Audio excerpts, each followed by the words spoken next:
darkness of a cold, barren cell, of his desolate thoughts, of a lingering death. What he dreaded most was the darkness that took his sight as he was led from the prison, his sanctuary. He did not fear the bars that kept him in, as long as they kept the monsters out. Every time they came for him, he was blindfolded but not restrained, as though they knew terror gripped his ability to move beyond the vacant steps he took, guided by a hand that held him loosely.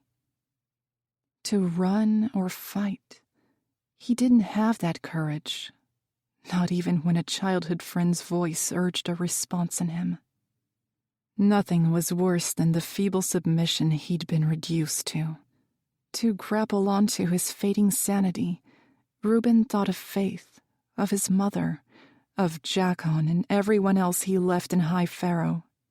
He didn't know how much time had passed since he was met with his terrible fate. A door opened with a faint creak. More shuffling. He wasn't embarrassed by his fumbling footsteps. Part of him hoped to trip himself, if only to delay the confrontation for a few seconds longer. Then they halted. Reuben couldn't hide his trembling. His blindfold was snatched away. He kept his eyes closed for a moment longer, wishing for darkness in place of the piercing light that tried to penetrate his lids. When he found the courage to flutter them open, he blinked rapidly to adjust, and upon spying the waves of flaming red hair across the room, his heart began to pound. She kept her back to him for a moment, looking out over the clearest waters and purest crystalline snow from the wall made completely of glass. Reuben stood still. Despite the warmth of the room, he felt as cold as the icy sheets that sparkled beyond. The beautiful Faythe twisted to him like an elegant wisp of wind, but the fire in her blazing amber eyes was ice-cold as she fixed them on him. "I have offered you everything," she said, her voice sending a shiver to make every hair on his body stand. "Everything you could dream of in your miserable human life, for your allegiance to me. Yet still, you resist." The enchantress floated to him, slow steps that lapped the waves of her gown like a ruby sea. "Why?" Reuben couldn't speak. His answer was there, but it was wholly traitorous to her plan. He could not betray the names he chanted nightly in his lonely cell. He could not betray the one she sought the most. The red-haired Faythe stopped close enough to touch, and his whole body stiffened. How could such evil lie within such devastating beauty? A combination of the most lethal kind. She raised a delicate, slender hand, and Reuben flinched. Her fingers curled around his jaw, turning his face to hold her stare when he tried to avoid it, for the color struck him with conflicting emotions. "You let your fear consume you. It is not your fault."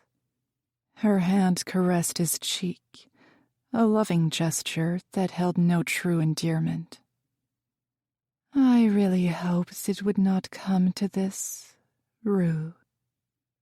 When he tried to look away again, her fingers gripped his jaw with more force. Her sharp nails dug into his skin, and he winced. "I am going to break you," she hissed so beautifully, but laced with poison. "Only then can I mold you into my own perfect weapon. Only then will you see that I stand to better this world." She stepped forward, and he had no choice but to retreat backward while she held him firm. He stumbled all the way until he hit solid wood and became trapped. Before he could even consider the thought of a possible escape, he felt another presence there. in his mind. A gasp and coils of shadows were circling his thoughts, searching, listening. They formed into claws, scraping along every corner, violating every private memory. Everything he was surfaced at their command. Then, without warning, fire erupted in his head. Reuben screamed, but the echo around the room was swiftly cut off. His cry still rang in his mind, and her hold on his chin loosened to begin a soothing caress of his face once again. "It will be over in a moment," she cooed. Every time one of those shadow talons sank themselves deep, they scorched a new line of searing pain until they nestled in his mind, again and again and again. They would kill him, each wicked claw taking hold to shatter him completely from within. He felt the darkness calling.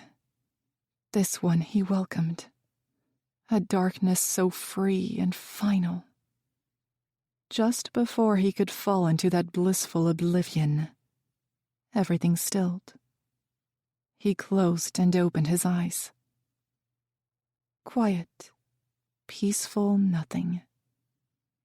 The stars that scattered his vision began to fade. He didn't fear.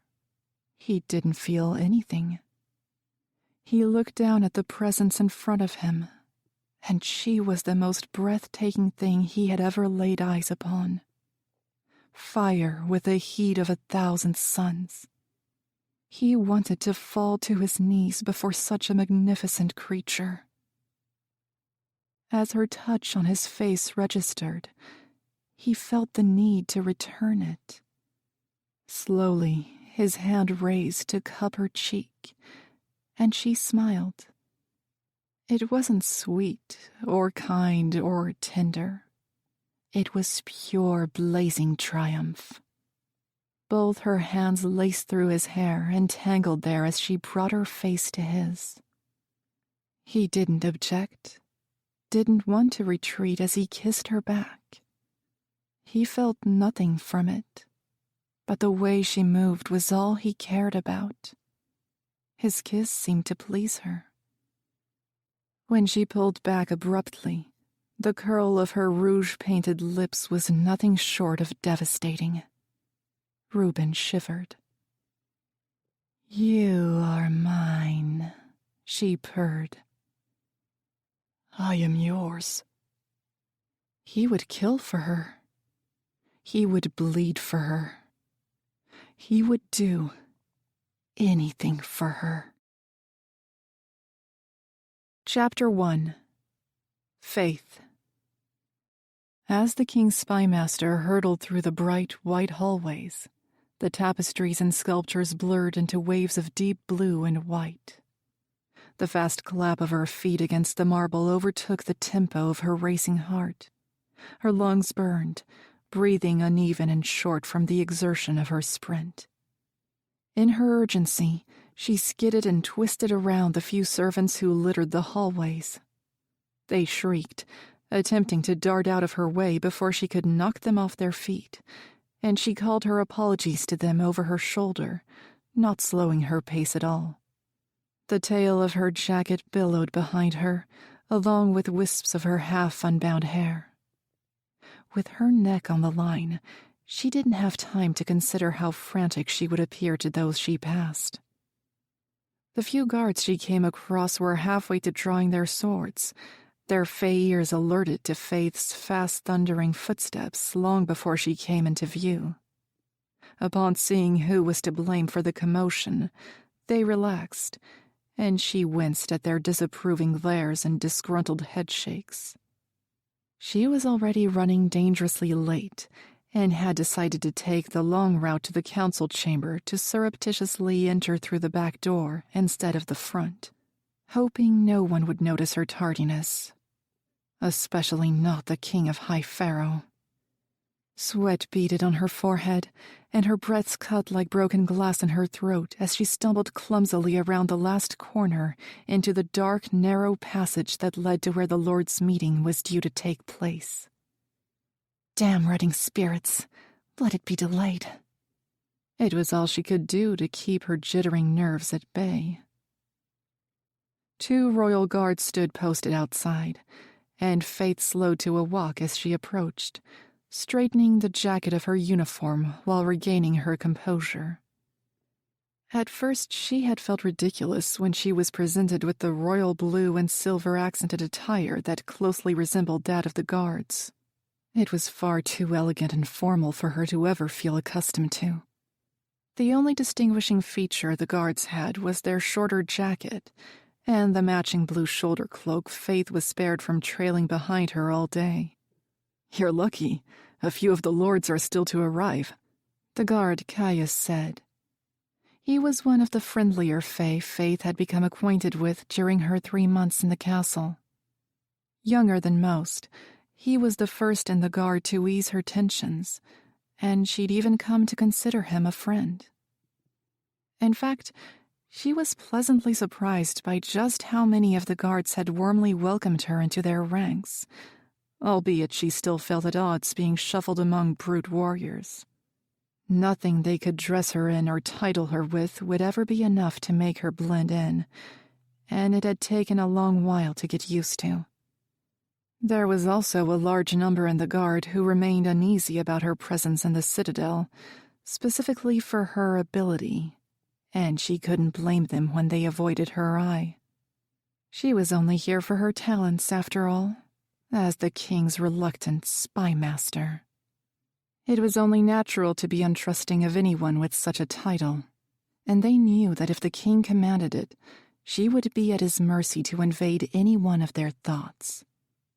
"That's me, just a fountain of luck," she grumbled flatly. "Damn, a loose button." She fumbled to knot it closed, muttering curses under her breath. Caius chuckled at her flustering as she checked over the rest of the attire she'd all but flung onto her body before flying out of her rooms. The other guard didn't even try to hide a scowl, and she pinched her face right back at him in irritation. She was running late thanks to this morning's training session with Toria. What was intended to be a quickly crammed-in solo hour in the weapons room, ahead of the grueling meeting, had turned into an intense combat lesson with the king's ward, who had tracked her down there. They lost the concept of time. Faythe became fully engrossed in learning maneuvers with a long staff instead of steel. It was Toria's weapon of choice, and apparently a custom in her home kingdom of Fenstead. One of the most dumbfounding revelations Faythe had learned about the golden-skinned beauty was that above being the king of High Pharaoh's ward, she was the sole heir to the Fenstead throne. Princess Toria Stagnite. Lost in the action with iron-tipped wood, it was only when Faythe's wonderful handmaidens Elise and Ingrid came looking for her that she was enlightened to the time. She sprinted to her rooms to frantically dress before hurling herself halfway across the castle to make the congregation on time. The king never let her forget that her life hung in the balance of his mercy, and it made her constantly on edge that he always seemed to be looking for a reason to go back on the bargain to spare her life. One slip-up could result in the end of her days, and not just in the castle. Caius's quiet rumble of laughter sounded at her back as she stepped up to the door, creaked it open, and slid in through the smallest gap she could manage. The low chatter of voices disguised any noise from the shallow creak of its hinges and her deliberately light footsteps. Upon discovering the meeting had yet to begin, Faythe sighed a breath of relief that dropped a weight of mercy in her stomach. She noted the few empty chairs yet to be filled. The king's council chamber was far smaller than the throne room, but still big enough to warrant 4 guards. They were posted 2 to each wall, standing formally parallel to each other. A massive, deep oak table occupied the center, at the head of which the king was already seated in his grand throne with his back to her. Prince Nicolaus was to his left, and spied Faythe as soon as she entered, shooting an amused smirk in her direction. She glowered, not paying him any attention as she glided in and took up position against one of the walls, an even space away from the other guards. She stood straight and poised, clasping her hands behind her back, and didn't dare a glance in the king's direction to see if he'd noticed her late arrival. More lords of High Pharaoh filed through the door until every seat was filled. Then the ornate main doors were closed so the meeting could begin. This wasn't Faythe's first time being used for her ability. Not even close. The king had several different gatherings with lords, councilmen, war generals, and other members of the royal court on at least a weekly basis. In the beginning, she struggled with morality for what she was doing, and had to swallow her revulsion at herself for what she was, peering into the minds of the unwitting subjects.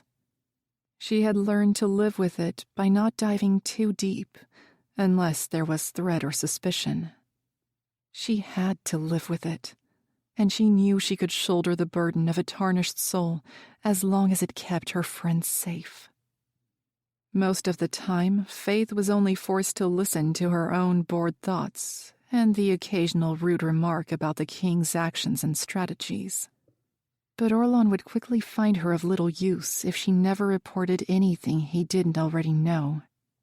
So, while it pained her to do so, she had exposed a couple of council members who were conspiring against him, an entirely foolhardy plan, as well as a lord who sought to gain more power and wealth through illegal trade.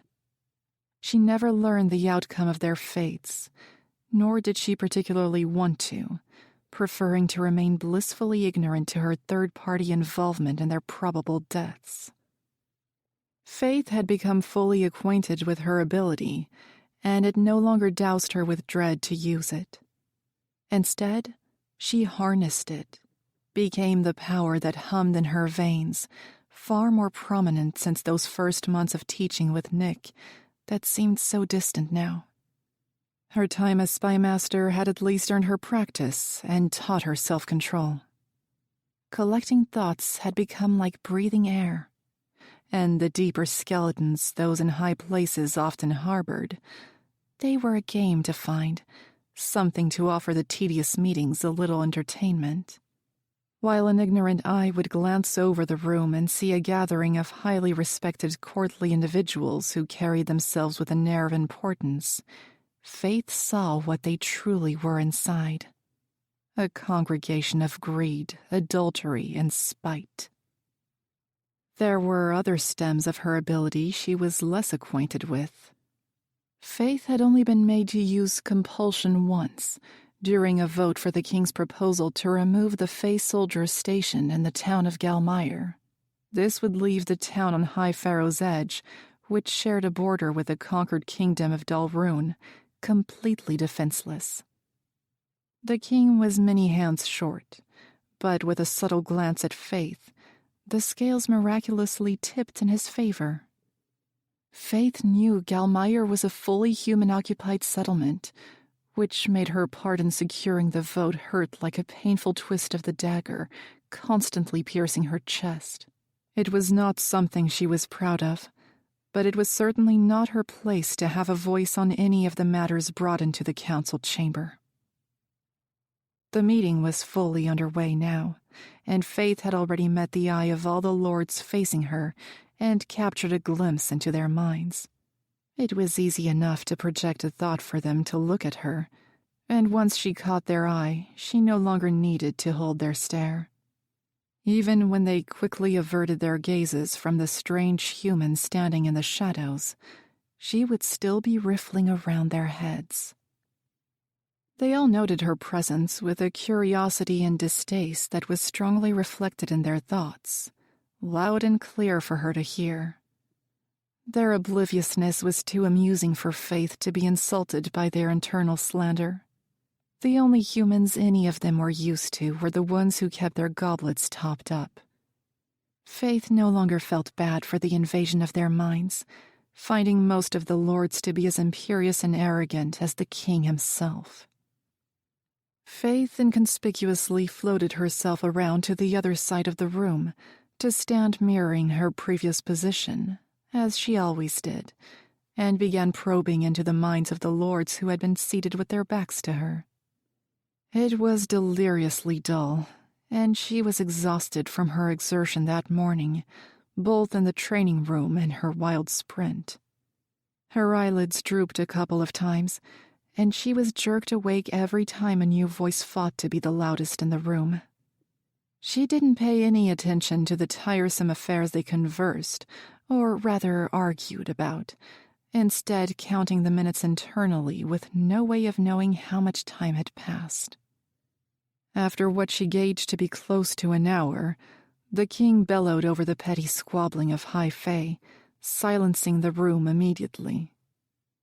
Faythe refrained from slouching in relief as he relayed his conclusion to the rather pointless formal gathering.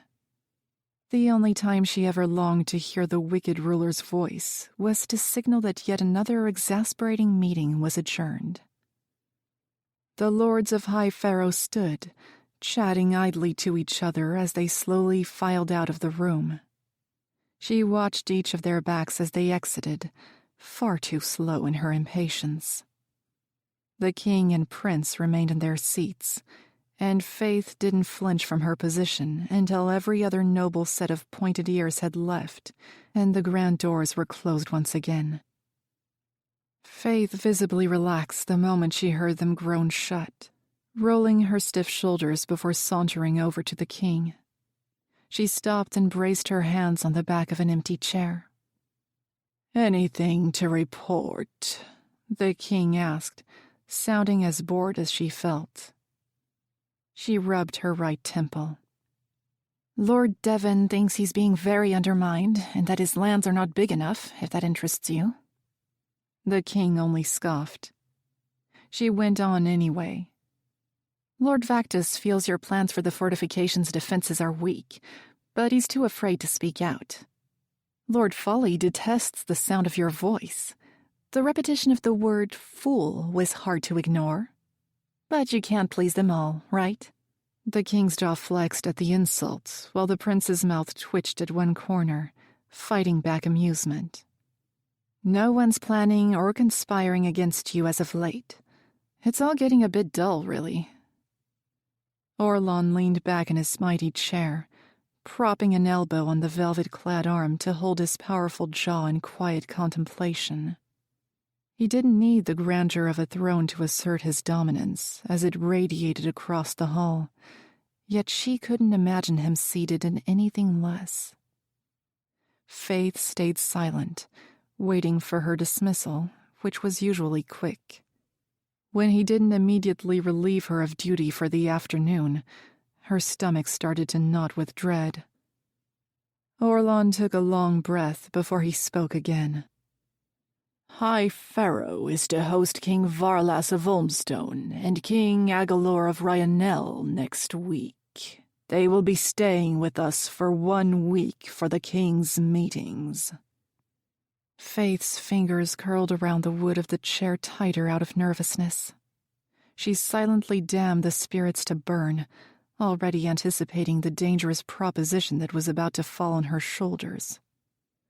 "I shall require your presence to confirm their loyalty and the alliance is true, and I should like to find out their defense plans for their kingdoms, above what they might disclose." Hearing it out loud still made her blanch in horror at the thought of prying into the minds of the ancient and powerful rulers of Engardia. She dropped her limp arms to her sides. "With all due respect, Your Majesty." "Let me be clear.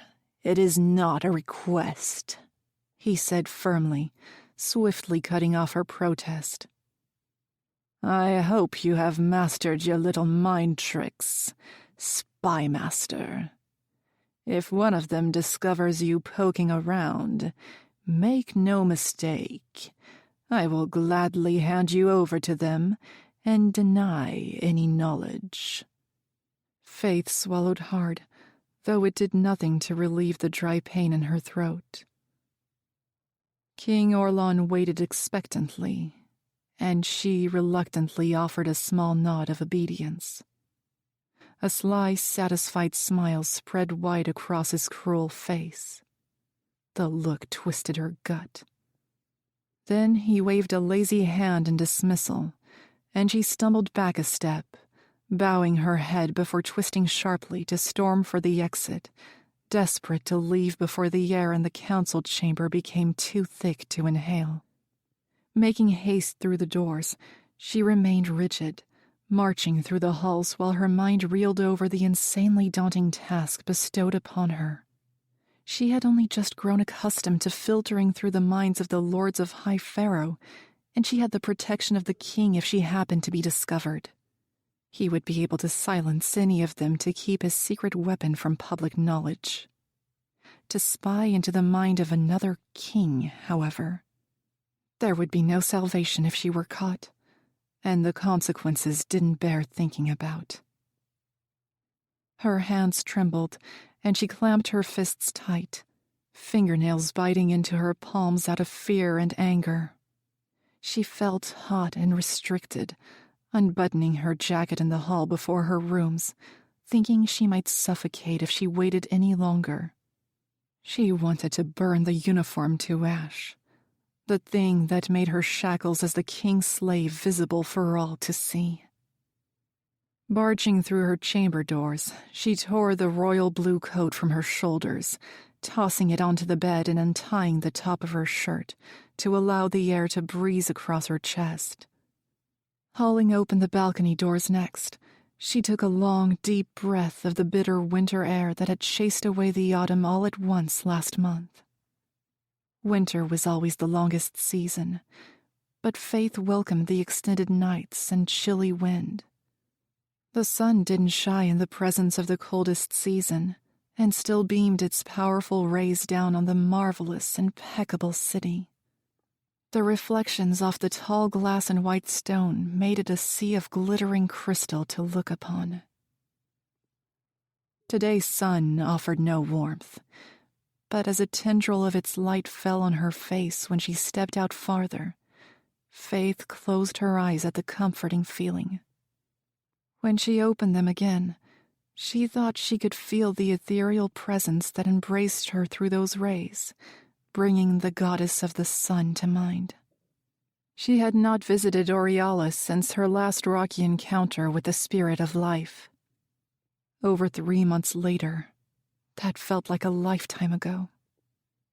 Everything had changed, within herself and in her turn of circumstances. While her soul remained bound to the eternal woods until she returned the temple ruin, a reckless bargain made in the heat of a desperate moment, her mortal existence had now befallen a different kind of life sentence, a permanent tether to the king of High Pharaoh. She had nothing left to barter with, and had recently felt the crushing confinement and hideous notion of not belonging to herself anymore. What hurt the most, and what had kept Faythe in low spirits since the day she signed her life away to the demon in the castle, was the heavy weight of sadness at her human friends being ripped away from her. They were safe, which was all she could be grateful for in the darkness. But it didn't ease the ache in her heart from their absence. To assert his control, or perhaps to torture her further, the king had ordered that she was not permitted to leave the castle grounds even with guards. The stone walls had slowly been closing in on her, close to shattering her spirit completely if she was stuck between them any longer. Faythe owed a lot of her remaining sanity to Toria. It was amusing to think how they'd met, with Faythe holding a dagger to her throat to get the king's attention. They'd laughed over it later, after Faythe profusely apologized, guilty at knowing how kind and welcoming the ward really was. The shape of their ears was no more prominent than their different skin tones. None of it mattered to her, and she cherished the comfort and distraction from a certain blonde whose company she pined after. Just as her heart began to calm and the air filled her lungs anew, a knock sounded at Faythe's bedroom door. She groaned out loud, in no mood to see anyone. Without giving her a chance to call out and dismiss the intruder, they opened the door with a creak, and she knew exactly who to expect from the lack of formality. A familiar wave of sleek black hair came into view. Nick's emerald eyes glittered hues of a brighter green as he stepped outside to join her. He slid his hands casually into his pockets, eyes closing on a deep inhale while he basked in the sunlight. Tendrils of light kissed his fair skin, while dark lashes cast soft shadows over his cheeks. Faythe looked away from him to lean over the stone railing, unable to silence her tormenting thoughts of how effortlessly beautiful he appeared.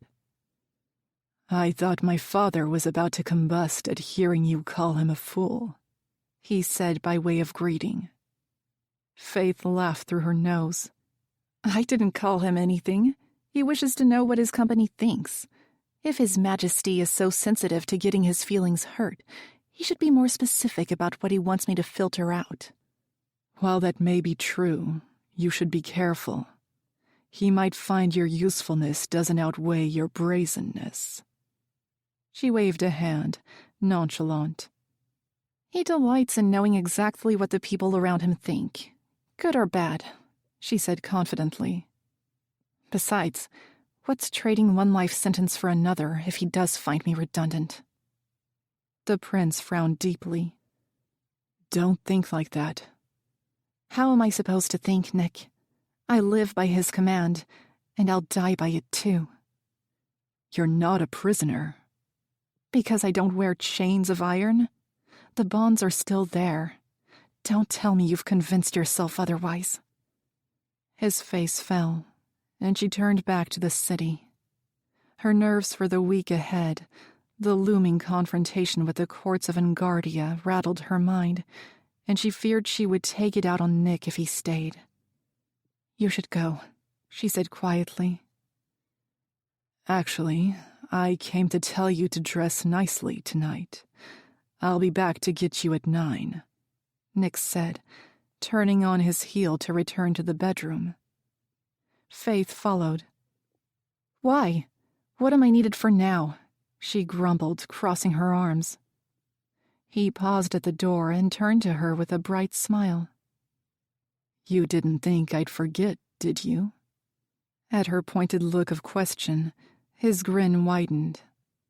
"Happy birthday, Faythe."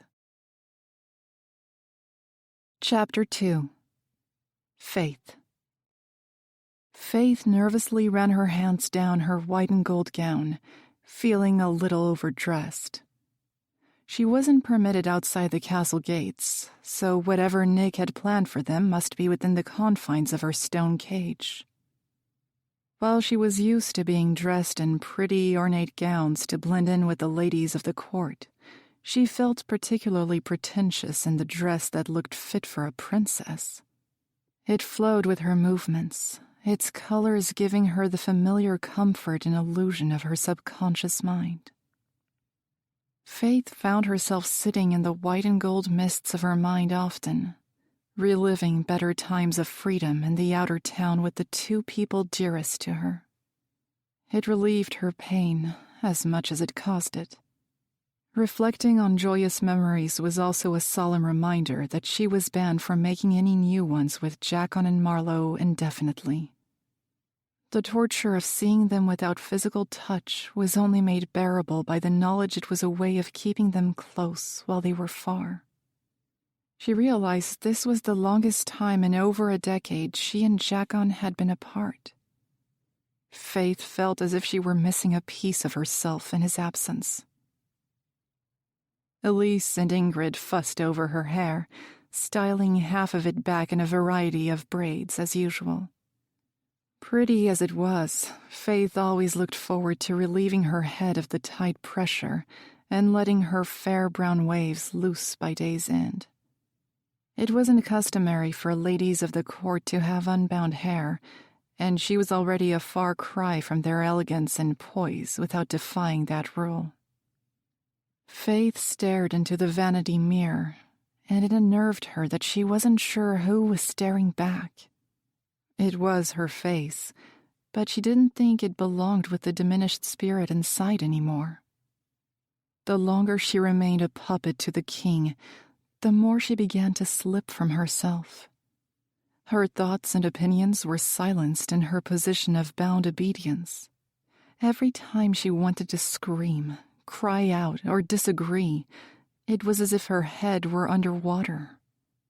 Not even Nick was able to save her from drowning this time. Maybe it's a romantic tour of the gardens, Elise pondered with a giggle while securing a braid. No way, it's far too cold at this hour, and not to mention dark, Ingrid countered, fiddling with the stubborn strands hanging loose around her face. Faythe rolled her eyes, though it was amusing to watch them excite over what Nick had planned. Their infectious enthusiasm lifted her somber mood.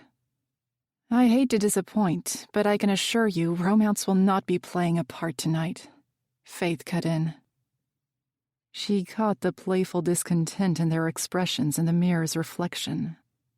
They knew of her history with Nick, had pressed and listened to every detail, and it felt wonderfully freeing to speak of it so openly, without fear of the information ever leaving these walls. Faythe trusted them. Though, despite her persistence that whatever romantic feelings she and Nick had shared had been felt and left in the eternal woods, when the spy master and the prince were simply Faythe and the Fey Guard, it didn't stop their fairy tale minds from indulging on the fantasy. When the door knocked at precisely 9 o'clock, they knew exactly who was on the other side. Elise cast her a teasing look, and Ingrid released a subtle squeal and moved to answer it. Faythe couldn't prevent the heat that flushed her cheeks at their reaction. Nick slipped into her rooms, and the two handmaidens bowed low to him before shuffling to leave. At seeing their fleeting, giddy looks aimed at Nick's back, Faythe had to refrain from scowling as they left. When the door clicked shut, she went to stand, but Nick had already taken the few strides over, putting a hand on her shoulder for her to remain seated. A delightful shiver trailed over where his fingers grazed the bare skin near her neck, lingering a little longer than necessary. I see you got my gift, he said, inspecting her gown in appreciation. She raised her eyebrows as she looked down to observe the shimmering fabric. The colors seemed more fitting now, as he was the only one who knew what they symbolized. Though it's missing one small detail. His hands came around both of her shoulders with deliberate slowness, and she inhaled a breath. When something cool fell against her bare chest, she released that breath, glancing at the delicate 8-point gold star pendant now hanging there. It's beautiful, she breathed, stunned by Nick's thoughtfulness. She met his eye in the mirror. Thank you. Faythe stood and turned to him. Nick's eyes searched hers for a tender moment, and she thought she caught the flinch of his arm, which he forced down as if refraining from touching her. While it triggered a faint pinch in her chest, she knew it was better, safer for both of them this way. You make it impossible not to love you, he said quietly. Though it wasn't a comment made about a romantic feeling, it warmed her all the same. I'm not sure everyone shares your view. Those who matter do. His attempt to lift her fading spirit worked, and she couldn't hold back the desire to embrace him for it. It was exactly what she needed to hear after her long months of self-doubt, and he didn't even know it. Nick held her tightly with his strong arms around the shoulders, savoring the comfort as he pressed his cheek to the top of her head. When she pulled back, their faces came so dangerously close, Past feelings flooded to the surface, making her breath hitch. But Nick quickly cleared his throat and stepped out of the embrace completely before either of them could give in to reckless impulses. He smiled brightly, and it dissolved any sad feelings at the lost opportunity for a kiss. "We should go. The other half of your gift awaits." Faythe furrowed her brow. "This is more than enough. What else have you done?" He ignored her, grabbing her hand to lead her out of the room with a childish excitement she had never seen before. It almost seemed ridiculous to have the Prince of High Pharaoh escorting and fussing over her. Everything was so easy with Nick that she often forgot his high power and status. Forgot he was Fae, centuries old and heir to a mighty kingdom. None of it seemed relevant with the strength of their friendship. Even though he had lied about his true identity in the beginning, meeting with her outside the city walls under the false pretense of being a mere guard, in hindsight, Faythe was glad he did. It gave her the privilege of knowing him without the stigma of the title and crown he bore.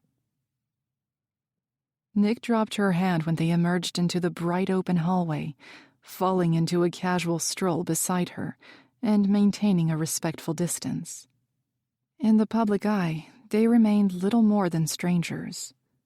His visits to her rooms were few and far between, but sometimes he would risk visiting in place of sending Toria to check on her well-being. It was not without careful approach, knowing the guard rotations, and with the help of Elise and Ingrid, so he wouldn't be seen entering or leaving. For both their safety, it was best they didn't draw suspicion to how well they knew each other and how close they really were. Aside from her handmaidens, the only person they had mutually confided in was Toria. She found the prince's artful ventures to the outer town all those months ago deeply amusing and admirable. Nick led the way down 2 spiral staircases onto the ground level, and Faythe had no clue where he intended to lead her. The passageway she had come to memorize only led to the servants' quarters. He didn't give anything away as he ignored her pestering observations and guesses. Patience was never one of Fate's strongest traits. "If we're going to be cooking, I think we're both a little overdressed," she commented as they approached the kitchens. "Can you ever just be quiet and trust me?" She was about to retort when he gave a mischievous smile and took a sharp right, passing the culinary quarters and heading straight down another dimly lit hallway. He stopped abruptly. "Here we are," he announced, halting outside a small wooden door. It was closed, and while she stared at it warily, his grin stretched wider. Then he gripped the handle and strolled inside. Faythe hesitated at his unusual eagerness, then took a few tentative steps forward. The room was small and had no windows. It was warmly lit by a fireplace, and some tall candles created the centerpiece of a humble dining table. Faythe walked farther into the room, noting the 3 table settings laid out, and figured Toria must be joining them. "You brought me all the way down here to have dinner?" Not that she was unappreciative of his efforts. The food looked positively divine, and already had her mouth watering. In fact, she was glad for the modest setting in place of the grand spectacle of a hall. Perhaps Nick saw the benefit of a little privacy to be themselves without worry of interruption or listening ears. "Yes, but not with me," he said, casting his eyes to land on something behind her. Faythe's eyebrows knitted together, and she turned back to see what caught his attention. At the sight of who stood there, a shallow cry came from her lips. It took a few seconds for her overwhelming shock and joy to subside, but then she ran the few strides before hurling herself at Jackon. He caught her around the waist, and she burst into an ugly sob, as the weight of missing him for over 3 months crushed her all at once. She couldn't let him go, and he made no move to release her as she cried, not quite believing he was physically here and in her arms. "I've missed you like crazy," Jackon mumbled quietly into her hair. She finally pulled back to look at him, touching his face. "You're really here," she breathed with immense elation. He nodded with a small smile and released her. Faythe wanted to protest, but then her eyes landed on another wonderfully familiar ocean blue set to his right, and another whimper left her. "Nothing's been the same without you," Marlowe muttered sadly, embracing her tight. "I want to know everything," Faythe croaked, wiping her wet cheeks with the sleeve of her gown. "You should be safe down here for a couple of hours. I'll come back at midnight to get you both back to the town," Nick said. Faythe spun around and found the prince standing directly behind her. "Thank you," she said, though words couldn't even come close to expressing how grateful she was. He'd risked everything to give her this night with her friends. He only smiled and gave a small nod in response. Jackon and Marlowe also uttered their gratitude, and the prince left without another word, closing the door behind him. The trio took their seats around the table, but no one moved for the food. Faythe sat at the head so she could be beside both of her friends, and spent a long moment simply looking between them, as if they might vanish before her eyes. It was Jackon who broke the silence. "Looks as if they've been treating you well, at least," he observed. Though he tried to hide it, Faythe knew him well enough to detect the hint of bitterness at her new status and way of life, and how it was bestowed upon her. She didn't let the hurt show. Jackon didn't blame her for anything, she knew this, and she didn't blame him for his hatred toward the Fae King who controlled her life. "I would trade it all for a night back at the hut," she admitted. Marlowe's soft voice chimed in. "I've been staying there with Jackon since you left. I hope you don't mind." Faythe looked to the blacksmith, and the sorrow in her eyes told of something unspoken. Her stomach dropped at the sight. "Of course not, though you might want to look into getting a proper bed." She laughed weakly. Neither of them matched her humor, which only added to her sinking feeling. She dreaded to ask, "Did something happen?" Jackon shifted his eyes to meet Marlowe's, leaving it open for her to choose whether she wanted to explain herself or hand the task to him. The blacksmith's brow creased tightly, as if holding back the pain. "My father. He passed away just a few weeks after everything happened." A single teardrop ran down her cheek, and she quickly brushed it away. "I think it was the stress. He was complaining of chest pain for months." "Oh, Marlowe." Faythe took her hand.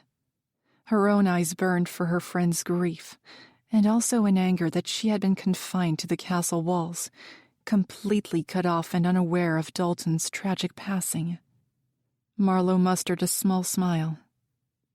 "We were both going to stay at the cottage for more space, but I couldn't bear going back there, yet knowing my father never would." Faythe's already fractured heart shattered completely then. She squeezed her friend's hand. "I can't tell you how sorry I am. I should have been there." Marlowe shook her head weakly. "It's not your—" "It is my fault." Faythe cut in before her friend could try to give reason for her absence when Marlowe needed their support the most. "It is my fault you were ever taken. It is my fault Dalton went through the terror of your capture. It is my fault both of you went through the horrific ordeal that landed me here, and you out there." Neither of her friends protested or spoke out against her statements. Faythe took the silence that settled as their agreement.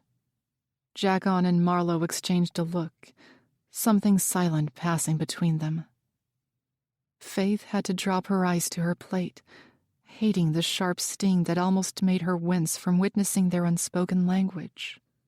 Her mind raced, taunting her to conclude what it meant. It was as though they were reflecting on some past conversation about her. Perhaps they had been waiting for her to own the blame they had already cast. Faythe's body flushed with guilt and humiliation, but she steeled her face. She fought the urge to shorten their time together and allow them to return to their safe and carefree lives, to spare them from the mess and danger that hovered over her like an angry storm cloud and broke whenever those dearest to her got close. Marlowe's distant voice cut through her dark, spiraling thoughts. "If this is the only night we get to be with you for a while, we should try to enjoy it." Though even as she said it, Marlowe didn't meet her eye. It felt like a carving in Faythe's chest, as though her apology had been heard but not accepted, not fully. But Faythe couldn't blame Marlowe, not after everything.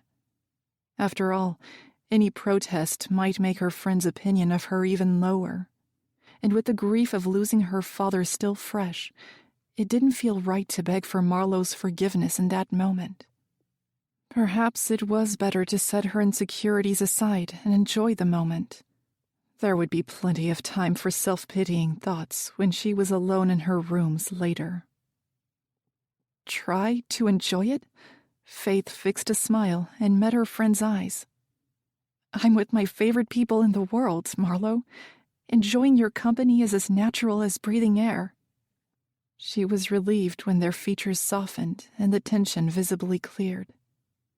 Faythe didn't particularly care that it was her birthday, but Nick had given her the most precious gift she could have asked for, even if she was only seeing her friends for a night. She made a promise to herself that she would figure out a plan to get the king to agree to relax the leash he held and give her some freedom within Pharaohhold at least. She would do whatever it took and whatever he asked of her for the chance to be with her friends. Faythe owed them whatever fight she had left in herself, for everything they had done. Jacon leaned forward in his chair, rising to grab the jug and refill his cup. He clenched his teeth and tried to hide the hiss of pain, his hand rising to his abdomen as he moved. Faythe's eyes fell to his stomach, and she frowned.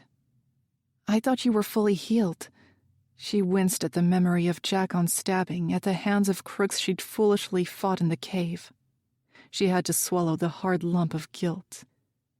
"I am, but a fatal wound healed by magic is likely to have flare-ups now and then." He added a chuckle to wave off the pain. Faythe's stomach sank further. "How long has it been hurting?"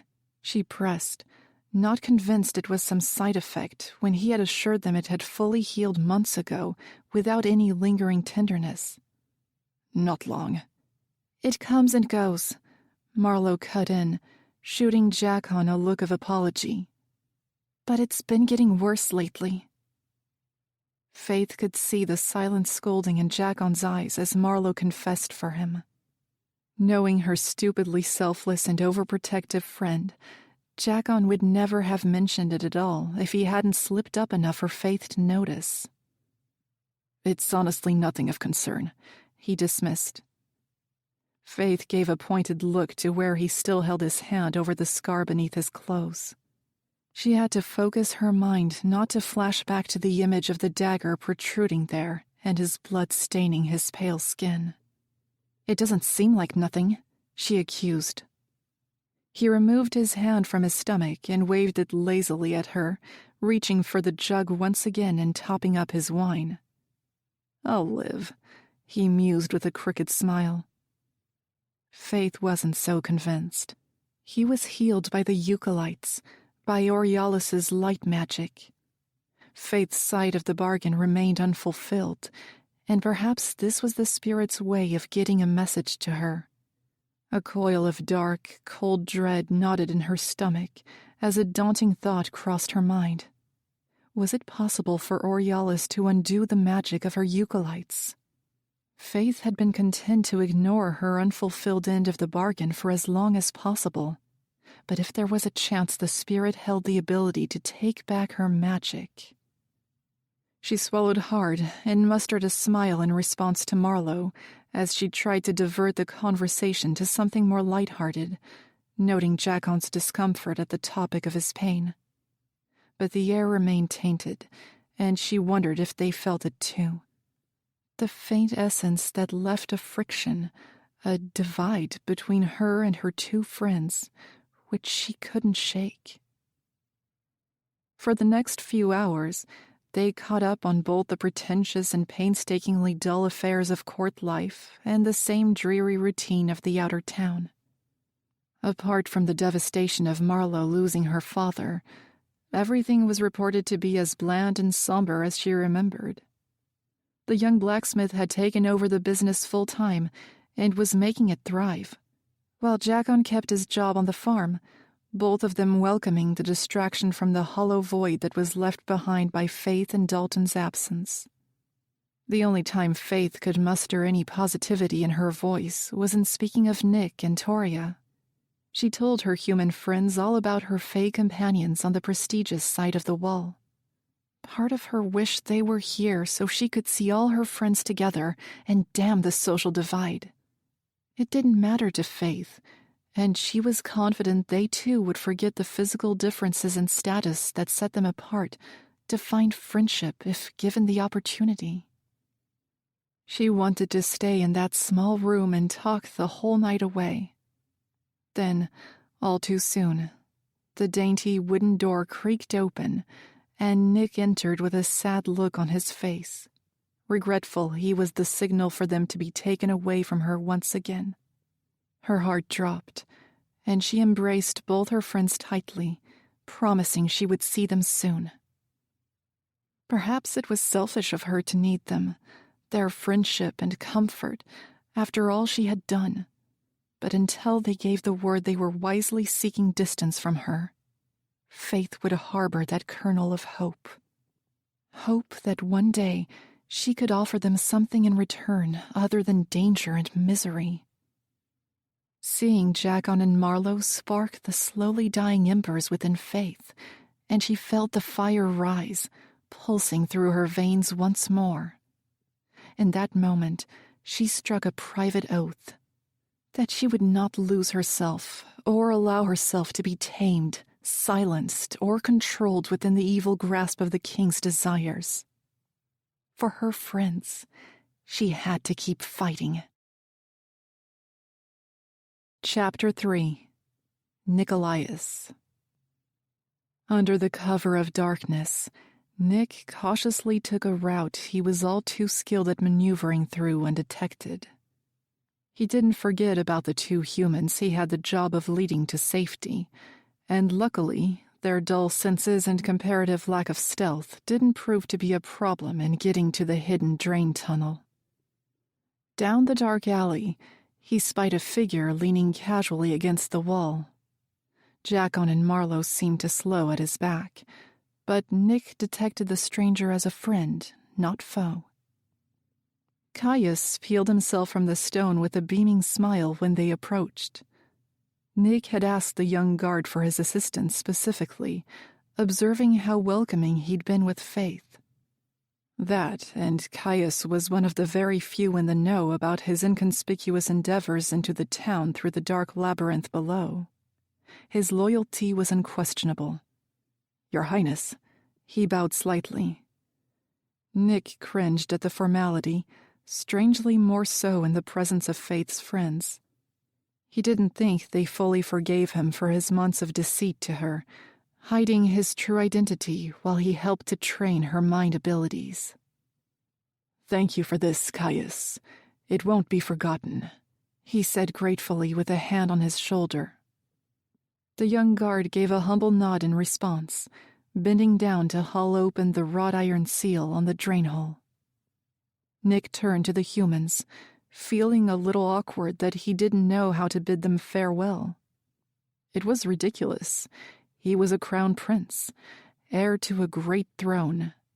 Yet he was shy in the presence of two ordinary mortals. He cleared his throat and straightened. "Caius will lead you out through the underground tunnels. You'll be safe with him." The blacksmith stepped forward to go first, but stopped in front of Nick before she descended the ladder. "Thank you," she said, soft and heavy with bittersweet gratitude. Nick wished he could have given them more time. He didn't respond. He couldn't make empty promises that they might get to see Faythe more often, as it wasn't entirely in his power to grant her such movement. He gave a small, tight smile, but his fists curled at his sides at feeling so useless against his father who had deprived Faythe of her most basic right: freedom.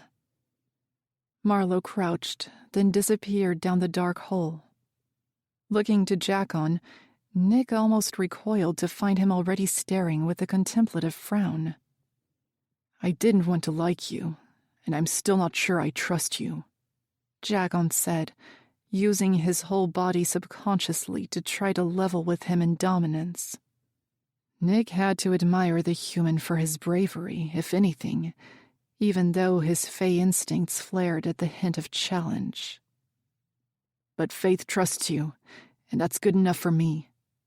She's strong, but not unbreakable. Keep looking out for her in there, will you?" His tone was almost pleading, a small wavering of his bravado Nick understood. Jackon didn't have to ask.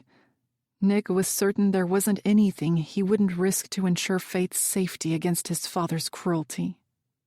He appreciated that although the human expressed his reserves about the prince, he did trust him to protect the single thing dearest to him alongside Marlowe. Not only Faythe's life, but her internal well-being while she remained distant from their comfort and friendship. "Always," Nick promised. The next morning, Nick's father summoned him early, much to his irritation after having little rest. Once he delivered Faythe's friends into the capable hands of Caius, Nick had ended up outside Faythe's door, not entirely of his own conscious decision. As much as he tried to stay away from her, maintaining distance for both their safety, he couldn't stop himself from checking she wasn't breaking down at having to be separated from her friends again. He was surprised to find she was in the complete opposite mood when she invited him in and they talked into the small hours of the night about her plans to be granted access to the outer town. While her confidence and bravery was something Nick had greatly appreciated about Faythe from the beginning, he was wary it would be the thing to land her life in peril if she tested it too far against his father. But there was no dissuading her from her course of action, and Nick could only pray the king would see reason. Nick acknowledged the guards with a nod of respect as he slipped into the council chamber. During Faythe's first week in the castle, Nick had gone discreetly to each of the guards in an attempt to put their minds at ease about the unknown human telepath in their court. He hoped to convince them she wasn't a threat, and help make her feel at least slightly welcome in a castle full of strangers who weren't even her own species. It seemed to have worked for some of them. He saw them engaged in occasional friendly conversation with the king's spymaster. The room was empty aside from his father, who stood over a map with counters and wooden figures spread across it, and a couple of guards as usual. "You wish to see me, father?" Nick stopped halfway down the long table and stood straight to address the king. "Ah, yes. I would like to discuss arrangements for the king's meetings next week." He tore his eyes from the map to look at him.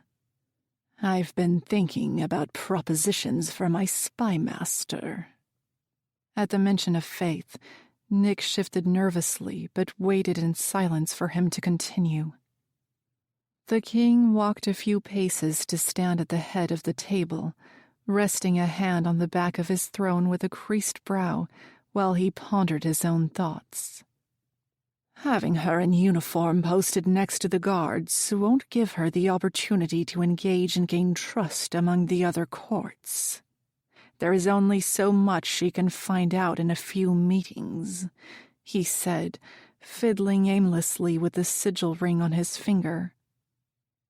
"What do you propose for her?" Nick asked, antsy with anticipation. The king's eyes met his once again, stark black that had chased away all hues of brown over a century ago. Nick thought nothing of it at first. Perhaps it was only a trick of the light. But along with his eyes, he didn't fail to notice the inner change in his father also. He hadn't always been so harsh in his discipline and ruthless in his plans. For a long time, there had been an added layer of cruelty Nick could only pin down to the after effects of the great battles, then losing the queen, Nick's mother. "I wanted your thoughts on presenting her as a lady of the court instead." Nick's instinct was to splutter or laugh or ridicule the idea, though that would be highly inappropriate given his company, so he kept his face placid despite his internal conflict. "She will dine with us on the first night, charm the other courts, and it will give her a means to engage with them outside of meetings to dive in for further information." It was a smart plan, with one glaring problem. Faythe was as straight as a die with her thoughts and emotions. Charming was a far cry from what he anticipated from her in the presence of Fey nobles. It was one thing for her to stand in silence and get the information the king wanted, and a whole other to ask her to lie through her teeth and be pleasant while she racked the minds of unwitting foreign court members. "It would be a fine idea, but I fear she is not well educated in court life. And she's human. It might be too difficult a lie to spin," Nick said cautiously. "You will teach her," the king answered a little more cheerfully than Nick expected, clearly reveling in his own brilliant plan. "It is the perfect cover, and I do not need to remind you or her that her position could change any day I see fit." Nick didn't miss the hint of a threat in those words, and didn't feel it was solely directed at the spymaster either. It shook him with mild alarm. Did the king know more about his relations with Faythe than he let on? "Of course, I will see to it that she is prepared, and if she tries anything smart, I will personally bring her to you in chains," he said as confidently as he could. It must have been convincing enough, as a cruel smile split the king's face. "Excellent. I know you will not disappoint." Just then, the doors groaned open, and the prince's heart skipped a beat when the spymaster in question glided through the door. Wisps of lilac and white from her delicate gown trailed after her, and she strolled in with an air of confidence to address the king. Nick would have admired her beauty in the court's fine silks, as he always found himself struck by it, except he was too overcome with dread at knowing the purpose of her visit. "I need to speak with you, Your Majesty," she asserted, and Nick's nerves rattled. Faythe stood firm, not even offering a bow. It didn't go unnoticed. The king's eyes flashed at the lack of respect. "Then speak," he said in a low tone that would have most Fae quivering in their boots. Nick watched Faythe's chest expand as she took a long inhale and braced himself for the worst. "I want free movement to go outside the city walls." Not a question, not a request. Spirits have mercy on them all at the spymaster's boldness. Nick dared a glance at his father, and caught the flinch of his narrowed eyes. "Your wants are not my concern," he said simply. "I will not risk you using mind tricks to elude the guards and escape. I have been here for months and done everything you have asked. If I wanted to escape, I would have managed that long ago," Faythe said, and he knew her well enough to note the rise of her temper and her tone. gods help them. The king's jaw flexed at her insolence. Perhaps I should have you chained when you are not needed then, girl.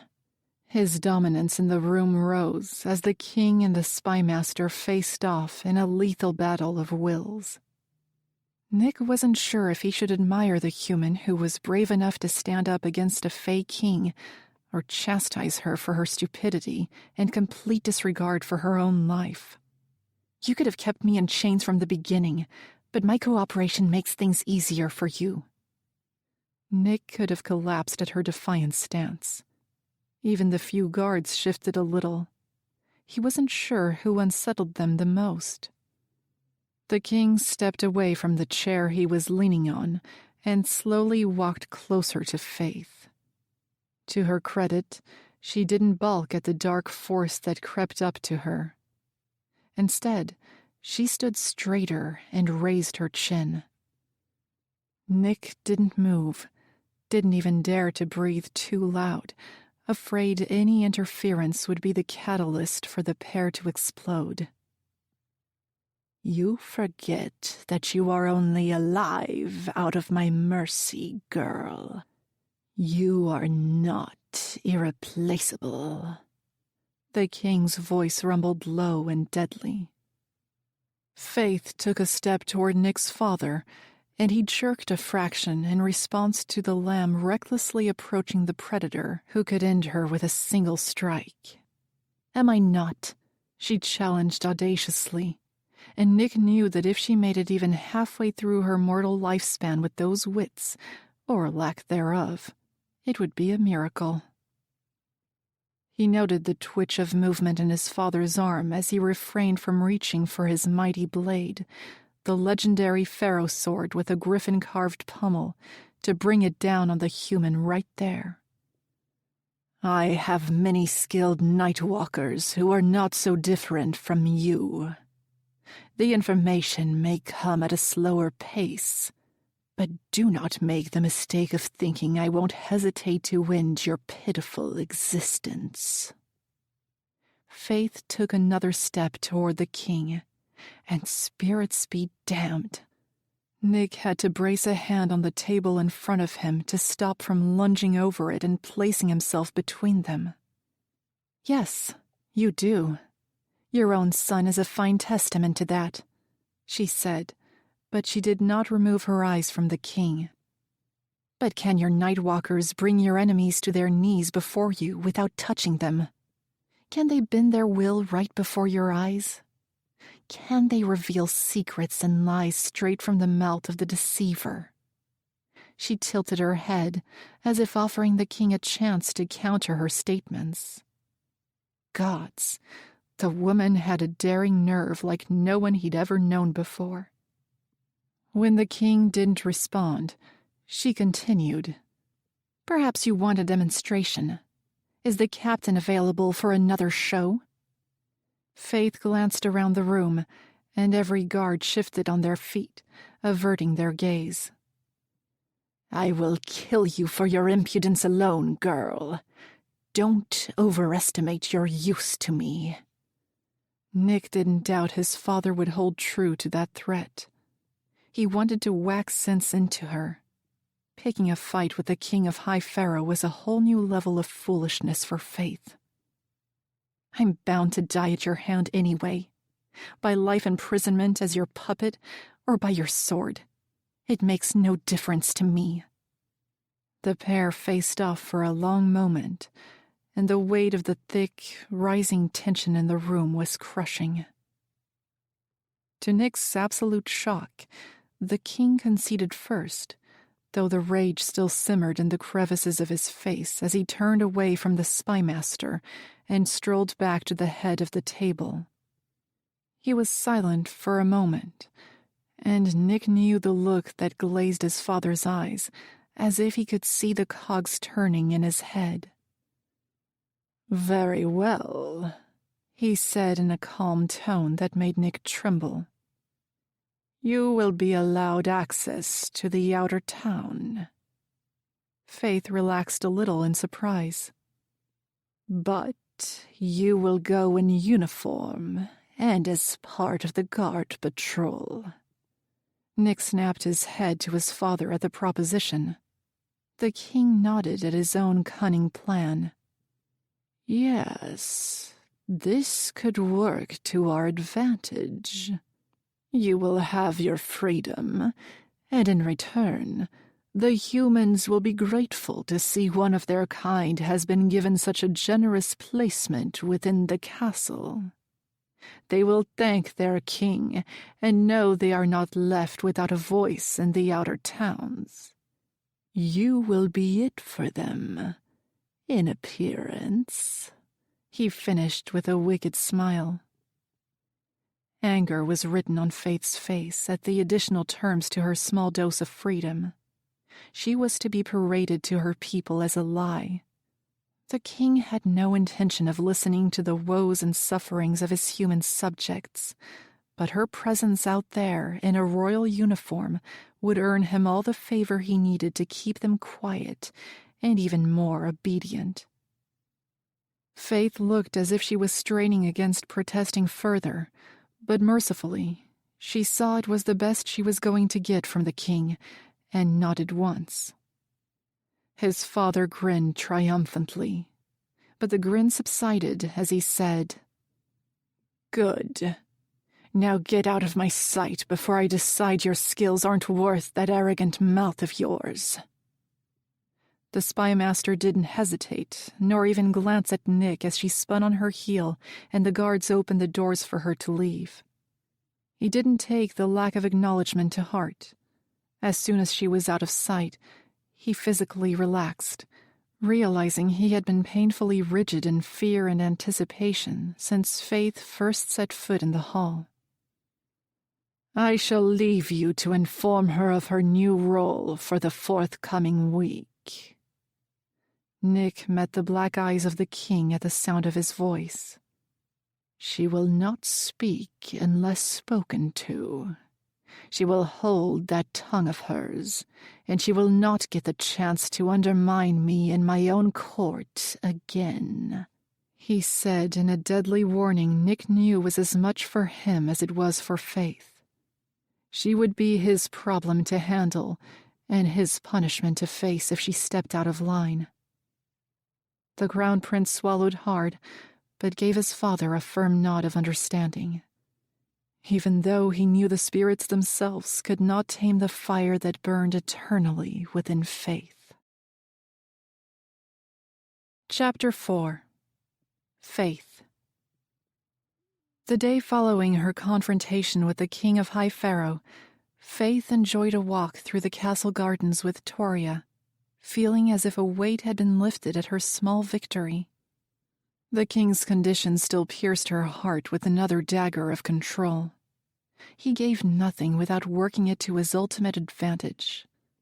The price of seeing her friends beyond the wall was to submit to patrolling the outer town as a walking lie, a false frontage, to make them believe the king was generous and caring of their lives, when he would sooner let them all perish outside the walls than offer sanctuary in the face of an attack. It was a dangerous gamble to confront the king, one she really wasn't confident she would walk away from. But in an act of pure, reckless insanity, she finally snapped, damning the consequences to finally take back some of her lost voice. The bitter air nipped at her cheeks as she strolled slowly over the pristine stone paths alongside the ward. Though beautiful and well-kept, the gardens didn't compare to the eternal woods. Every piece of nature she encountered now, Faythe couldn't help but notice the grass was a shade duller, the flowers not as bloomed, and the water murkier. She found herself missing the spot she frequented with Nick. It was the one carefree, safe space she missed the most, free from any wandering eyes, and where she was liberated to be completely and wholly herself. Her heart ached in longing to have those moments again. She mindlessly reached a hand under her cloak to grasp the gold star pendant that lay there. From the prince, I assume. Toria's voice of song lifted her from her reflections.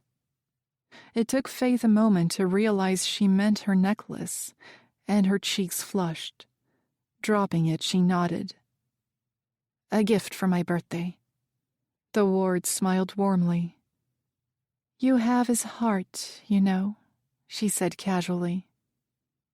Faythe detected a hint of sadness on Toria's smooth, tanned face, though she insisted there was never any romantic history between her and Nick, during times when Faythe had needed to curb her curiosity and guiltily soothe her jealousy at the thought. There's a bond there for sure, Faythe said. Toria's courtly life made her a master of masks to hide her true feelings in the presence of high-born nobles, but Faythe picked up on the slight twitches that gave her away.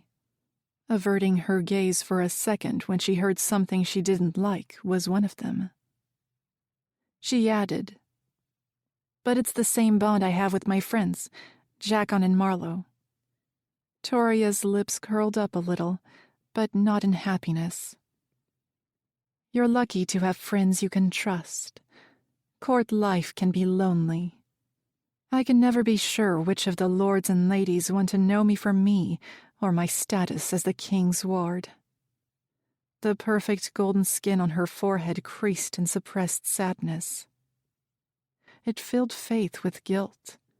She had spent all her time in the castle complaining about her own misfortune and never considered how tough life could be for someone like Toria, who suffered under the king's rule daily. A ward, a princess who appeared to have everything on the outside, beauty, luxuries, the king's favor.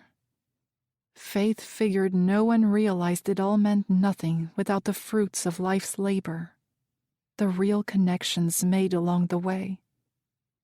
You know you have a friend in me always, Faythe said, and she meant every word.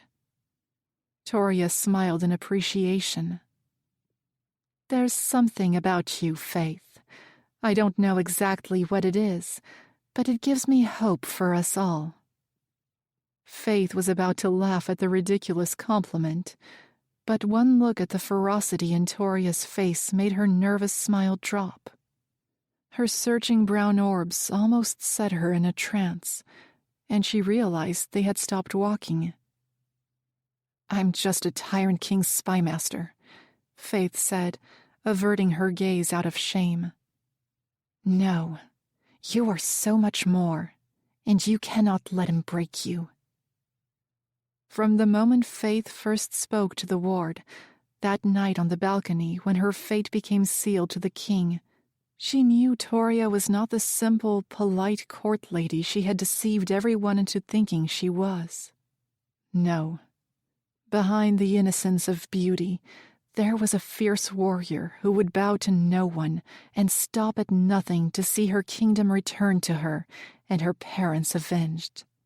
She had yet to open up to Faythe about the dark days over a century ago that saw her home kingdom conquered and her family slaughtered, or how she managed to make it to High Pharaoh to find sanctuary. But Faythe wouldn't push for the story that clearly haunted the ward all these years later. She cleared her throat and linked her arm with Toria's so they could resume their leisurely stroll. Tell me more about Fensted, she said to divert the conversation away from herself. Toria beamed at the mention of her home and started an immersive description of the beauty of the lands and the wonders of the people. It was a rural kingdom with far more open hilltops and forests, which made their sigil of a stag seem all the more fitting. The ward's face lit up with brightness and enthusiasm when she spoke of her people and homeland. I hope you get the chance to see it someday, she gushed. Faythe gave her a weak smile, but even in Toria's eye, a glint of dejection gave away her wishful thinking. With a mortal lifespan, it was unlikely Faythe would ever see the day the princess took back her kingdom and throne. Never before had she longed for any more years than her human body would sustain her for. Yet now, having two friends who would hold their youth while she turned gray and frail, her stomach sank horribly at the thought of ever parting with them. There would be so many things she would miss out on in Nick and Toria's lives, thanks to the wicked curse of time. Noting her sorrow, the ward nudged her shoulder. "Watch this." Faythe's eyes followed as Toria glided over to the dull bushes, bare from the effects of winter, and raised a delicate hand to them. Right under her fingertips, a fluorescent green stalk spiraled from the crooked brown branches, and a rose of the purest white bloomed out of its bud. Toria picked it up from the gloom of the shrub and held it out to Faythe, who took the thornless rose in awe. Toria was wonderfully gifted in elemental magic, a windbreaker with the ability to command the air around her, but she had also inherited some of her mother's talent as a flora-kinetic and could easily manipulate nature. "I'd trade my ability for yours any day," Faythe said, admiring the perfectly blossomed flower. "For mind control, it's a deal." Faythe chuckled, and they linked arms for the rest of the walk around the gardens. They strolled lazily, chatting aimlessly, until the sun started to fall behind the impeccable white buildings with a last wave from its fleeting rays before dusk welcomed the night. The air dropped to a temperature that had them shivering, and Faythe was surprised by how much time had passed. She welcomed the mundane distraction. It was a feeling she had been missing from her blonde friend over the wall. When they were back inside and warm again, Faythe announced, "I have to go. I'm heading out with the Outer Town Patrol tonight."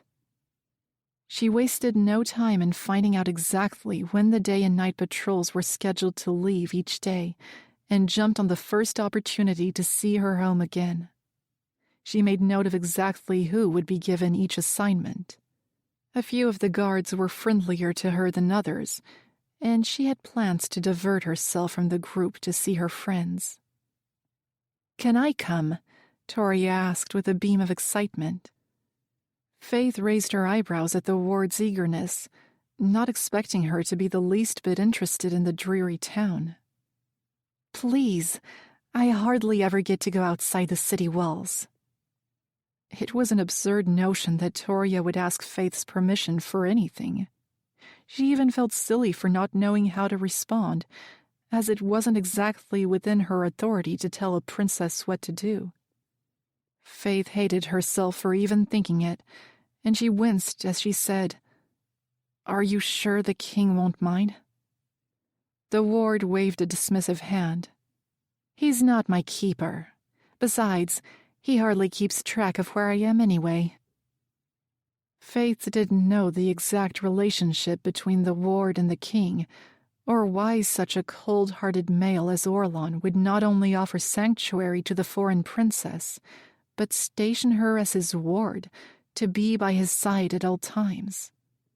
Perhaps there were more layers to the king of High Pharaoh that Faythe should reserve judgment for. "Well, I have to change into uniform," she grumbled reluctantly. "Meet me at my rooms in an hour?" Toria squealed in joy, giving a quick nod before turning on her heel and near skipping down the hallway to her quarters. Faythe stood in the silent hall until she was out of sight. She was a little apprehensive of allowing her to join in case it put her agreement of freedom in jeopardy. But who was she, or the king for that matter, to tell a grown fae, a royal fae, where she could and couldn't go? Fastening the final button of her uniform jacket, Faythe was giddy with anxious excitement at getting to see her quaint little hut in the outer town again. Her living quarters in the castle were lavish, and she had no complaints with the generous space and soft furnishings. Despite this, it had taken a while to get used to the large, plush bed. She strangely missed the cramped, awkward arrangement of the wooden dwelling she shared with Jackon. Most of all, she missed the soothing nighttime comfort of his breathing and soft snores before she slept. She had spent many painfully restless nights during her first weeks in the castle, trying to adjust to the new stillness and silence of her lonely rooms. Looking at herself in the full mirror, dressed in the king's colors, Faythe couldn't help but feel stupidly nervous to see her friends. What would they think of her parading around as if she were proud to serve the demon with a crown?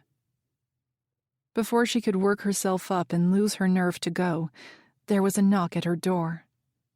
Faythe called for the person to enter, doing a double take when instead of one body, she spied two entering her bedroom in the mirror's reflection. She whirled around, raising her eyebrows at Nick, who was dressed in a similar attire to her own, like a royal guard. She was about to ask why he was here when Toria saved her the bother. "He passed me in the hall, and I told him about tonight. He insisted he was coming too," she explained sheepishly. Faythe folded her arms. "I thought you weren't allowed to be seen outside the walls." She cocked an eyebrow, remembering his excuse for why he was always so secretive during their encounters in the outer town. If only she knew then what his real reason was for going incognito. "I'm not going as myself. For all my father knows, Vixen is still out on patrol, and I am simply indisposed." He grinned mischievously. "You're not the only one missing the rustic views of the outer town. The inner city can get a bit claustrophobic." Though he teased, Faythe knew he was only insisting on coming along to keep an eye on her and Toria.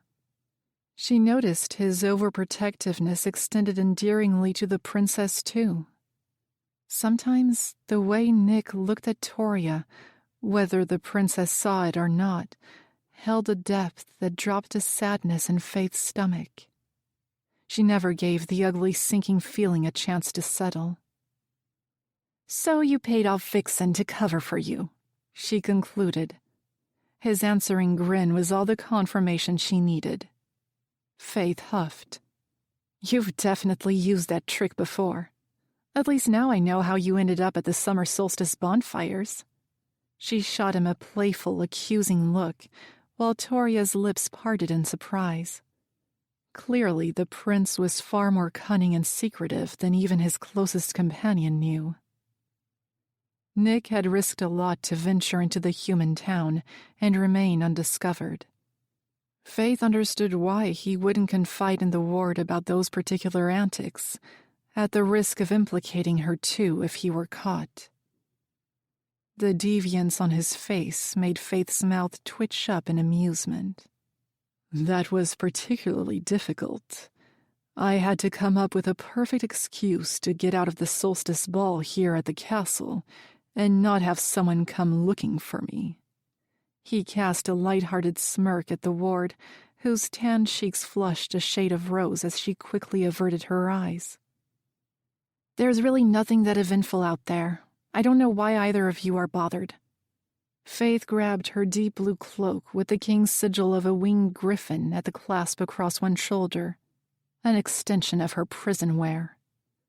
"Adventure is what you make it, Faythe," Nick quipped. With a roll of her eyes, she answered with sarcastic enthusiasm, moving past them and out the door. "Then the great quest of the outer town awaits." They met the other two night guard patrol, Caius and Tress, by the servants' exit. At the sight of the prince and the ward, both of them blanched. "Keep quiet. Let's go," Nick instructed, leaving no room for argument.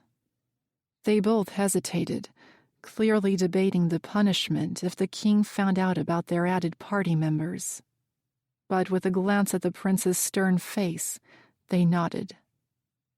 Nick already had a plan for how he and Toria would get out of the city unnoticed by the other guards.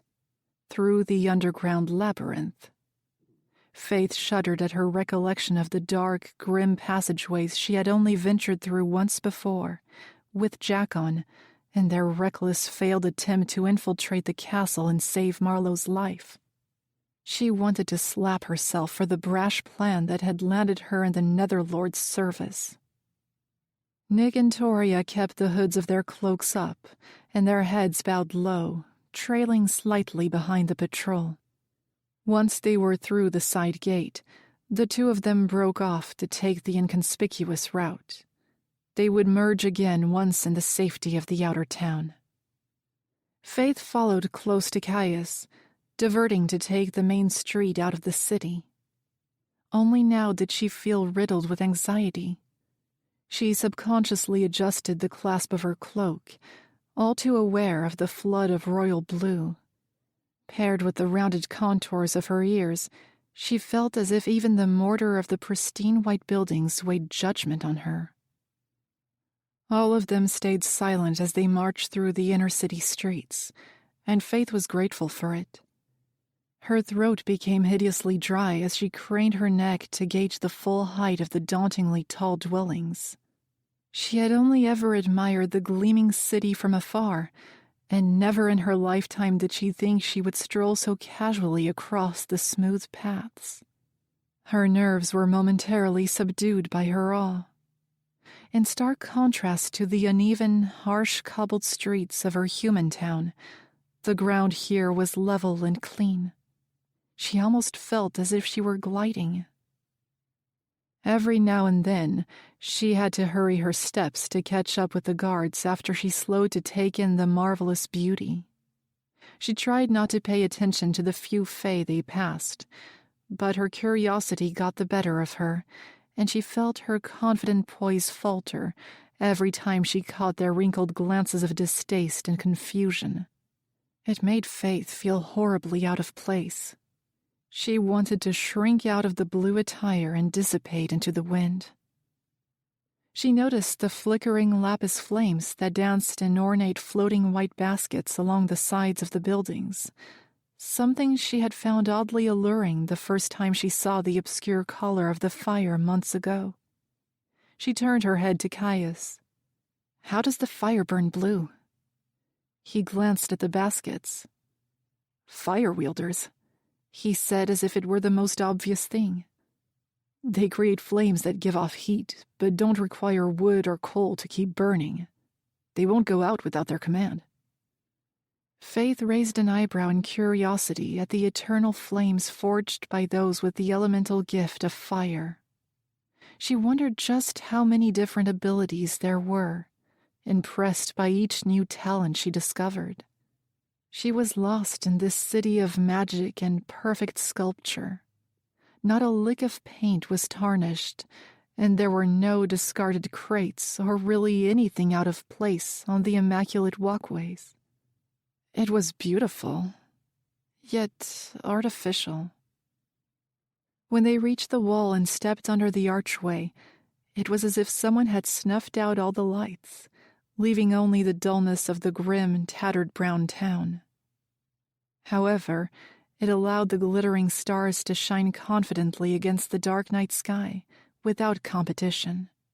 Below them, Faythe had to blink hard a few times to adjust to the change in luminance. She never realized just how cold and run down her dreary town was. The sad, worn buildings and orange glow of the torches made it look all the more impoverished in comparison. It wasn't high and lavish like the inner city, but it held a humble warmth and comfort that welcomed her home. Faythe and the two guards fell quiet again as they ventured down the nostalgic streets she grew up in, the ones she was confident she could find her way through if anyone took away her sight. She didn't know how far behind Nick and Toria were for taking the underground route, but she kept calm as she waited for them to make their appearance. "What do you usually do out here?" she asked Caius out of curiosity as they weaved through the uneven paths. "We have to do the rounds, mostly just check up on the main parts of town, make sure everything's in order. "It usually is, and can be pretty boring," he answered simply. Caius had a wonderful way of humoring her questions without any judgment or irritation. She felt relaxed around him, knowing his friendliness toward her wasn't fake because he feared her for what she could do, or because of her status to the king. It was genuine, and he was invaluable as a friend among the guard ranks, knowing how to ease her nerves. A sharp whistle stopped Faythe dead in her tracks. She jolted back to look down the alley to her left. Nick's eyes were bright, his smile amused at her obvious fright.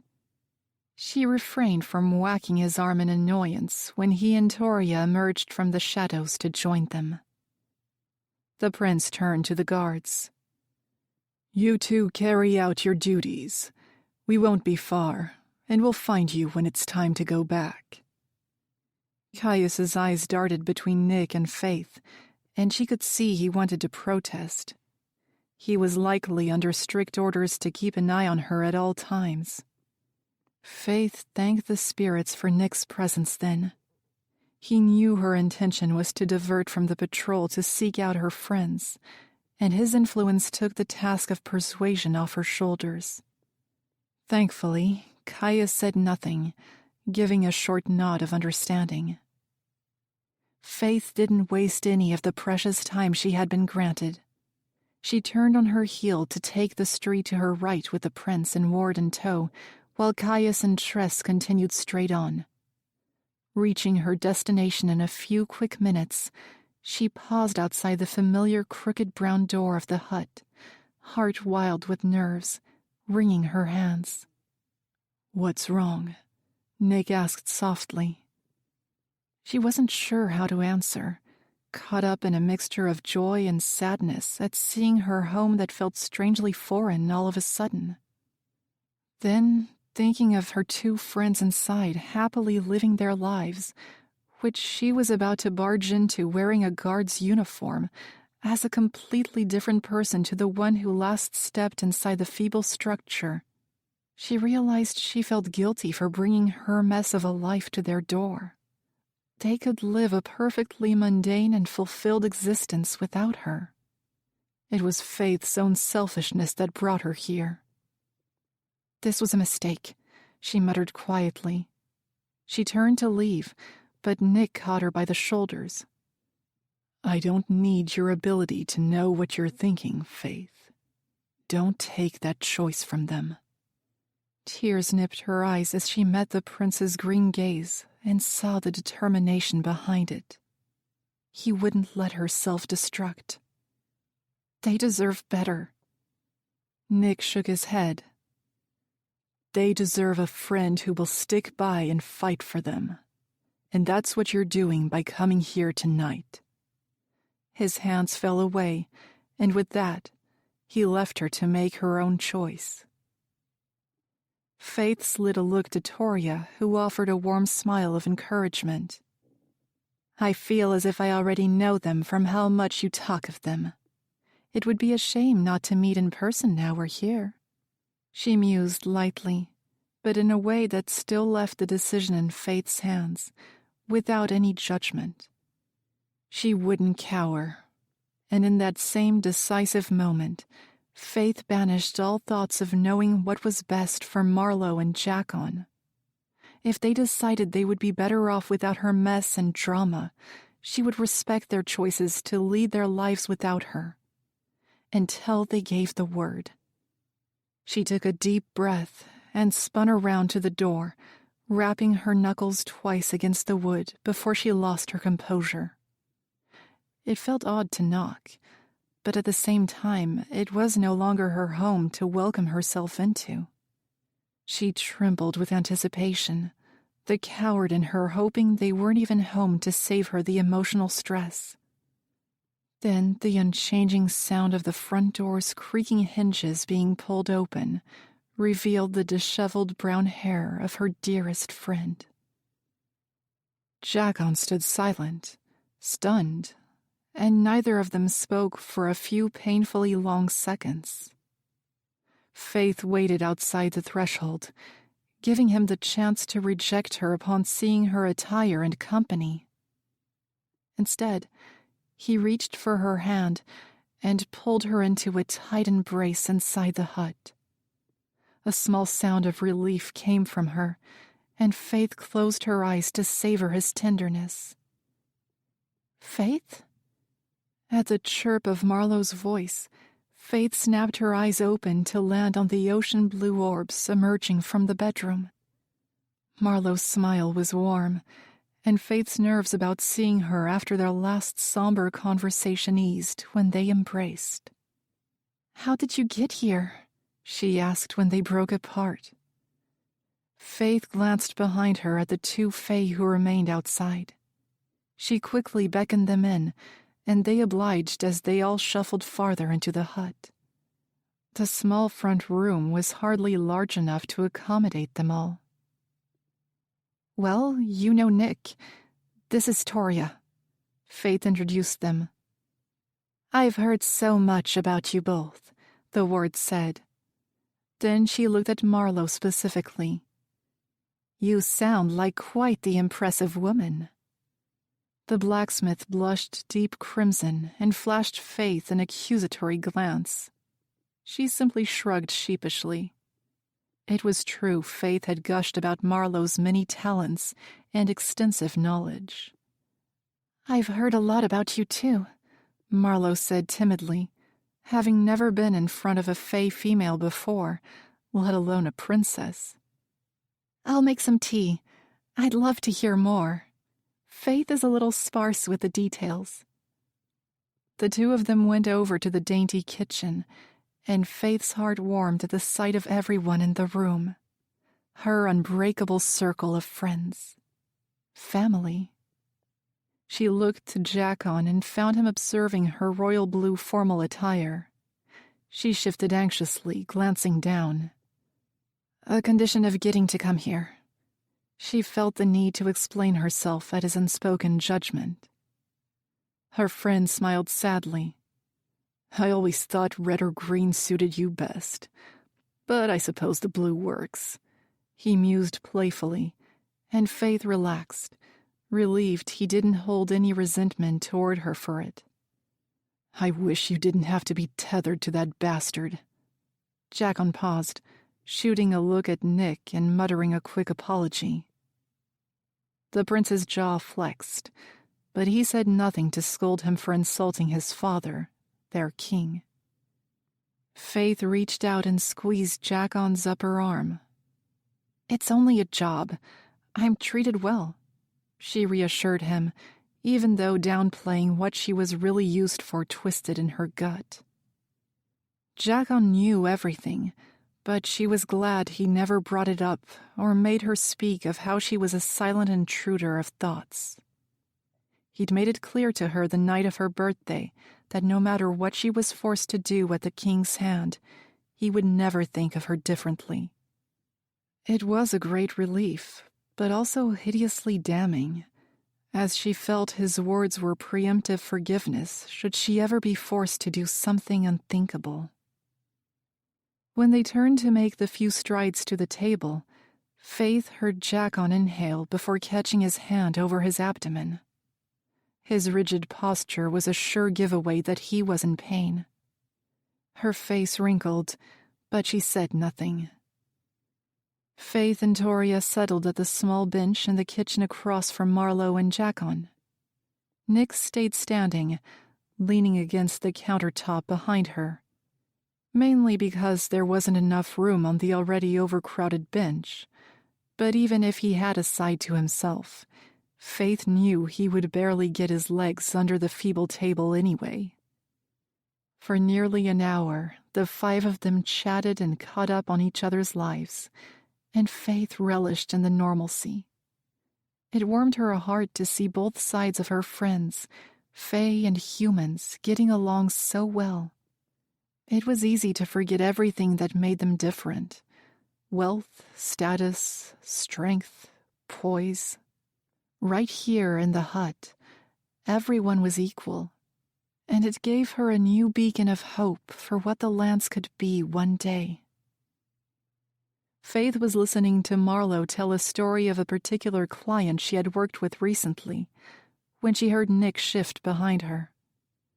"Toria, what's wrong?"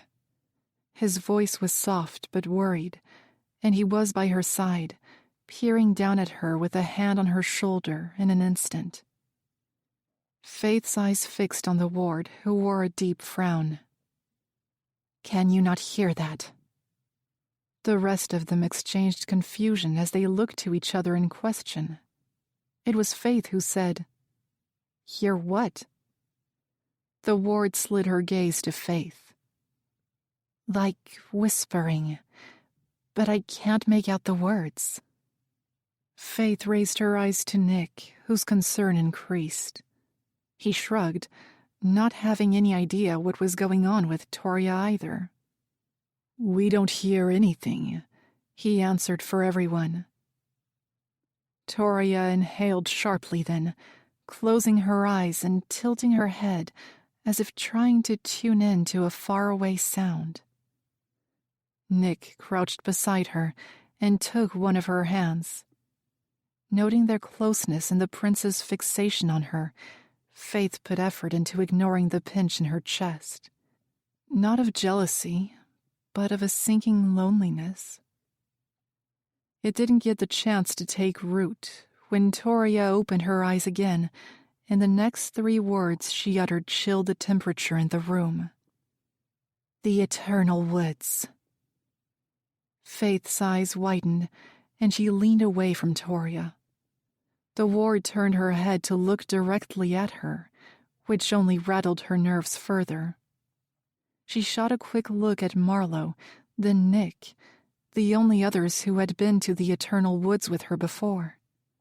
Somewhere that was once a safe haven to practice swordplay and mind tricks with the prince now shook her very bones since the discovery of the spirit's dwelling. Nick looked just as stunned at the mention that only confirmed what Faythe was afraid of. The ward had never been to the woods, so why was she hearing the words now? Marlowe appeared deep in thought before she cocked her head at Toria in curiosity. "Faythe mentioned you had elemental gifts," she said as more of a question. Faythe wasn't sure why it was relevant, but she had learned by now to trust and listen to the blacksmith's strange questions. She was an oracle, and they would all be wise to pay attention however odd her words sometimes seemed. Toria nodded. "I'm a windbreaker primarily, but I have some of my mother's flora-kinetic ability." Marlowe was contemplative for a moment, her eyes boring a hole into the tabletop. When Faythe couldn't take it any more, she asked, "What is it, Marlowe?" An unnerving feeling of dread washed over her, making her too antsy where she sat. The blacksmith's eyes widened a fraction, and in them, while she looked at no one, it was as if some grand puzzle in her brilliant mind had been granted its final piece and become whole. "I get it now," she began quietly with a pause. Then her head turned to look at Faythe, who balled her fists to keep from trembling. "I had a dream once about the different magic abilities and where they came from, or who they came from." Faythe's foot tapped nervously on the wooden floor. She knew Marlowe's dreams were never innocent anymore. They weren't mindless visions. They were real knowledge, real warnings from the spirits themselves, delivered through her gift as an oracle. Every ability was given long ago as a blessing from each of the 3 spirits, as a means to grant a select few a higher power. The ability to keep the peace, she began to explain with an air of wonder. Over time, these abilities manifested, spread, and strengthened. But they also weakened through crossed bloodlines. It was the work of the Spirit of Souls, Marvellous, to make sure those of equal power found each other and always kept their abilities thriving.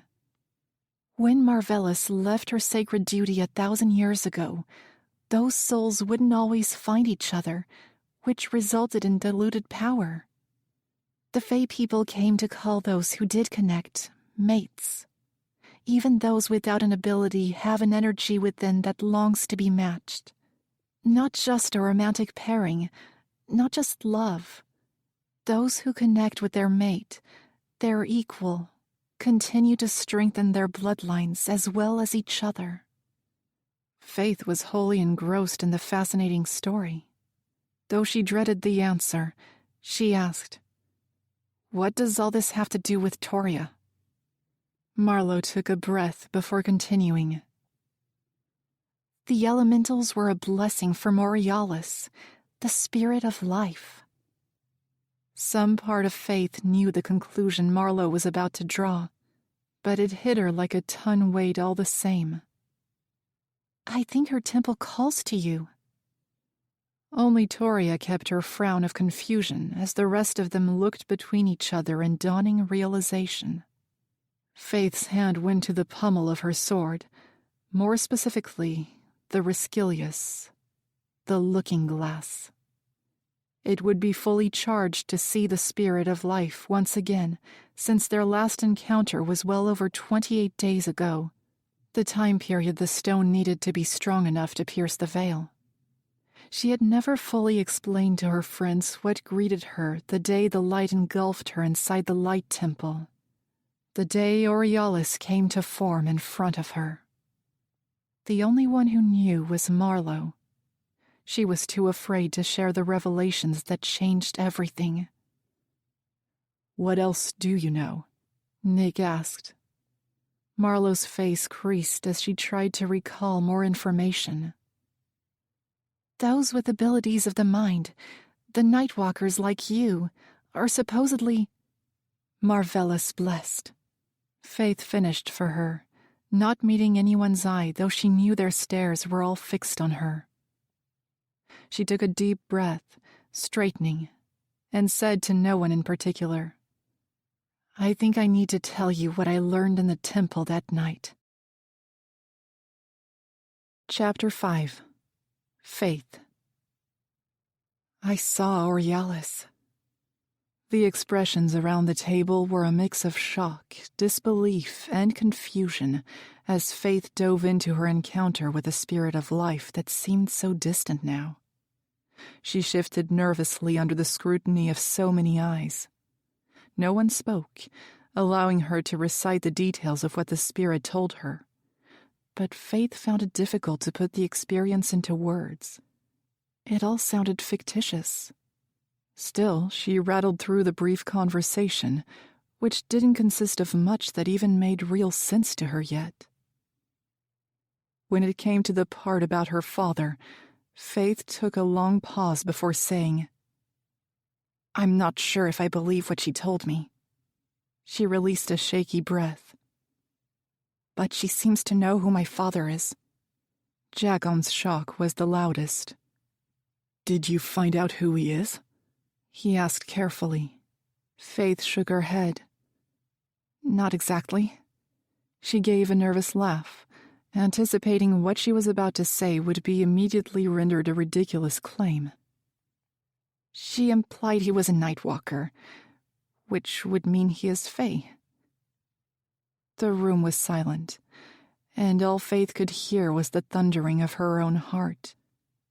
"It makes sense." Nick was the first to speak, and she whipped her head to him as it wasn't exactly the dismissal she expected. "Your speed, even your strength, is more than the average woman. It also explains why you're so adept at swordplay. If Borealis speaks the truth, technically you're half Fae. Though it's clear you somehow take after your human origins more," he clarified, shaking his head in disbelief. "I should have thought of it sooner, but demi-Fae are rare, and I've only ever known them to look like us in appearance." He didn't have to say it, that aside from her rounded ears, her stature and poise were far from that of the Fae. They're often rejected and abandoned by their parents, human mothers who fear being seen bringing up a child with pointed ears, and Fey fathers who refuse to tarnish their name with a half-breed. That's barbaric, Marlowe snapped. Faythe was weighed down with horror. Her stomach churned, and she swallowed hard to remove the burn in her throat. A pulse filled her ears. She didn't want to hear anything further. She was a twisted blend of everything that shouldn't exist in the world. Her ability, her blood, her ancient heritage. The more she learned about herself, the more detached she felt. A damning feeling of not belonging anywhere anymore. She looked over to her friends. Can they see it too? Everything that was wrong beneath her skin. They said nothing, but their gazes held pity. Or is it wicked self-pity clouding my mind? A warm hand encased her own, and Faythe stared down at her ghostly pale skin against Toria's golden brown tone. It snapped her from her racing thoughts. With a small gesture of comfort and reassurance that there was no judgment around the table, Faythe soothed her rising panic of uncertainty. "Your mother never told you anything about your father?" Toria asked. "No, I mean, maybe it wasn't. I don't know if she..." Faythe tried to get out some of the conclusions she'd pondered when she first found out about her father's Fey heritage. The worst of her assumptions was the possibility her conception had been the product of something non-consensual. It was a thought she couldn't bear. She never said a word about him. "I'm terrified that he might not be worth seeking out." "You don't ever need to find out if you don't want to.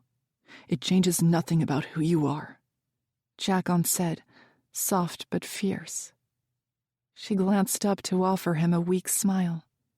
In truth, she hadn't yet made up her mind about whether or not she would attempt to trace her father. Even if she wanted to, she had absolutely no leads to start with. "Did Aurealis say anything else?" Nick asked. She was glad for the change of subject the prince knew she needed, but Faythe wasn't sure if she wanted to share the part about her mother. Specifically, her impossible heritage and bloodline connection to Marvellus, the spirit of souls. She spared a glance at Marlowe, the only one who knew of the information she withheld. The blacksmith kept her expression neutral, but her slight smile gave Faythe the reassurance she would keep her secret for now. Faythe shook her head in answer to Nick's question, leaving out the real explanation for her ability and letting them believe it was simply passed down in an obscure way from her long-lost Nightwalker father. A mischievous grin spread across Marlowe's face. "Did you bring your sword?" Faythe gave a wary nod, and the blacksmith beamed brighter, standing abruptly from the table. "If the spirit calls, we should answer." Of course she would say that. She's practically duty-bound. Knowing exactly what she meant, Faythe shook her head wildly. "No way. It's probably nothing. Like you said, Toria has a link to Aurealis. She would have heard it any time." She failed to convince herself it was mere coincidence the ward heard the calling tonight. Marlowe gave her a flat look, knowing as much. "You said so yourself. There's more explanation she owes you, and you're long past the 28 days. You can't hide from it forever." Faythe glanced at Jacon, her eyes falling to the hand still hovering over his tender old wound. If the spirit had answers about why his pain was returning, it was reason enough to push aside her cowardice over a confrontation with Aurealis. She pushed herself up from the bench, casting her gaze to Nyx. "What were you saying about adventure?" The prince's mouth twitched upward in a devious smile that made her shiver in delight. Jacon and Toria rose too, and she looked around at her circle of friends. She could almost see as much as feel the bonded line that ran through them all in one way or another. Faythe said with newfound confidence, "Let's go see what the Almighty Spirit has to say." It was harder to be stealthy with more bodies to consider. The 5 friends crouched in the shadows of an alleyway, each taking turns to dart across intersections and weave in and out of the maze of streets. There would be other patrol groups besides Caius and Tress that they didn't want to risk crossing paths with if they could help it. When they scaled the hills and came to the tree line of the eternal woods, Faythe paused before it in sudden realization and looked to Nick. He seemed to arrive at the same thought with the look they shared. Turning to Toria and Jackon, she said, "The woods are guarded. If you try to pass, you might see things, horrible things, made of your own fears." She winced at the memory of her worst fears made flesh in front of her by the wood's wicked defenses. "I'll stay out with Toria," Nick offered. The ward shook her head. "No, I can handle it." She walked past them all toward the veil of black. Nick hooked his hand around her elbow. "You might experience past traumas in there," he said, low and careful. Faythe already knew the prince was caring, but at his tenderness and concern for Toria, she knew the bond and history between them went deeper than she could comprehend. They had a century together, and likely knew each other as much as they knew themselves. It reminded her a lot of herself and Jackon. The ward smiled gratefully at his obvious worry, putting her hand over his. "I'll be fine," she said with confidence. He gave her one nod and released her arm. With a deep inhale, Toria vanished through the black curtains. Faythe's attention fell to Jackon. "You don't have to go through. It won't be pleasant," she said, putting it lightly. Her friend scoffed. "I'm not about to be shown up, Faye or not," he replied in playful humor, stepping up to the dark entrance. She didn't try to stop him. "See you on the other side." With those last words, he disappeared into the abyss. She looked to the remaining pair beside her, already having been through the wood's trials. Faythe blew out a breath. "Shall we?" Chapter 6. Toria. Toria was doused in cold terror the moment she stepped through the impenetrable black veil of the woods and walked straight into the one scene that had haunted her while awake and in sleep for over a century. Though she anticipated it would be the trauma she faced, nothing could have prepared her to revisit the vision of death and devastation. She watched as the once vibrant green hills of Fenstead burned bright in hues of red and orange, made all the more stark against the dark, smoke-clogged sky that choked the stars. The canopies of beautiful forests that held so many of her childhood memories were also ablaze, carrying the thick black clouds higher, and she could do nothing but watch the inferno wage its destruction on her homeland from her position on the balcony of the castle. Her ties to nature cried out deep inside. She was helpless to save any of it, and a part of her burned excruciatingly along with the natural world below. Her people's screams filled her ears, and she could do nothing but stand frozen in shock as the scenes of carnage unfolded right in front of her. "Toria." The voice struck her to her core, pooling tears in her eyes as she'd pined to hear it for so long, thinking she never would. He was gone. She couldn't bear to turn and meet the face of her father. She stayed silent as water flowed down her cheeks. Green banners of the great stag were unlawfully torn down in the streets below, hastily replaced by the black and white fanged serpent of the kingdom brutally dominating hers. Valgard. They had conquered at last with a force too large for Fenstead to defend themselves against. Her once peaceful and prosperous land of thriving green space and wonderful creatures had been defiled into nothing but blood and ash. She didn't deserve to lead these people if she was too weak to protect them. "What are you afraid of, my child?" Her father's voice was exactly as she remembered from a century past. "I could have done more," she said, her lip quivering at the sight of the devastation around them. Fenstead's soldiers fought valiantly until their last breath, never letting the oath they swore to protect their kingdom falter. She would commemorate their bravery, take each and every name of the fallen, and make them eternal on the lands they died for. This she promised their souls. "Tell me," the voice of her father pressed. She tore her eyes from the bloodbath below, and a small whimper left her at the sight of the king of Fenstead, the dark skin of his usually perfect face now bloodied and marred. An exact replica of the last memory she had of him as he left the battlefield to force her into the arms of the guards who would get her to safety. She'd wanted to stay, was armed to fight, but he convinced her to leave as the kingdom would need a ruler to see it rise again. It was the moment she saw it in his eyes. They were fighting a losing battle. So she went with them, turning her back on her people in their time of peril. "I'm afraid I am not enough." Tears continued to fall as she confessed to her father what she was terrified to admit, that when the day came to reclaim her kingdom, she would no longer be fit to rule Fenstead, no longer worthy. "I ran when they needed me most." "They needed you to live." "No, father.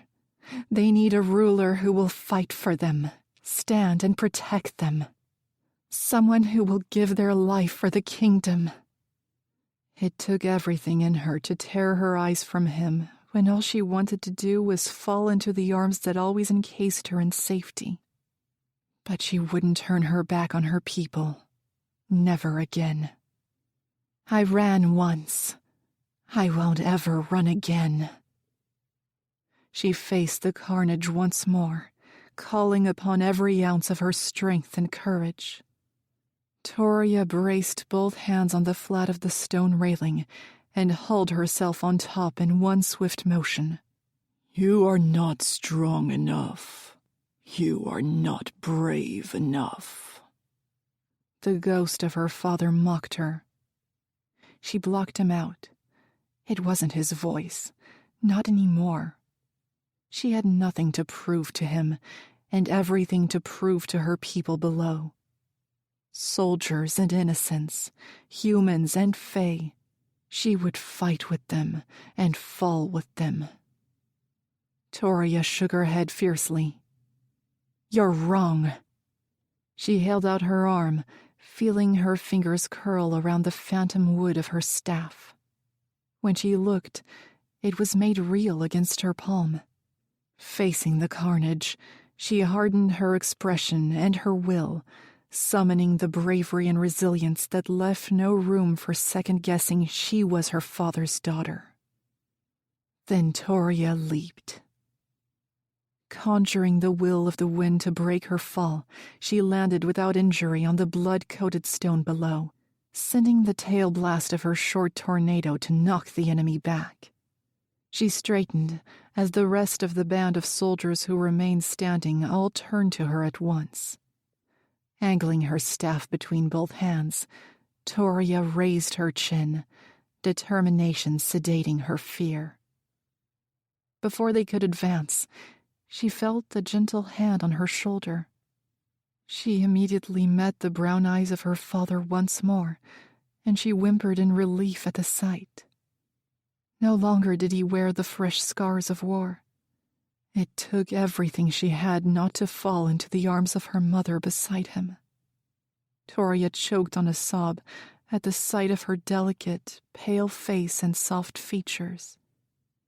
Her mother smiled with a warmth she would never feel again, a mother's warmth. "Your time to fight will come, my darling.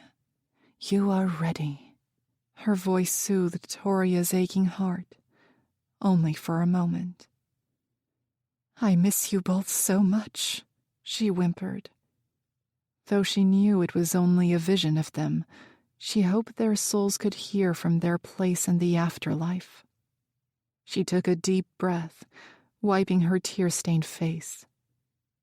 I won't fail you again. Fenstead will rise and prosper, and I will do everything in my power to restore the lands and make you proud, she said fiercely. A soft smile spread across the king and queen's faces, pride and love shining in their eyes to fill her with confidence. We know you will. Now go, Toria. Finstead needs you to live. Toria glanced at the many soldiers engaged in combat around her, the clang of steel, the scent of fire and blood. With all her might, she forced herself to turn away, and she ran. 2 Fenstead guards covered her as she took off down an alley that was free of lingering bodies. Horses were equipped and waiting. They hurried for them. Halfway down the alley, the guard on her right let out a shrill cry, and Toria's head snapped to him. Her blood chilled at seeing the dagger protruding from his throat, and his final wide-eyed look of agony before he fell. Her scream was smothered by her other escort's piercing shout of pain before his body also met the ground. Toria was wild in panic and angled her staff as she whirled to their assailant. She was met with a lone figure, cloaked and hooded to shadow their face. Their sword was drawn, the length of dark steel dripping with thick blood. Toria paled, but breathed to focus herself for defense. They didn't advance. Instead, their head tilted faintly, observing. It was then Toria remembered she was in a memory. She had already lived this moment. Her assailant spoke, words she would never forget in her lifetime. If you're smart, you'll get on that horse, ride far, and won't look back for 1 second. A feminine voice, as unexpected as the mercy she offered. One of the enemy, yet she chose to spare her life. Whether she knew her to be the princess or not, Toria would never be sure. Just then, a single warrior came rushing out from behind her enemy and savior. A Reylan warrior, one of their neighboring allies, Toria quickly distinguished from the accents of crimson on his black leather armor.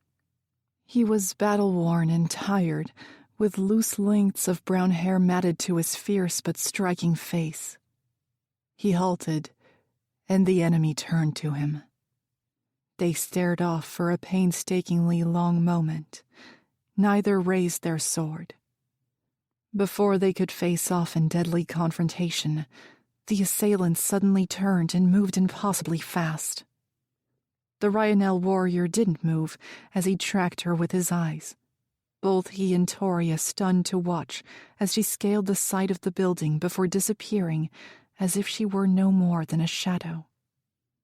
Toria looked down at her slain escorts, swallowing the guilt. They died protecting her. When she met the eye of the Reylan ally, all he gave was a short nod, a push for her to flee, and he would keep her back clear. Toria uttered a thank you in trembling bewilderment. It barely left her lips as a whisper.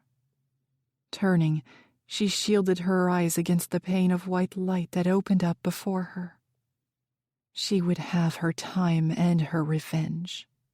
Until then, Toria took the steps to return to Nick and High Pharaoh.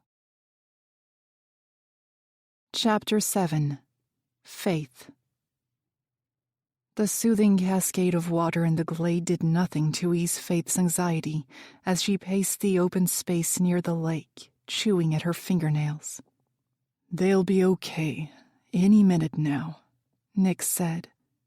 His words were futile in an attempt to calm her, and he failed to hide his own concern as he stared back through the tree line they had emerged from. Faythe was afraid of what horrors Jacon and Toria would endure as they waited, and of the possibility they might not make it past at all. Nick had indicated the woods was selective with who it let enter into its eternal daytime. Marlowe also stood beside Nick tensely waiting for Jacon, imitating his stance, but she couldn't find it in herself to comfort her friend while her own nerves rattled.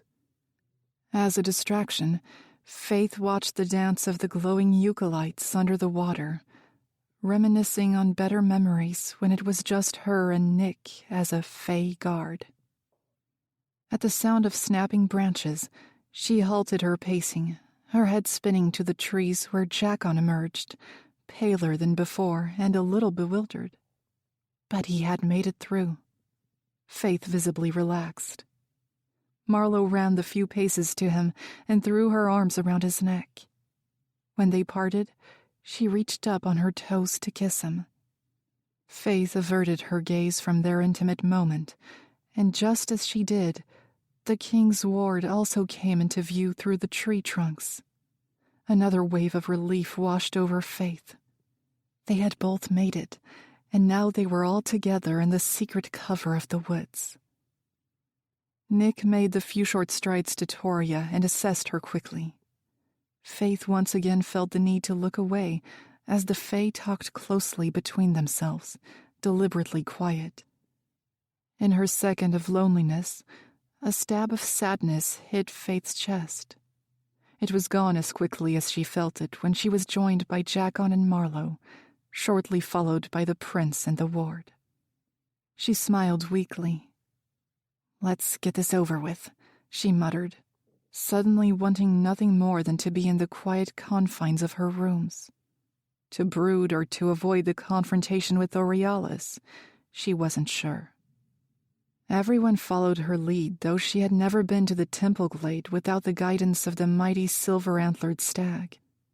She only hoped it would reveal itself if she walked in the same direction she recalled from memory. But the array of crooked wooden bodies all looked the same no matter which way she faced. None of her companions talked as they trudged slightly behind. She powered ahead, not really in the mood for conversation anyway. Nick must have noticed, because she felt his presence creep up and fall into pace beside her. His arm brushed hers, and she felt his sideward glance like a brand. "Are you okay?"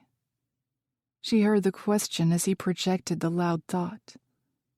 Caught between wanting to confess she hadn't been okay in months and saying what she needed to for him to believe she was, Faythe decided to stay silent. The temple came into view a few short paces later, the sight bringing both relief and fear in overwhelming amounts. Faythe didn't let it show. Instead, she stormed through the last of the tree line and out into the wide clearing to face the tall ancient structure she dreaded to meet again. As they approached, she drew Lumarius, the cry of steel as it left its scabbard the only sound to disrupt the silence around them. She lifted the pommel that held the Rescilius to her eye and saw the symbols on each of the doors that had erased themselves from her memory through magic.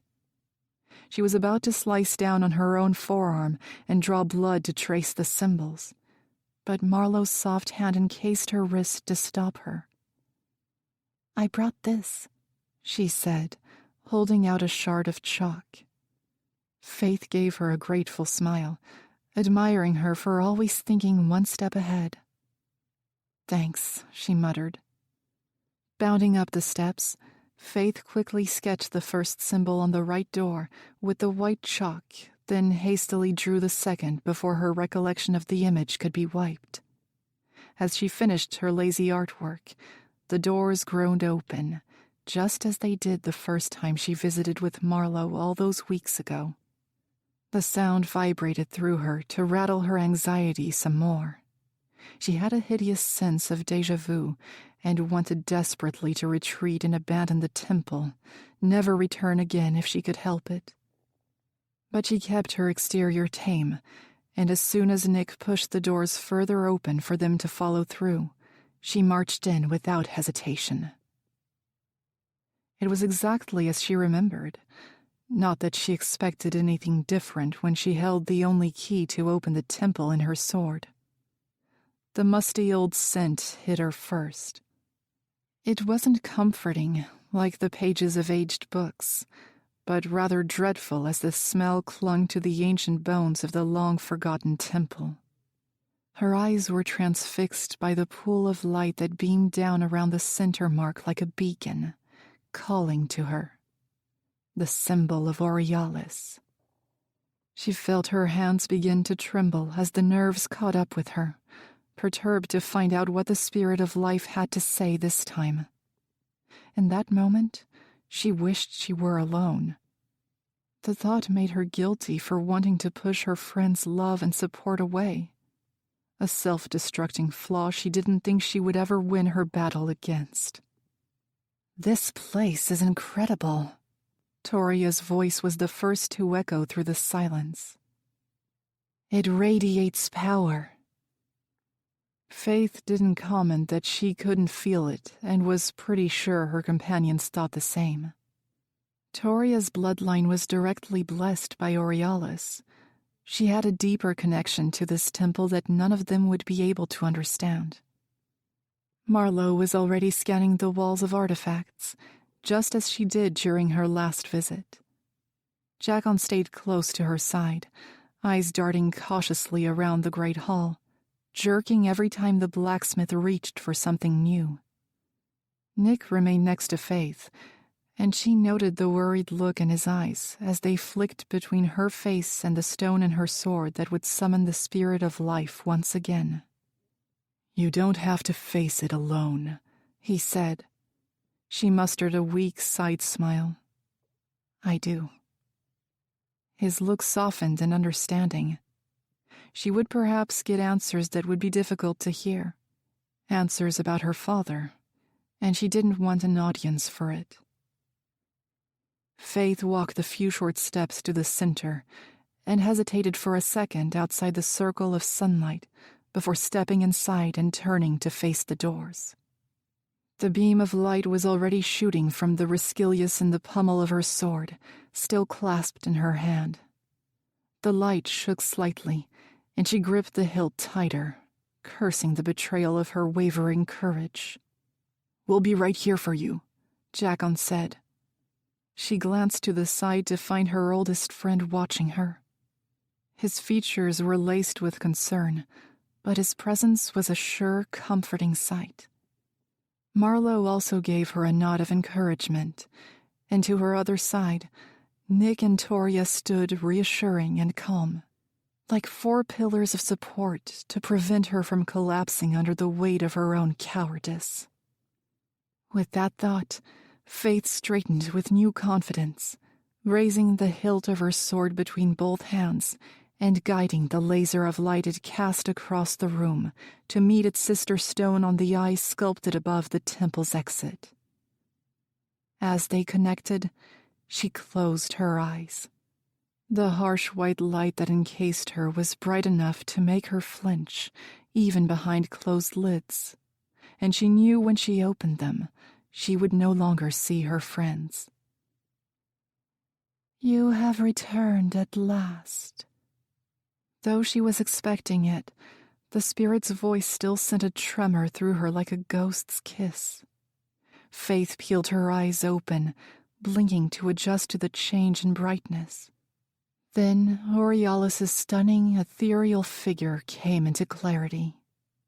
Exactly as Faythe remembered. She was struck as if it were their first encounter, both from her beauty and the fact she was real and in a physical form. "It hasn't been that long," she grumbled. "We are running out of time. It has been long enough."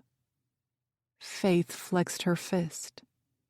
"I've been a little preoccupied," she said, putting very lightly the series of events that ended with her castle imprisonment.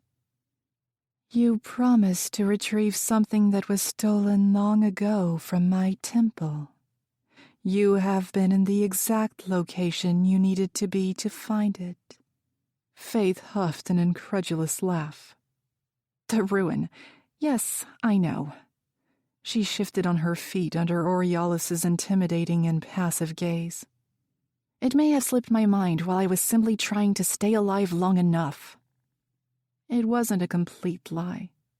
While the daunting task would often weave its way through her lattice of overwhelming thoughts and emotions, it was always drowned out by Faythe coming to grips with her ability and staying out of the king's line of execution. We are running out of time. Aurealis's urgency brought forth the burning question that had made Faythe desperate enough to venture here tonight, rather than hold off for as long as possible. Jacon's pain. Are you behind it? Aurealis raised her chin, a sign Faythe knew to anticipate as affirmation or a movement before the fall of hard knowledge. Where life is granted a second chance, so can that mercy be taken back. You've proven your point. I'm here. Tell me you won't threaten his life again. Aurealis gracefully dipped her head. You have my word. So long as you find my ruin, the light magic will sustain him for as long as he lives. The words crushed Faythe with relief. Thank you. But Faythe, in the bargain you struck, your reward was instant. Magic can be impatient even beyond my control. I must warn you that your friend's pain shall only get worse until the ruin is within your grasp. A wave of ice flushed her skin, but even Aurealis intimated with a hint of sympathy that this was out of her control. Faythe began to feel the choking suffocation of guilt at realizing she'd put Jacon's life on borrowed time until she fulfilled her end of the bargain. Why is it within the castle? Why would the king have it? We do not have enough time right now to explain. Find my ruin, and you can summon me at will by connecting the power of the true sun to it through the Rescilius. I'm sorry this task falls to you, Faythe, but it is urgent. What is it you're so afraid of that you can't take care of yourself? Aren't you supposed to be the ones watching over us? Faythe ranted in growing frustration, tired of the cryptic messages. It was that way for a long time, until Marvellus broke the balance. Faythe's head rattled at the mention of the spirit of souls. Where is she now? She asked, unsure if she wanted to know. Until now she had believed, or rather hoped, the ancient goddess no longer walked their lands. I lost track of her over 200 years ago. You are not safe as long as she remains in your realm. None of you are. Faythe swallowed hard at the confirmation Marvellus was very much still alive. Why? Was all she could ask, dizzy with cold apprehension. There is not enough time to explain. Find the ruin within the castle. The princess is powerful with my gift. She may be able to help trace it. Why me?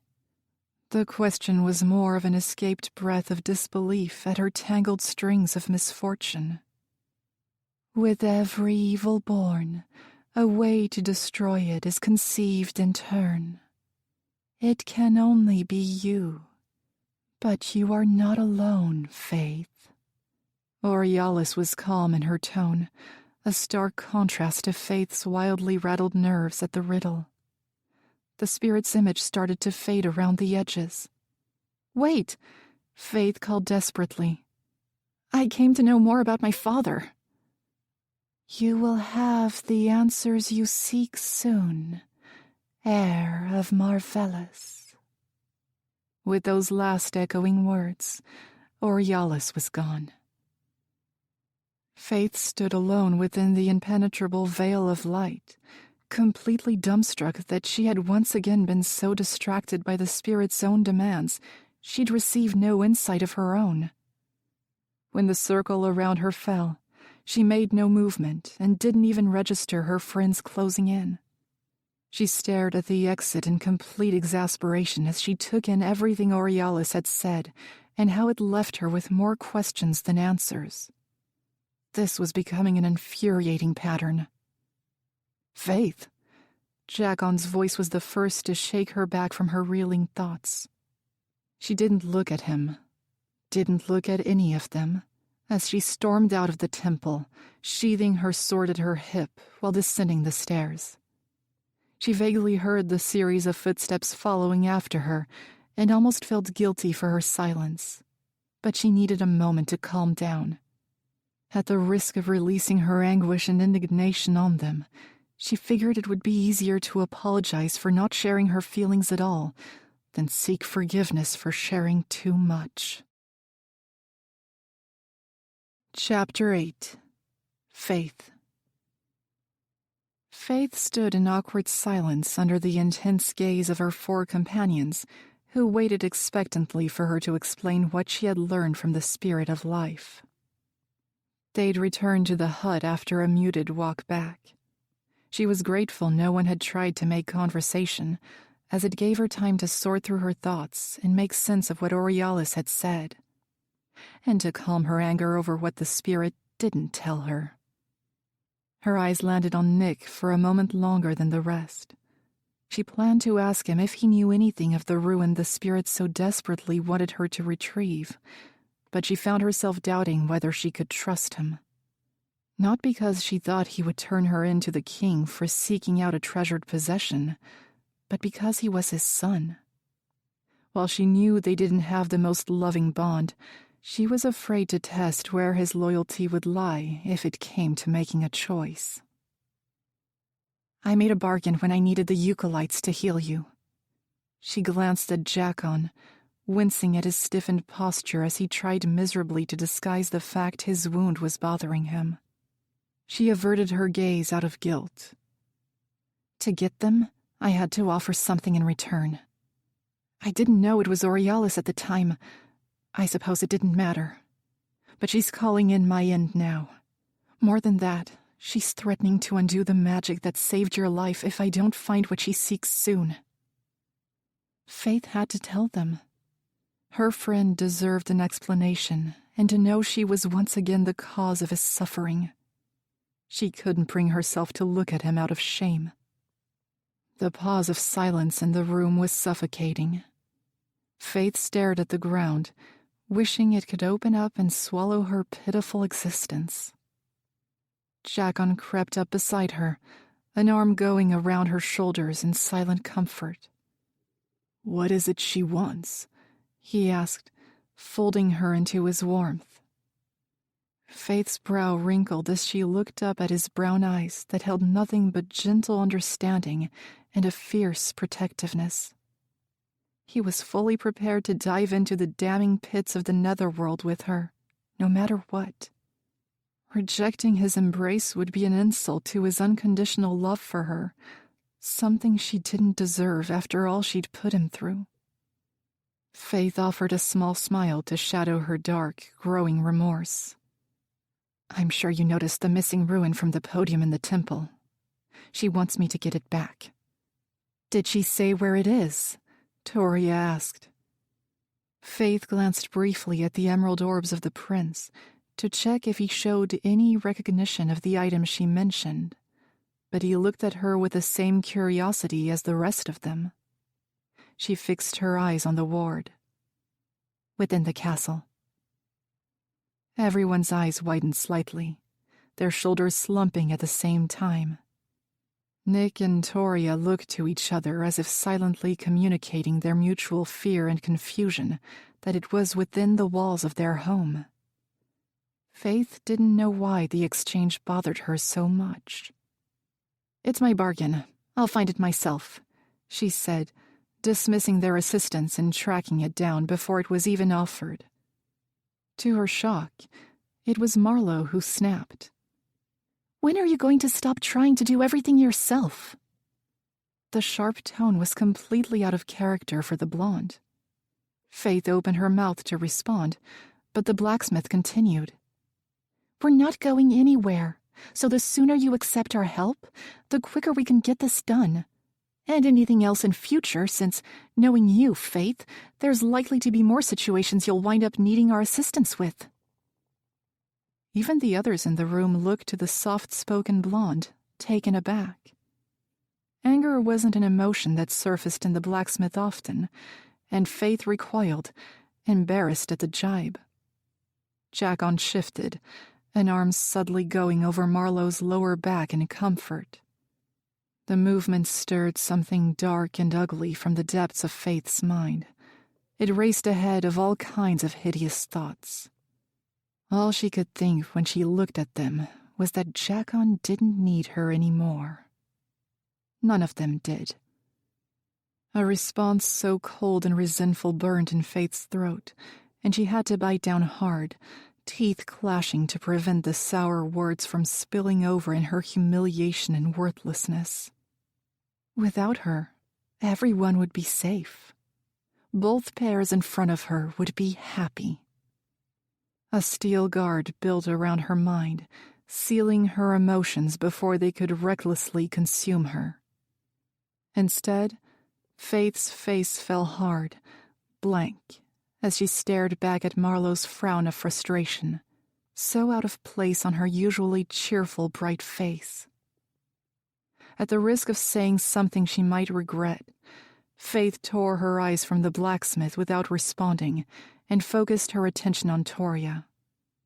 "You might be able to feel the ruin like you did tonight if you get close enough." Toria's gaze held sympathy, and Faythe could hardly stand to look any of her friends in the eye. The ward gave a nod in response to the knowledge Faythe shared. "We should be getting back," Nick informed them, cutting through the tension that had built. Faythe kept the sulking off her face, not even knowing how long had passed since they left Caius and Tress. Nick and Toria left through the small front door after saying a short goodbye to Jackon and Marlowe. Faythe paused when the Fae were out of sight, turning back to her human friends. "It's time to move on," she said quietly, looking around the worn wooden walls of her old home of 10 years. "We all need to let go of this damned hut." She met eyes with Jackon when she couldn't shift her gaze to Marlowe, still picturing that quick look of anger in the ocean of her irises. She couldn't bear it. "Move to the cottage. Live comfortably. There's nothing left here for any of us." "I miss having you with me every day," Jackon muttered, and she didn't stop him when he pulled her into his embrace. She had no choice but to catch her gaze on Marlowe at his back, and she wished she hadn't, for something far worse than anger glittered in her irises, something akin to pain and sadness. Faythe had to swallow the marble of grief and apology that she couldn't form into words. As the tears pricked her eyes within Jackon's arms, she cowardly closed her eyes and savored the moment wrapped in his woodsy scent. Faythe loved Marlowe unconditionally. She loved Nick and Toria. But for just a few seconds of sorrowful reflection, she couldn't help but think back to when it was just herself and Jackon, without danger or intrigue. Plain routine, but joyous memories. When he needed her as much as she needed him, because all they had was each other. Whether he realized it or not, the truth that tore a deep wound within her chest was that Jackon had everything he needed. Faythe was not good for him, not like Marlowe. She clutched him a little tighter with the painful squeeze on her heart at the thought. "I miss you too, Jack," she whispered. Chapter 9. Faythe. "You're joking, right?" Faythe stood with arms crossed, staring at the prince from across her room as he kept his distance. If she didn't know any better, she would think he was actually afraid of her reaction to the information he'd dropped on her. The idea was ridiculous, laughable even, but had she really built up such a bad reputation for herself that he expected her to lash out with violence? The thought made her drop her arms and relax her posture. She was angry, but not at Nick, and she decided it was best not to kill the messenger this time. It was not enough for her to be humiliated standing in the shadows in a guard's uniform. Now, the king wanted to parade her right in front of the vultures who would tear her apart simply for being human. The king's plan made sense. Faythe even wanted to admire the brilliance of it. She would have a lot more opportunity to rummage through the other court's minds if she was forced to be among them, instead of trying to be inconspicuous from a distance. But the thought of having to suffer their judgmental stares and hear them slander her in their minds while she forced a smile with pleasant chat. It would be a new test of wills for Faythe. He wants me to make sure you're prepared. Faythe chuckled without humor. Prepared, she mocked. You mean he sent you to tighten the collar? Nick sighed and finally came closer to where Faythe stood by the warmth of the fire. It blazed at her back to take away the creeping winter night's chill, a perfect blend of amber, since she refused the magic cobalt flames in an attempt to retain some semblance of normality. I'm not here to tell you what to do, but to ask you to be smart, he pleaded. This won't be a simple council meeting with the lords of High Pharaoh. These are the powerful courts of Engardia, and you'd be wise to acknowledge that. Your pride means nothing if you're dead, and it will be too far out of my hands if you decide to piss off the wrong royal. Faythe heaved a long sigh, but a small, sly smile tugged at the corners of her lips. Thanks for the warning. I'll behave. She batted her lashes, and he nudged her arm with a chuckle. Spirits help us all, he muttered. Faythe slumped into an armchair by the fire.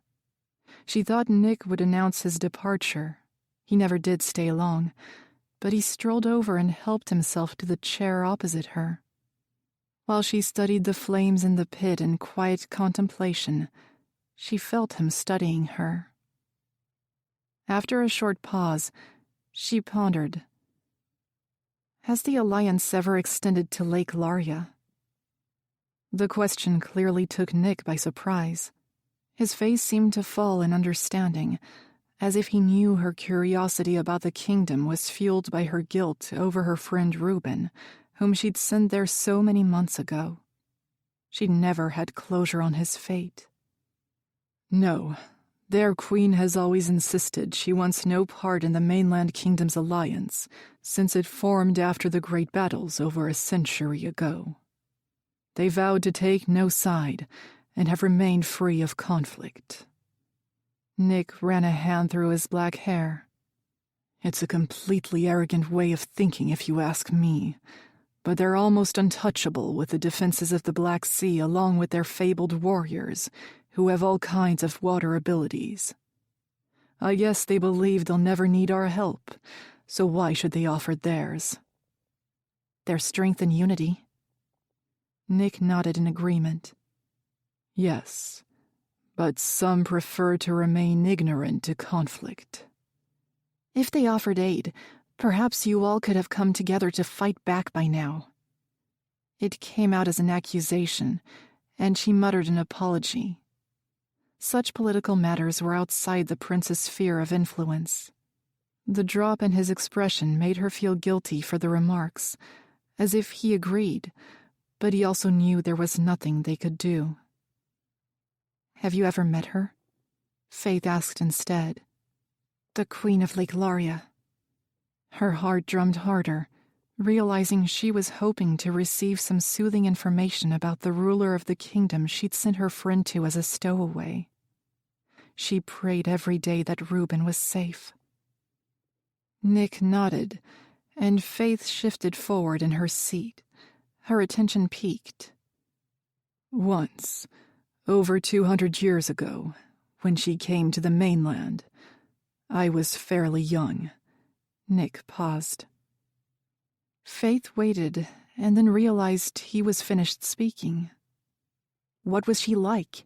She pressed, not quite believing he planned to drop the topic there. Nick took a long breath, as though trying to scramble for loose memories. His cheeks flushed. Honestly, I was hardly interested in anything political at that age. I don't remember a lot of that visit, as I was usually itching to get back to the training ground or... He stopped himself, the redness trailing down his neck. Faythe's lips curled in amusement. Or what? He scratched the back of his neck. I was young. He felt the need to reiterate. Faythe's smile stretched to a grin. Nicholas Silvergriff, what dirty little secrets do you have to hide? She teased. He huffed a laugh, not forgetting he'd asked her the same thing once the first time they lay on the grass in the eternal woods, and she allowed him into her subconscious mind. Slipping back into his cool arrogance, he said, "Wouldn't you like to know, Faythe?" She rolled her eyes, leaning back in her chair and folding her legs under her gown. I think your younger antics with the ladies would hardly surprise anyone. Nick sank back in his seat, one ankle crossing over his knee. I shall not wreck your innocence with my antics, he drawled with the most devious look. Faythe quickly extinguished the flames that rose on her face, not wanting to give him the satisfaction of a reaction. She crossed her arms and matched his stare. Then I shall not wreck yours with mine. His green irises twinkled in delight. He folded his hands behind his head. I never did get to sample the full-course menu, as you so eloquently put it. It was a playful challenge to see who could concede to embarrassment first. Faythe shook her head, knowing when she was outmatched. You're insufferable, she muttered. His grin was devastatingly enticing. Another time, then. She ground her teeth, muttering a prayer to the spirits to soothe her chagrin. The Queen, what do you know of her? Faythe asked flatly, desperate to change the subject. Nick groaned, clearly not reveling in the subject. She was kind, if a little dull. Stunning. Blonde, blue eyes, large. I'm not interested in the size of her breasts, Nick. Faythe cut in with a deadpan look when he gestured in front of his chest. His smile turned feline. Large hands, he finished, flipping his palms around to her. Fire ignited inside her body. Hands? You should have seen them, big enough to hold 4 apples in one. She held his stare, the emeralds shining as he reveled in her flustered look at the conclusion she'd jumped to. Then he barked a laugh, and Faythe's mouth fell open in incredulity. Stupid Fay prick, she grumbled. It only added to Nick's rolling laughter. Faythe sank into her chair with a childish huff. He'd played her for a fool. She had the right mind to cast him out. So gullible, Faythe. We'll need to work on that. She didn't look at him, taming her need to take this to the fighting ring below. Nick schooled his face before he continued. The Queen of Lake Laria was exactly like you'd expect of any monarch. It's said she had a daughter who would have been a little older than me. She was conceived out of wedlock with an unknown father, barely past her 1st century when she died. But no one knows how, Nick blew out a breath. I couldn't come to care for the Queen, though. She held an air of self-importance. She's powerful, and she knows it. Her water-wielding abilities are legendary, and there are those who believe she commands even the most wicked creatures of the Black Sea. Faythe loosened off her disgruntled posture, her irritation fading in her interest. Do you believe that? I don't think so. Water-wielding is one thing, but taking command of a creature would be more akin to your ability. Mine doesn't work on animals. Exactly. And as far as we know, no other of your kind exists either. Your kind. She hated that the words made her feel isolated, alone. What of the land and people there? Nick shrugged. I've never been, though in teachings we were told it's perhaps the most beautiful and scenic of all the kingdoms. The Water Fae are said to be a peaceful people, but absolutely lethal. Water is so variable, a force that can drown, freeze, flood. I wouldn't want to challenge them, and I'm not surprised Valgard has stayed clear of the Great Western Island. No Water Fae dwell on the mainland? There are some who migrated, but they're not common.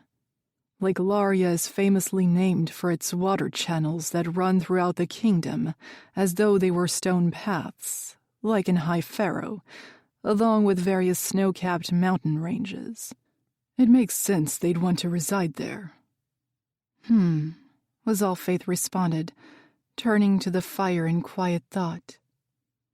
The kingdom of the water dragon sounded remarkable, and the small weight of guilt over Reuben's fate eased slightly as she considered perhaps he was safe and living a whole new life across the sea. She held on to that thought, hoping it was enough to relieve the constant turmoil whenever she wondered if he was even still alive. She heard Nick lean forward in his seat. Your friend will have made it. I don't believe they would turn away a desperate citizen if he was proven to be no threat.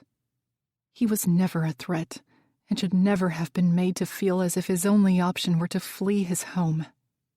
She realized immediately that her bitter words sounded accusatory again, and snapped her head to him. I'm sorry. You're right, he interjected, his face full of understanding. I can't speak for my father's actions, but they come from a place of wanting to protect the kingdom. Reuben did nothing wrong. He committed treason. He was scared and afraid. Isn't everyone? Nick said in a way that didn't exclude himself. Even on this side of the great fortification, they were afraid. It made her tremble to think that perhaps the scale of the war was worse than the citizens had been led to believe. She supposed in this case, ignorance was bliss, maybe even a mercy, if the alternative was fear and panic with no sense of ease. What is the punishment for treason? Death. For all? No matter the scale? Nick's eyes narrowed a fraction at her fierce pressing, knowing she already knew the answers. He obliged anyway. Yes. An act against the crown can't be met with leniency no matter the person. It would show a weak leadership and open the gates for merciless vultures such as Valgard to strike in full force. Everyone should have a right to trial, to be heard. And they get that chance, but the ruling must be consistent. Do you think Reuben should have been killed? It was a test, and one he'd walked right into. Nick knew it, his face wrinkled with conflicting emotions. Do you forget I was the one who warned him to flee? No, she would never forget.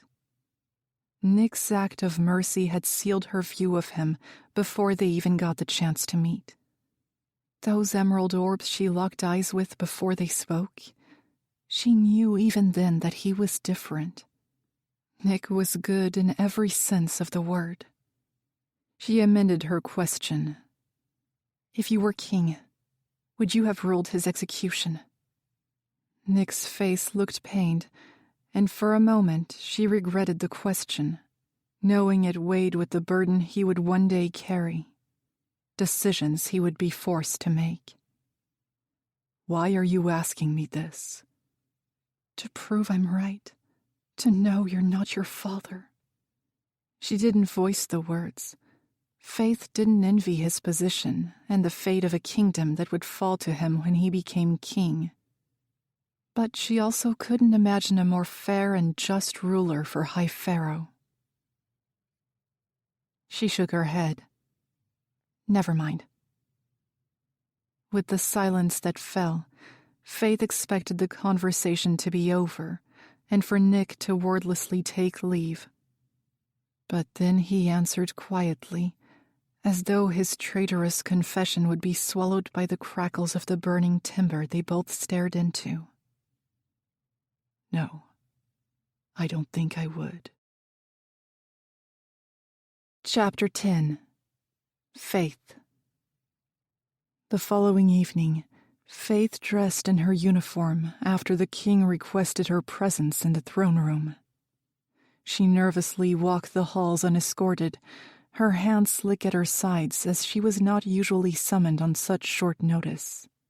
She was always briefed, or rather warned, well in advance of the king desiring her talents at his congregations. I'm going to enjoy this one. Faythe's heart leaped up her throat at the sound of the wicked voice that haunted her. Captain Varys fell into step beside her, his face beaming with sadistic delight, which made her whole body tremble at the thought of what awaited her.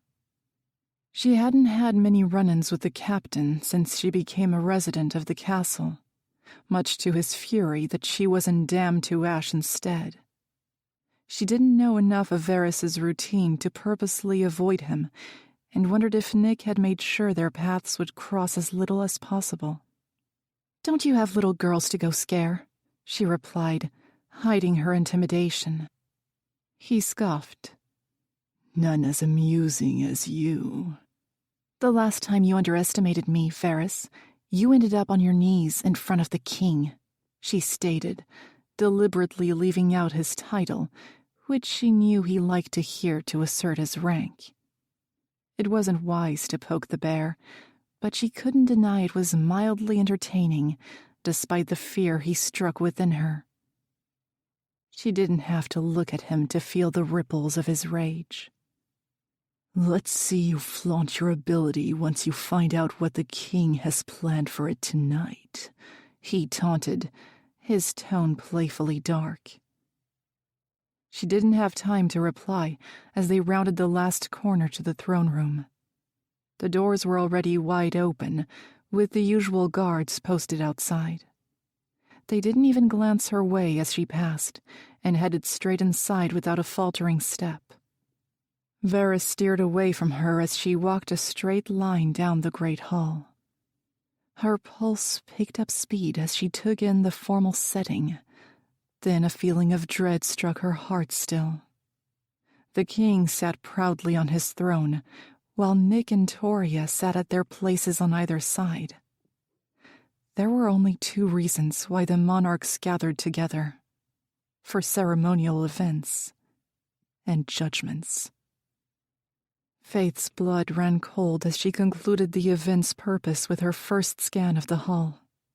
There were several other Fae, both male and female, scattered down the sides near the colonnades. Other court members, she assumed. In front of the dais, on their knees, was a frantic and terrified young human. He was so out of place with his tattered brown clothes and unwashed appearance. Just a boy, likely, no older than 12, and too thin to be from a home where he was properly fed. Faythe's heart broke at the sight.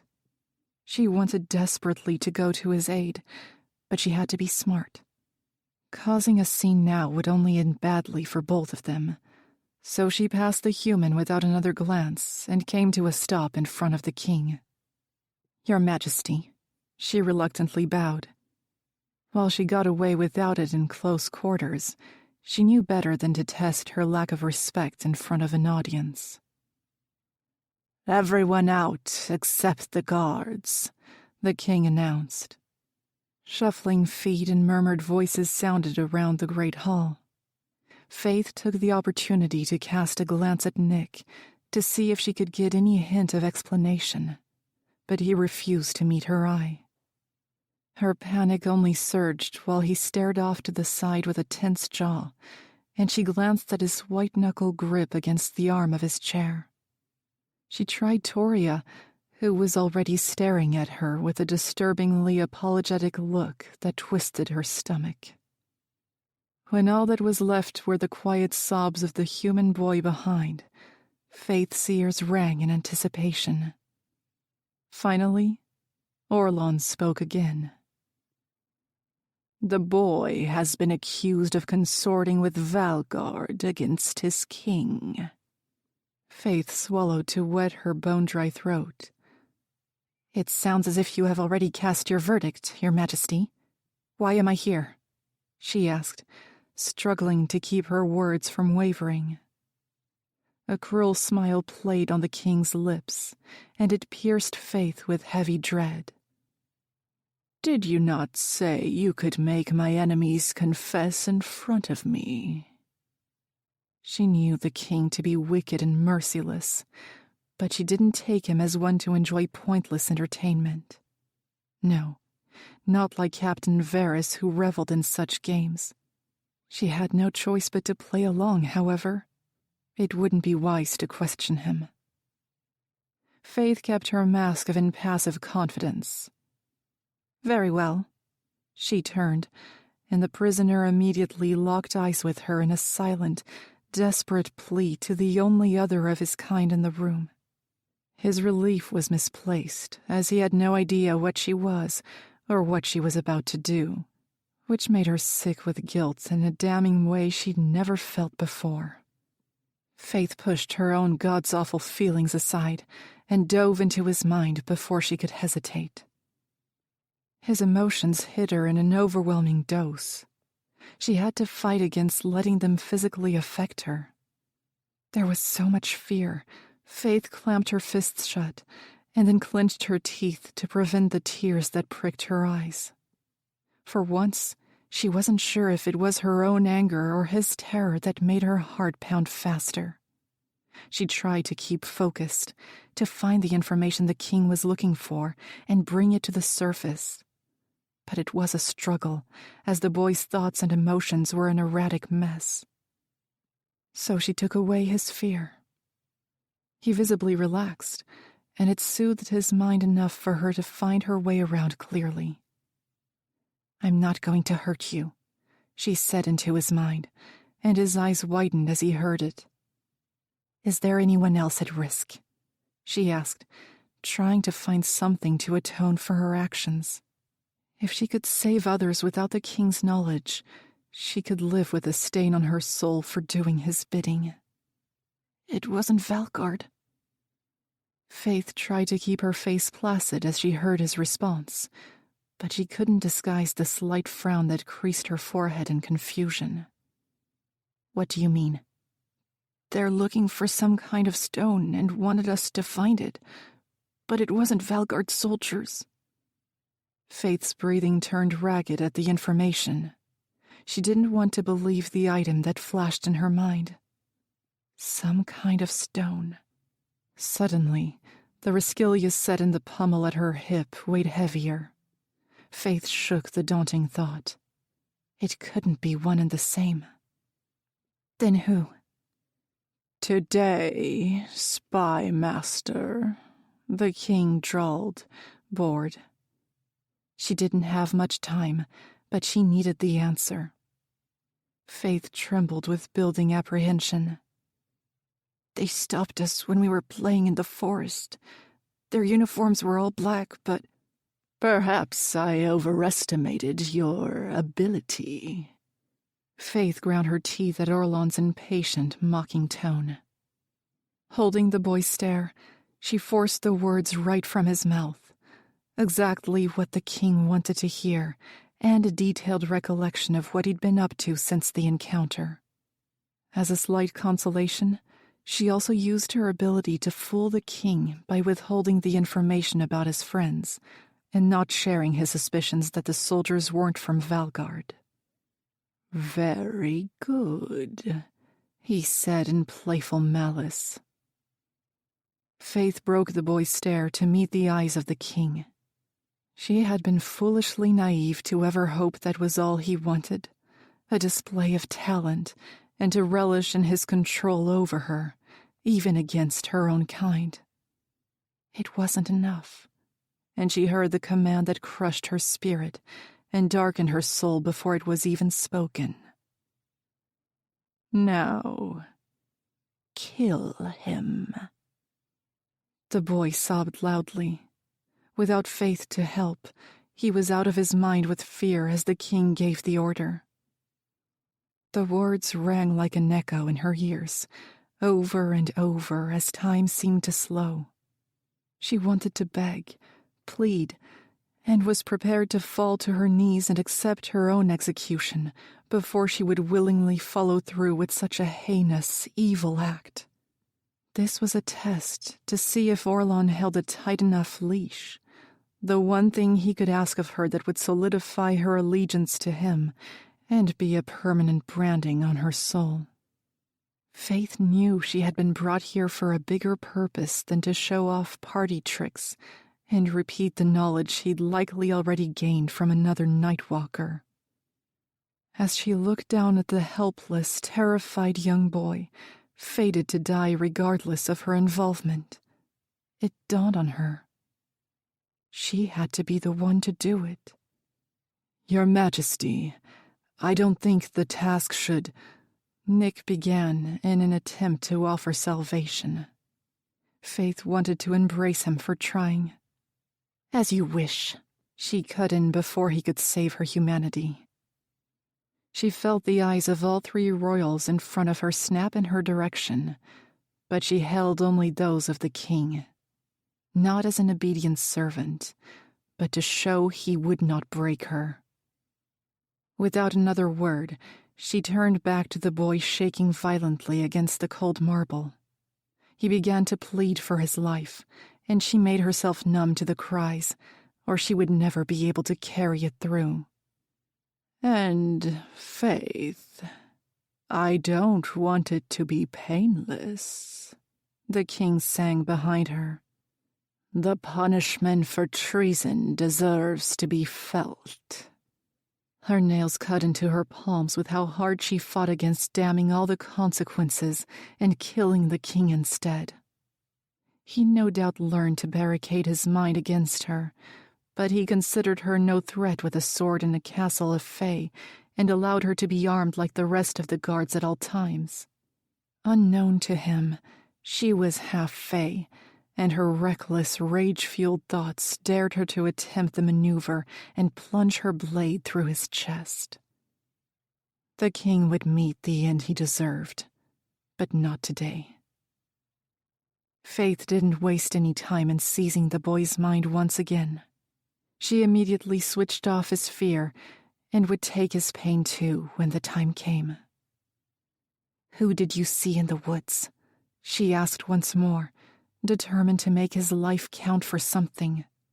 She could save the others before the king got to them. "I don't want to die here." Tears rolled down the boy's cheek, and Faythe fought against her own at the sadness in his voice. She took him out of the cold, strange hall, made the Fae disappear, and instead enfolded the scene of his home around him, filling it with the people he loved.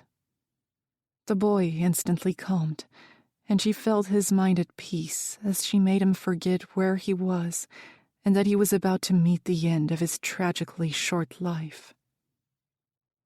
As much as it tore apart her heart, she only accepted the role of executioner because she knew she was the only one who could offer him a pain-free death in this last gift of seeing his family. She made a scream tear out his throat, and the boy fell with his back to the ground in an illusion of torture. Next, she made his body contort and wither on the floor, with cries that echoed sickeningly around the hall, all for the king's pleasure. In his mind, the boy was exactly where he deserved to be, completely unaware of his true surroundings and without an ounce of hurt or fear. "Who did you see?" She tried gently once more. Now his mind was at peace. In his head, the boy smiled at her as if he knew the mercy she had given him in place of whatever brutal, agonizing death would have befallen him. "I recognized one of the soldiers. I'd seen him before," the boy said.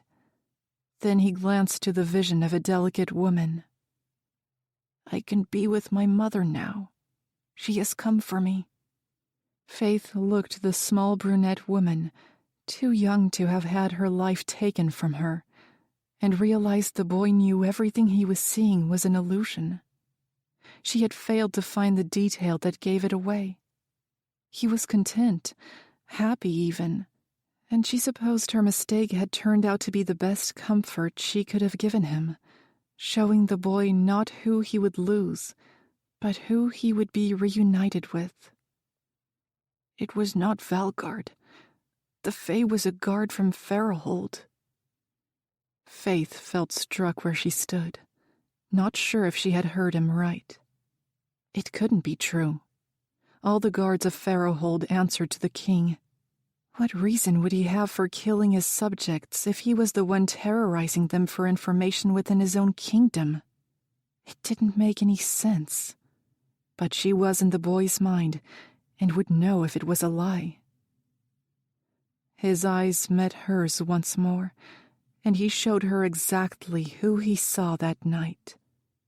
Faythe didn't recognize the Fae whose hood was pulled down to cover most of his face, but she committed the image to memory, while also noting every one of the boy's friends who were with him that night, hoping she wasn't too late to get them to safety. Will it hurt? Faythe was snapped back from her own thoughts, which reeled at the new information and what it possibly meant by the boy's question.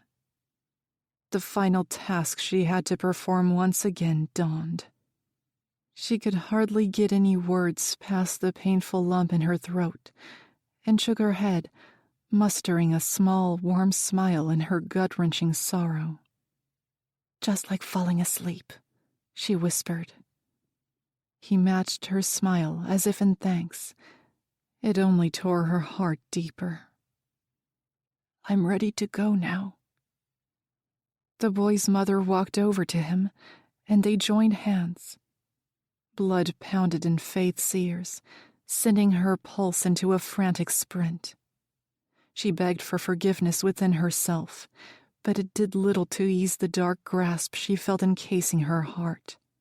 What she was about to do was irreversible, a permanent branding on her soul. But she couldn't afford to be selfish when the boy's alternative death at the king's hands didn't bear imagining. Faythe shut out her screaming thoughts, which fought against her movement as she raised an open palm, more for the king's show than anything. She felt the pressure pulsing, building, right there in her fingertips, as if she held the essence of his mind in her physical grasp, a fragile sphere of thin glass to shatter at her mercy. To everyone in the hall, the boy was still rolling and crying out in agony, begging for it to end. But in his mind, he was at peace, in no pain, and staring happily into his lost mother's eyes. Holding that image as the last he would remember, Faythe closed her fist with a sharp twist. She felt his death like a scorching pain in her gut and winced, her teeth clenching so hard she thought they might break. Only for seconds. The boy and his mother froze still. Then, slowly, their image and the scene broke off into fragments, floating upward before dissipating into nothing, and the throne room came into view around her once more. His body fell limp against the white marble floor. Then silence settled, save for the pounding of her own heart. Faythe took a moment to breathe consciously, feeling the rapid rise of bile in her throat. She kept her quivering fists clamped tight and reeled back the all-consuming rage that could drive her to do something reckless. She didn't look at the boy, motionless against the cold floor, to preserve the picture of his last moments in his own home with his mother, instead of in a large foreign room surrounded by strangers. She turned to the king, barely able to contain her hatred. "I'm sure one of your other servants can take it from here." The king chuckled darkly. "Impressive, spy master. You're more ruthless than I gave you credit for.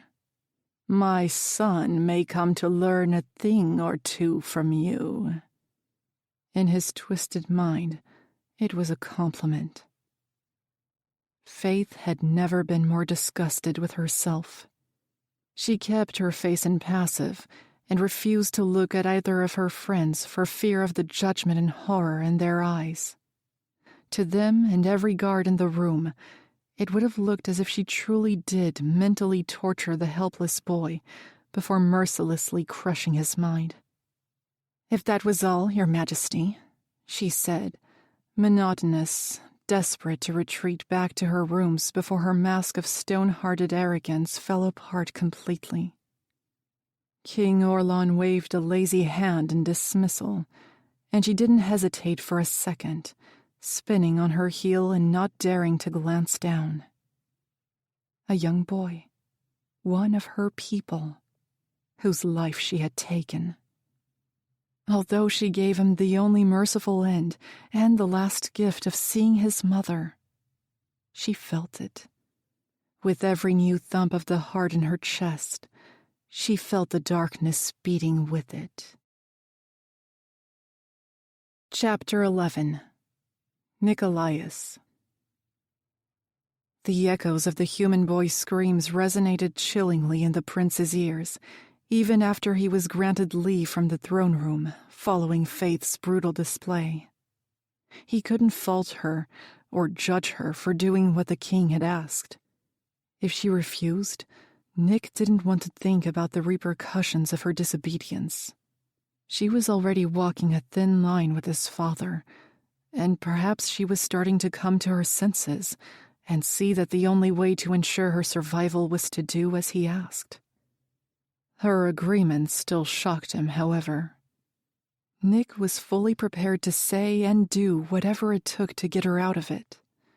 He knew it would be the one task the king could ask of her that Faythe would refuse, more likely to surrender her own life before taking that of another. Perhaps she had reached breaking point. Nick found himself almost jogging to her rooms to make sure she wasn't self-destructing after the horrific execution she was forced to carry out. He knocked on her door, a little more eagerly than he intended, and waited for her invitation to enter. When only silence came in response, in a surge of panic, he twisted the handle and hastily stepped inside anyway. The room was intact, so she hadn't destroyed anything physically in an act of rage against herself and the king. But it was her mental state he was worried about, and Nick would gladly let her wreck the place if she needed to. He started to panic further when he didn't immediately spot Faythe in any of the adjoining rooms, until he felt a breeze from the slightly ajar glass doors leading onto the balcony and spotted a silhouette protruding from one of the pillars on top of the stone rail. He walked out carefully, since she could very well fall off the high edge in fright.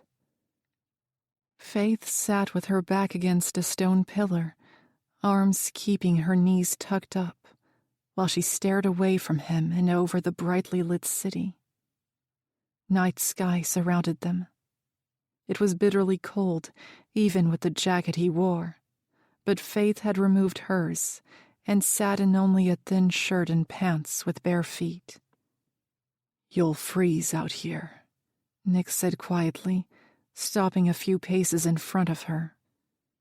He kept far enough away to give her space, but close enough he was sure he could grab her if she decided to topple herself off the balcony.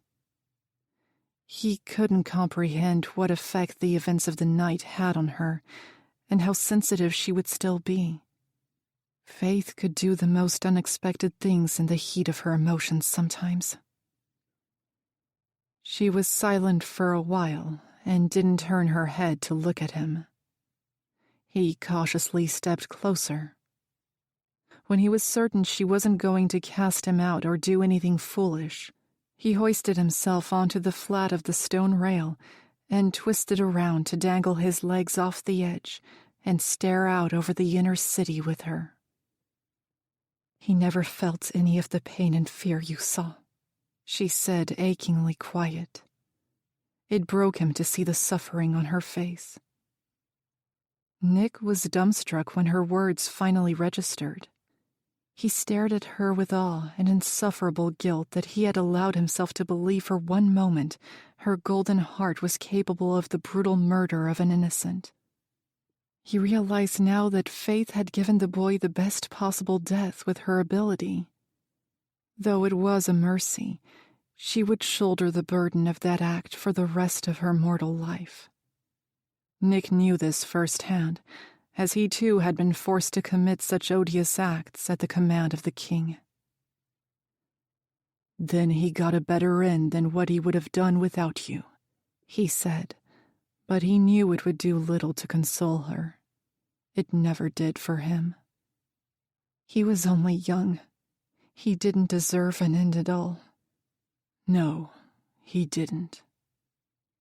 She turned to look at him then, her gold eyes hard and robbed of all glittering joy. "You shouldn't be here." He frowned, hurt by her rejection and the coldness in her tone. "Why?" "Conflict of interest," she said simply, and her emotionless features twisted his stomach. "I'm here at your side, not his." "When he allows you to be? Blood is thicker than water, Nick. I'm not a fool to believe you would choose me over him." "I didn't realize it was a choice." "Then you are the fool. You can't be on both sides. Your father is wrong and has to be stopped." The prince shook his head. "You talk of high treason, Faythe, yet you forget where you are. Who could quite easily overhear you? I've done what I can to keep you out of trouble, but if you're going to go looking for it, I won't be able to save you this time."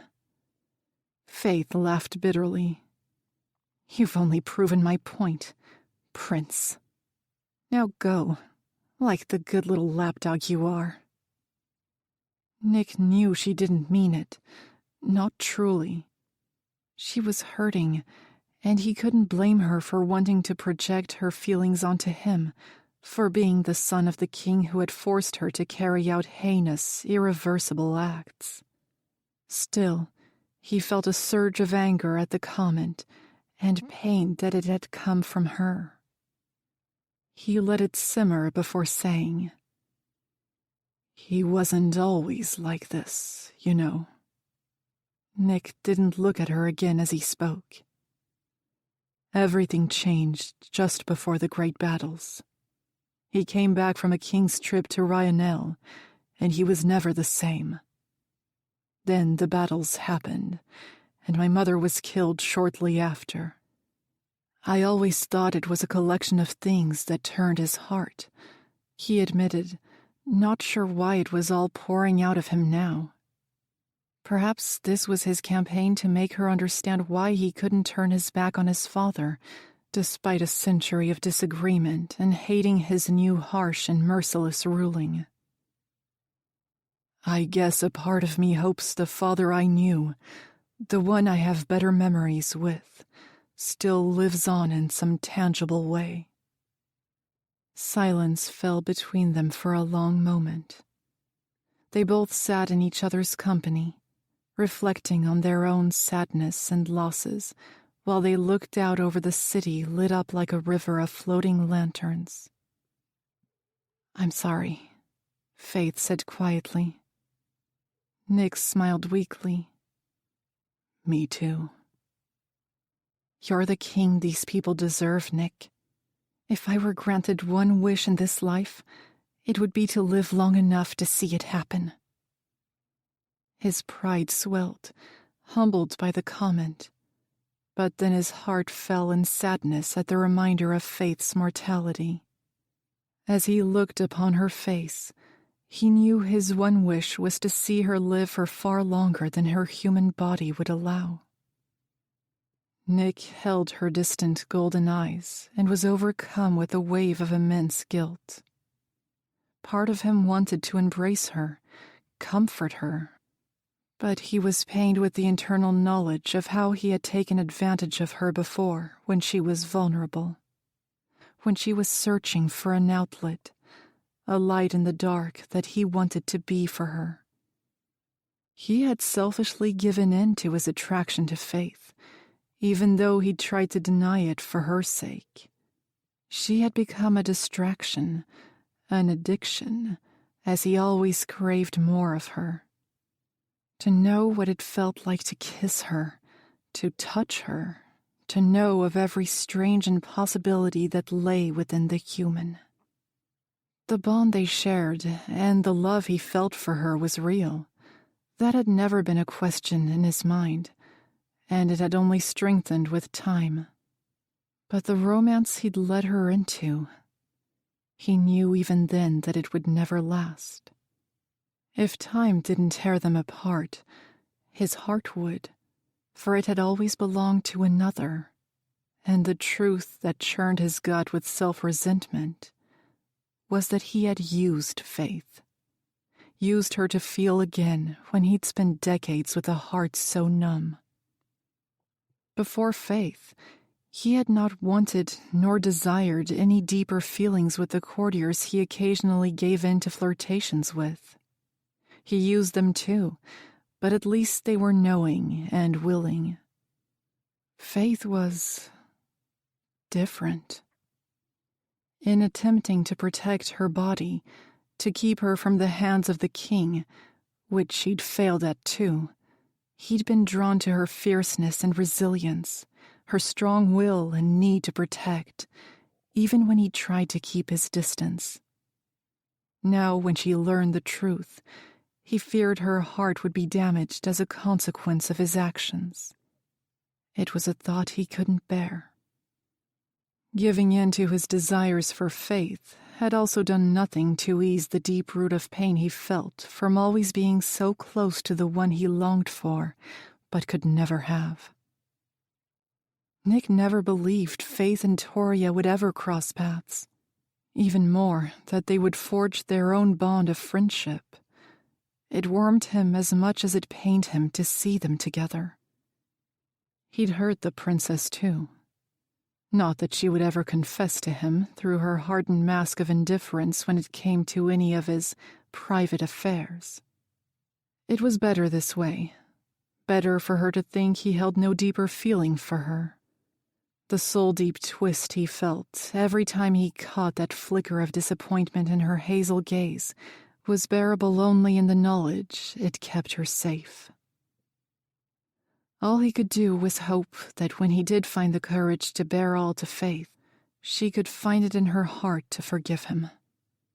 Because, romantic or not, it pained him horribly to imagine the void that would hollow his chest if she decided he wasn't worth her friendship either. Faythe would never know that she had saved him from becoming so ice-cold in his silent misery and torment that he feared he would never feel again. Chapter 12. Faythe. A soft knock sounded at Faythe's door, halting her back-and-forth pacing and silencing her reeling thoughts. In her restless solitude, she'd been wearing down the floorboards near the fire all day. She didn't identify the knock as either of her Fey friends or her 2 handmaidens. Instant curiosity had her striding to answer. Faythe blinked in surprise to find a familiar head of disheveled brown hair and a bright boyish smile standing outside. Caius waited patiently while she stared at him in confusion, trying to rack her mind for reasons why he would visit her rooms.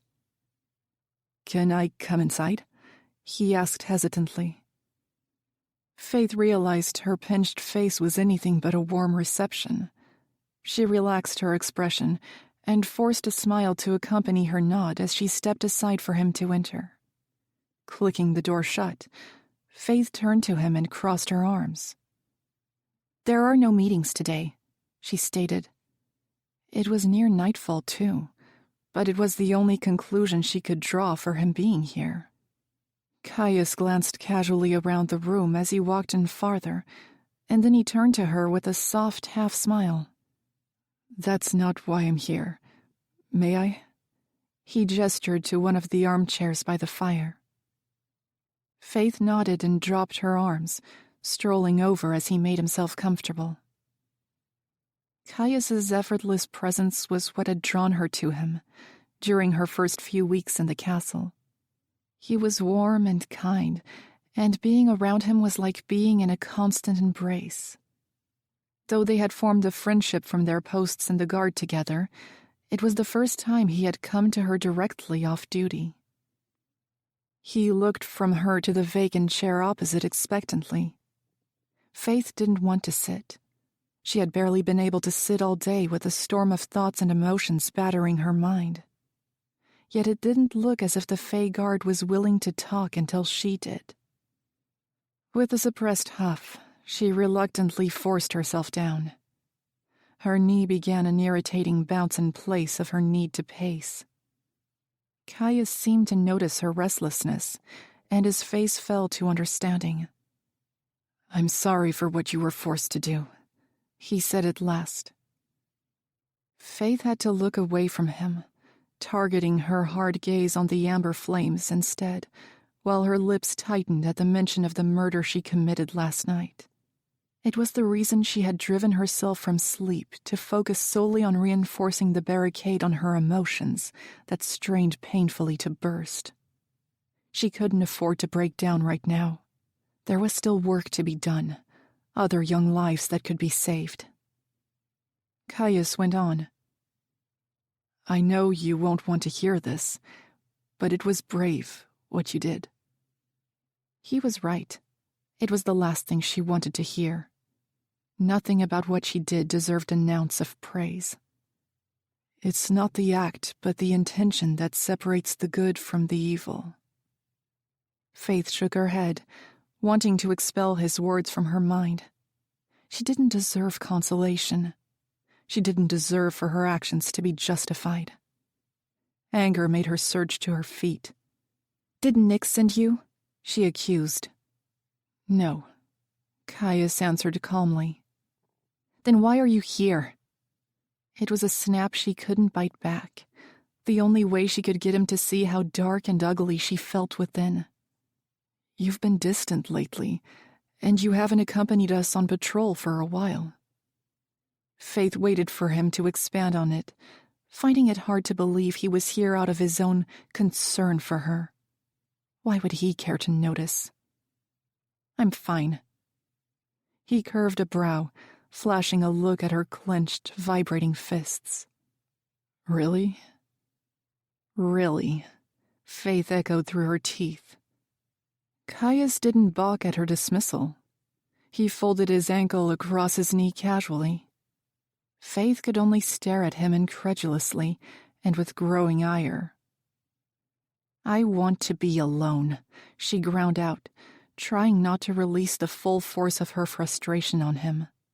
He was the least deserving of becoming the target of her indignation. "No, you don't." Her nostrils flared at his defiance, however well-intentioned it was. She held his brown eyes, so innocent and warm, and her anger diffused the longer she stared at the boyish face that calmed her wrath, wondering why he would extend his kindness to her. Whatever he read on her face curled a small smile on his mouth. Faythe couldn't return it. If she didn't have her anger to overshadow her guilt and grief, she embraced a cold numbness instead. "You don't have to check in on me, Caius." It left her lips as a whisper, a hushed plea. Caius shuffled in his chair, saying casually, "We all need someone." Her brow flinched at that. "Besides, it's not like I have anything better to do." He added a smirk, and Faythe did smile then, even huffing a short laugh at his effortless attempt to get her to forget, just for a moment, the darkness that surrounded her. With a long breath that felt a little lighter, Faythe once again took up the chair opposite Caius. For a long moment, neither of them spoke, simply tuning in to the fire's dance in their own quiet thought. Having friendly company did help to soothe Faythe's sharp emotions, even in silence. She slid her eyes to the Fae guard. "Don't you have family waiting for you if you're not on duty?" A flicker of sadness crossed Caius's expression, but he was quick to wipe it away with his usual quirk of a smile. "It's just me," he answered through a long breath. "It's been that way for a long time, so you don't need to feel bad for me," he added with a knowing look, but the shadow of loss, however long ago, lingered on his face. Faythe's throat tightened. "What happened?" Caius unhooked his legs, leaning on his forearms, but he didn't meet her eye as he seemed to travel to the memory she'd stirred. Faythe waited patiently and was about to divert the subject at the dark crease of sorrow on his face. Then Caius spoke. "I'm not full Fae," he confessed. Faythe's shock hit her like a physical blow. Caius spared her a quick glance to absorb her reaction, and she pictured her own wide-mouthed bewilderment as it triggered faint amusement in him. His face fell into a frown as he continued. "My father is Fae, but I've never met him. My mother was human, but died in childbirth. I was lucky enough that the woman who waited her labor had a kind soul and big heart. She took me in, rather than abandoning me to the grim fate so many other demi-fae meet. Despite everything, my childhood wasn't all that awful. I was housed and fed, albeit isolated. She kept me hidden, and as the years went by, all I could do was watch her age and eventually die, old and frail, while I wasn't even full-grown in the lifespan of a fae. From then, I had to carve a path for myself when no sure way was laid. That's when I joined the Guard, just old enough to start their basic training. I found friends here, family, and for a while, I thought perhaps life as a demi-fae wouldn't be so bad after all. You see, the woman who brought me up tried to instill in me the hardship I may face from the world outside our small home." Caius's face was soft and bright as he spoke of the woman who raised him, but when it fell again, Faythe braced for his story to take a sorrowful turn. His features sharpened as the amber flames highlighted the hard mask he had to wear to get through the next part of his life story. "There were many for a long time who looked at me as if I were sullied and unworthy of being in their ranks. I was tormented mentally, reading into every sign. I look just like a fae, I have their strength and speed, and I was never behind in training. But it didn't stop me from feeling like I was always weaker in comparison. I still do sometimes." Caius locked onto her gaze, face full of understanding.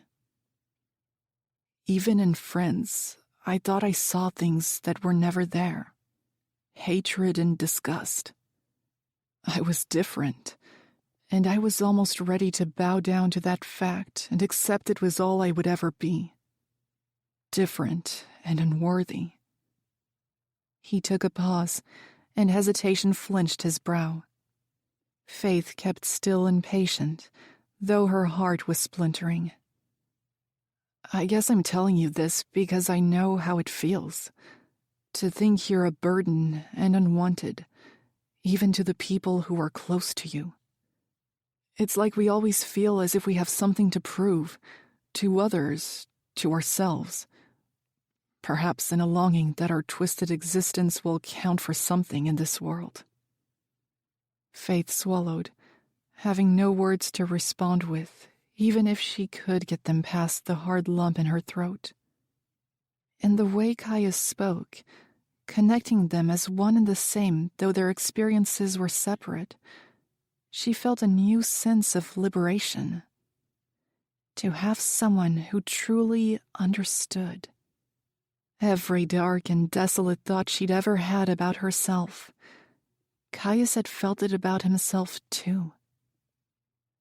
She never would have known the guard wasn't Faythe, that he was like her in a way. Never in the time she had known him did he appear any different on the exterior. But in his mind, he would always harbor that doubt. She knew this because she felt this. Thank you for sharing that with me, she finally choked out. Caius's smile turned up on her own face, and she felt a small weight lift from her shoulders. Your differences only make you weak if you let them, Faythe. It's when you embrace them that you start to live the life you were meant to lead. Not everyone has that strength.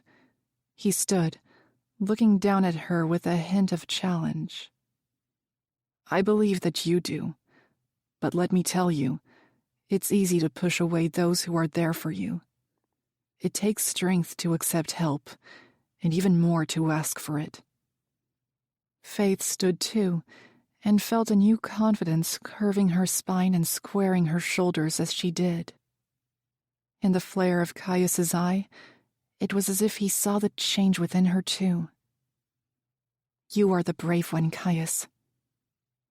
He huffed a laugh at that, and when it ceased and they looked at each other, his arms opened at the same time Faythe took a step to fall into them. Her brow furrowed as she closed her eyes in his embrace. Thank you. His arms tightened a fraction. Anytime. When they released each other, Faythe took a long inhale, feeling her mind clear as she began to absorb his encouraging words. They helped her sort through the chaos of thoughts she'd pondered endlessly before he arrived.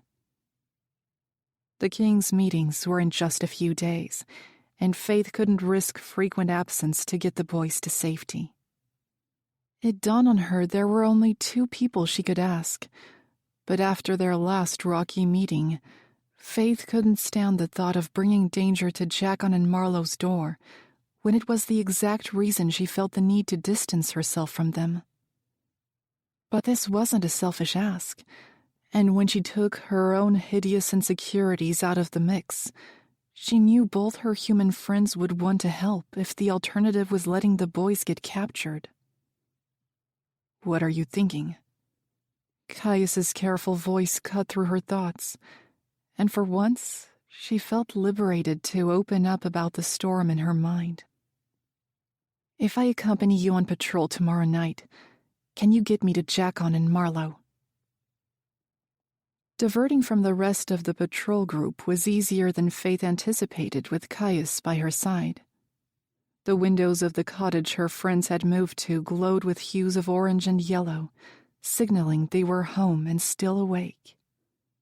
A head of smooth blonde hair greeted her, and Faythe stiffened as Marlowe's stunned face looked back at her. For the first time, she didn't know how to react in Marlowe's presence, feeling the mild tension from their last encounter still lingering in the air between them. So many words chaotically swirled at the forefront of her mind, but became choked in her throat every time she formed any kind of sentence. Faythe realized what she owed Marlowe was time. To listen to everything she had bottled up inside since they were torn apart. Amid the chaos of her own life and the guilt of wrecking Marlowe and Jackon's with her mess, Faythe had failed to consider how deeply the events of her capture and their separation might have affected the blacksmith, along with losing her father and the burden of her gift. Staring at her now, Faythe's mouth opened without words to follow. Before she could try to voice something to alleviate the tension, Jackon calling her name snapped their attention toward the cottage. Marlowe dropped her gaze, stepping aside. Faythe's stomach hollowed at her blank reception. Inside, Jackon scanned her from head to toe, taking slow steps toward her. "Is everything okay at the castle?" Faythe thought she would be able to hold it together. She had hardened herself against the dagger of shame and grief to get here after all. But at his question, knowing she would have to explain her evil act, her mask fell apart instantly, breaking the dam on her emotions, which drowned her completely and all at once. She had to cover her face while she trembled with sobs, unable to look him in the eye. He was unaware of the monster behind her golden eyes. Jackon's arms went around her tightly and wordlessly. Faythe cried harder, and then realized she hadn't allowed herself to release her pent-up anguish yet. She'd made herself numb to it all, until now. Her friend continued to hold her in silence while she cried hideously, smoothing down her hair. She didn't deserve his comfort, but selfishly, she couldn't reject it. "I had to do it," her voice croaked when she calmed enough to speak. She moved with the expanse of his chest as he inhaled a deep breath. "I know," Jackon replied softly. Though he didn't know the specifics of what she'd done, it was as if he'd already prepared for this moment and had long forgiven her for everything that happened beyond the wall. This brought on a whole new round of trembling sobs. Jackon simply held Faythe for as long as it took for her emotions to run dry, leaving her hollow and exhausted. Then he kept her in his arms for a little longer, before pulling back and taking her face in his rough palms. "Listen to me, Faythe. You are far stronger than the king could ever prepare for. He cannot break you. You bow to no one, submit to no one. You are a fighter. You always have been. Remember your golden heart within, because I will. Those who matter will always remember you for who you are, not what you've done."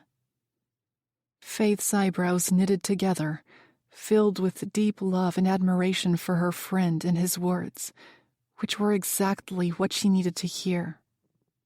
No more tears fell. With the new bout of strength and courage she absorbed from Jackon's speech, she raised her chin, wiped her eyes, and felt ready to explain what happened, what she had been made to do, and seek their help to demand justice.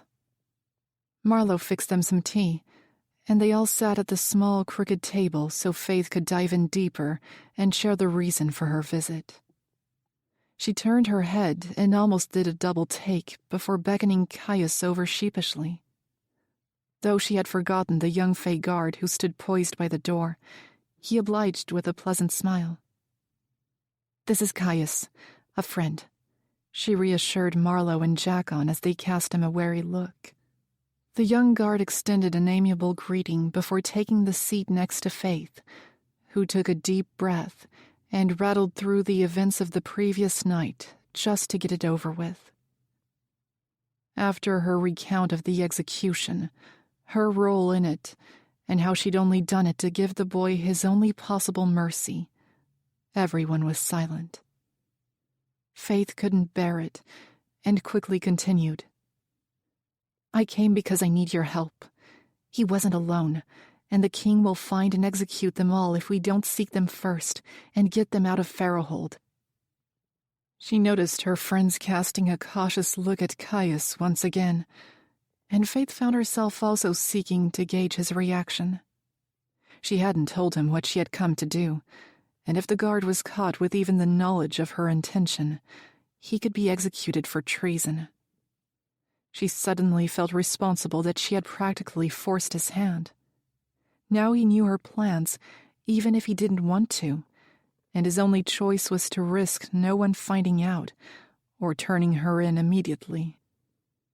Caius shifted under everyone's attention. "If I'd known you had a death wish, Faythe, I might have tried to talk you out of it," he said. She was about to beg for his silence when he continued. "I wouldn't like to witness another young death again. I'll help where I can."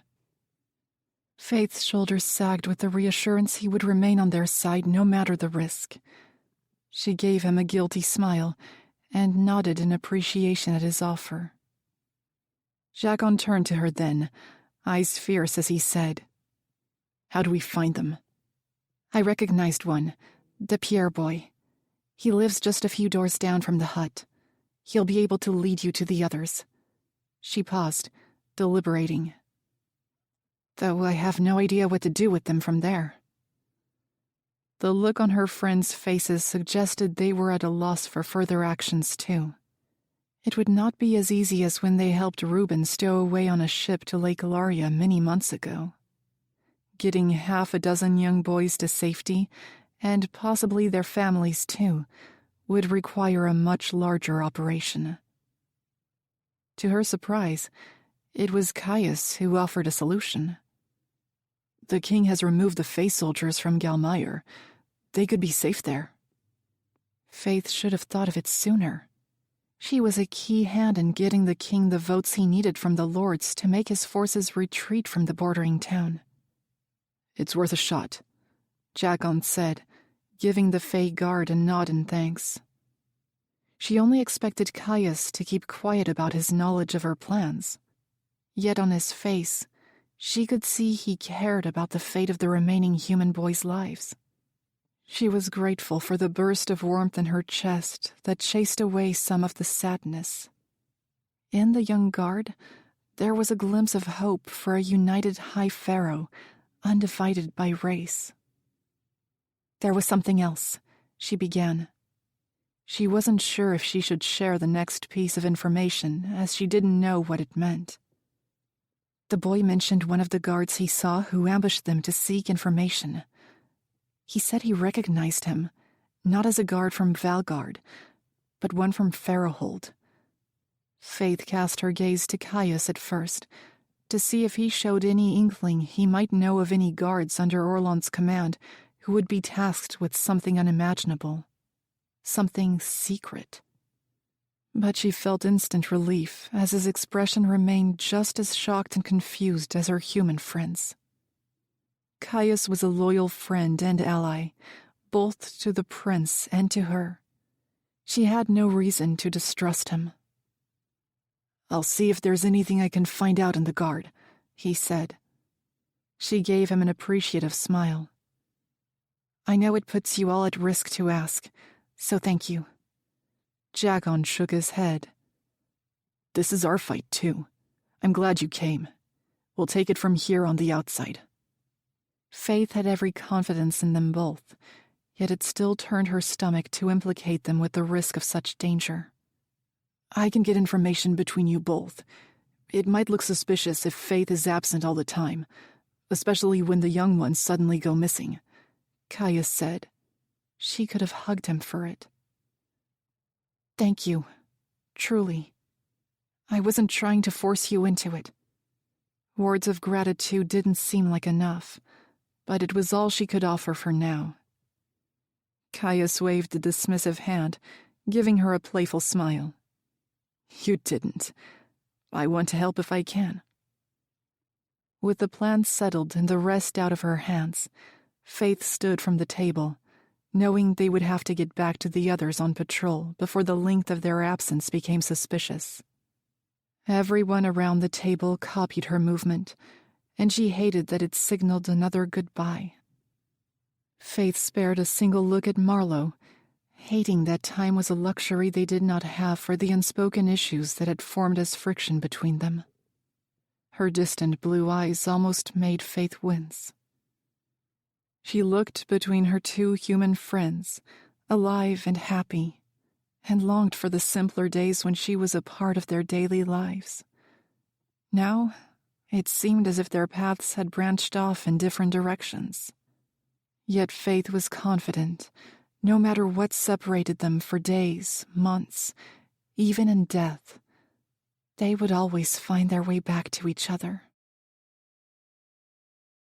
Chapter 13. Jacon. Jacon and Marlowe stood patiently outside the home a few doors down from the hut, after knocking the front door. They were cloaked, hooded, and inconspicuous as they carried out their task to get the first of the boys on the king's list for slaughter prepared for the trip to Galmire, where they could seek refuge. They couldn't waste any time, as it was a race against the king of High Pharaoh, so the day after Faythe's grim visit, they jumped straight into action. Though he had tried to get her to stay home, Marlowe insisted on coming along. Jacon hated to admit part of him was glad for her presence. The soft-spoken blonde would likely be a greater source of comfort and more able to break the news to the family inside. The door timidly creaked open, and a familiar slender brunette woman came into view. Jacon recognized her as a neighbor, though he'd had little interaction with both mother and son in all the years they'd lived on the same street. He and Faythe had a habit of keeping to themselves and limiting their contact with the townsfolk, something he felt guilty for now. However, he knew they were the only occupants of the small dwelling that looked even more impoverished than the hut. As far as he could tell, the father had never been in the picture. "Can we come inside?" Marlowe spoke sweetly. The woman instantly relaxed as her gaze flicked to the petite blonde beside him. She remained apprehensive in the doorway a little longer, then gave one nod before stepping aside to let them pass. The run-down interior smelled of damp and dust.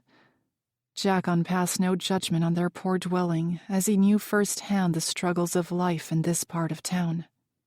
Still, his heart cracked to see an innocent woman and young boy suffer through daily life like this. He noted her son was nowhere to be seen in the small front section of the home. "We need to talk about your son, Cade Pierre," he said plainly. At the mention of his name, the woman stiffened, and panic fell over her face. Jacon added, "We're here to help." She remained rigid. "He's not here." He was about to stress the urgency when a clamor sounded from a cupboard to their left. He cast a pointed look at the woman, whose eyes widened as her lie was exposed. Seeing she was already trembling in fear, he made no move to advance toward the boy's hiding place and pull him out. Instead, he spoke softly. "You can trust us. Cade is in danger. I'm sure the news of his friend has reached town by now." "We need to find the others," Marlowe added gently. "Everyone who was involved that night, and get you to safety. We don't have much time." Hinges creaked, and footsteps sounded until a familiar young boy came into view in front of them. He went to his mother's side as she let out a sob, pulling him into her as if she could shield him from the threat. It riled Jacon's rage to think innocent games between young friends in the forest had turned into targets on their lives. "There was 5 of us," the boy said in barely more than a timid whisper. "They took Sam. Will they take me too?" Jacon was struck for a moment as the boy, who looked no older than 10, reminded him of a similar scared child he came across over a decade ago. His heart ached at the memory of Faythe, and he saw her golden eyes in place of the boy's hazel ones. He walked over to him in 2 strides, kneeling to his level and pulling down his hood. Jacon mustered a smile. We won't let them. He reached to his side and pulled out a short dagger, holding it out to the boy. Will you help me protect the others? Cade's eyes lit up at the offer, and he reached out his small palm to wrap it around the blade's handle. Yes, sir, he said with newfound confidence. Jacon grinned and ruffled the boy's hair. Good lad. He stood. Now, before we can begin the quest, we need supplies, don't we? The boy grinned wide, nodding enthusiastically. Enough for 3 days' adventure. Do you think you can do that? Cade didn't waste a second before running off to the bedroom, believing it was all part of the fun. The sight struck a chord, reminding Jacon of his younger self with Faythe by his side. It had also worked to turn fear into a playful task back then. With Cade out of earshot, Jacon's face fell serious as he addressed the boy's mother. We're going to get you all out of here to Galmire. You should be safe there. The woman nodded solemnly, but let out another sob in fear. Marlowe moved past him and put a comforting arm around her. It's a chance for a new life, a fresh start, the blacksmith said warmly, trying to perk up her spirits. It worked as the woman's sobbing ceased, and she gave a grateful smile. Marlowe led her over to the wonky dining table and went about the sparse kitchen, likely looking for what she needed to make tea. Jacon watched in silent admiration of her calming approach to relieving others' distress. For the next half hour, they gathered all the information they needed to track down the remaining 3 boys. They gave Cade and his mother time to gather their provisions for the trip to Galmire they would start the following day, and agreed to leave by dusk. The rest of the night was spent making the necessary stops at the houses of the boys in danger, and repeating their plan to meet by Westland Forest. They would have to go on foot, as horses and wagons would leave them too exposed in the open. He had no doubt that when the king set out to retrieve the remaining young ones and found them gone, a search patrol would be sent out for the mockery alone. It was a risk, and one he and Marlowe gladly took on to help save the lives of innocents. When they arrived back at the cottage, Jacon was emotionally exhausted. It was still odd to call the much more comfortable space home.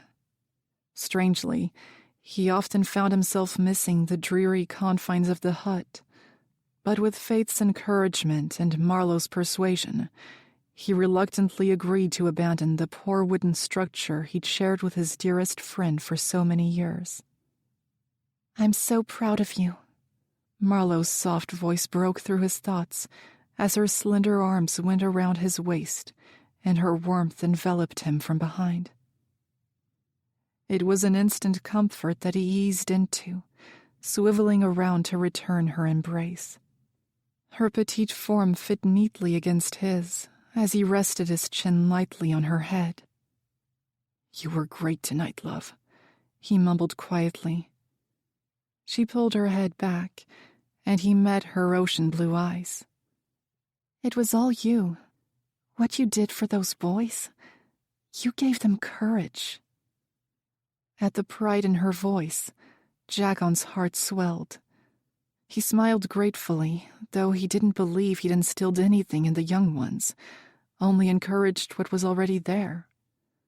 As he looked over her delicate, innocent face, his anxiety rose. Are you sure I can't convince you to stay home tomorrow? Marlowe's soft features turned fierce. I want to help, and I'll only go insane with worry if I stay here.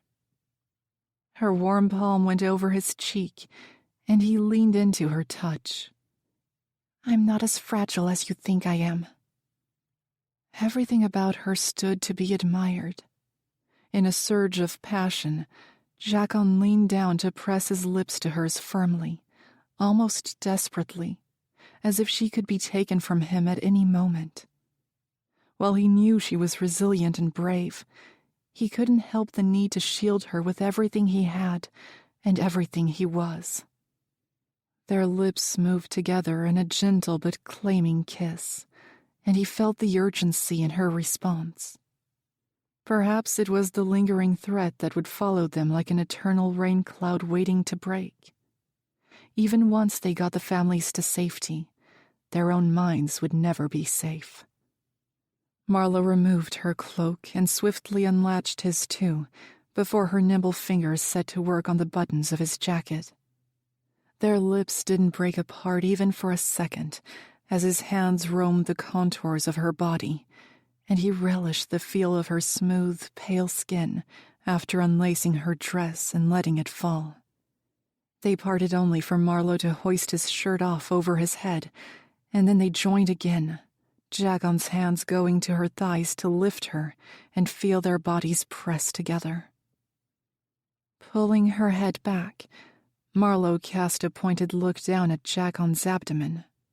He could hardly feel the tenderness of the old wound, while his mind was clouded with thoughts of her body and her soul. He wanted it all. "I'm fine," he said, his voice a husky whisper, trailing his lips down her neck. "More than fine." His words vibrated over the hollow spot on her throat, and her legs tightened around his waist. He smiled deviously. "I promise." Marlowe tipped her head back with a soft noise. His fingers flexed on her thighs desirously at the sound. He would never grow tired of the feel of her, never stop loving the blonde who captured his heart the moment he looked into those wonder-filled eyes. Once, Jagon thought he would never come to feel for anyone other than Faythe. Then Marlowe opened his heart to a whole new, deeper kind of love he would never have had with his dearest friend. This would never truly feel right with Faythe. Faythe was and would always be a different kind of soulmate. To him, to Marlowe, and to many others. He realized that now. Jagon carried Marlowe into their new shared bedroom. If there was one thing he greatly appreciated about his new accommodation, it was the large, spacious bed. He wouldn't miss the cramped confines of his cot at the hut. He lay her down on her back gently, but their need to be close to one another pulsed in a frenzy. He wanted to take his time, savor every inch of her, and appreciate each taste and sensation. Jagon kissed over her jaw, down to her collarbone, feeling the curve of her body when his lips met the space between her breasts, and she arched her back. He caught one of those glorious round breasts in his palm. Everything about her, he couldn't help but adore how perfectly she fit with him. He took a moment to pull back, needing to see the pleasure-hazed face that was almost his undoing. When her ocean gaze met his, a faint rose colored her cheeks, and Jagon smiled tenderly at the familiar sight. Her innocent beauty stole his breath with every glance. Shifting to hover beside her, his fingers traced the blush. "Beautiful," he murmured, while his other hand slowly trailed lower, past her navel, dipping under the band of her underwear. Marlowe's lips parted, and he claimed them before she could make a sound. There was nothing gentle in the kiss, not when her hips moved against his, and she began fumbling for the buttons on his pants, which had become painfully tight. When they lay bare against each other, skin to skin, it was the single most treasured feeling in the world. Every physical and emotional barrier was released in the moments they were alone and free to indulge in their pleasure until they tired themselves out. What Jagon delighted in the most was getting to see a side to Marlowe no one else would see. To see the usually composed and quiet blonde completely unleashed. It was often enough to tip his own release over the edge without any other effort. Tonight, he planned to push the boundaries of pleasure and endurance, knowing the path they would take by morning left no time for nights like this, and he couldn't be sure when they would return. "I need you now," Marlowe pleaded breathlessly. Those words brought on a new surge of abandon, but he breathed deeply and took his time positioning himself weightlessly above her. He had every intention of making the night span beyond measurable hours, to forget time and everything else except her. "You have me," he whispered against the tender spot below her ear. "Until the last star in the sky winks out, you have all of me." Chapter 14. Faythe. Faythe's heart was already thundering in her chest, and she had yet to leave her rooms. Elise and Ingrid had left her half an hour ago, and she hadn't moved from staring at the stranger in the mirror since, scrutinizing her extravagant, over-the-top gown and styled-back hair. She wanted nothing more than to tear off the expensive deep blue layers of silk and slip into some more comfortable casual attire. The dress was stunning, she hated to admit, but she was once again stuffed into the king's colors to stand in front of the other courts who were due to arrive any minute. After venturing into town to devise a plan to save the human boys, she'd spend the rest of the week in her rooms, brooding and contemplating how else she could be of aid to her friends. But there was nothing else she could do. By now they would be starting their trip to Galmire, if they hadn't gathered the boys and left already. Faythe was avoiding Nick and Toria. It made her feel slightly guilty when they tried to coax her into talking, and she refused all their advances to distract or console her. She was still coming to terms with the new brand on her soul from taking a life. It didn't feel right to accept any friendship or happiness after what she'd done. She didn't deserve it. Everyone who mattered knew what really happened that day, that the boy's pain was an illusion, and she'd granted him peace and comfort before shattering his mind.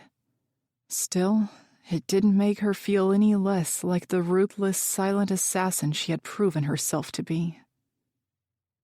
2 knocks sounded at the door, making her jump even though she was expecting it. Faythe took one last deep breath to summon the dregs of her confidence as she stared once more at her reflection. Her head sparkled like the sea, with the blue and white crystals woven through her interlacing braids, and the deep blue layers of her gown flowed like peaceful waves around her as she stalked toward the door. If the color weren't a constant reminder of the king she despised, she would have greatly admired its elegance. The protocol for the evening was simple. They would greet their guests at the castle entrance before gathering for a grand feast to welcome them. The food was the only part Faythe was looking forward to, as there would be no expenses spared tonight. The rest rattled her nerves like nothing else. She had only just gotten used to the fae and royals she was forced to live among, but to be a human in the presence of so many foreign fae. She had no idea what to expect, or how she would be received. Nick had tried to settle her worries and assure her she would be seated next to Toria the whole time, and would only have to engage in conversation when spoken to. She hoped that would be as little as possible, even though her task was to get talking to as many of the other court members as she could, so she could inconspicuously wander their minds. It was what spiked her fear the most, and caused many sleepless nights over the past week. If she was caught, there would be no one to rescue her this time. She wouldn't expect Nick to implicate himself to save her neck. It would undoubtedly spell his death too, prince or not. When she swung her door open, she was greeted by 2 guards, one of which she was grateful to see, Caius. A familiar, friendly face was exactly what she needed right now. Nick and Toria would already be with the king, and likely making their way to the front doors, just as she was about to be. Both the guards looked at her wide-eyed for a few seconds, making her shift awkwardly on her feet. Then Caius cleared his throat. "We're here to escort you down, milady," he said, and she noted the hint of playful mockery in his smile. Caius knew she hated the title imposed upon her to keep up pretenses in the castle. The king had thought of everything, devising a whole series of lies to convince their unwitting guests she'd been a member of the court for most of her life. The idea was as insane as it was brilliant. The other houses would find it strange, unorthodox, but no one would question the word of a king. She scowled at the young guard, but said nothing as she closed the door behind her, and they all began their short journey down the hallway. Each step felt quicker than the last, although they maintained a steady pace. Before too long, Faythe felt the nip of a cold breeze from down the large grand hall, where straight ahead, the main doors to the castle were already wide open. A young servant girl came up to her, extending a white fur cloak. Faythe smiled gratefully and slung it over her shoulders, relieved her shaking hands would be concealed. Rows of guards in impeccable matching uniforms filed along the hall, all the way out onto the portico and down the front steps. Faythe had never felt so hideously out of place. While she tried to convince herself she didn't care what the foreign royals thought, she would be lying if she said the anticipation of their judgment didn't make her sick to her stomach. Faythe assumed she would be the only set of round ears seated at the table tonight. The only others would be those serving them, which made her feel even more like a lamb at a feast for lions. Still, it was the king's job, not hers, to explain why a simple human girl was a member of his court. When they at last made it to the doors, several other court members were already organized formally on each side of the portico. Nick and Toria were nowhere to be seen. Caius led her over to the front edge of the right side, and Faythe wished desperately she could be at the back of the crowd instead. He gave her a small smile and a nod of encouragement, even though she begged him with her eyes not to leave. Then he subtly squeezed her arm through her cloak, and she was appreciative of the small gesture of comfort before he retreated to the back with the other guards. She focused on her breathing, which was sure to give away her nerves as it came out in small frosted clouds against the bitter cold air that promised snowfall. She didn't even register the frigid wind that nipped her cheeks while she anxiously fiddled with her skirts under her cloak, staring straight down the immaculate garden path upon which a royal blue carpet led all the way inside for their esteemed guests. It all seemed a bit excessive and unnecessary to Faythe, but it also made her worry about the expectations of the royal courts of Olmstone and Ryanel. Before she could catch a glimpse of any impending parties, Faythe heard movement from the front entrance and twisted her head to see the king, flanked by the prince and his ward, exiting the castle. She found herself instantly struck by the elegance and poise of her two friends.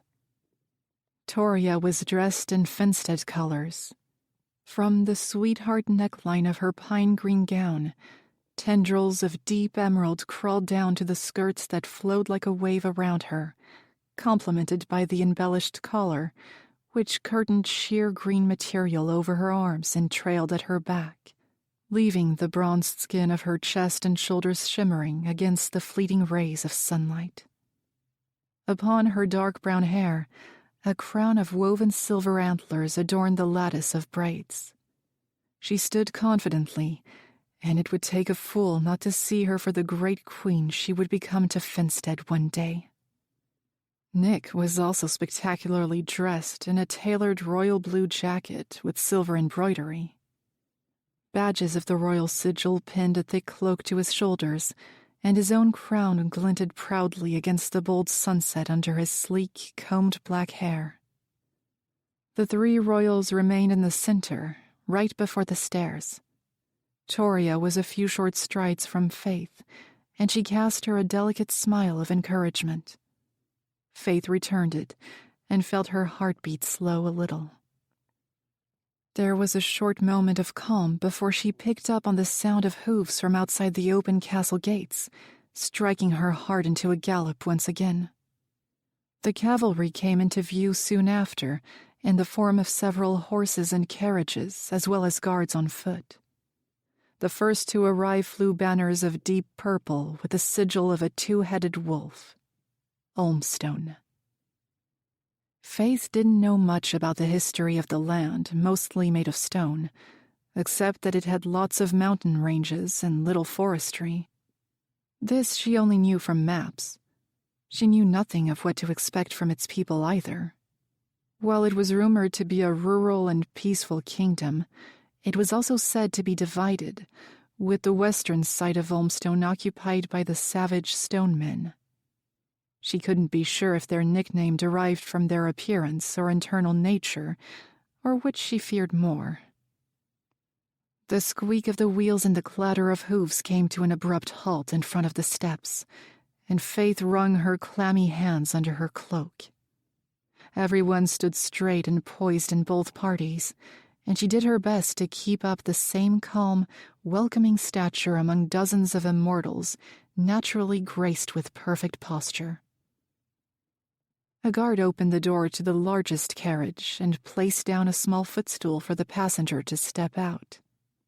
Faythe guessed it was the king's carriage, as it was far larger and more ornate than the two smaller ones following behind. A massive figure stepped out first, dressed unmistakably in the royal coat of arms, finery only reserved for the highest in rank. King Varlas Wolverlon of Olmstone. He stopped and turned back once he'd exited the carriage and held out a hand. A moment later, a smaller female fae also stepped out, and at seeing the crown that adorned her beautifully styled blonde hair, Faythe could only assume she was the queen. The carriage behind theirs was swiftly prepared in the same manner for the other high court members to emerge. Faythe cursed herself for moping around all week, for if she'd accepted Nick and Toria's invitation to educate her about the courts of Engardia, she would be better clued up on names and who to expect. It was the last thing on her mind after the brutal act she was forced to commit, but would have been very helpful as she would now have to pay extra attention to remember everyone. Two fae stepped out of the second carriage also. One young female, Faythe guessed she was around 10 in human years, and a male who looked only a little younger than Nick. They too were dressed in finery fit for royalty, and her common sense picked them out to be the prince and princess. The four of them joined together and began to walk up the blue carpet, flanked by several guards in ornate armored uniforms with deep purple cloaks. "Varlas, it has been too long," Orlon spoke loudly, opening his arms as if for an embrace. His cheerful tone was strange to Faythe, but she didn't sense it was by any means forced as he welcomed their guests. For once, he truly seemed like a warm and friendly ally. For a brief moment, Faythe almost saw the man Nick spoke of from his childhood. The two rulers touched forearms and leaned in for a quick, cheerful embrace. Varlas beamed. "Indeed it has, old friend." To hear anyone address Orlon as friend was definitely odd to hear. From what Faythe had gathered of her king's nature, he was one to gain following and allegiance by intimidation, not love.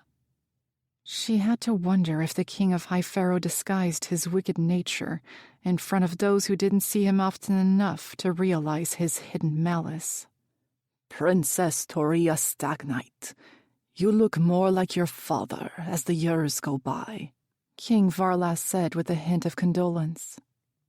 "It's good to see you again, Your Majesty," The ward replied with a grateful smile and a small curtsy. Varlas then turned to Nick. "And Prince Nicolaus Silvergriff, you still take after your mother, and thank the spirits for that," he commented in light humor, but it was also laced with sadness that she was no longer with them. The king of High Pharaoh laughed, genuinely laughed, and Faythe couldn't hide her bewildered look at the joyful sound she didn't think Orlan was capable of making. When the foreign king glanced around the rest of the court, she held her breath until his eyes lingered over her in passing, and her shoulders fell in deep relief. Perhaps he didn't notice the shape of her ears yet, and there were plenty of human servants both in the castle and Olmstone's entourage to cover her scent. "You'll remember my wife." Varlas put a hand on her back as she stood politely beside him and gave a small bow. "Of course, Queen Kira Wolverlon." Orlan gave a warm nod of the head in acknowledgement and looked to their children beside her. "Prince Tarley and Princess Opal, you both are looking well."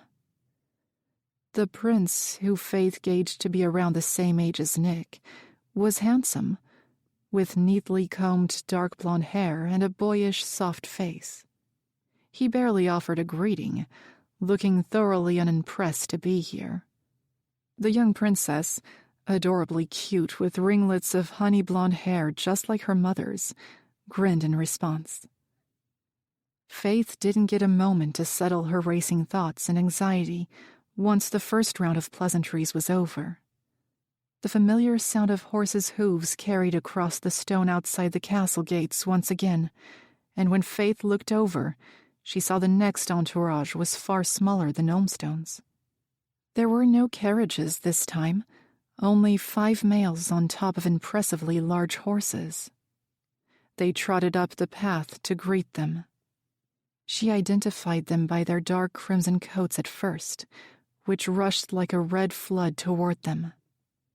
Then her eyes traveled up to find the flying banners with the sigil of Reylan, the Phoenix Firebird. 4 of the males were dressed in impeccable Royal Guard uniforms. One of them, however, stood out in a tailored black jacket under his crimson shoulder cloak, also styled differently to those who trailed behind. Logically, Faythe singled him out as their leader.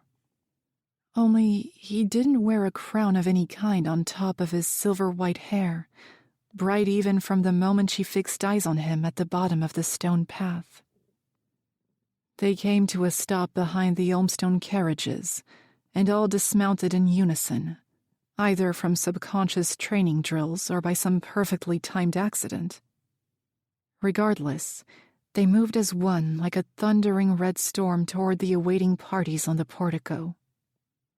Something about them sparked Faythe's interest, and unlike the others, she was more in awe than fearful as they approached.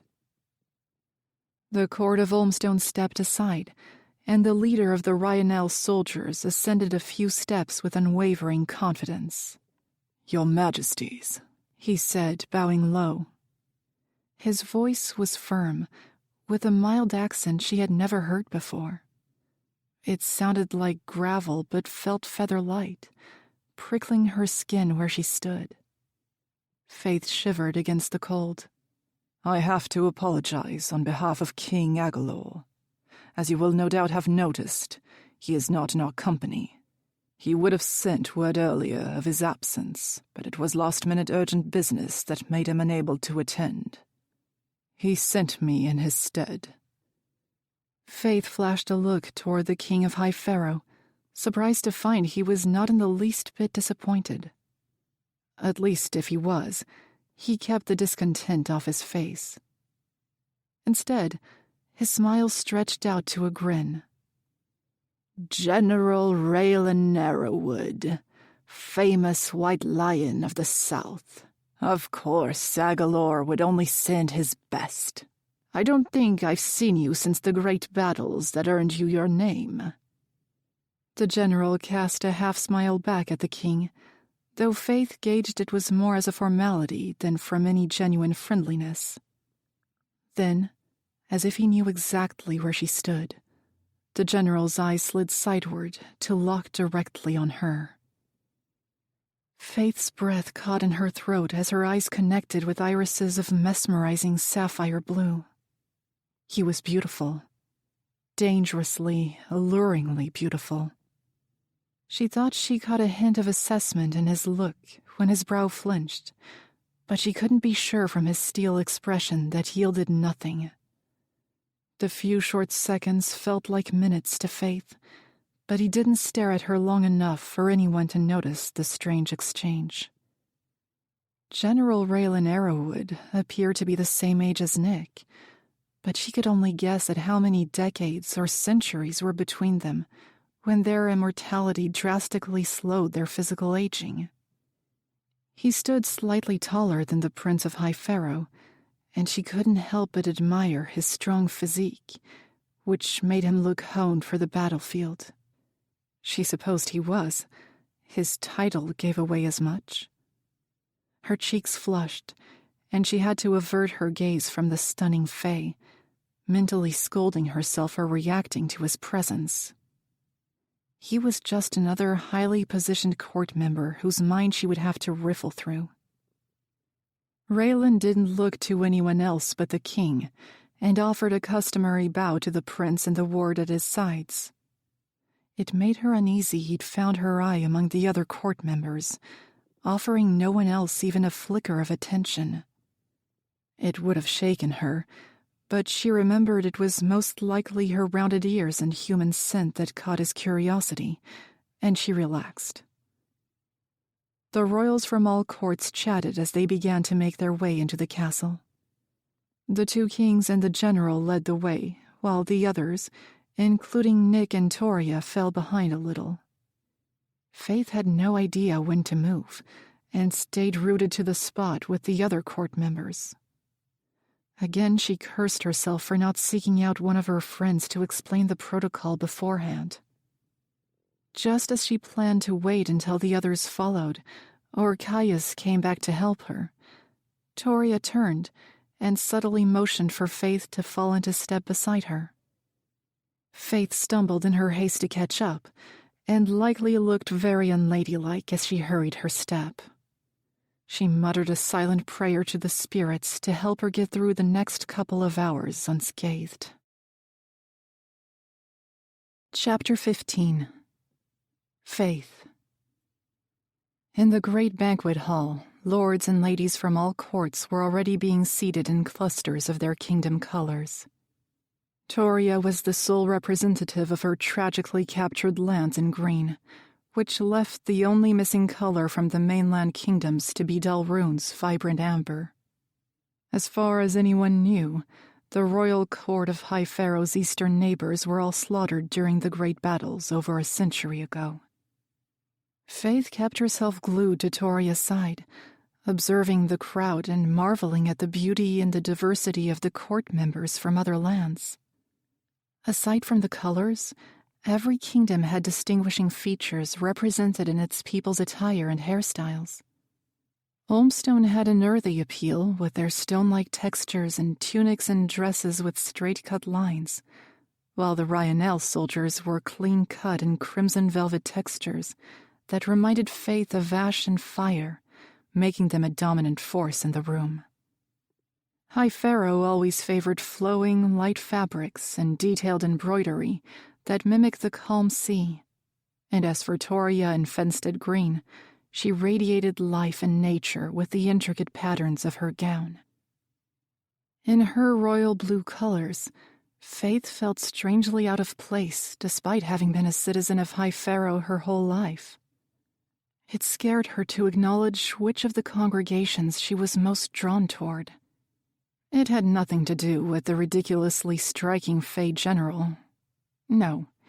While she gazed at the phoenix crest on the shoulder clasp of one of the accompanying Ryanel warriors, she saw the bird's wings catching fire and blazing hues of orange and red as it poised to take flight. A tug on her arm made her eyes snap to the side, and Faythe was met with the ward, who gave an encouraging nod for her to follow her around to the other side of the long oak table. Before she did, Faythe felt compelled to glance back once more, but she found the phoenix emblem to be nothing more than an inanimate carving in solid brass. She blinked and swiftly averted her gaze before it looked as if she was staring. Then she shuffled after Toria, who was already being offered her place next to Orlan's throne. She had to shake her head to clear it, bewildered by the bizarre vision she conjured, most likely out of racing nerves, since she was now about to be seated where there was no hiding her heritage, among the table of Fey royals and highborn Fey. No one sat at either head of the table. Instead, the king was positioned at the center, with Nick on his right and Toria on his left, and other High Pharaoh, High Fey seated alongside them. Faythe had a chair pulled out for her, and she smiled gratefully but awkwardly at the human woman who offered the seat and took her cloak. Even though she knew she was positioned next to Toria, it still rattled her to be only a chair away from her king. There would be no small amount of speculation from all the foreign Fey as to why she had been granted such a position. Varlas sat directly opposite Orlan, with the queen to his right to engage with Toria, and his children to his left, leaving the princes to become better acquainted if they weren't already. At seeing Tarley's bored look, Faythe didn't hold out much hope for the two royals to converse much, and wondered if there was a history between them. Princess Opal sat happily next to her older brother, while another lady in Elmstone purple kept her occupied. They were strategically placed, Faythe thought. Toria and the queen were already chatting away while Faythe was completely in her own head, overwhelmed by the situation and trying to sort through the masses of new faces with pointed ears.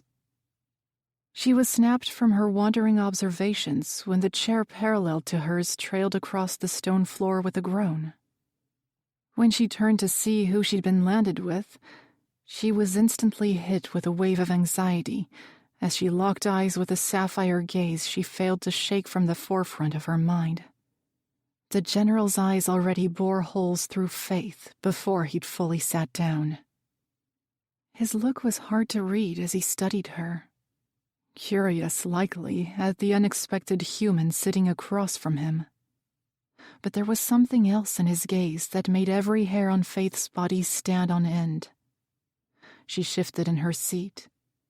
His eyes narrowed a fraction, and she had to divert her attention, or else she thought she'd turn to stone with how tense he made her.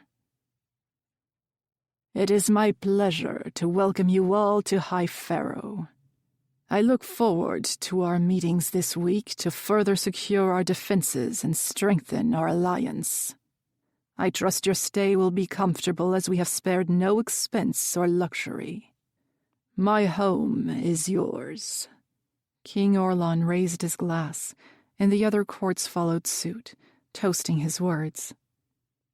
As she looked at her king, Faythe's brow raised in a shallow curve at his friendly demeanor.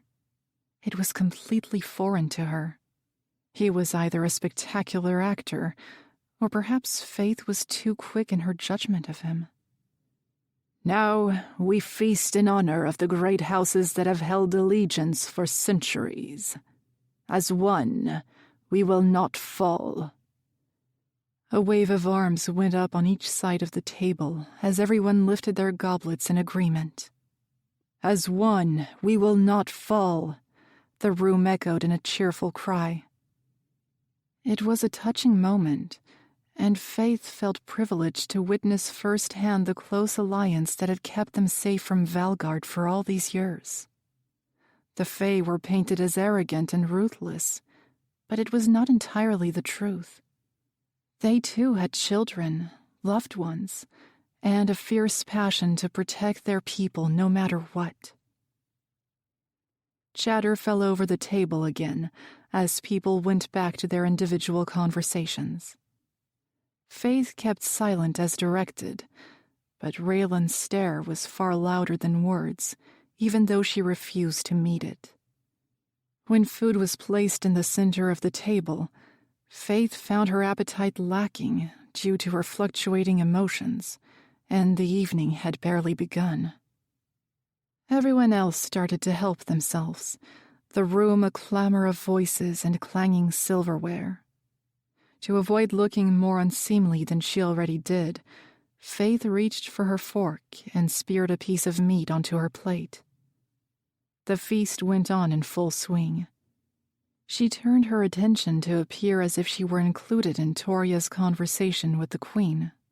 She didn't hear a word of it, and occasionally, when the ward turned her head in an attempt to include her, she would match her emotion, hoping whatever Toria said wasn't open for verbal input.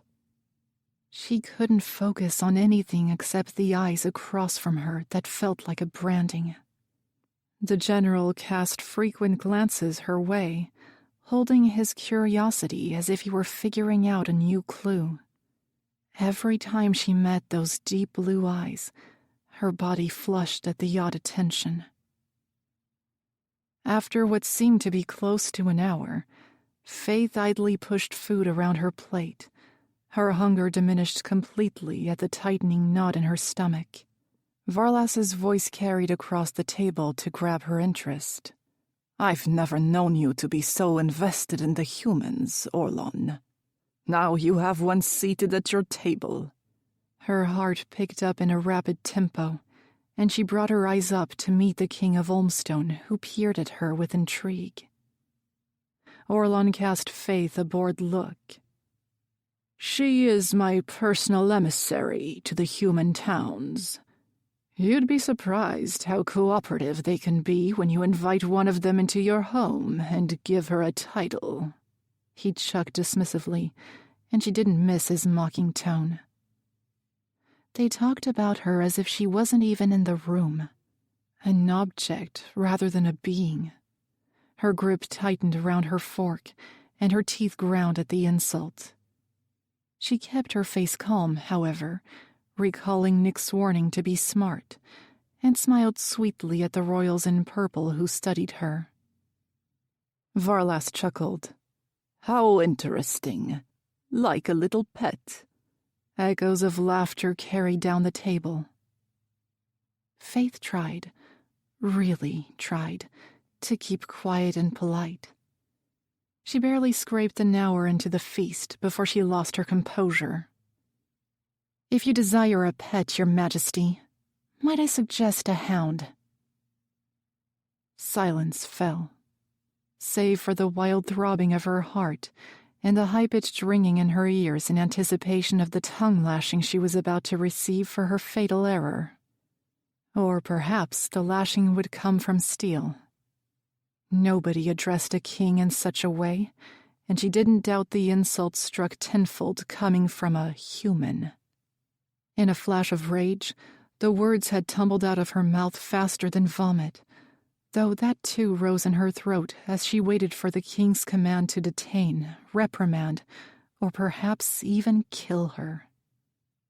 She was completely taken aback when instead she was answered with a bellow of laughter from Varlas. Soon, everyone else was laughing along. Torn between staring in wide-eyed bewilderment and joining in with their amusement, Faythe settled on something in between. Her breathy chuckles felt odd considering her inner turmoil. "I like this one." Merriment danced in Varlas's eyes as he addressed her directly. "What do they call you?" Her pulse was an uneven gallop, but she kept her calm demeanor. "Faythe, Your Majesty," she answered with false confidence. His smile widened. "I hope we can find time to get better acquainted, Lady Faythe. I have a feeling you will be full of interesting stories." He had no idea, and she almost shook her head at the perfect irony. "I'm sure we will." She gave him a stiff nod and forced a courteous smile, which seemed to satisfy him as he turned his attention back to the King of High Pharaoh, who was likely itching to rip her throat out at the near conflict. Faythe knew her relief would be short-lived once he got a hold of her after the feast for stepping out of line.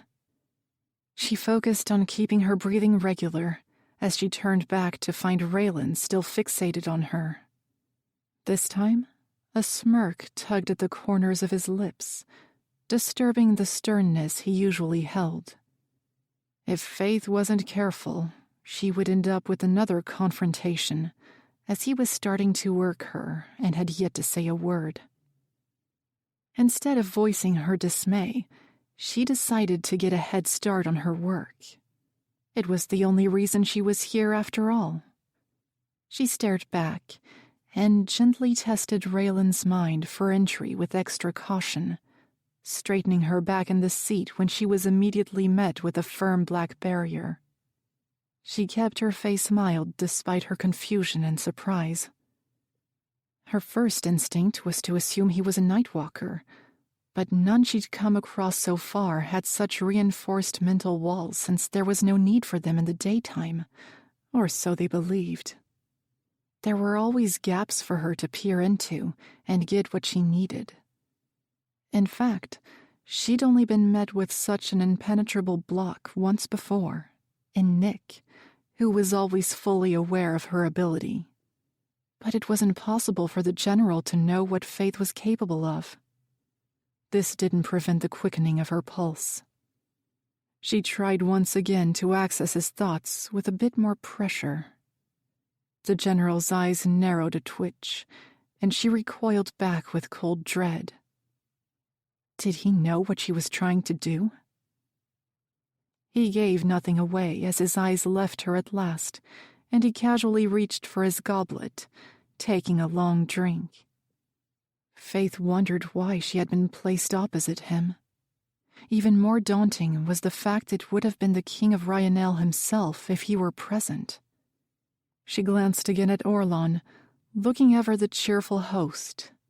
Varlas had called him an old friend, and to everyone in the room they looked as such. She found herself curious to know if the Ryanel king would have shown the same bond. General Reylan, I hear your armies are something to behold these days, Orlan said across the table. The general set down his cup. There's always room for improvement. We never know when the next battle might start. Indeed, your reputation must stand true. Faythe wondered if anyone else detected the slight awkward tension in their tone. The general was younger, but he certainly wore the coat of authority well, and seemed in no way rattled by the ancient kings, or the fact he was representative of one. I do my best to serve my king. Orlan hummed. I fear my own commanders are somewhat lacking. Warriors are left to be lazy. Training is not as often or as brutal as it should be. Reylan breathed a fake laugh. Warriors are more inclined to follow out of respect, not fear. An army is only as good as its weakest soldier. And I don't mean physically. Varlas silently nodded his head in agreement, while Orlan's smile widened. It's a shame Agalor got to you first. If you ever grow tired of the South, I could use a strong commander in my armies. The king of High Pharaoh let the offer linger. Faythe couldn't be sure of his motive in trying to enlist the general onto his side. With the alliance, Ryanel's great armies would respond to a call of aid anyway. I'll keep that in mind, Your Majesty. She was slightly taken aback that he didn't immediately shoot down the idea. She didn't know him, but she assumed him to be fiercely loyal to his kingdom. It wasn't for her to speculate, though. The Fae could simply be many centuries old and bored of the same old routine and lifestyle. The king raised his glass slightly, and the general responded with a short nod of appreciation. Then his eyes were back on her, and Faythe flushed red, realizing she was still staring. his head tilted faintly to the side. She'd had enough and was about to question what his problem was. Then, without warning, she felt a sharp tug in her mind. Faythe dropped her fork in shock at the foreign feeling, and it clattered off the table, making a lot of ice snap toward her in disapproval. Flustered, she muttered an apology to no one in particular, but her heart beat frantically. As she scrambled to retrieve her silverware, Faythe's vision swayed, and she realized her mind felt hollow, as if someone had thrown a blanket over her senses. A young servant quickly approached to help, while another began swiftly replacing her utensils. "Is everything all right?" Toria asked quietly. Faythe brought her eyes up to meet the ward's, not exactly sure how to respond. She gave a quick nod and mustered a weak smile, straightening back in her seat.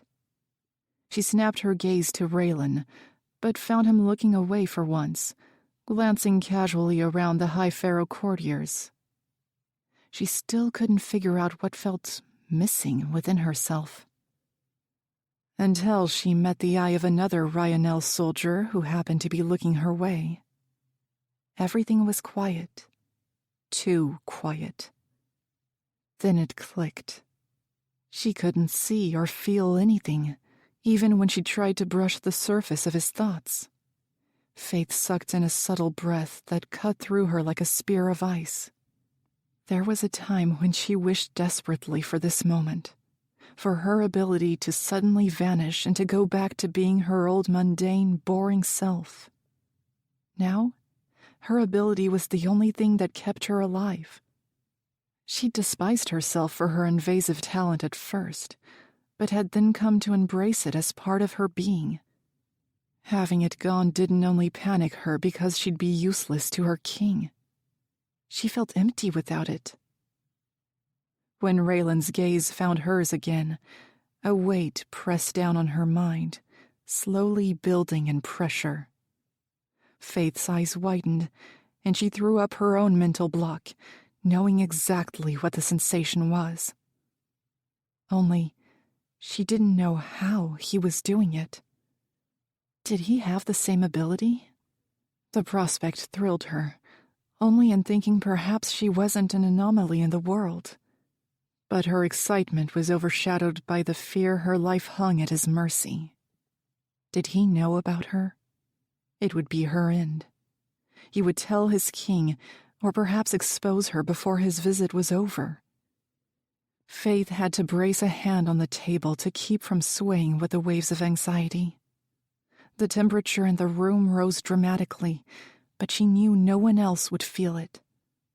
Her dress became painfully restricting, and she wanted nothing more than to rip it off and be free from the scrutiny and false pleasantries of the damned feast. She didn't know much about Fae etiquette, or any rules on what was proper for that matter, but she knew it would be on her head if she left before the end. So she breathed slow and steady, making it her only focus while taking long drinks from her cup. Usually she would be glad for the wine, but right now she wished her ability were to turn it to ice water. Toria frequently cast worried sideward glances, which Faythe responded to with a smile that would do a lousy job of convincing anyone. When she felt calm enough, she dared to face off with the lion once again. Reylan didn't waste any time trying his luck in her mind. Faythe felt the familiar impression. While it roused her anger, it was also interesting to know exactly what Nick felt all those times she'd tried. She cringed a little in shame. The force grew stronger, and before she could think, she snapped. "Stop that," she hissed under her breath. A few of the nearby Fae cast her confused, distasteful looks. Faythe cursed herself for the mistake. The general hadn't uttered a word to her yet, and to everyone else, it would look as if she were scolding him for absolutely no reason. He cocked an eyebrow, and she saw the amusement twinkling like stars in the night sky of his irises. "Is there something wrong?" His voice stoked that feather-light touch down her spine, blurring Faythe's ire with desire. Her teeth clenched as she failed to form words. At least, none that wouldn't condemn her. After a careful breath, she forced a smile and answered through tight lips. "Not at all." She was about to rip her gaze from his and not engage for the rest of the evening. Then a heavy weight fell, almost crushing her mentally. She blinked hard to fight the blackness that clouded her vision. Her head throbbed, only for a few impairing seconds. Then she straightened as the room stopped tilting, hoping no one was paying attention. To be sure her ability had returned, she caught the eye of the queen across the table who was already staring.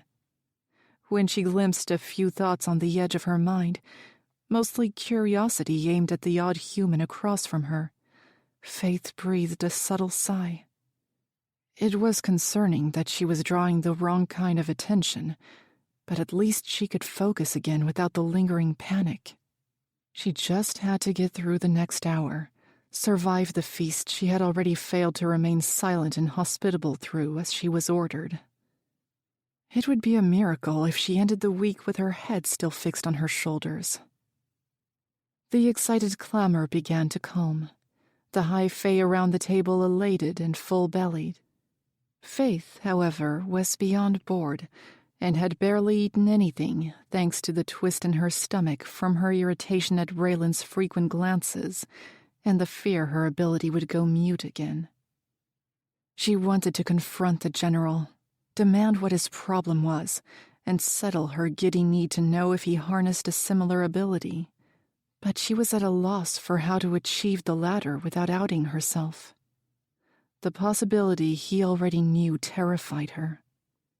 If he was suspicious, he remained silent, which was always the most deadly sign before the strike of a predator. What she desperately desired, above having her questions about Reylan answered, was complete solitude, a moment of stillness. In her exhaustion, she couldn't even find the strength to block out the loud thoughts of those around her that hummed incoherently in her head like an irritating swarm of wasps. For the first and likely only time, Orlan's voice was her saving grace. "The servants will show you all to your quarters, and will be at your disposal should you require anything." The royal parties mercifully began to rise from the table.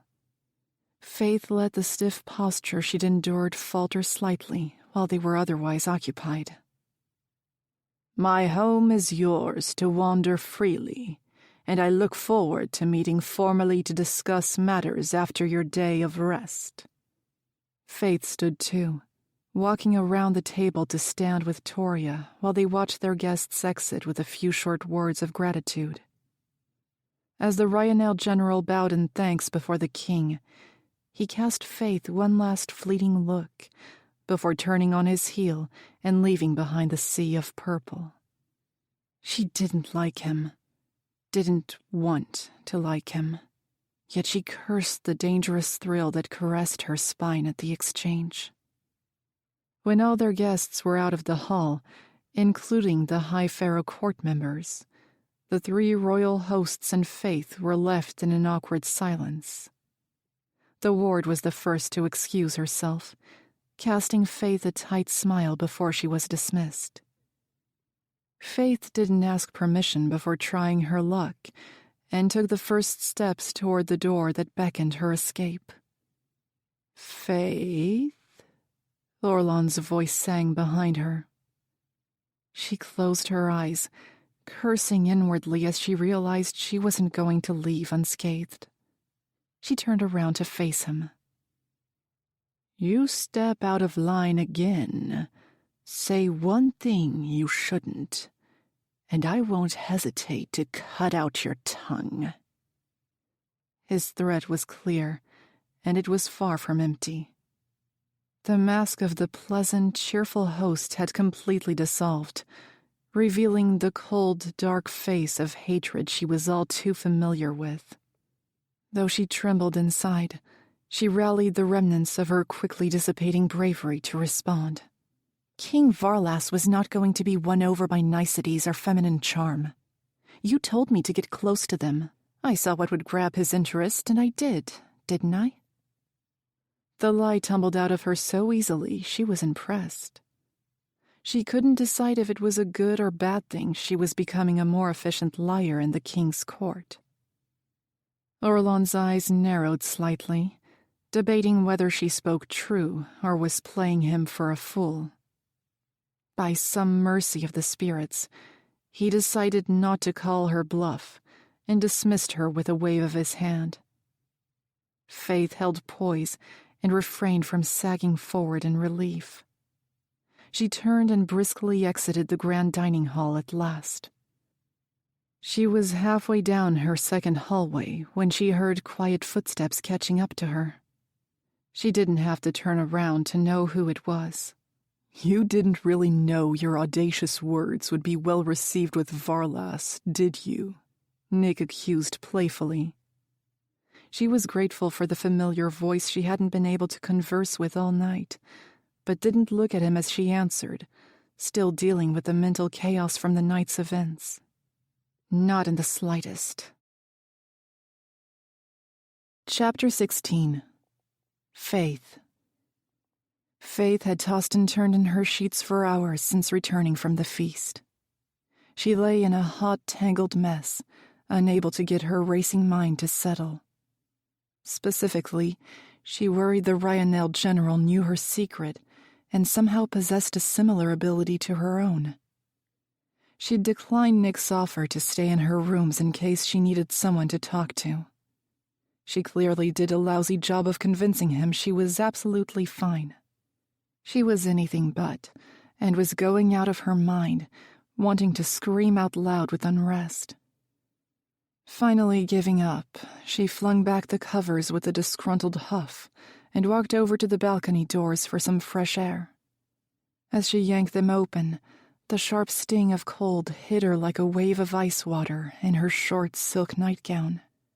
It was long past midnight, but the sleeping city still glowed beautifully below, as if she were looking down upon the stars. After cooling down, she walked back inside and partially closed the doors, not wanting to completely freeze her ass off. Her stomach growled loudly.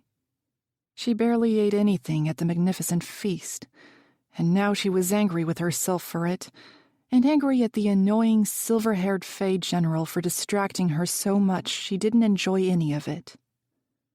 Deciding she was unlikely to get any sleep, she stormed into the closet and swiftly changed before stuffing her feet into her boots.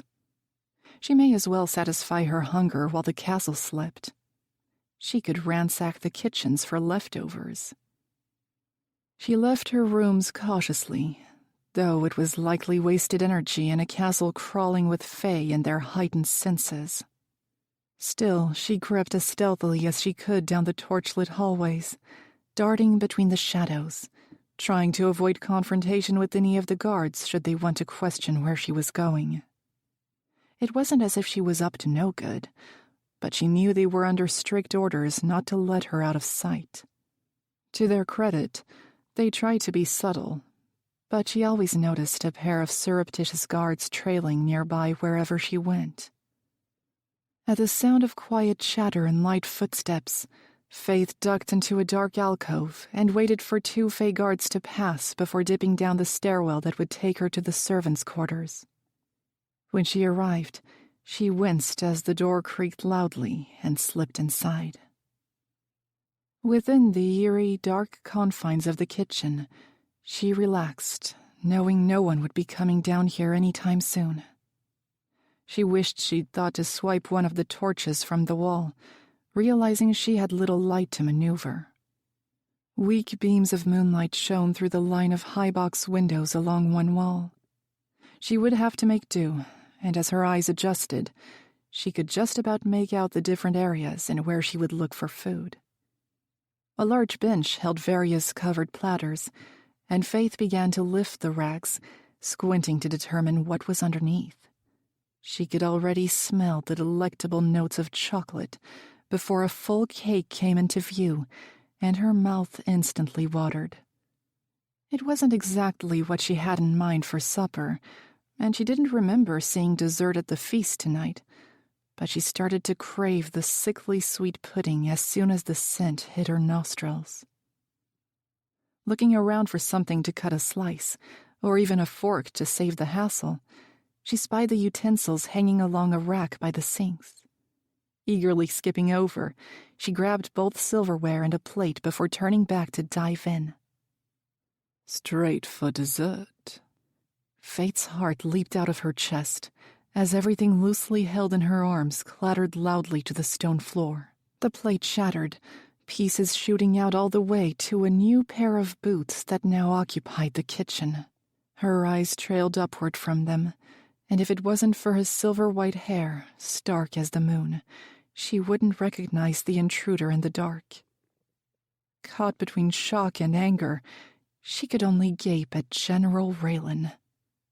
"Did you follow me?" she asked through a breath of disbelief when she'd calmed enough to speak. Instead of replying, Reylan raised an open palm, and a second later, a blue flame sparked to life within it. Faythe's mouth popped open in astonishment, awed as she watched the fire dance under his touch without burning. Then he twisted his wrist, and it darted out from his palm, splitting into 3 before latching onto the torches along the wall and blazing brighter. It was perhaps the most mesmerizing ability she'd seen so far, close to Toria's talent for creating life in the form of nature. It also made her stomach drop as the small show answered her question about the general. He didn't have her ability. She was disappointed by the fact, even if it was a fool's hope to think another like her existed. Our rooms happen to be opposite each other's. Didn't you realize? He said casually. In the now decently lit kitchen, she took in his full appearance. It was hard to maintain her composure as his deep blue eyes bore into hers, the assessment in them striking a vulnerability within. Reylan had abandoned his formal attire and crimson colors, and now stood plainly dressed in a loose shirt rolled up to his elbows.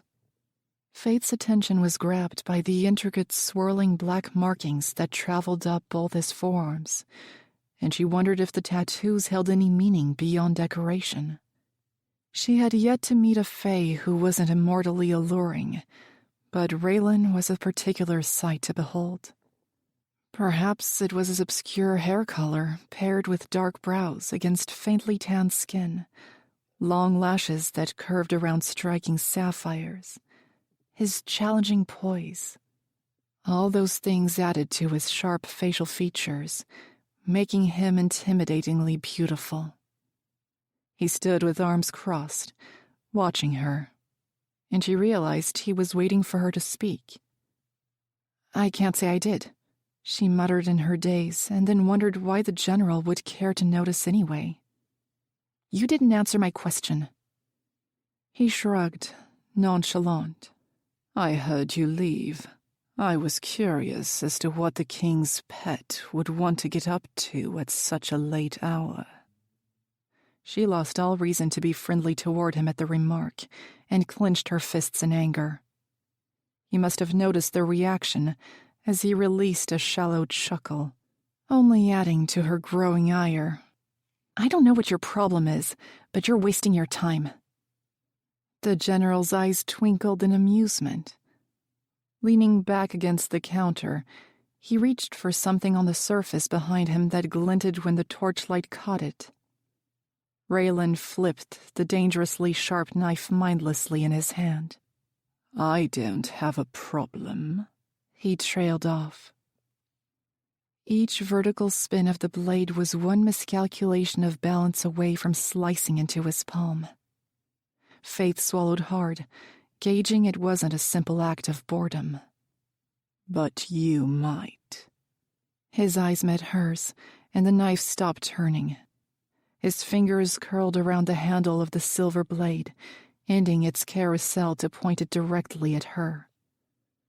The lingering threat made a spear of ice shoot down Faythe's spine, but she stood firm, determined not to give him the satisfaction of rattling her. "I thought you'd have better things to do with your time here than intimidate a harmless human pet." She sneered the last word, using their insult to her strength. She wouldn't let herself be bothered by their snide remarks. The way she saw it, the weaker they thought she was, the less suspicion she would raise. Though it didn't seem as if the general would be so easily swayed. "You'd like people to believe that's all you are. I'm sure your king hopes so too." He used the knife as a pointer while he spoke. Then, noticing her fixation on it, he smirked and set it aside. This relaxed Faythe slightly, but she was more afraid of the hand that held it than the blade itself. "I think there's far more to you than meets the eye." She tried to maintain her mask of confidence. "A rose is just a rose, no matter which angle you look at it," she remarked, bored.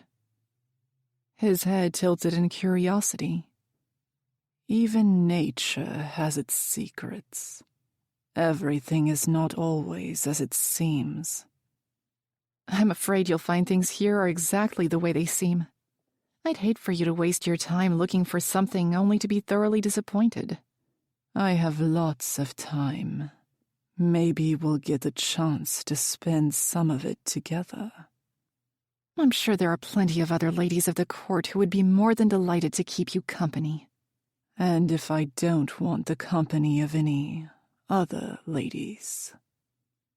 Faythe damned the spirits to burn for the heat that flushed her cheeks, and only hoped it wouldn't be noticeable in the dull lighting. "Then the male guards are also at your disposal." The general flashed a rogue grin. The bastard was enjoying this. He folded his powerful arms, his poise dancing the line between casual and threatening. "How does a human with such wit keep herself out of trouble in a kingdom such as High Pharaoh?" It was more an observation than a question, but the answer was easy. She didn't. If only the general knew the half of it, they might actually have a good laugh together. "It doesn't sound as if you hold the greatest respect for the kingdom that hosts you," she said to divert the attention from herself. Reylan eyed her. "I'm not the fondest of the North, no," he said carefully. Faythe wanted to press further, to know exactly what displeased him about High Pharaoh compared to the mighty kingdom of Ryanel. In fact, seeing the warriors in crimson had made her interested to discover more about the South. But the general was already uneasy about her. Pressing for information now would only land her on his radar for the rest of the week. Reylan pushed off the counter, and his first step toward her stiffened every muscle in Faythe's body. He kept advancing in slow, careful steps that felt awfully like the stalking of a predator. His eyes never left her face, weighing her reaction as he closed the distance. Faythe was struck still in her frantic thoughts, in a mental tug-of-war over how to react. Instinct told her to flee from his path, but something else, something that tingled every inch of her skin, kept her from the most basic and logical response. Wariness forced her back a single step, though, and that was as far as she got before she met something solid. Her hands gripped the edge of the counter behind her. Reylan halted just outside of arm's reach. Her heart pounded, her breathing uneven and shallow, but she didn't stop looking at him, transfixed by the night sky dancing in his irises. He took another small step, and her pulse skipped. Slowly, he leaned over, bracing his own hands on the countertop. Trapping her. His fingers grazed hers, only a few inches of space left between their bodies. He searched her eyes, her face, but she couldn't be sure what he read there while his own expression remained bland. The moonlight from the windows above highlighted every perfect angle of his stern, sculptured face, softened only by the few loose curls of silver that fell down over one side of his forehead. It looked as though he'd ran his hands through his hair several times before coming down here, leaving it more disheveled than Faythe remembered. She shouldn't care to notice such things.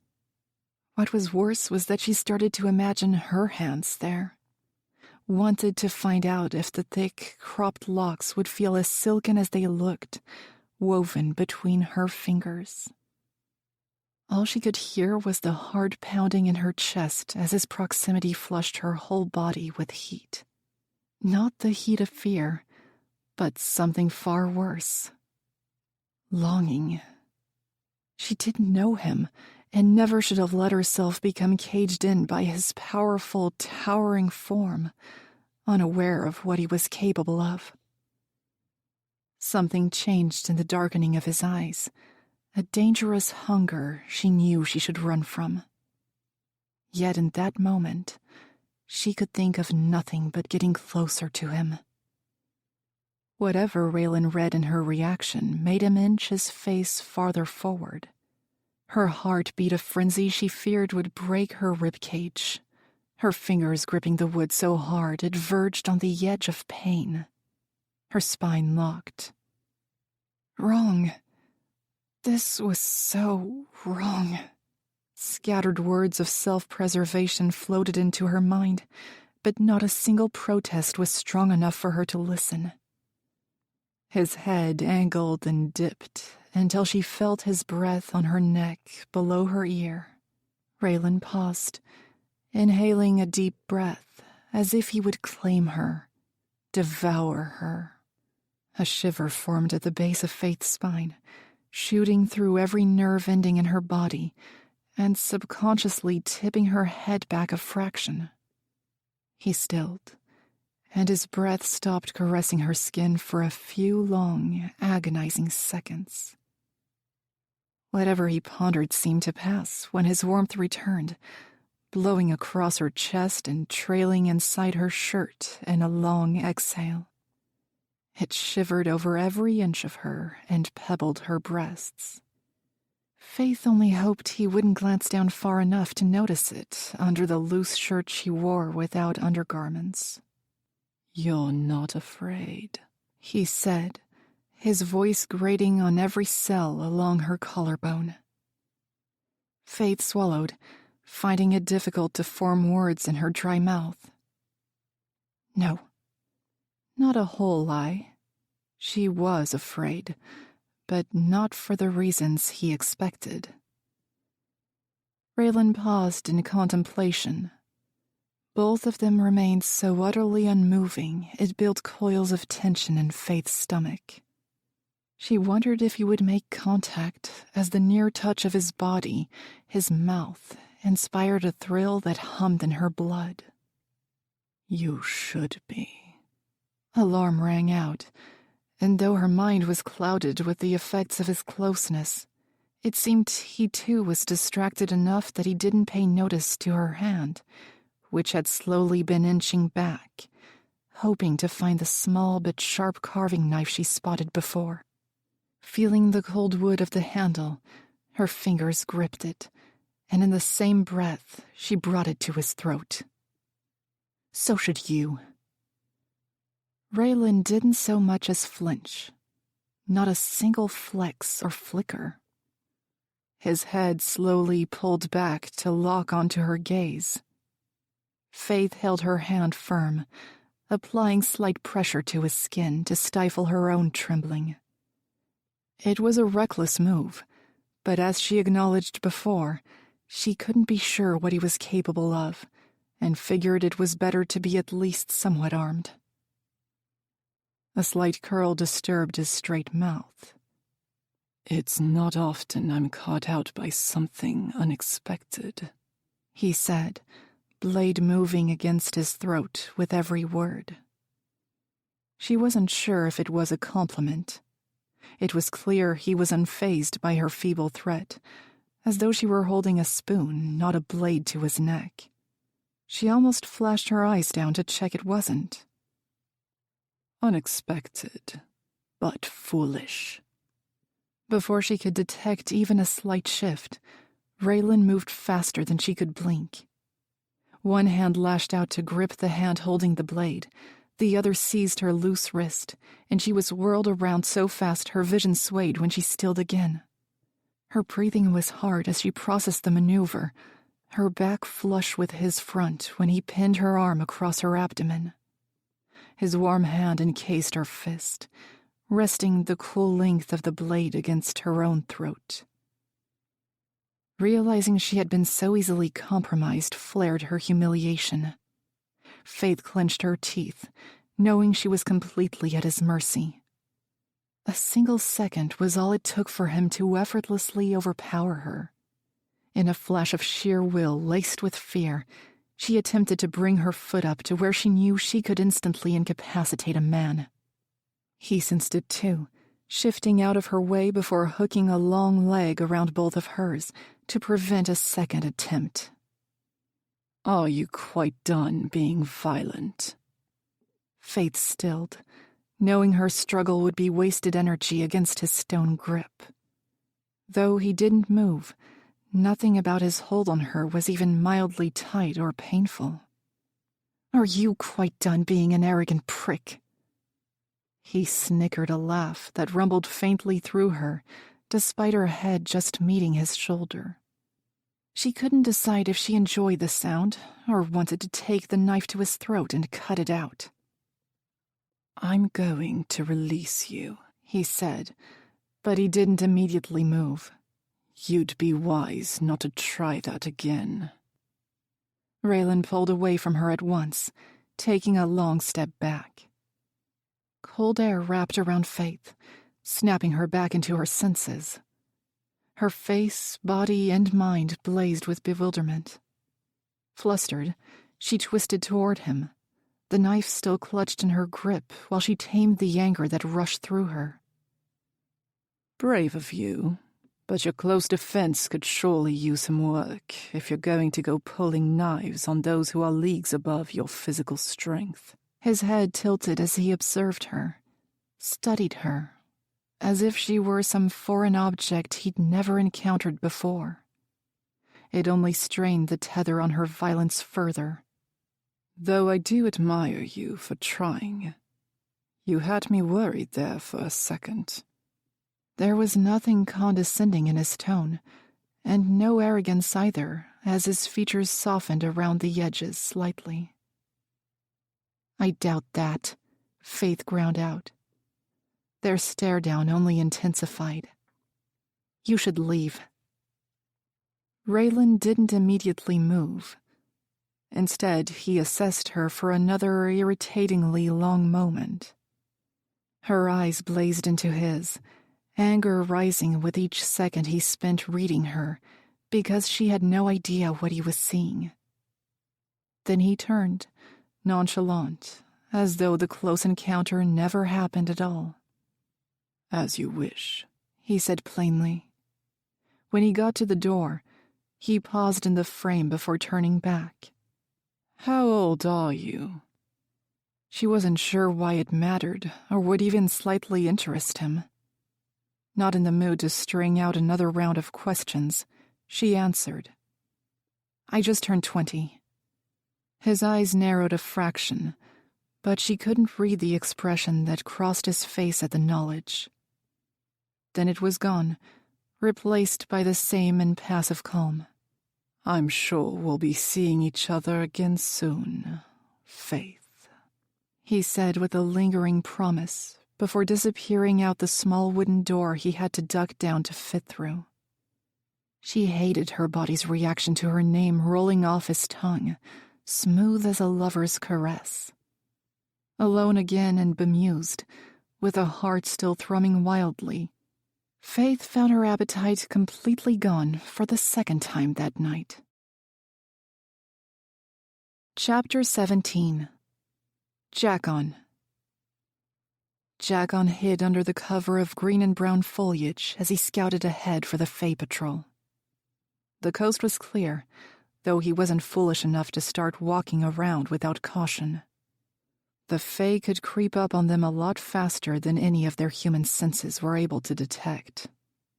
He remained vigilant as he backtracked the few paces to the group, where Marlowe waited as a source of calm for the frightened, wary ensemble of 4 young boys, along with their parents and siblings. Altogether, Jackon and Marlowe had escorted 15 refugees from their homes in Farrowhold over a day ago. The journey so far had been anything but pleasant. Everyone was on edge, including Jackon. Marlowe worked wonders to soothe the worries of the mothers and calm the scared children. He could only watch in admiration, knowing she wore a mask of her own to appear brave for those around her. He didn't think it was possible to love the woman more, though he found himself falling deeper every day. Marlowe never failed to amaze him.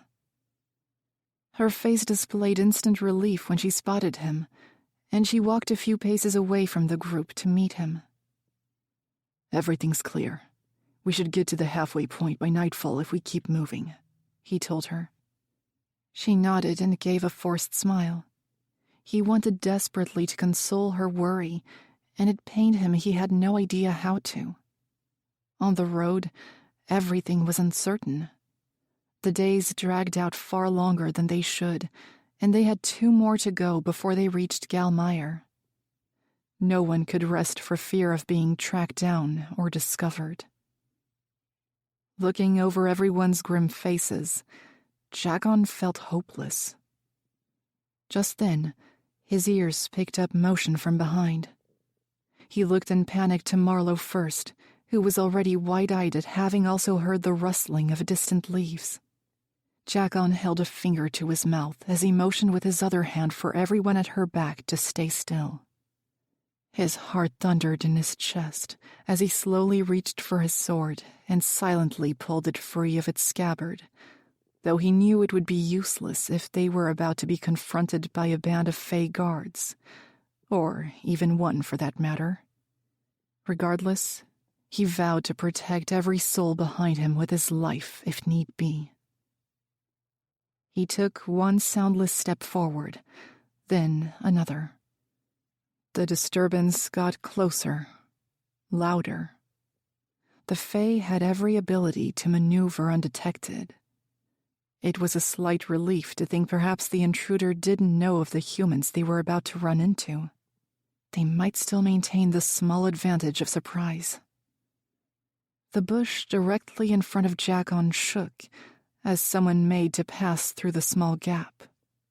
He brought his sword up, poised to strike, and was about to bring it down in an instant when the assailant moved faster than mortally possible to step completely out of the blade's path. He twisted to switch positions without hesitation, but was struck dumb when he came face to face with the unexpected guest. After the two shared a mutual wide-eyed stare, Caius grinned widely. "Sorry I couldn't leave with you. It took a bit of time to convince the guard for some time off." Jackon blinked, still baffled at the Faythe in front of him. He supposed now it was obvious his loud approach had been Caius's attempt not to frighten them by creeping up unawares. "We weren't expecting you at all," he spoke at last. The young Faythe guard shrugged. "I figured someone with equal senses might be of help as you're trying to avoid my kind. Even out the playing field, you know?" It was an unexpectedly kind offer, though his years of always being wary of the Faythe made Jackon shy to trust him at his word. "Did Faythe send you?" Caius shook his head. "She doesn't know I'm here." The Faythe guard looked no more than 17 in human years, and still held an innocent, boyish appearance with short, curly brunette hair. It baffled Jackon that although he appeared older in looks, Caius was likely multiple times his 23 years. "Why are you here?" Jackon pressed to get all his suspicions out of the way. He felt guilty for the doubts he had about the guard's intentions, but when he had 16 lives to protect, he couldn't take any chances. Caius's eyes flicked to his sword, which Jackon still held between both palms, positioned to strike at any moment. I can understand why it might be hard for you to trust me, but I hope I can prove I'm on your side, he said calmly. A small gloved hand moved to lower Jackon's sword. I trust you. Marlowe's voice was warm as she offered Caius an inviting smile. Jackon wanted to protest, but Marlowe looked at him, her head dipping slightly in a nod of reassurance. It shook him as much as it made him awestruck that sometimes he couldn't be certain if it was Marlowe who spoke or the Oracle. Regardless, he knew he could follow her guidance no matter what. He held on to some of his reserves, but accepted the Faythe's presence. For now. All right. Well, we'd better get moving.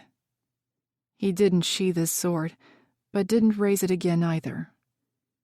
Caius noticed, but nodded his appreciation anyway. Once they made it to Galmire and back, confident the refugees were safe and the guard had not outed their location, Jackon would make an effort to apologize for his lack of initial trust and reception. Though he remained vigilant, he was silently grateful for the Faythe's presence, feeling the weight of protecting the people behind him shift slightly. Now another shared the burden. Pressing forward, Jackon, Marlowe, and Caius led the group for another long stretch. The path was uneven and damp. He knew the humans behind would be suffering with the trek in the midst of winter, as even he trembled with frigid, wet feet. Thank you for what you're risking to help us. Marlowe broke the silence. Caius smiled down at her. You don't have to thank me. We all want the same thing, and that's what friends are for. The blacksmith beamed at the young guard. Even Jackon felt appreciative of his declaration. It wasn't because of Faythe that he was here, yet he saw a lot of her spirit in him. A dreamer of a better world, a united land. Caius didn't discriminate against them because of the shape of their ears or comparative weakness. Was Faythe okay when you left? It was the only topic they had in common, and a part of Jackon would always want to check up on Faythe whenever he got the chance. The young guard nodded, but he was a little wary at the mention of her. The king's meetings were beginning when I left. She's been tasked with finding out information from the ally kingdoms. Jackon must have looked as horrified as he felt, because Caius quickly went on. I wouldn't have left if I thought she was in danger. Nick has her back for this one, should anything happen. It was a relief to know she had the prince on her side, but he felt nauseous at the thought of Nick being unable to intervene if Faythe was caught in the minds of foreign kings. It angered him to no end to know she was being used like an object by the king of High Pharaoh, with no regard for her life. As if sensing his unease, Marlowe's hand slipped into his and squeezed once. In response, he pulled her against him, slipping an arm around her waist and savoring the heat as they walked together. A cry cut the silence they had fallen into, and Jackon paused with Marlowe, turning around to find the source. Behind them, a young boy trailed exhaustedly behind his mother. It broke Jackon to see one so small trudging through rough terrain, forced to endure what no one should have to. He was about to release Marlowe and go to the mother and child to offer help, but Caius moved first. The woman retreated a few steps as the Faythe guard approached, but the boy stopped sobbing when he kneeled to his level. I know what you need. Caius grinned. A better view. Jackon watched, stunned, as the young Faythe twisted in his crouched position and held his arms behind him for the child to hop onto his back. He didn't move at first, and Jackon anticipated his thoughtful gesture would go unaccepted out of wariness of his race. It pleasantly surprised him when instead the boy beamed and lunged forward eagerly. His mother didn't object, glad to have some relief for a while. Caius hoisted the boy up with immortal ease and made the few strides to join Jackon and Marlowe at the front again. He didn't realize he was staring with raised eyebrows until the Fae passed him to press onward, and Marlowe pulled at his arm to begin the walk once again. The boy on Caius's back was elated with his new means of transport, and the Fae didn't seem at all fazed when he fiddled with the points of his ears in curiosity. Marlowe chuckled softly beside him, witnessing the wonderfully unusual sight up front. A warm grin also spread across Jackon's face. Hope. The sight offered hope. Chapter 18. Faythe. The morning after the feast and her rocky encounter with the Ryanel general, Faythe lay in her bed, blissfully submerged in clouds of feather and silk, with no plans to leave any time soon. 2 knocks sounded at her door, disrupting her peaceful mood. She groaned internally, but chose to ignore them, pulling the thick cover over her head. It did nothing to muffle the echo of knuckles against wood when the intruder tried again. She made no move to answer, hoping they would give up and leave. Luck wasn't in her favor this morning. Instead, her door swung open, and she growled out loud, throwing back her sheets with a childish huff. She only scowled at the crown prince, who smirked at her from the closed doorway he'd welcomed himself in through. "I was trying to be polite, but if you're only going to ignore me, I won't bother next time," he said by way of greeting. She didn't match his amusement. "What do you want?" she grumbled in her sleepy state. After her uneasy conversation with Reylan, she'd hurried back to her rooms without even a taste of the decadent chocolate cake. He had succeeded in rattling her so much, she failed to get much sleep and lay awake shaken after being enlightened to his presence mere feet across the hall. She couldn't settle with the knowledge the white lion slept so close by. "I took the liberty of sending for your handmaidens, since you decided to dismiss them earlier this morning and laze in bed." Nick strolled over to the balcony doors. The winter sun sparkled through the glass, making his sleek hair glisten, adorned with a silver crown. Then she noticed his formal attire, even more ornate than usual. Faythe had long since come to terms with Nick's status, but it still set a strange unease in her at having the Prince of High Pharaoh so casually stroll into her rooms, especially in his royal finery. She dismissed the irrational nerves as quickly as they came. "I believe the king said this was to be a day of rest. I plan to take full advantage." She rolled onto her side and nestled farther into the sinking pillows. The prince chuckled. "Unfortunately, the term wasn't meant so literally. There won't be any meetings today, but the courts will still be gathering for more casual affairs. It's the perfect opportunity for you to gain their trust and affection." He said the last word with a hint of mockery. She groaned loudly and sat up against the headboard. Then Orlon should be more specific with his words. A day of leisure, or a day of forcing reluctant royals to mingle with each other? "Yes, Faythe, you really have an eloquence of speech. Maybe you should run the kingdom," he jibed. A devious grin spread over her cheeks. "Doesn't seem that hard. Maybe I'll work my way up in status. The Prince of Olmstone seems like a charmer." Nick turned to her, holding a hand over his heart in mock hurt. "You would really choose Tarly over me?" She shrugged casually. "At least his father seems to like me already." Nick shook his head and huffed a laugh, but she saw the flicker of sadness in his eyes. It was a subtle reminder of one of the many reasons there could be nothing romantic between them. King Orlan would accuse her of seducing his son through compulsion of the mind and have her executed. Sharing his son's bed ranked high on the list of life-condemning acts in the eyes of her king. "I'm flattered you came all this way to get me out of bed. You could have sent a messenger," she teased to change the subject. An arrogant grin tugged at his lips. "I prefer to entice ladies into bed, not out of them." Faythe gaped at him, though she was glad to see his usual cavalier attitude had returned, as insufferable as it was. She picked up a small decorative cushion and launched it at him. Nick didn't even have to move an inch as her unbalanced throw didn't come close to hitting him. He only chuckled at her.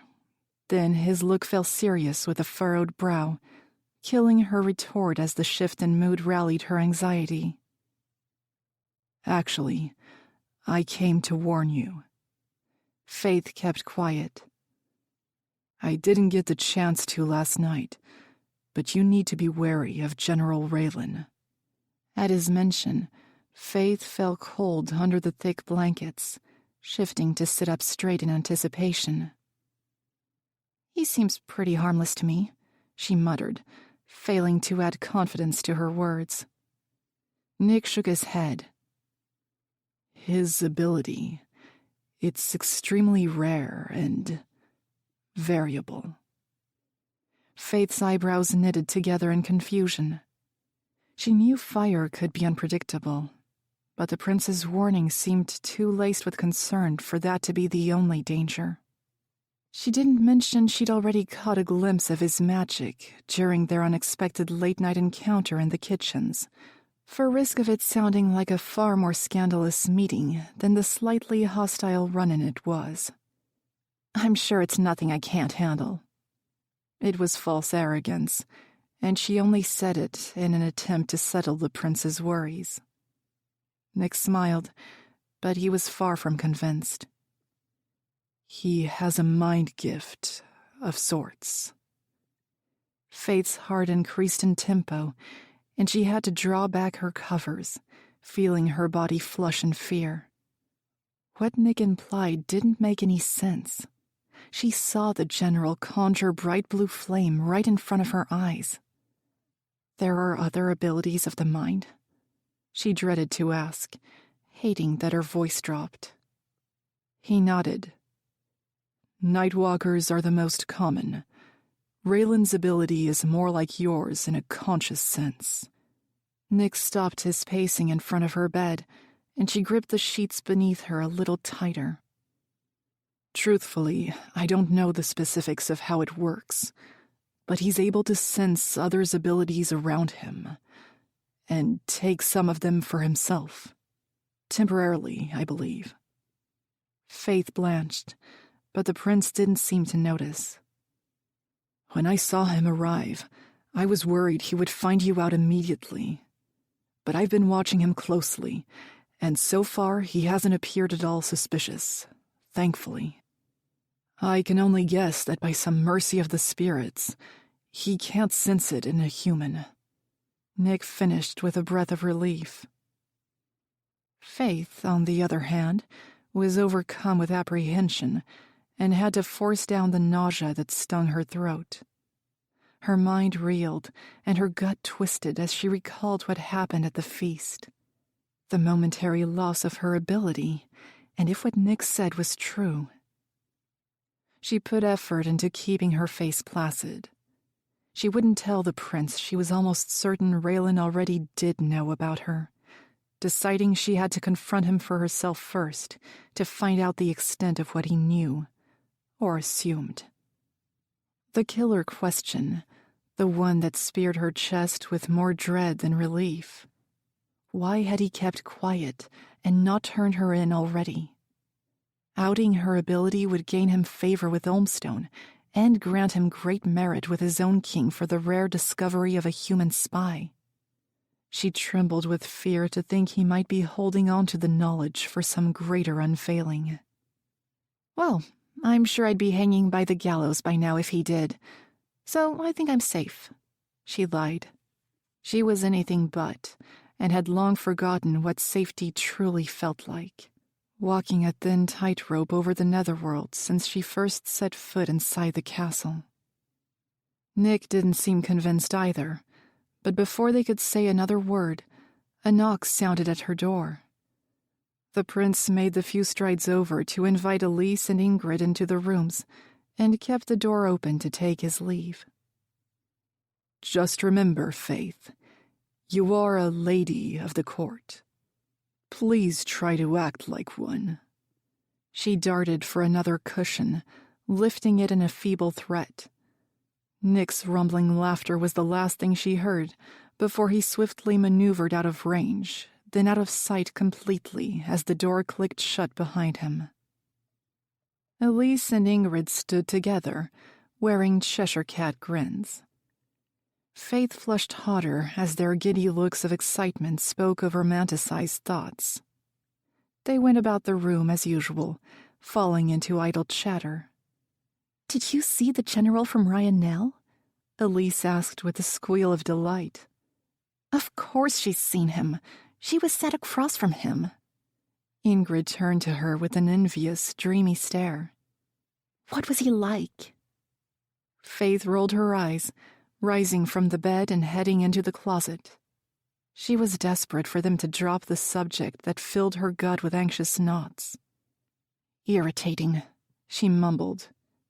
"Arrogant." Faythe filtered through the racks of garments with building frustration. "Infuriating. Beautiful, mesmerizing, charming," Elise gushed from behind. Faythe scoffed. "Certainly not charming."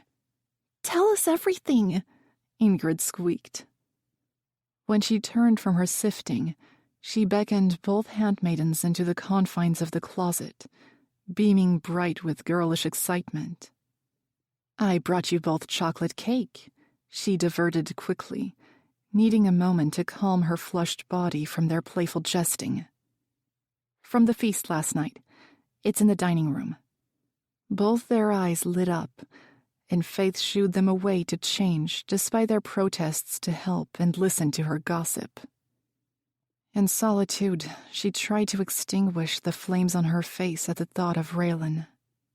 She wanted to hate him, or better, not pay him any mind at all. But all that clouded her mind was their encounter, and how she'd naively allowed him to get so close when he posed more than one threat. Banishing him from her thoughts was near impossible if she was still to find out what he knew of her ability. That thought erased any foolish desire to make way for fear and dread. Faythe strolled down the hall escorted by a guard. She had no complaints about who she was paired with, as Tress was one of the friendlier toward her. But she felt ridiculous for being assigned a guard at all. It was part of keeping up appearances that she was high enough in the king's court to warrant one, and thus the royals might be more inclined to engage with her. She found herself a reluctant key player in the courtier's game. She had tried and failed to brace herself for the long week ahead of maintaining the guise she belonged here, and wasn't just a peasant girl in fancy clothing. Layers of blue and white floated behind her as she walked, consciously trying to keep her posture straight and poised, as Toria had taught her during her months in the castle. Apparently, it was the most blatantly obvious thing that gave away her human nature, aside from the rounded ears. If she was to convince everyone she was a lady of standing, Faythe's gait was the first thing the ward claimed would require work. It still didn't stop the glares and disapproving looks from other high fae ladies of the court. Rounding the next corner, Faythe breathed a sigh of relief at the sight of Toria heading toward her. The ward smiled warmly and stopped right in front of Faythe. "I'm heading out to meet King Varlas and his court for a walk in the gardens. Care to join us?" Faythe was immensely grateful for the invitation, as she had no idea where else she would be headed otherwise. Looping her arm through Toria's, she turned back the way she came and let the ward lead the way while their guards flanked them. It wasn't exactly the court she was hoping to run into this morning, but she didn't want to rouse questions by seeking out the Reylan general specifically. Her heartbeat seemed to be on a constant sprint in anticipation of his next move. At the doors to the gardens, 2 human servants waited with cloaks in hand. Faythe took her white fur garment gratefully and fastened it around herself. Winter had chased away the blossoms, and she would have declined the offer to trail the dreary, frozen pathways if she had a better excuse to occupy her time. Out in the courtyard, the deep purple colors of Olmstone were vibrant against the faded winter grass and dull browns coated in light frost. Varlas and his family were admiring one of the great sculptures of an ancient high pharaoh ruler when they approached. "I trust you found your first night with us comfortable," Toria spoke with perfect eloquence as they approached the entourage. The royals all turned to them. The king beamed widely at the ward, taking her hand in his and planting a tender kiss on it by way of greeting.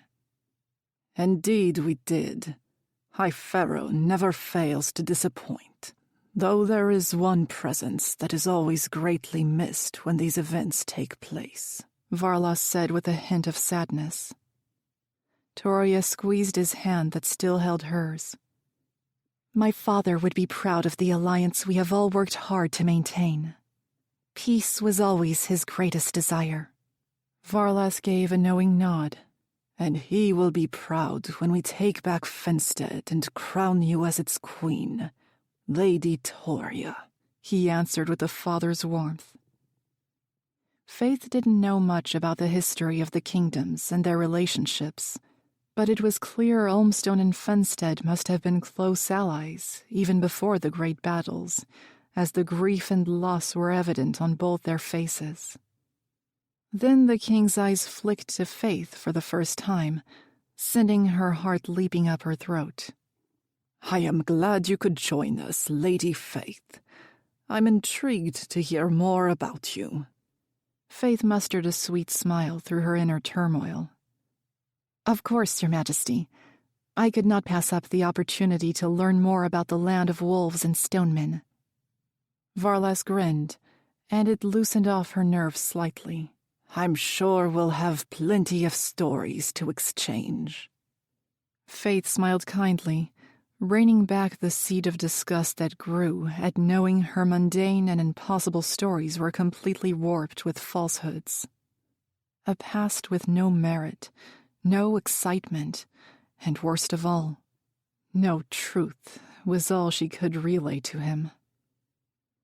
Toria fell back to walk with Tarly, and Faythe internally cursed the ward for handing the role of engaging the king in pleasant discussion to her. She kept silent as she'd been warned. Speak only when spoken to. Faythe didn't get to enjoy the pause for long. "How do you find living in the castle? In such prestige? Away from your kind in the town, that is," Varlas asked. Faythe supposed he was too imperious and entitled to see insult in the question. Her gloved hands clasped tighter in front of her. "I have never known any different," she lied through her teeth, feeling slick with oily hatred for it. Toward Orlan, toward herself. She couldn't be sure who she resented more. Varlas hummed. "Unfortunate about the passing of your parents. You are lucky to have such a merciful king." It took great will not to retort, and she was even impressed with herself that she refrained from damning her guys and letting loose what she really thought of her far from merciful king. "Lucky indeed," she muttered. They came to the fountains, and everyone stopped to admire the glistening waters, which leaped and flowed in their own magical dance.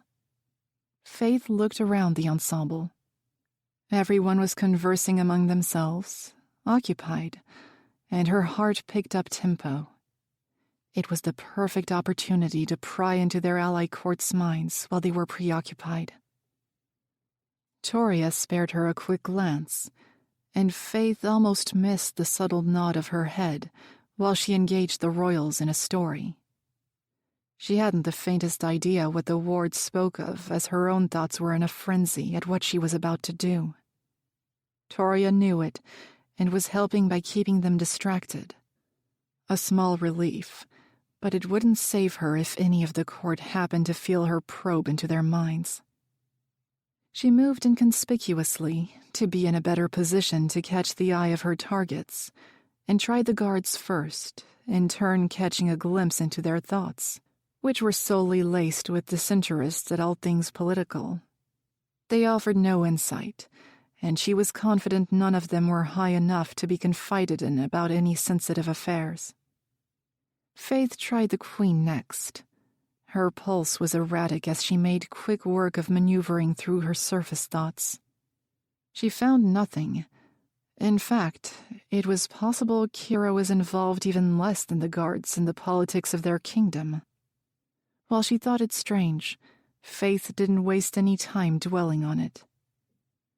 In Tarly's mind, her cheeks flushed at having to sift through enraptured thoughts of the Finstead princess he kept his gaze locked upon.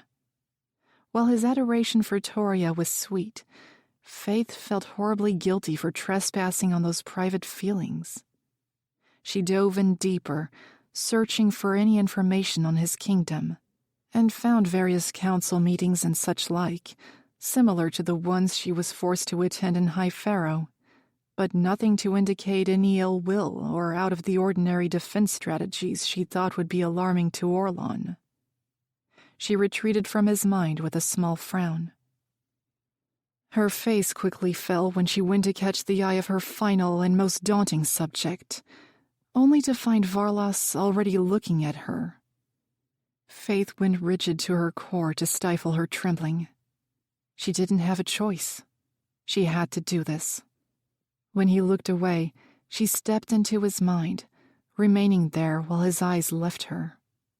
She had to focus and stay calm, or she risked her own emotions giving away her mental presence. In the void of Varlas's mind, Faythe felt strange. Unlike everyone else, his thoughts were organized, easy for her to find what she was looking for. There were no loose feelings, no passing notions. She had never come across a mind so collected and tranquil, but she was not eager to spend a moment longer than necessary pondering it. She filed through any memories that featured battle plans, fortification defense, ally relations, and everything else so painstakingly dull. Nothing revealed itself as malevolent or false. Varlas was good, honest, and had the best intentions for his kingdom and allies. Faythe pulled herself from his mind with a drop of guilt that she had been made to riffle through the thoughts of such an innocent and kind-hearted court. Then she felt angry it was her own king's paranoia and thirst for dominance that demanded she stoop to such levels. Laughter broke her from her slump, and she mustered a weak smile to act as if she was involved. The attention dissolved away from Toria as everyone started to walk off and head indoors. Faythe fell behind everyone, watching the coats of vibrant purple with shameful moral regret. The more she used her ability for the king's bidding, the more she grew to resent herself. For the next hour, Faythe, Toria, and the royals of Olmstone completed the tour of the gardens and trailed around a few halls and guest areas even she had never seen before. She had to put effort into maintaining her gawking and admiration of the art and architecture to avoid giving herself away. Varlas devoured every lie she fed him. She had spent the whole time conversing with him while Toria engaged the handsome Tarly. The once brooding and sulking Fey prince had completely fallen for the charms of the ward and now seemed elated with his company. Faythe almost felt bad for her deceit, as Varlas turned out to be a very passionate and kind man. In getting to know their neighboring kingdom, she couldn't understand why Orlan would have any reason to doubt their loyalty in defense against Valgard. Now they were all gathered in the great dining hall for a small luncheon, a lot more humble than last night's grand feast. Faythe followed the flow of her companions and noticed everyone being seated in the same positions as the night before. She followed suit, smiling her gratitude as her chair was pulled out and her cloak taken by a petite servant girl. Faythe would never become accustomed to the human service, no matter how routine it became. Upon noting the empty chair opposite and the lack of crimson altogether, Faythe couldn't be sure if it was relief or panic that pulsed through her. Nick was also missing, and she dreaded for 1 second the general had approached the Prince of High Pharaoh or the king himself with the knowledge of her ability. Perhaps they were dealing with it this very moment. Faythe was never one for paranoia, so she hated that Reylan brought the ugly side out in her. The thought of him exposing her was enough to make her tremble where she sat, and she found no appetite for the selection of cold meats and cheese on the table. Toria must have noted her nerves, because she turned to her. "Everything okay?" Faythe forced a smile. "I'm fine," she said a little too quickly. Then she added casually, "Will Nick and the others be joining us?" The ward's eyes briefly flashed to the door, as if she would see them there. "They should be. Must be running late, doing whatever males like to get up to in their spare time." She rolled her eyes. Faythe huffed a small laugh as Toria went back to engaging with the royals of Olmstone. But she couldn't find the attention to tune in, let alone offer any input in their conversation. She picked at her food while nervously casting her gaze between her current company and the main door where the others might walk through at any moment. She didn't need Fay hearing to pick up on the clamor of voices before they reached the inside of the hall, however. Faythe straightened as the Prince of High Pharaoh strolled through the door, laughing and conversing with the Ryanel general, the other coats of crimson in tow. For a moment, she was struck by the sight of the two immersed in effortless conversation, as if they were lifelong friends. Perhaps they were, though Nick had failed to express his relationship with Reylan when he spoke of him briefly in her chambers that morning. The general's eyes flashed to her directly, and her cheeks flamed as he caught her already staring. Nick left him to come around the opposite side of the table and take his usual seat. King Orlan had still not made an appearance, and she wondered if he had any plans to.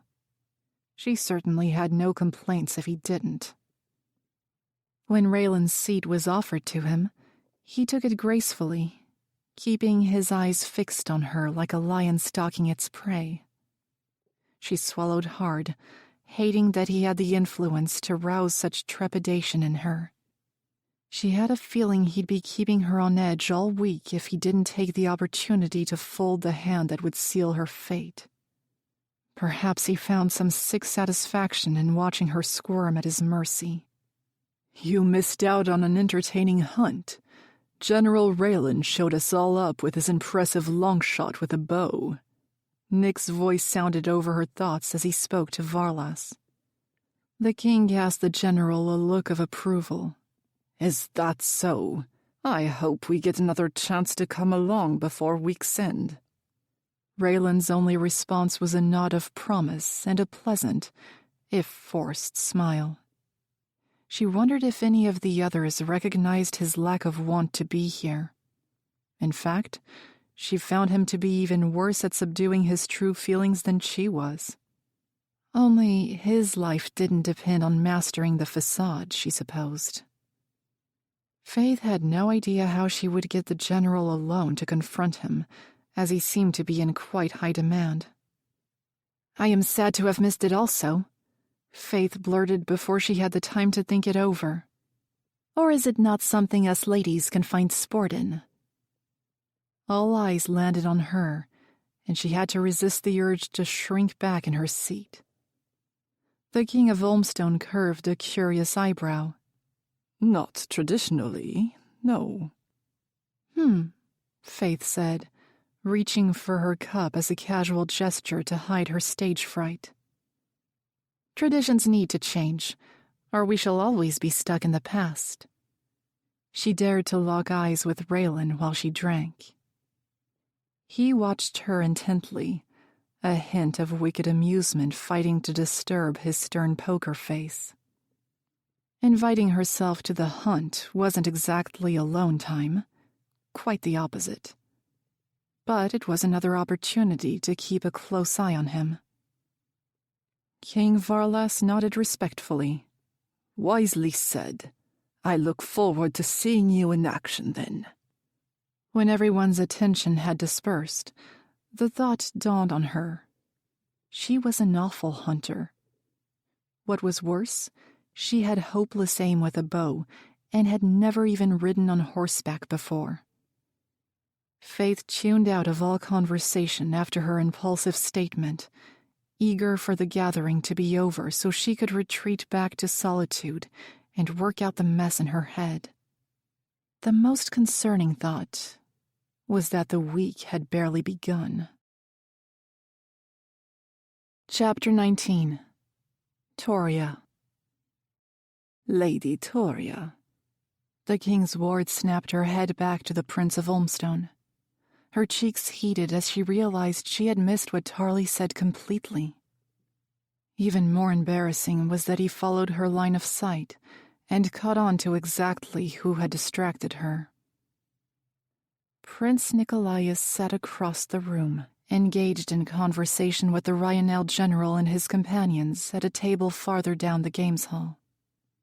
She had more than once caught his glance in her direction while she sat alone with the Olmstone prince. Every time their eyes locked, she felt her stomach flutter and cursed herself for paying him any attention at all. Forgive me, it's getting a bit stuffy in here. Care to accompany me on a walk in the gardens? It was the best excuse she could come up with, and she knew the prince would appreciate her offer of alone time. He nodded with a smile, and they rose from the chaise longues. Toria took the arm he extended in offering, and the pair strolled from the hall. She dared one last look at Nick, and quickly averted her gaze, lifting her chin when she found him to be tracking them as they left. Prince Tarly was more pretty than handsome, with his blonde hair and brown eyes that made him look elegant and delicate. He was charming, if a little boring. Toria could imagine a happy, content life with him. It would be a suitable match for their kingdom's alliance after all. Yet even at the mere prospect, she couldn't help but feel her stomach drop, as if her heart already belonged to another. Toria sat in an armchair by the fire in her rooms after a delirious day of talking politics with Tarly. She felt guilty because her boredom had less to do with the prince's company and more to do with her brooding need for solitude. To occupy her mind, she retrieved a book about the spirits from the library and splayed the pages over her knees, becoming quickly lost in reading.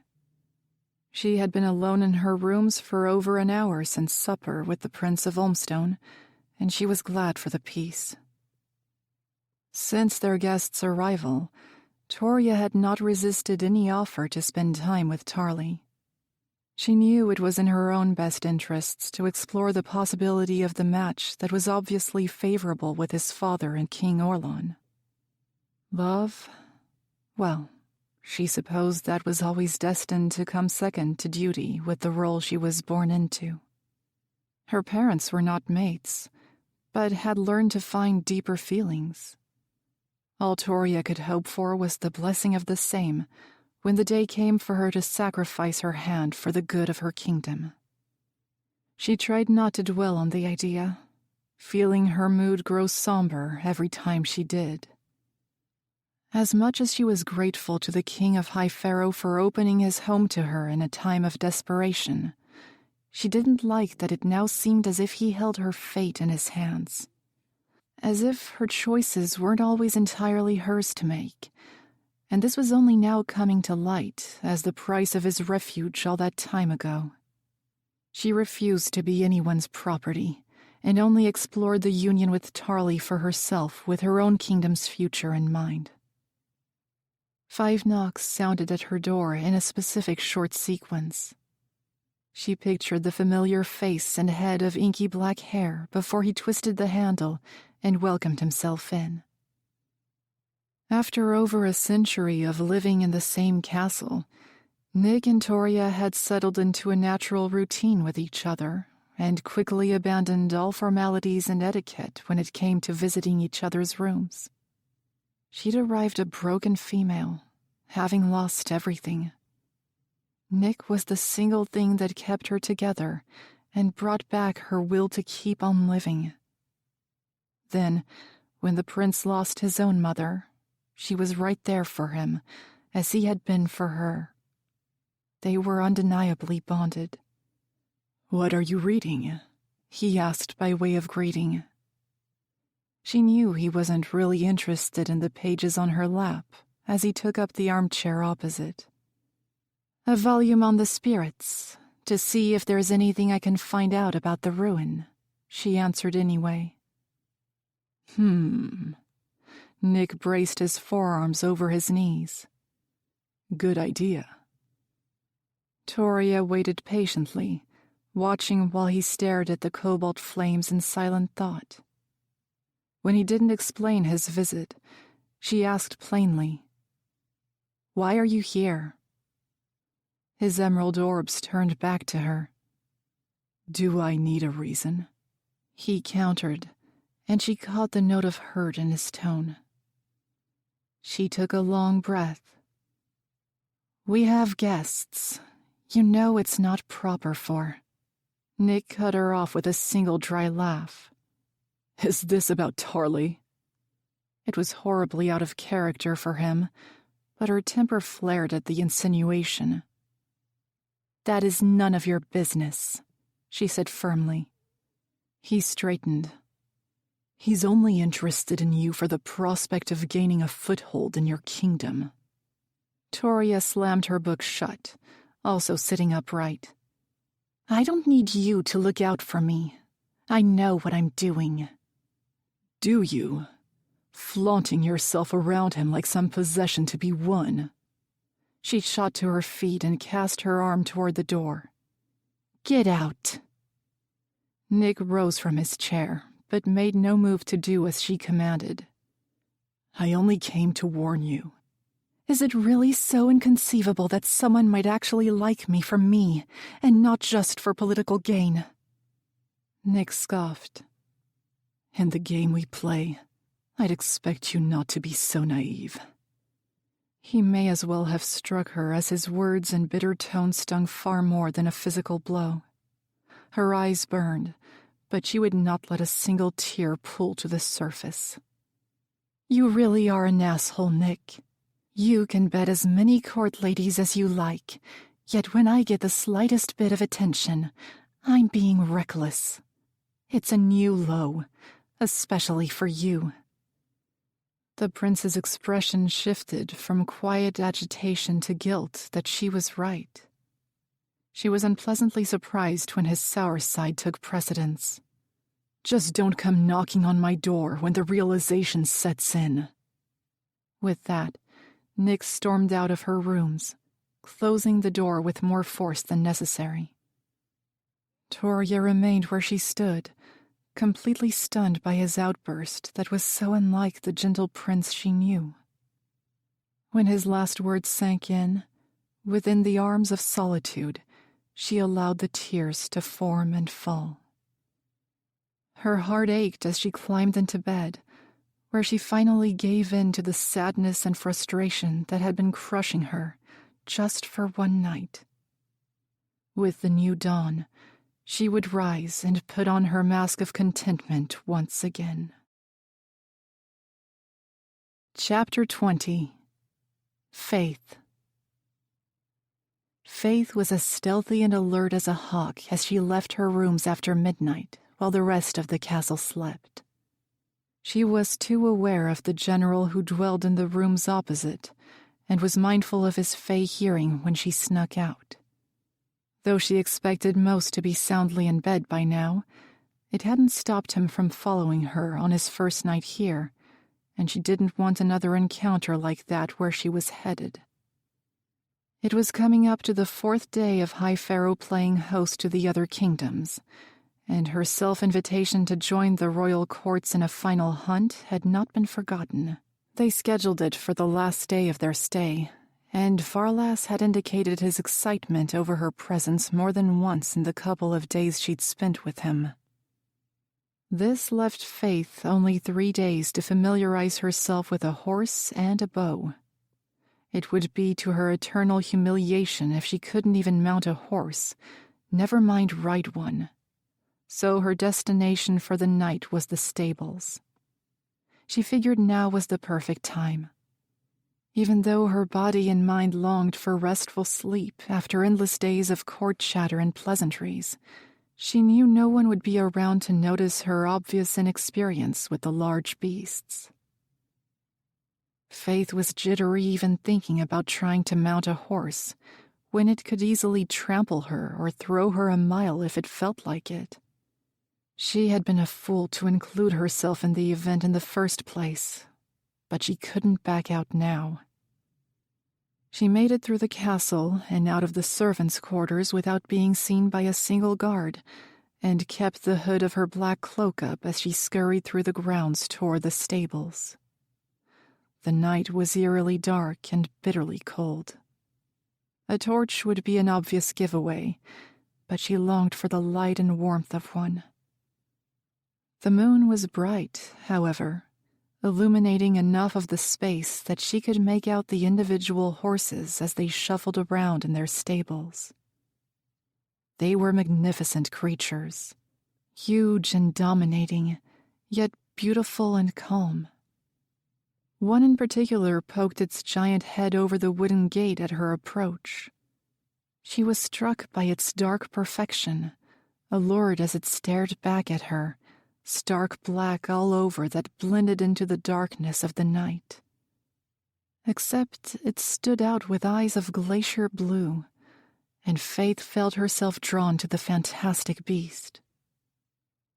She walked over slowly, cautiously, knowing one wrong movement could spook a horse and terrify her if they started restlessly shifting. A few other horses turned to gaze at her, but the black beauty remained the most inquisitive. When she reached out a hand, it pushed its large snout out farther, as if to meet her touch. Its hair was like glossy satin under her fingertips, and she marveled at the smooth luxury of its coat. Faythe had seen horses before, but had never gotten the chance to experience such an intimate moment with one. The thought of riding on the back of such an impressive species made her giddy with a thrill, but also terrified. She doesn't usually take to strangers. Faythe jumped back in fright, whirling toward the voice that had disturbed her moment of quiet thought. At the sight of Reylan, she gaped in disbelief. How had he managed to follow her once again? "Gods, do you ever sleep?" She scowled angrily. His hair rivaled the moon as it seemed to shine brighter in the dark. All hues of gray and silver turned to chalk white. "I happen to be here already. Your weak human senses simply failed to notice." He stood with arms crossed, looking over at her with stern inquisition. Faythe shifted restlessly. No excuse for why she was in the stables in the middle of the night. Though she supposed she wasn't the only one who needed to explain why they were here in the late hour. Neither of them asked the direct question. Instead, Raylan's head tilted, and his eyes flashed between her and the mare at her side. Do your little mind tricks extend to animals, too? Faythe's stomach dropped. There it was. The confirmation she'd been waiting to hear for days, refusing to be the first to mention it and the fool's hope she was wrong. Raylan did know about her ability. So, you do know, she stated. He didn't respond, and instead conjured a bright blue flame before lighting the 4 surrounding torches. You have quite the mind talent yourself, she commented, trying to keep her calm. There is a High Pharaoh god who is conveniently a fire wielder.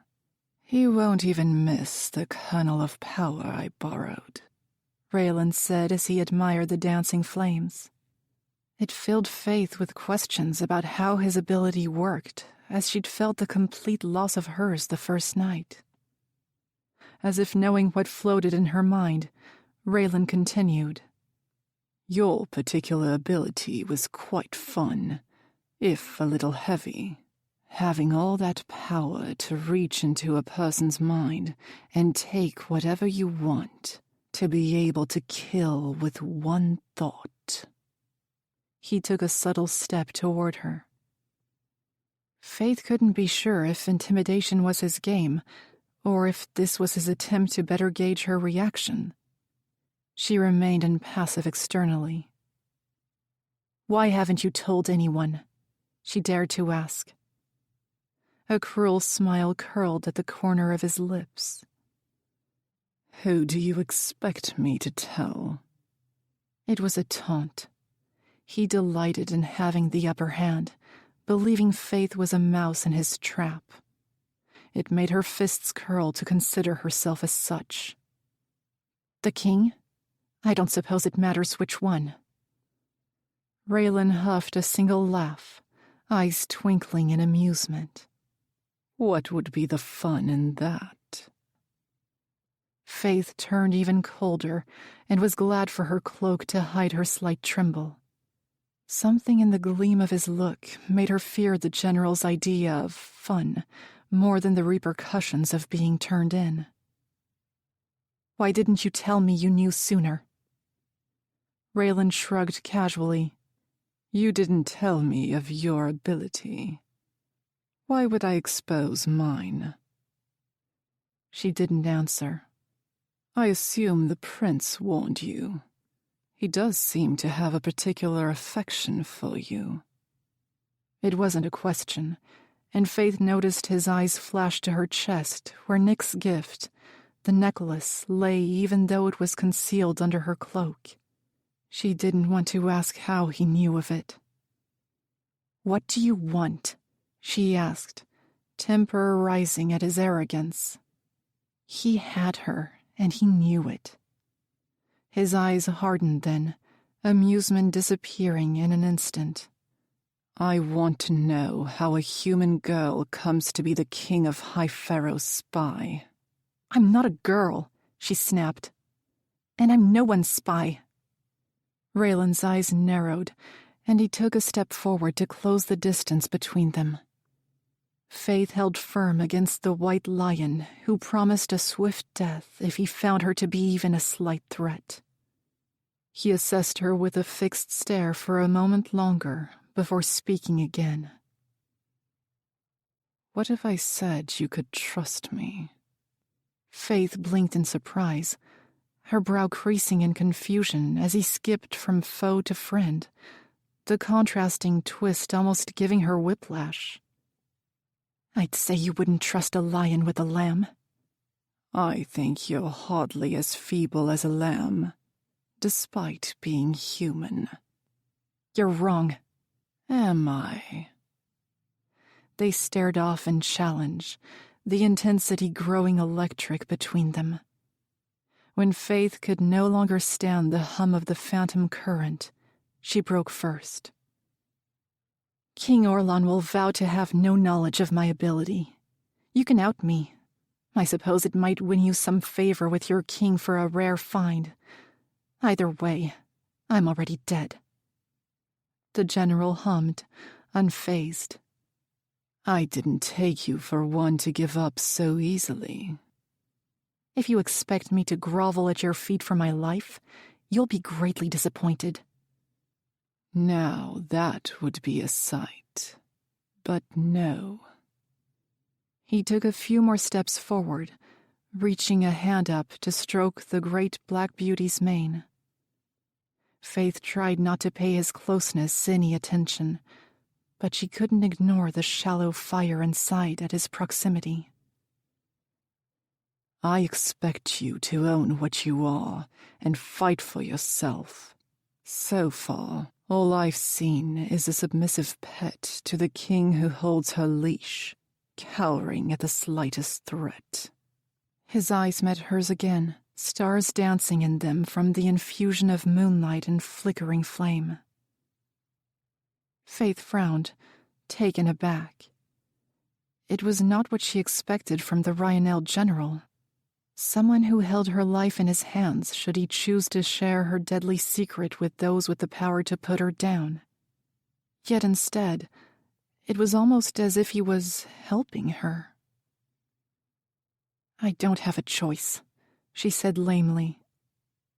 Reylan clicked his tongue. How disappointing. Her anger flared, and when he didn't continue, she snapped. What? He deliberately left another pause of silence, fighting an amused smile at her obvious impatience. Arrogant pain in my ass. Such a weak excuse. I guess I was wrong. He continued his lazy strokes of the horse's head and didn't meet her eye again. You really are just as pathetic as you appear. Faythe hated that the comment stung. You don't know anything, she hissed defensively. Care to enlighten me? Her eyes narrowed on the general, and she backed up a step, crossing her arms over her chest. She looked at him accusingly. If you're trying to turn the tables to get information, I'd rather you kill me. I may not have love for the king, but I won't betray High Pharaoh. Reylan grinned, flashing a perfect set of white teeth at getting the entertainment he sought from riling her up. She cursed internally for allowing herself to react to his bait. You're sharp, I'll give you that. And your loyalty is admirable. She waited for the catch. What reason would Olon have to want you poking around the minds of his allies? If Faythe was honest, she'd admit to him she had the same burning question. Instead, she dropped her arms, appearing bored of the conversation. He only wants to be sure no one is working against him. Royals can be very insecure. Reylan was far from convinced. You'll understand my concerns for my kingdom, he said, as if it would coax her to realize his motives. I'm already walking a fine line to the gallows. I won't get involved on two sides. I'm not asking you to. I simply want to be certain your king doesn't pose a threat to mine. Royals change their minds faster than clothing. Neither you nor I can be certain what they're thinking from one minute to the next. I say we let them figure it out for their damned selves. If she didn't know any better, she'd interpret his look as agreement laced with a hint of approval. Reylan said nothing. Instead, he wordlessly reached out a hand to the lock of the stable, and it came loose with a click. Faythe backed up a few long strides when he swung open the only protection they had against one of the beast's powerful hooves. "What are you doing?" she asked, her voice dropping in fear. The black mare took a few steps out, rays of the white moonlight glistening against its sleek body. It stood impressively tall. Faythe balked, feeling silly for thinking the beast inferior to her. "Don't you want to do what you came down here for?" he asked casually as he smoothed down the horse's mane. You've never ridden a horse before, have you?" It was more an observation than a question. Her cheeks flamed. "How did you know?" The general smirked. "I didn't." Faythe ground her teeth, angry at herself for falling naively for his verbal slight. Reylan grabbed the large saddle and reins hanging over the horse's stall and maneuvered his way around the beast with expert precision. He was unflinching as he equipped the horse for riding in a few impressively quick minutes. Meanwhile, every huff or step of the horse had Faythe shifting around the space anxiously, keeping her distance. He must have noticed her unease because he flashed her an arrogant side smile, which she responded to with a scowl. When Reylan was finished, he dragged a small stepping stool over and straightened before looking at her expectantly. Faythe didn't move. "Go on, then," he challenged with a flick of his head. Faythe gaped from him to the massive creature. "I only came to admire them from this level. I'm good," she rambled quickly as every shred of confidence left her completely. Reylan rolled his eyes. "A horse can sense your fear. If you don't overcome that first, you'll have no chance of getting up there." He jerked his head again for her to come closer. She swallowed hard, but took a few tentative steps around to the side of the beast. Hesitantly, she reached out her hand again, and when the horse didn't buckle in response, she slowly stroked its sleek, toned body. "Good. Now, use the step. 1 foot in the stirrup, and you'll have to use your strength to pull yourself up," he instructed. Faythe looked to him, feeling like a child as she had no idea what he was talking about. Reylan sighed, pointing to a metal half-loop that dangled from the horse's side. It clicked, and when she realized what he expected her to do, she took a step back again, shaking her head vigorously. "You had to pick the biggest horse in the stables?" She blanched at the thought of being so high that one wrong fall would be fatal. He chuckled. "Callie is my horse. She seemed to take a liking to you, so I thought she'd be a good teacher." Faythe scoffed at the implication of having the horse direct her rather than the other way around. It didn't help, as it was exactly what Faythe was afraid of. "Are we going to be here all night?" Reylan drawled, bored. She glared at him and mustered all her bravery to step up to Callie once again. She got up onto the stool, near to leveling in height with the general. His goading look had her bracing her hands on the side of the saddle and slipping 1 foot into the stirrup. It was false confidence, as she really just wanted to wipe the smirk off Raylan's face. "I've seen children with more conviction than this," he jibed at her pause. Faythe knew it was his tactic to rouse her into committing to the mount. It worked. She pushed her foot down while simultaneously using her arms to pull herself up. She strained with the strength it required, but when she slung her other leg around and found herself finally on top, she was both shocked and stunned. The new height and vantage point made her slightly dizzy. The horse took a few steps where it stood, and she moved with each dip and shift, holding onto the reins tightly until her knuckles turned white. But when she adjusted to her new position on Callie's back, she marveled at the powerful feeling.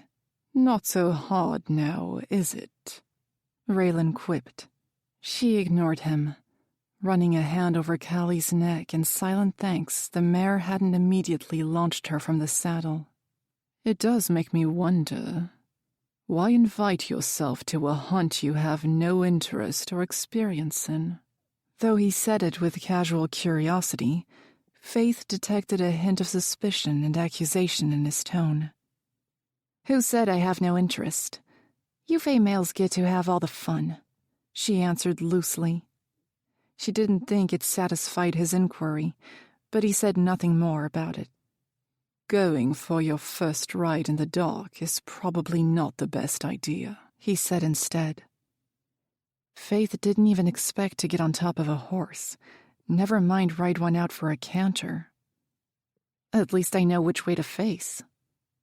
He released a short laugh, and she found herself also smiling with him as she looked down. She couldn't figure out what it was about Reylan that made her torn between wanting to run from him far and fast, or gravitate so much dangerously closer. "I have a rather dull territory meeting to attend tomorrow morning, but I should have the afternoon free if you'd like an escort for the ride." The offer was tempting. Not only would it make Faythe feel at ease having someone experienced to guide her, it would also give her the perfect opportunity to get to know more about the mysterious general, both for her own curiosity and to erase any doubts about his intentions in High Pharaoh. "Why are you helping me at all?" Raylan's sapphire eyes were bright against the moon as they locked on her, and she resisted the urge to flinch at their shift in intensity. "Don't make the mistake of believing everyone who offers you kindness isn't only doing so for personal gain." Faythe's heart skipped at the obscure warning.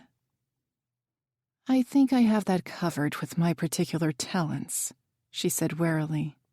"Not with me." Her eyes narrowed a fraction. "Are you trying to tell me of your ill intentions toward me?" "I'm trying to tell you not to be so reliant on your ability. Even you can be tricked into false truths inside a person's mind." A twisted feeling settled in her stomach. She hadn't considered the possibility that those who knew of her ability could alter their own minds to mislead her. There was no reason for her to be concerned about it, as no one in the know had cause for her to use her talent anyway. Yet the warning in the general's words was clear. Who he meant for it to be about, Faythe couldn't be sure. Chapter 21. Faythe. The following morning, Faythe was on edge. Sleeplessness had returned like an old friend, as her wild thoughts kept her alert and awake. This time, it was Raylan's subtle warning to be vigilant with who she trusted.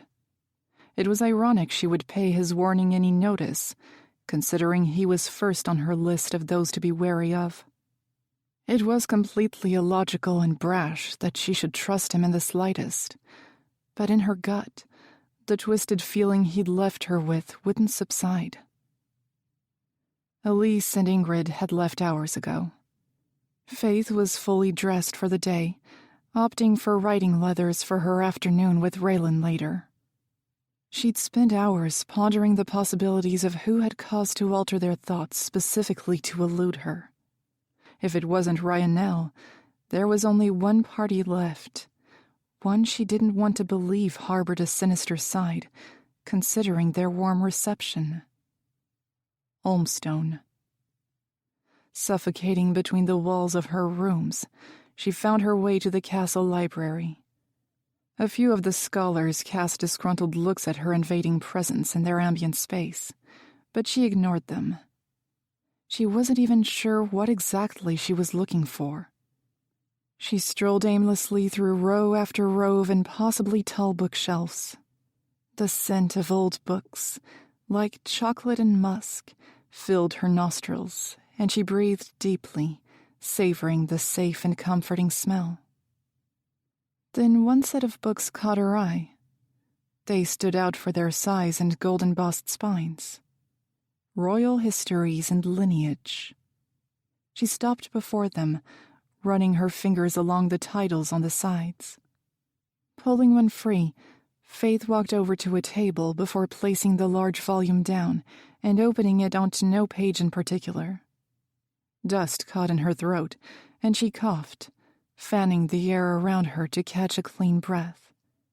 It was obvious no one had touched the book in a very long time. Faythe haphazardly skipped through the pages, finding it was mostly a scripture on the noble houses in all kingdoms.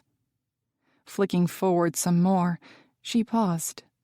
She had no reason to suspect King Varlas of anything. He had been nothing but kind and welcoming since his arrival, and seemed completely harmless. Yet she couldn't shake the unsettling feeling no one was exempt from suspicion. Tracing a finger along the elegant swirled inscription about the royal families, she finally found the lineage of Olmstone. Her eyes widened slightly to discover Varlas was over 800 years old, the same as Orlon, while King Aguilar of Ryanel was older by a century. It made Faythe feel insignificant with her 20 years' existence, and the knowledge she wouldn't even come close to a quarter of their current lifespan. The kings barely looked middle-aged, so to discover they were likely only halfway through their years, it was an inconceivable thought for a mortal. She read over the rest of the Olmstone lineage before her finger halted, brow furrowing. 2 separate branches stemmed from Varlas's name on either side. Her gaze widened as she read them. The current queen, Kira Wolverlon, was not the first. No, before her, another wore the crown. Queen Freya Wolverlon. It wouldn't have been surprising, except 2 things written above the previous queen's name made Faythe's heart shatter for the king of Olmstone. Mate. Deceased. Queen Freya's death was dated back to the Great Battles. Faythe assumed her life was collateral damage in the war. She didn't want to imagine the pain of losing a soul-bonded mate, and she felt even more guilty for thinking ill of Varlas at all, considering everything he had suffered. Yet he hadn't lost his kindness and heart completely. The last piece of information she gathered was that Tarley was Varlas's heir from Freya, while Opal was Kira's child.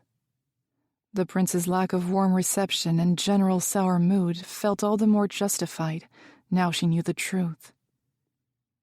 Faythe slammed the book shut, angry at herself for not taking the time to become educated on the courts of Engardia. She had allowed herself to remain ignorant, sheltered. Not anymore. Now she wanted to know everything. About to turn back for another book, Faythe halted at the quick gust of wind that blew past her. Loose strands from her lattice of braids danced across her vision, and a chill rattled her spine. When she turned her head, there was nothing but a long, dark hallway with no door or window in sight. She held still, wanting to believe it was simply a draft drifting through the rows of bookcases from the front entrance. But her skin pricked all over, her senses set on a razor's edge. Then she heard a whisper. Faythe jerked back a step. Still, she saw nothing, but she stiffened with fear. Logic deduced it was a mere whistle in the wind, or perhaps her own loose thoughts. However, reckless compulsion urged her to investigate the dark, beckoning stretch of passage. Her hearing was on high alert to pick up even the slightest shift of sound, while her eyes adjusted to the creeping darkness. Halfway down, Faythe reached for the final torch on the wall as the rest of the slim hallway was cloaked in blackness. The blue wisps of flame were also soundless, as it illuminated everything around her. The silence was deafening. The end of the hallway was a dead end, but to her left it widened, and she discovered a deep hidden alcove with a few modest bookshelves, a table, and some lounge seats. It was a quaint space for private study, though it looked to have been neglected for years, perhaps even decades, everything coated in a thick layer of dust and cobwebs. The smell of damp and mold was pungent, and Faythe stuffed her nose into the crook of her elbow while casting her torchlight around the area. 3 tapestries lined the back wall, and she walked closer to glimpse the wonderfully intricate pieces of art. It made her wonder why they were left to be forgotten in a cold, dark corner of the library. The center tapestry made her breath catch as she instantly recognized the moon-white hair and ice-blue eyes of Aurealis. It chilled her to see the spirit in woven form. She could only guess the age of the tapestry. Whoever crafted it must have had contact with the goddess of the sun at some point in time. But Aurealis wasn't the only character in the scene. She stood proudly with another female on each side. Faythe didn't need Marlowe's oracle talent to guess they were her sister spirits, the spirit of death and the spirit of souls. One had hair of raven black that matched her eyes, while the other... Faythe lifted a hand to trace her finger over Marvellous's face. She knew it was the spirit of souls, for her eyes burned a bright gold, complementing her striking amber-red hair. Faythe's direct ancestor. It was an impossible thought, yet it was her reality.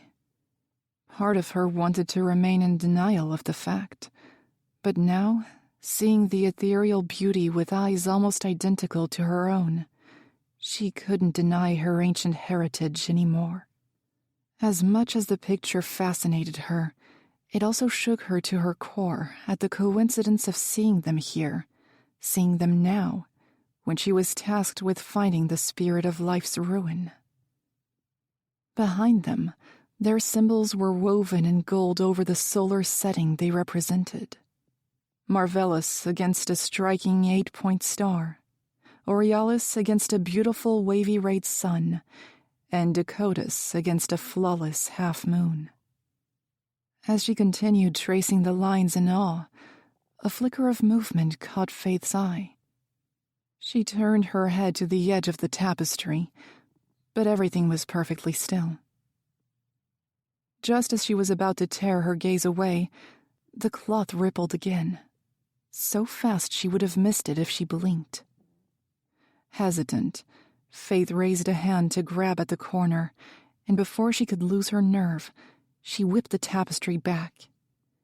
Bringing the torch around, her eyes widened. It was solid stone. Then she found a deep line that ran vertically before cutting horizontal halfway up. A door. Perhaps hidden for good reason, she thought as she braced a palm against it, but made no effort to push. Her heart picked up into a gallop as she deliberated the possibility of what lay beyond. The fact someone had made an effort to conceal it screamed volumes, but Faythe's curiosity sang above everything else. She strained against the door, and the sound of scraping stone snapped her senses awake. Her rational, cautious side hoped it wouldn't open at all.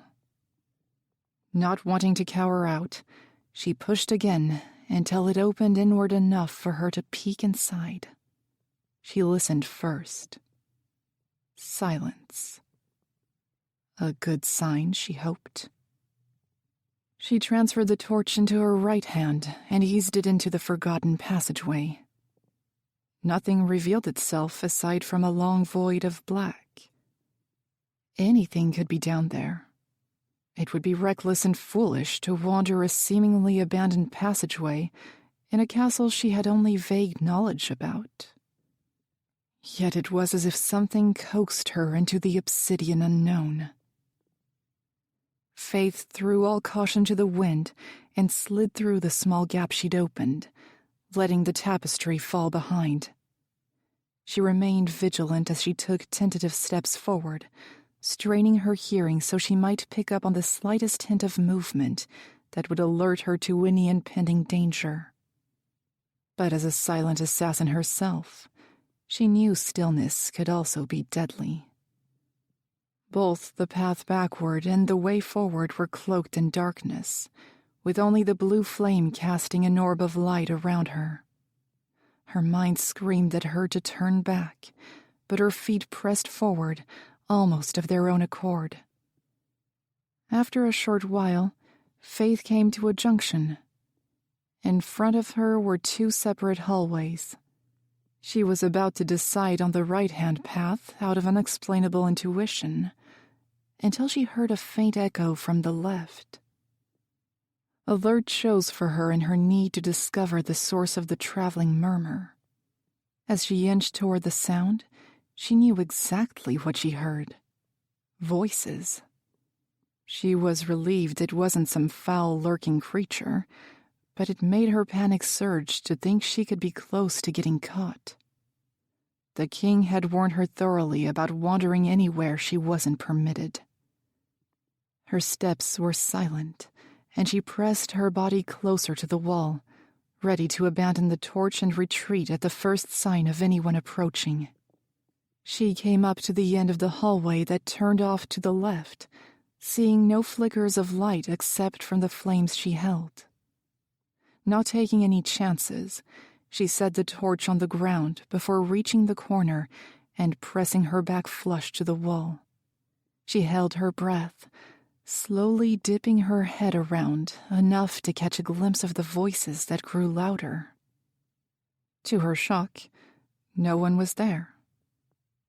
Instead, a small rectangular window flooded a pool of warm light halfway down the passageway. Faythe ducked out of hiding and walked tentatively toward it. The gap in the stone was covered with ornate brass, but she could squint through the gaps. What she saw made her eyes bulge. She was in the council chamber, or above it, so to speak, as she looked down on the gathered royals and nobles.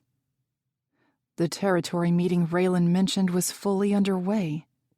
She could hear everything clearly, even with her human senses, but was too stunned by the existence of the passageway to spy on the king's council. Ormstone has stayed quiet for long enough.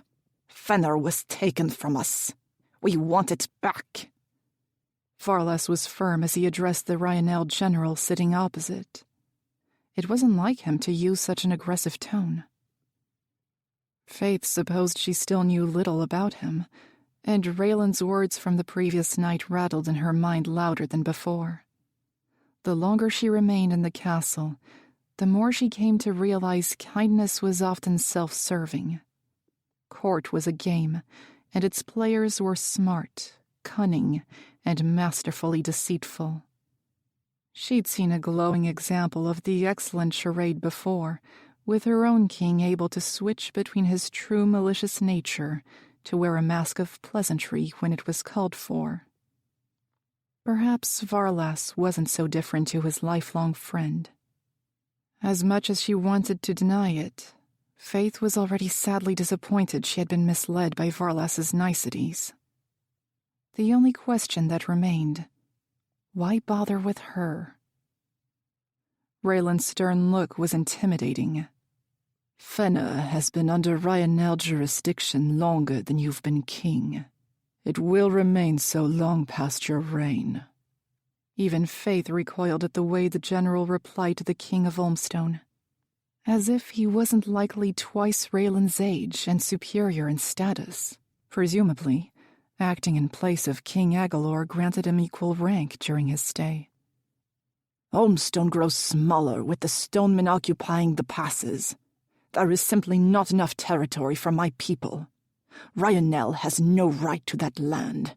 What you do with your land and who you let run it is none of our concern.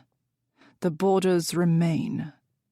We will not surrender Fenner for nothing in return. Finishing his indisputable statement, Raylan's eyes flashed upward. Faythe jerked back as they landed directly on her. She would have passed it off as coincidence, a simple bored gaze around the room, except his look lingered specifically on the vent she peered out of for a second too long. She felt doused in ice. It was irrational to believe he was able to hear her. She had put effort into being as still as the dead, and was far enough away from the metal lattice that visibility was near impossible, even for a fae.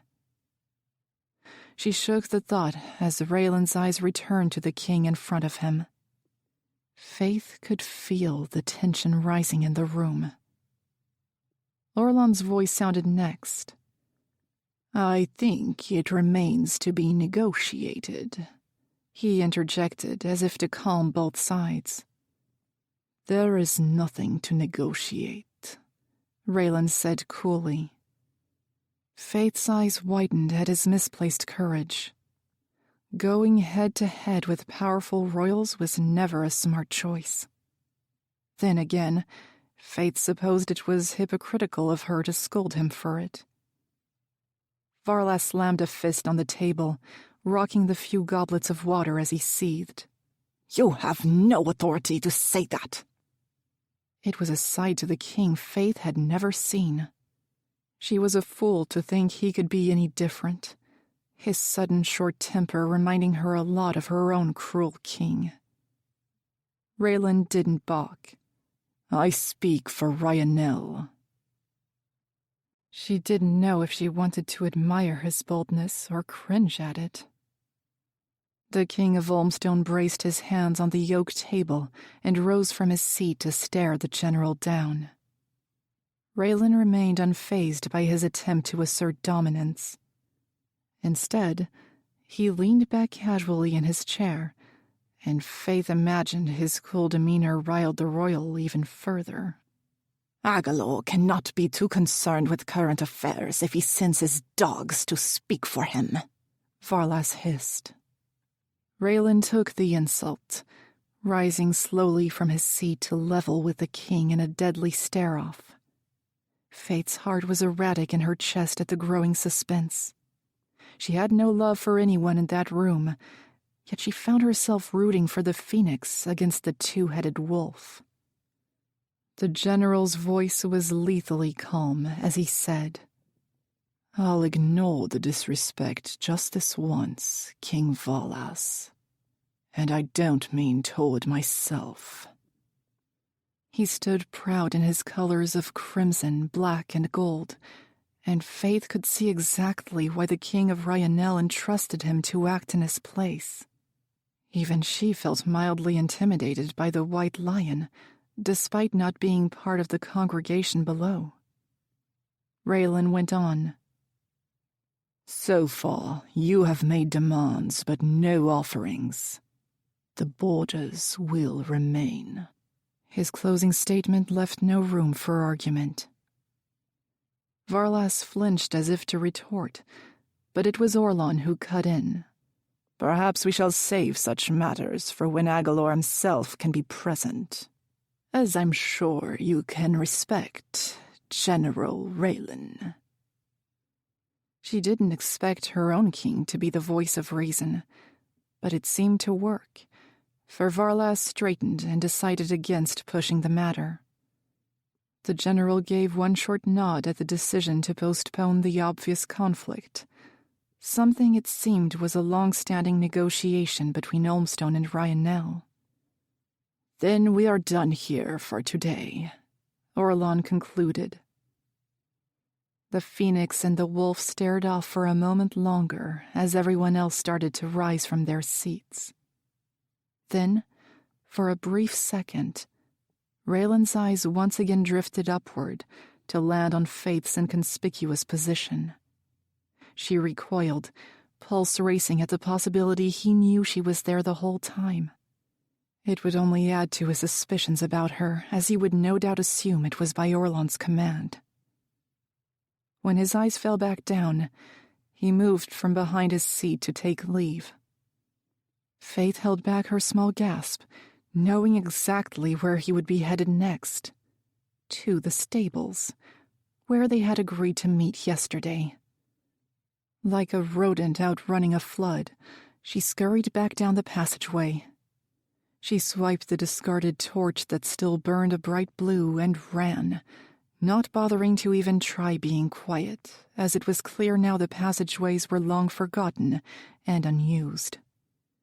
She passed the intersection and hesitated for a brief second at the alternative route she didn't have the chance to explore.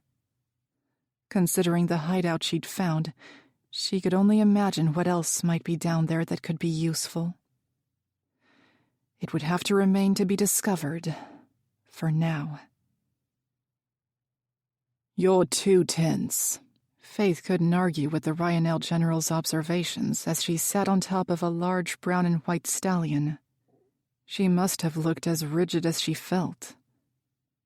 They were the first words either of them had spoken since leaving the stables 5 minutes ago to stroll around the horse fields near the castle. They went at a painstakingly slow pace thanks to Faythe's unease. Next to her, Reylan rode effortlessly on his great black mare, Callie. His silver-white hair was dark against the obsidian of the horse's coat, making them an alluring pair of darkness and light, a semblance of the lunar night sky. He sat lazily, his body partially turned to observe Faythe, holding the reins loosely in one hand. Although she had raced to beat him to the stables after the council meeting ceased, she was baffled to find the general was the one waiting for her when she approached. He had even stopped to ditch the heavy formal attire he wore to the meeting.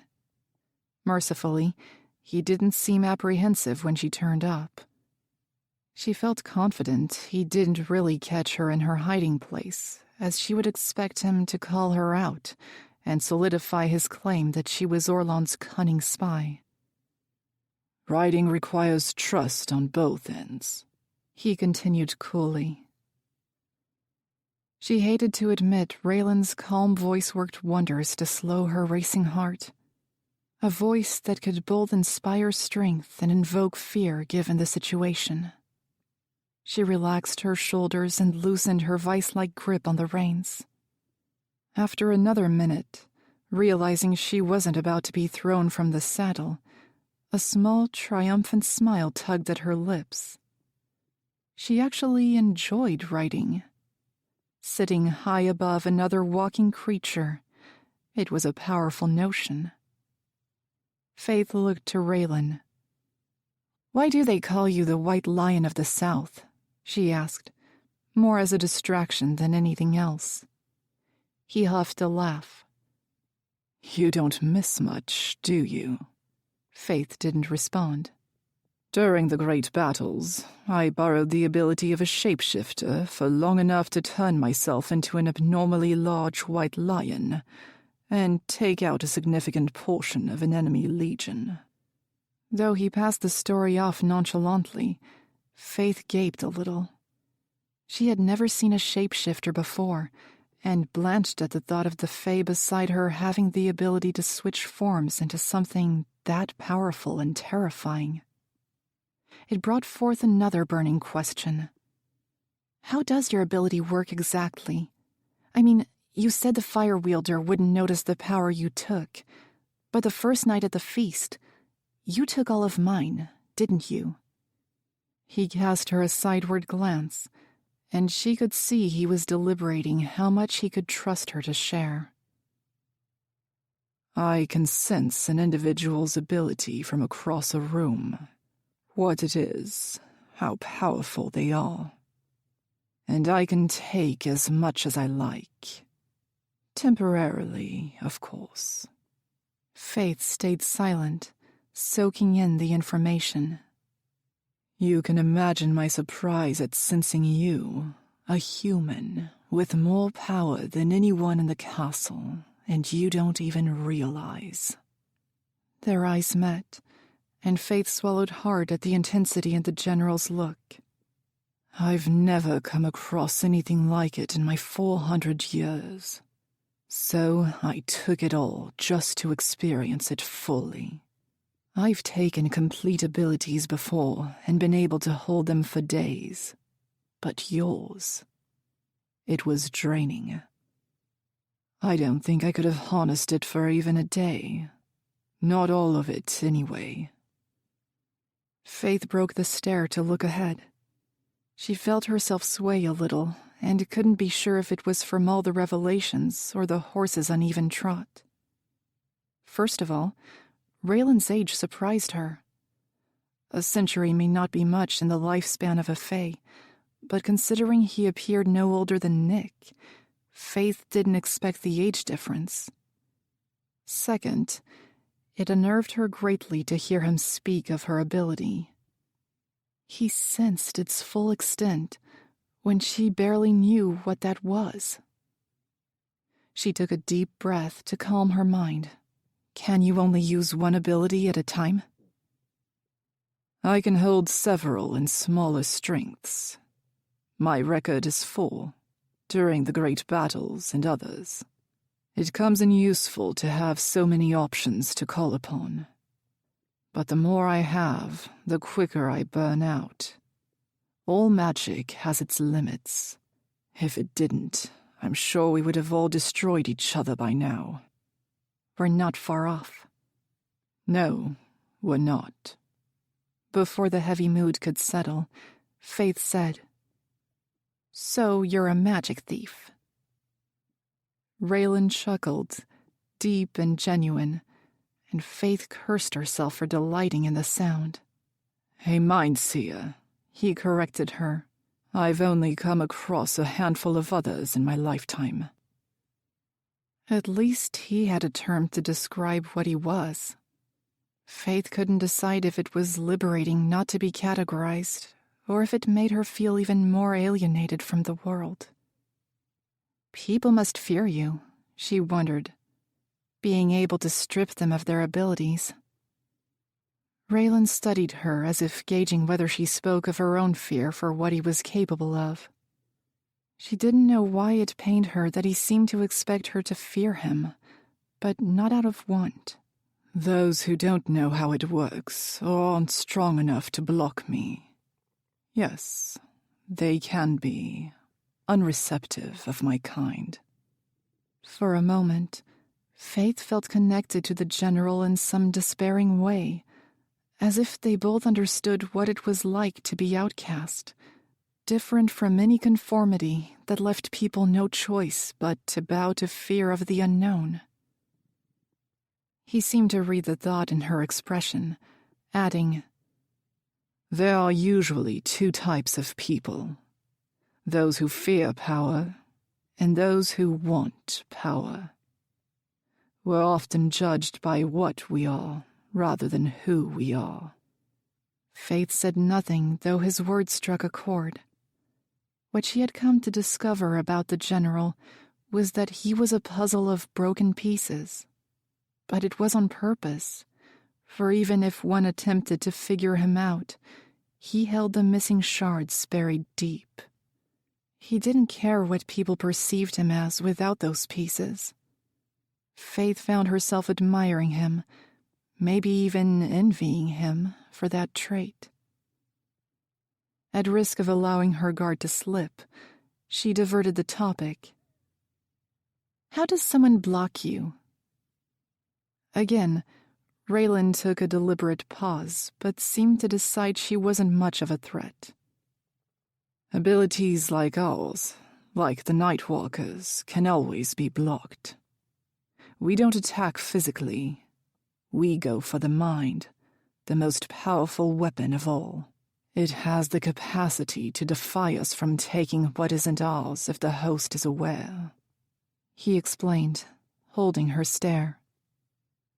I guess it all comes down to who is the strongest. You've bypassed a block before, Faythe stated. Reylan gave a short nod. Yes, but challenging someone to take their ability can harm them greatly. I've only ever had cause to do it in the face of an enemy. So he isn't devoid of morals. A soothing thought at last.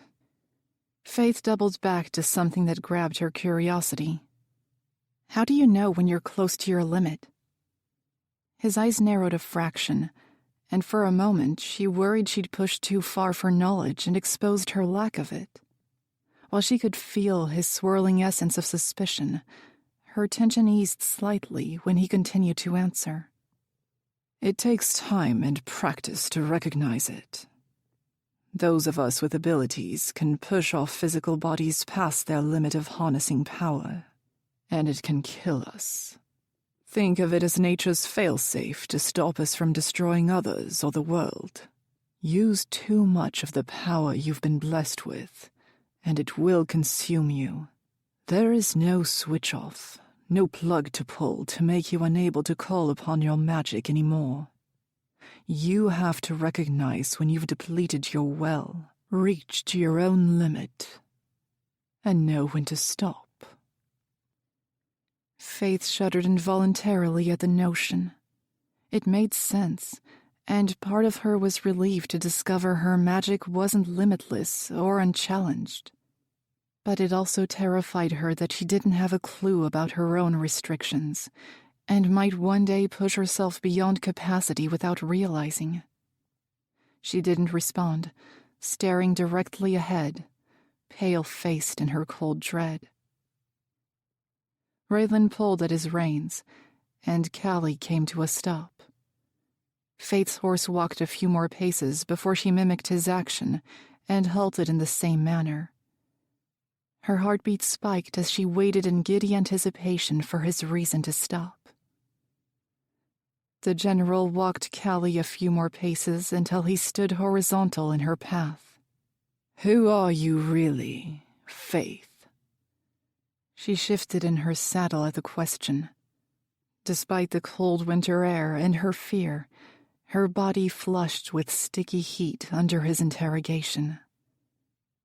"I was raised in the castle with—" "Yes, so I've heard." He immediately cut off the false tale of her upbringing.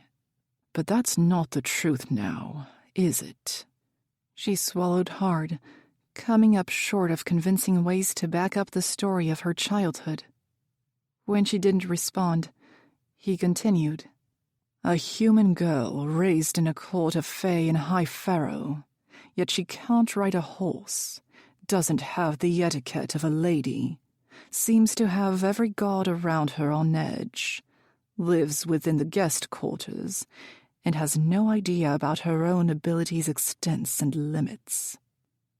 Faythe could only stare in panic as he called her out on every detail that discredited her story.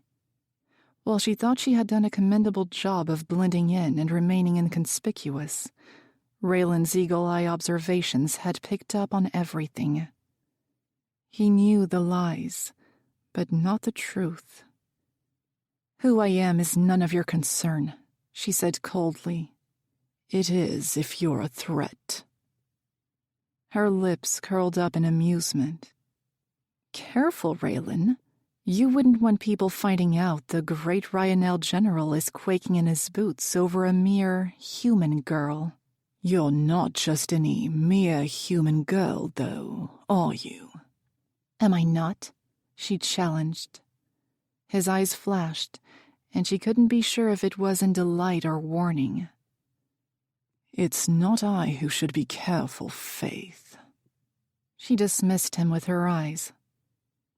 "If you want to be the one to end my life, you can join the damn line." His amusement faltered, yet he said nothing further. Tired of the teasing, Faythe tugged on one side of the reins, a little surprised but glad when the horse turned around and started walking back toward the stables. She got all of a few feet before Callie once again crept up like a midnight shadow beside her. She made no effort to turn to the Black Beauty's rider. "Where did you really grow up?" Reylan asked, his voice unusually soft. While she wasn't in the mood, she appreciated his efforts at a civil conversation. Her cover was blown, or, she supposed, had never really existed with him. He could hand her in for glory and prize any moment he felt like it, and sharing some of the truth would do nothing to change that. "In the human town of Farrowhold," she said, which felt liberating to admit. She had no reason to pretend she was something she wasn't in front of Reylan anymore. "Parents?" Faythe winced. "My mother died when I was 9. I've never known my father." The general was silent. It was a long enough pause that she turned to glimpse his reaction, surprised to find his brow creased in his own deep thoughts. Thinking perhaps she'd triggered dark memories of his own past, she said, "What about you?" He met her eye then, and she detected his suppressed sadness. Before she could think anything of it, he wiped his expression blank. "They died around the start of the war," was all he said, in a way that didn't feel right to press further. But Faythe was quick to assess the timeline. The war began over 500 years ago, and Reylan was 4 centuries old. She wondered how young he was when he was abandoned in the world, and it emitted a pinch in her chest. "It seems we've both suffered at the hands of Valgard," she said quietly. Reylan nodded. "Us and many others." "Do you think it'll ever end?" Faythe didn't expect a realistic answer. Rather, she hoped for some insight from someone who was constantly on the front lines. "Everything has an end. It is both the most feared and most anticipated part. Variable, uncertain, unpredictable.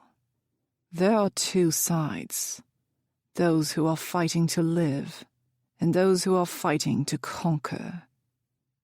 But who wants it more? Whoever can answer that has already lost the war." A heavy weight settled over her. "It doesn't sound as if you hold encouraging odds for us." "If you want the truth, Faythe, count yourself lucky if we hold out long enough that you're not alive when the beginning of the end falls upon us." The beginning of the end. All too familiar words.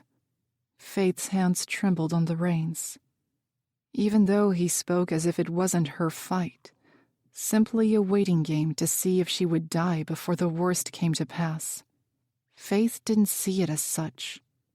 She was human, inferior in almost everything when it came to the front lines of battle.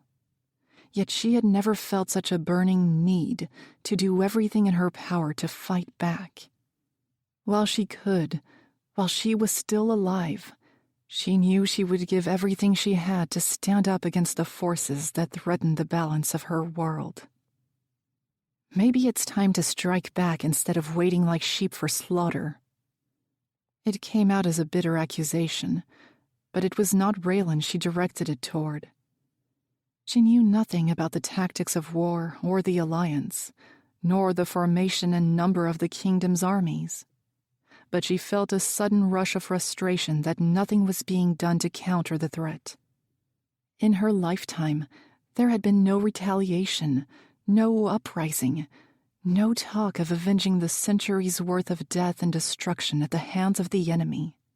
"We will, when the time is right." "And if that's too late?" Reylan looked at her, studied her, but she didn't shrink back from his assessment. His eyes were filled with conflicting emotions.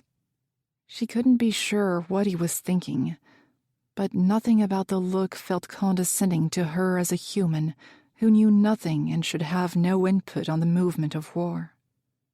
"All we can do is never surrender, never bow to fear, never yield to odds, and always be ready, until the end comes. I can't soothe your worries with falsehoods. Hope is a sedation of fear. Fairness is delusion against wrongdoing. Both make those on the right side feel as if they have the upper hand. Always see the enemy as equal, as they have just as much desire to conquer as we do to survive." "Hope stops the spread of panic." "Yes, and for the people, it's a wonderful thing. The heart of a warrior knows how much hope to hold to lift the spirit, but it makes room for the fear that will strike it in the fight to survive." Faythe looked away from him, over the city and beyond, as if she could picture the horizon as the front lines of the battlefield, as if Valgard lay in wait this very moment. War wouldn't come, because it had never left. Reylan called it luck for her mortal lifespan to spare her from witnessing the pinnacle of death and carnage. For once, Faythe didn't want that luck. She wanted to fight back. Even if it meant her end and the war's end became one and the same. Chapter 22. Jakon. The night was still as Jakon sat on watch while the others slept. He was not alone, for the Fey guard Caius insisted he stay awake too. Jakon felt guilty for not trusting him enough to take watch alone despite his offer. It had been tempting as his eyes protested the late hour, but he didn't know the Fey well enough to feel right about placing not only his own life in his hands, that didn't matter, but that of the people behind him. They were his responsibility. Yet he was still grateful for Caius, as he would alert them to any oncoming danger far sooner than Jakon's human senses could detect. They didn't risk a fire. Jakon trembled slightly under the thick cloak he pulled tightly around him. He cursed the winter season as every breath became visible in the bitter air. The others huddled together for warmth, and he longed desperately to take the chill away from Marlowe, who was using her whole body to shield a young girl. The sight brought a smile to his face and filled his heart with warmth. "She has a fighting spirit," Caius commented from opposite him, his eyes following Jakon's to fix on the blonde. He gave a subconscious nod in agreement. He already knew that about her, but it was nice to have others see it too. Jakon turned to the Fey guard. A large part of him wanted to crush his thoughts of doubt toward Caius, but he gave in to the seed of wariness. "Why are you here?" he said. Not in accusation or resentment, but in genuine curiosity as he wondered what the Fey guard could possibly gain from helping them. The young Fey smiled sadly. "I was there when Faythe was summoned to the throne room that day," he began. He didn't meet Jakon's eye as he spoke, frowning intently at the ground instead. "She offered him a mercy. I know that now. But what the king asked of her? To a young boy." Caius struggled to form sentences as the memories clearly haunted him. Jakon shuddered to imagine the scene Faythe created for the king. His fists balled with anger, both for what his friend had to endure and the short life that was taken by the ruler of High Pharaoh. "I may be a king's guard, but it doesn't mean I agree with everything he stands for. There are a lot of us who hope, dream of a fairer High Pharaoh." Jakon was silent. As he looked to the Fae, he knew his words were genuine. He had spent his life believing all Fae species were the same, power-hungry and uncaring of human lives. Yet here was Caius, in a position of power and influence, choosing to fight on the side that defended the weaker race. "Do you think that day will come?" The Fey guard met his eye, determined as he said, "I do. And I've always believed Prince Nicolaus will be the one to bring it about. I know he will restore the values of High Pharaoh. But the world calls for a different kind of savior, someone with resilience and a strong mind. Someone with enough power to challenge, yet with a heart true enough not to be consumed by its darkness." "You sound as if you know of such a person." Caius's smile widened as he said, "I think we both do." Jakon wasn't sure if he was trembling from the cold or the realization of who Caius was referring to. He wanted to laugh at the idea that someone like Caius, or any of the Fae for that matter, would place their faith in a human. Yet even Faythe's name stood for exactly what the people needed.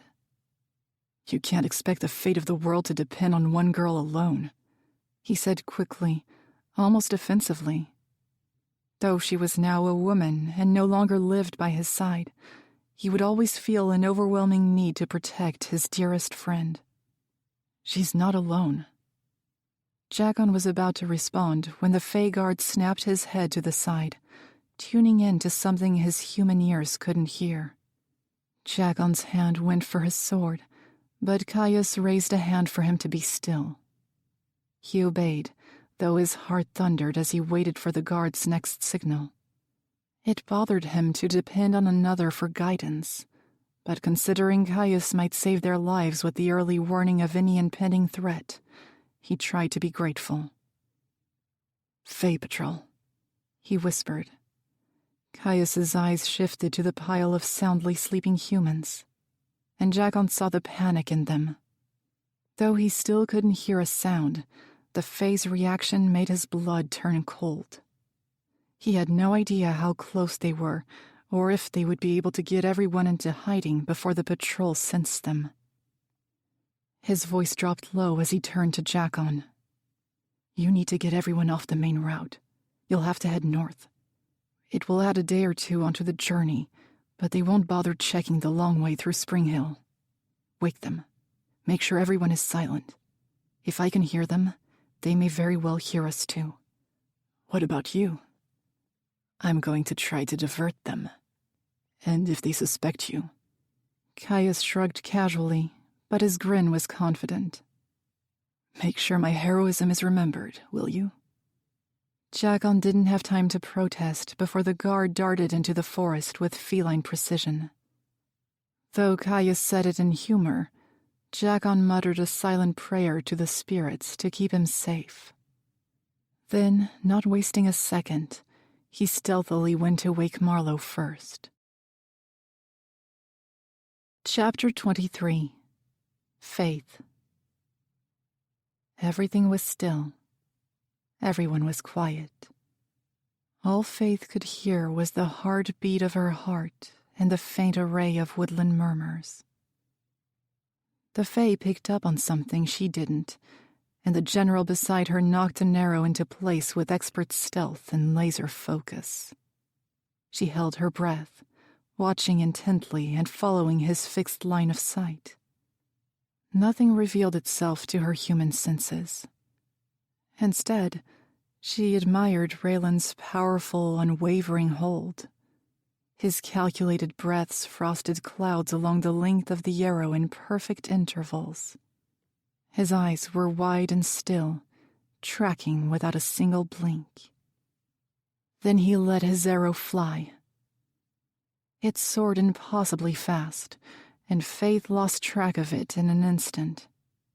He relaxed then, lowering his longbow, and Faythe released her tense poise, letting out a long exhale. His gaze slid to her. "Did you only come here to sit pretty, or are you going to contribute at some point?" She scowled at him. He knew exactly why she had yet to attempt her shot. It would be to her eternal embarrassment if she couldn't match her words to her skill. She wanted to try, but fear got the better of her every time she thought to shoot down the occasional bird or rabbit. She was unfairly disadvantaged against the rest of the hunting party, who had naturally heightened senses. "Did you even hit anything?" she shot back. She knew he did, and the weak retort was merely to divert the attention from herself. His grin creased his eyes. "Let's go see." With a kick of his feet, Callie jerked forward. Faythe mimicked him to follow. She found herself implicitly, and perhaps foolishly, following the general's lead when it came to anything related to the hunt and horseback riding, and she hated herself for being glad of his presence. They kept walking forward, and Faythe glanced back the way they came in disbelief that he'd sent his arrow so far. After another short minute, she finally spied the white fletching protruding from its mark, perfectly through the eye of a black sparrow. It was pinned to a tree trunk, almost as dark as the bird itself. It should have been an impossible shot, especially from such a distance, even for a Fae. Faythe brought her horse to a stop and gaped at it, Reylan chuckled lightly at her reaction. She snapped her mouth shut. "Show off," she muttered. Branches cracked behind them, and Faythe flinched in fright, which only added to the general's amusement. The rest of the hunting party crept up to them. Varlas whistled low. "Impressive," he remarked. Reylan only nodded in appreciation at the comment. The King of Olmstone straightened. "We should go by foot from here to have a chance of hunting larger game."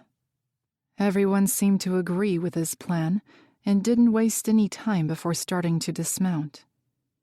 Tarley helped Toria down from her brown mare. Faythe was glad for the ward's decision to join them that morning, thinking she would at least have some female company in the sport that was predominantly for male enjoyment. But she hadn't had the chance to converse with her friend once in the hour since they'd left, as the Olmstone prince eagerly stole all her attention. Faythe didn't mind, as Reylan had remained by her side for most of the hunt, at least while Nick was engaged with Varlas. The general was becoming masterful at rousing her irritation with little effort, but she was begrudgingly grateful for his company, as he was the only one who knew of her complete lack of experience. Even Nick and Toria believed she was at least competent from hunting in the outer town. Reylan had tried his best to teach her the basics, such as how to properly hold a bow and nock an arrow, but she'd yet to put any of those teachings into practice.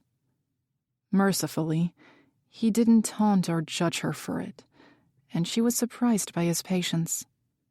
He didn't know her anything, and it worried her that after it was all said and done, she would owe him. Faythe was the last one still atop her brown and white stallion. Getting down unnerved her more than mounting. She inhaled a shaky breath and willed her trembling hands to release the reins. When she glanced to the side to gauge the distance to the ground, Reylan was already there, positioned to help. There was nothing teasing on his face as he waited patiently. She smiled a little, immensely grateful for his offer to save her the humiliation of an ungraceful dismount.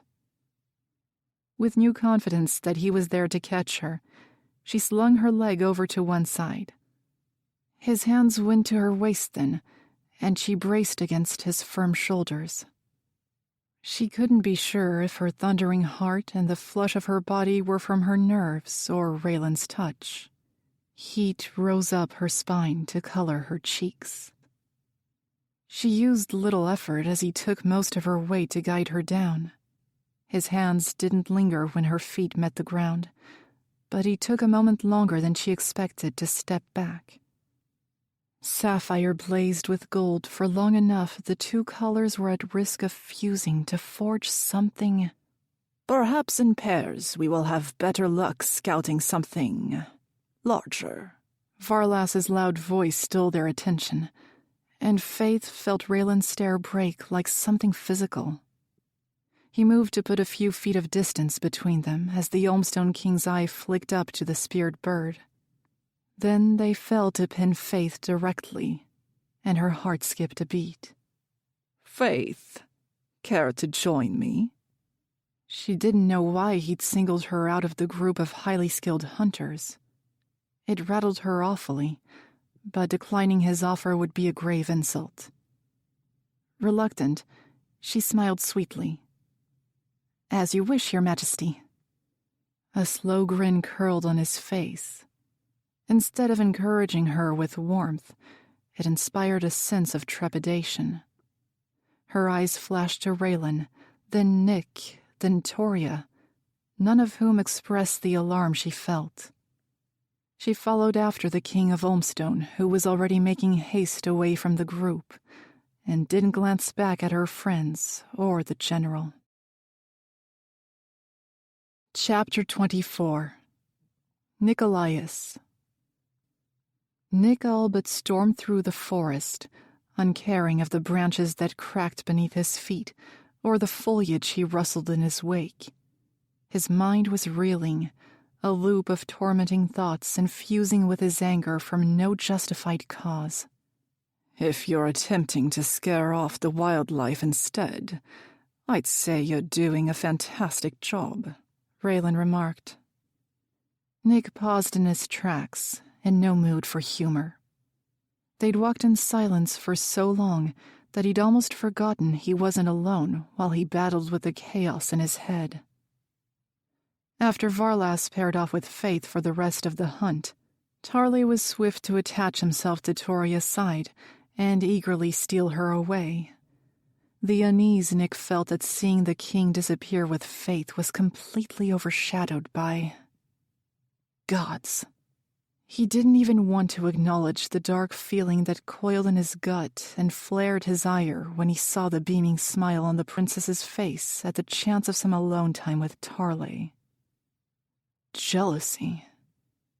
He was jealous of seeing the flicker of excitement dance across her eyes, the warm rose color of her tanned cheeks from the attention, and the adorable shyness that slightly weakened her stiff posture. Spirits be damned. It was an ugly, long-dormant feeling he wasn't accustomed to. Nick tried to convince himself his sour mood and anxious edge were simply in consideration of her well-being. They didn't know Tarley well, or what his intentions were in pining irritatingly after Toria's every move. He should never have let him lead her away.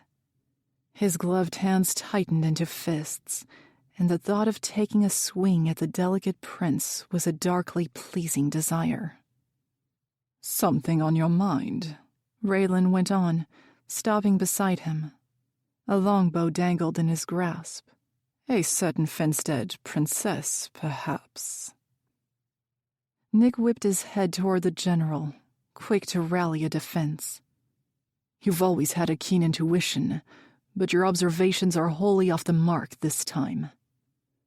It came out with an edge of bitterness, but even if he'd managed to maintain a cool composure, Nick knew Reylan would not be so easily swayed. The general's curved brow called out the lie. He said nothing, but a hint of amusement twitched on his straight mouth.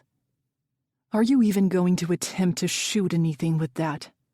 Nick all but snapped in his frustration, casting a hand out to the weapon Reylan held loosely. He had no right to any thought or feeling on what Toria explored with Tarley. It wasn't his business. Yet it was. As her friend, he would always care and look out for her. But even as he thought of the word friend, it didn't seem appropriate for what they shared. What they had was so much more. It was everything but what he could surrender to. It had to be this way. It was entirely selfish of him to interfere with something that could make her happy, and someone who could offer her everything he couldn't. Raylan's voice once again snapped him from his torturous, miserable thoughts. "I would try, but I think you've alerted every creature within a mile radius of all presence with your angry footing." "My footing isn't angry." "You're right. More like furious." Nick ground his teeth, failing to bite out a retort because the general was right. Diverting, he said, "Should I be concerned the king chose Faythe's company just now?" He watched something flex over the still impassiveness of Raylan's face. If Nick didn't know him any better, know of his lack of feeling toward anyone and anything but duty, he might have interpreted the look as shared worry. The general's eyes flashed, just for a second, as though he could see the pair they spoke of. "It is odd," he muttered carefully. The glaze in his eyes made it look as if he was mulling over various conclusions about Varlas's intentions. "Perhaps we should have broken off in groups of 3 instead." They exchanged a look, and the lingering offer was as much a subtle hint for Nick to curb his desire to intrude on Tarley and Toria's alone time as it was for Reylan to check up on Faythe. Nick shifted, eyeing the general and contemplating. agreeing would all but seal Raylan's observation that he itched to go after Toria. But he rationalized the itch with the thought that should anything threatening appear, he doubted the pompous prince would be capable of protecting her. It was a grasp in the dark over the real reason he wanted to impose on them. The coils of his jealousy laughed and taunted his attempt to justify his need. Nick nodded, adding, "If someone gets injured, one should be able to stay while the other gets help." Raylan smirked, quirking an amused brow. "That would be smart," he humored him. "So, shall I go to Faythe, or Toria and the prince?" Nick cast him a flat look. The general chuckled. "Just making sure." Raylan fit the bow over his back, and they retraced their steps to where they had parted with the others. When Nick picked up on Toria's scent, he bid the general a quick farewell before taking off in their direction, while Raylan went after Faythe and the king. Conscious of Raylan's comment, Nick put effort into being mindful of his footsteps. He knew how to maneuver through woodland with the stealth and silence of any predator, but his teetering temper and irrational frustration made it difficult to focus on the task. As Toria's scent got stronger, so did Tarley's. Expecting it didn't soothe the dark beast inside him.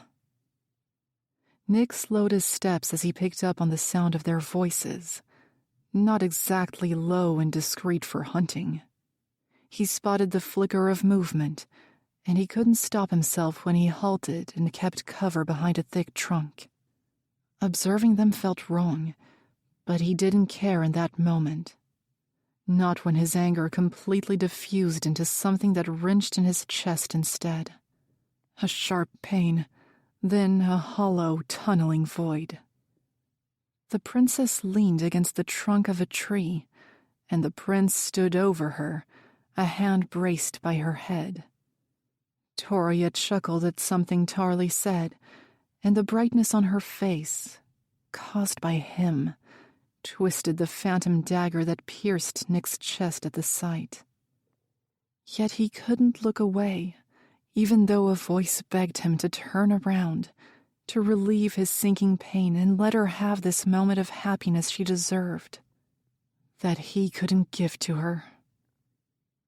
Tarley's other hand lifted to her waist, and even from this distance, Nick imagined the faint blush that would bloom on Toria's cheeks at the contact. He was about to tear his eyes from them, overcome with guilt for imposing on a mildly intimate moment. He shouldn't have come. But as he twisted to leave, his slumped posture straightened when Toria moved. Not closer to the prince, but in an attempt to maneuver out of his cage. She politely removed his hand from her waist and made to step around him. Tarley turned as she did, his hand catching her wrist instead. When Toria attempted to gently pull free and his hold didn't release, a white rage flashed across Nick's vision. He didn't care for his furious footsteps then, and Toria startled with a faint gasp as he crossed the distance toward them faster than intended. Nick's face was livid, and Tarley stared with surprise in his raised brow, his fingers still curled around Toria's wrist. "I advise you to remove your hand as she wishes," Nick said, his tone as cold as the air that clouded his breath as he spoke. Both princes stared off with dangerous tension. Tarley's fingers loosened from Toria slowly, and as he turned to face Nick fully, the challenge for dominance almost palpable. Neither looked close to backing down. Before either prince could break, in violence or words, Toria's stunned voice cut through the thick air. "What are you doing here, Nick?" His nostrils flared at the bitter accusation in her tone. She was irritated at his intrusion, when it was clear she hadn't been enjoying the alone time with Tarley. His eyes didn't leave the Elmstone prince. Reylan advised it would be safer to travel in groups of 3. He passed the blame on to the general, so he wouldn't seem like the whelp he was for being there. Tarley smirked, his mockery subconsciously flexing Nick's fingers as he restrained himself from violence. "Did he now?" he drawled, folding his arms. The casual gesture was far more than that. It was a subtle way to try to level with Nick. Tarley was a few inches shorter and slightly less built than he. The movement squared his shoulders, expanded his chest, and firmed his posture. Nick wasn't arrogant enough to believe his physical advantages tipped the odds of him winning a fight against Tarley. He didn't know the prince well enough, but something in the gleam of his eye made him cautious and wary that the seemingly innocent and charming prince could harbor a cunning wild side. "You are not needed," Tarley went on dismissively. "Or wanted." Nick's jaw ticked as he ground his teeth. "From what I saw, I think you speak for yourself." He didn't have to advance as Tarley did. Nick's hand darted for his sword at the threat, but before either prince could draw their blades even a fraction, a powerful gust of wind stirred before pushing between them. Both princes were forced back a step, frost and brown leaves swirling angrily around them, and they had to shield their eyes. When the quick tornado ceased, Toria's face was quietly furious as he looked at her. "That's enough," she seethed and flashed her glare at Tarley, much to his pleasure. "Right now, neither of you is wanted, and I can take care of myself just fine." With a final scowl in Nick's direction, the princess stormed to him, then right past him, near brushing his shoulder.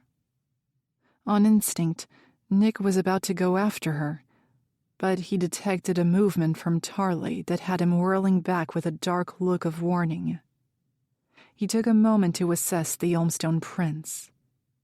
Cooling, Nick decided to diffuse his protective flare.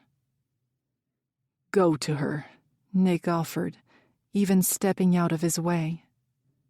Tarley's hard eyes narrowed, gaze shifting between him and where Toria had marched off to, as though it were a trick. Nick's jaw flexed at his hesitation.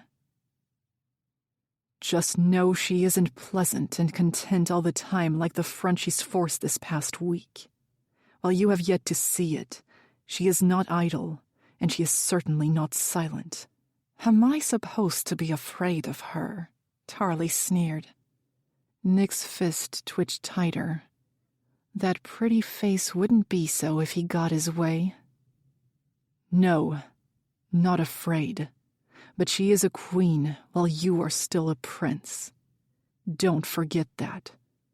Even when you one day take your father's throne, your crown and hers will never weigh the same."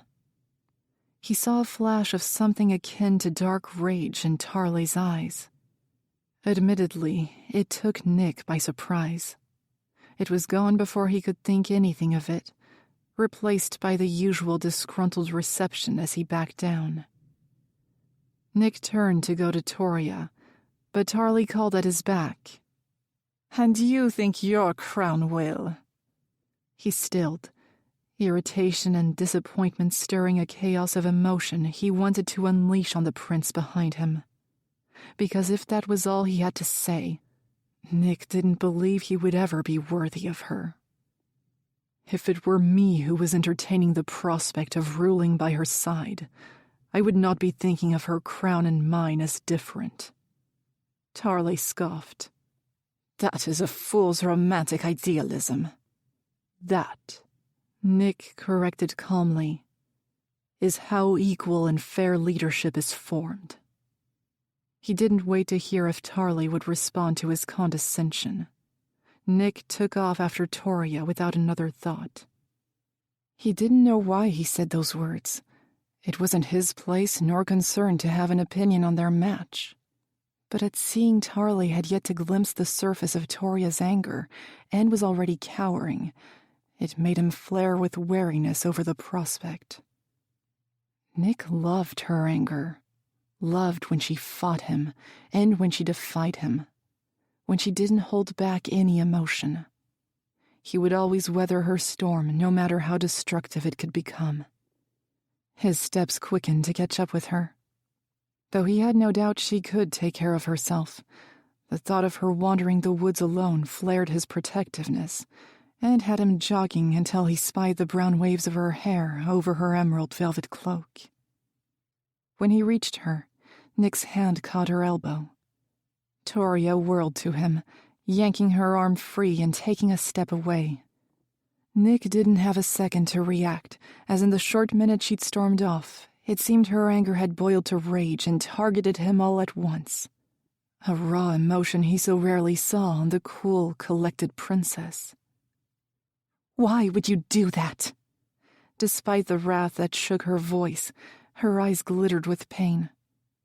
Nick blinked, dumbfounded. When he didn't respond, he saw the tightening of her jaw and the shift in her stance, and knew exactly what she was about to do. Yet he didn't move to avoid it, or defend himself. Toria pushed him, not with any physical touch, but with the will of the wind she commanded as her arms cast out in a fluid movement. Nick yielded a step from the force. "Why did you come to me?" she yelled, sending another blast his way. Nick braced for it, and might have been able to withstand the force of the wind, but she needed this, needed to see his submission and let out the frustration and anger he'd caused. "Why care who I'm with?" Another gust, another step back. "Why bother to think of me at all when all you do is push me away?" She was right, and this was her way of pushing back. Why? Toria moved as weightlessly as the wind she conjured, a dance so elegant and free. Many times he had watched her perform the various sequences of moves that made her a master of her windbreaker ability, both with her bare hands and with a staff in her clutch, and turned her into a whole new force to be reckoned with. Toria homed in like a warrior in battle with the grace of a dancer on stage. A storm against her own silent song. Often, he would watch her when she didn't know he was there, just to be sure she didn't lose herself when indignation and grief overcame her. Nick had been there, would always be there, to pick up the pieces when she broke, help her forget the cracks that would never be filled for one who had lost so much, and remind her every damn time that she was a warrior who had defied the odds to be here. Nick had to shield his eyes from the debris and slashes of air forcing him back and back. He accepted every blow, deserving of it, and kept retreating until his back met the harsh bark of a trunk. Toria didn't relent. Nick tensed to absorb each impact that barely winded him. She was powerful, and she was holding back the strength of her blast significantly. She didn't want to harm him. It was a barreling of so much pent-up frustration, a release of indignation, against him. So he took everything she could throw at him until she began to tire. He knew the moment her wind weakened that her anger was subsiding to something far more gut-wrenching. Defeat. Before her next attack, Nick reached out, an arm hooking around her waist while his other hand cupped her nape as he twisted with her. Nick held her between his body and the tree while she thrashed. Only for a few seconds, until he attempted to reach her from within, tried projecting a sense of calm and an apology that seemed to be heard as she stilled against him. He'd done it before, when heartbreak and helplessness threatened to consume her around the anniversary of her parents' death each year.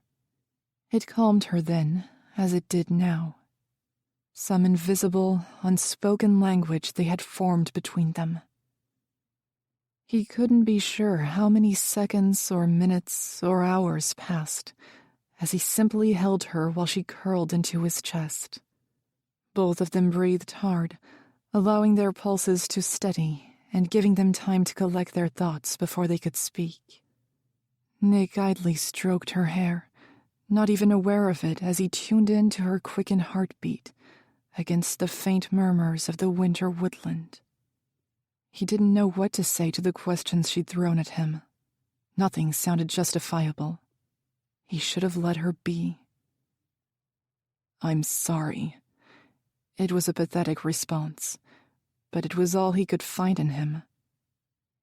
Toria's answering voice was weak and muffled. "I know." His arms loosened as she began to pull back, but he didn't let go, and she didn't try to step away. Her brown eyes glittered with a pain he'd seen before, one he felt so deep it was a wound that would never be healed.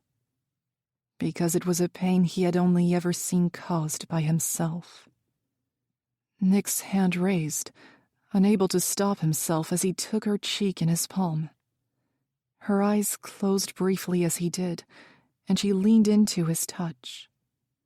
His heart squeezed and squeezed so tightly he thought it might erupt. It didn't make sense how life could be so cruel and twisted. He would always put her first, her safety first.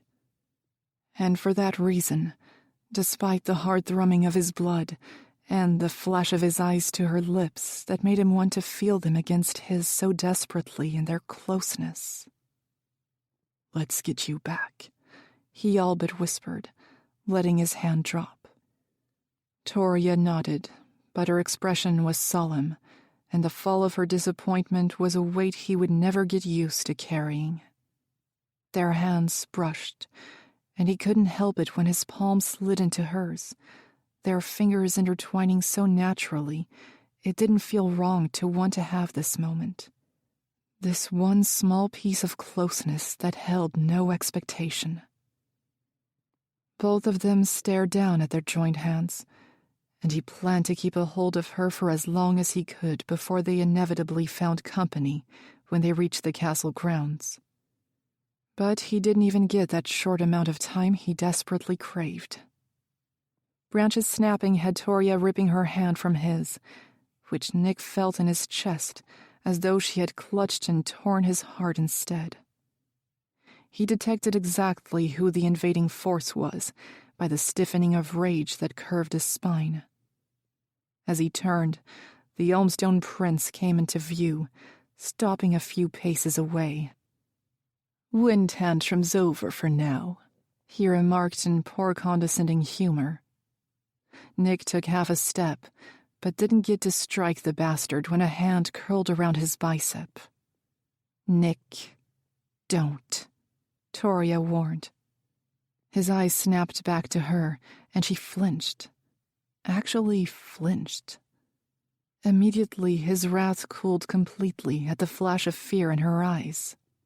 Fear of him. Her face steeled quickly as she straightened and stepped away from him. In contrast, Nick was close to buckling where he stood, unable to get that split second of emotion from his mind. Tarley's irritating voice rang through him once more. "I don't know what your problem is, Nick, but you need to cool down." It was so goddamned far from what he needed to hear in that moment.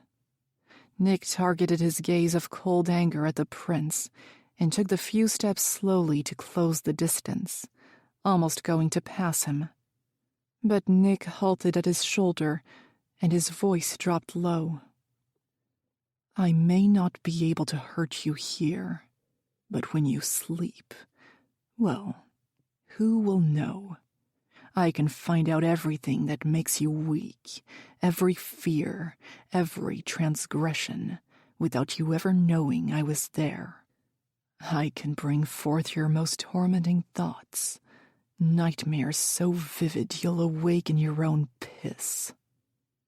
To his satisfaction, Tarly's throat bobbed, and Nick caught the scent of fear he tried to suppress. He was about to walk away and leave them, as he should have from the start. He'd only made everything worse by coming. Between the two of them, but worst of all, between himself and Toria.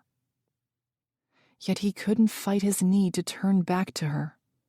Their gazes locked, and he thought he saw the flicker of sympathy cross her glittering eyes. "I would never hurt you." As he took his first steps away, 3 answering words chanted in his mind, but he kept walking.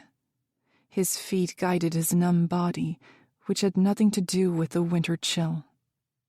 Nick picked up pace until he was certain he was so far away from them it would be impossible for him to still hear her voice.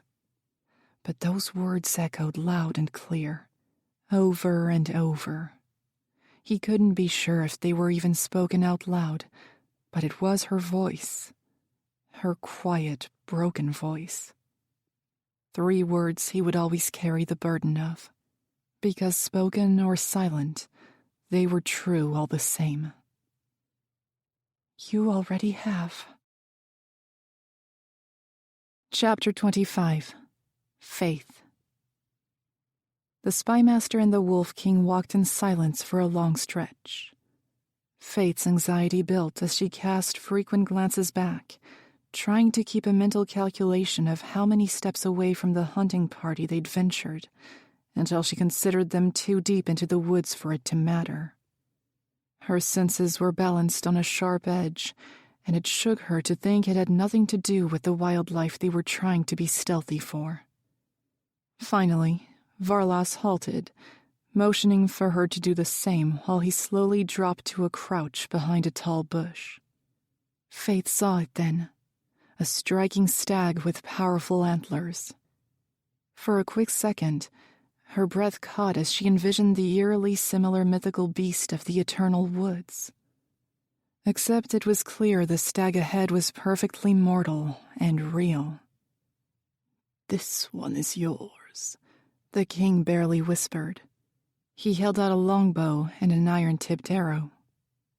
Faythe's heart began to hammer in her chest, eyes widening with the knowledge he was passing the kill to her. Varlas looked to her expectantly, and she had no choice but to take his offering. It wasn't the embarrassment of missing she was afraid of this time.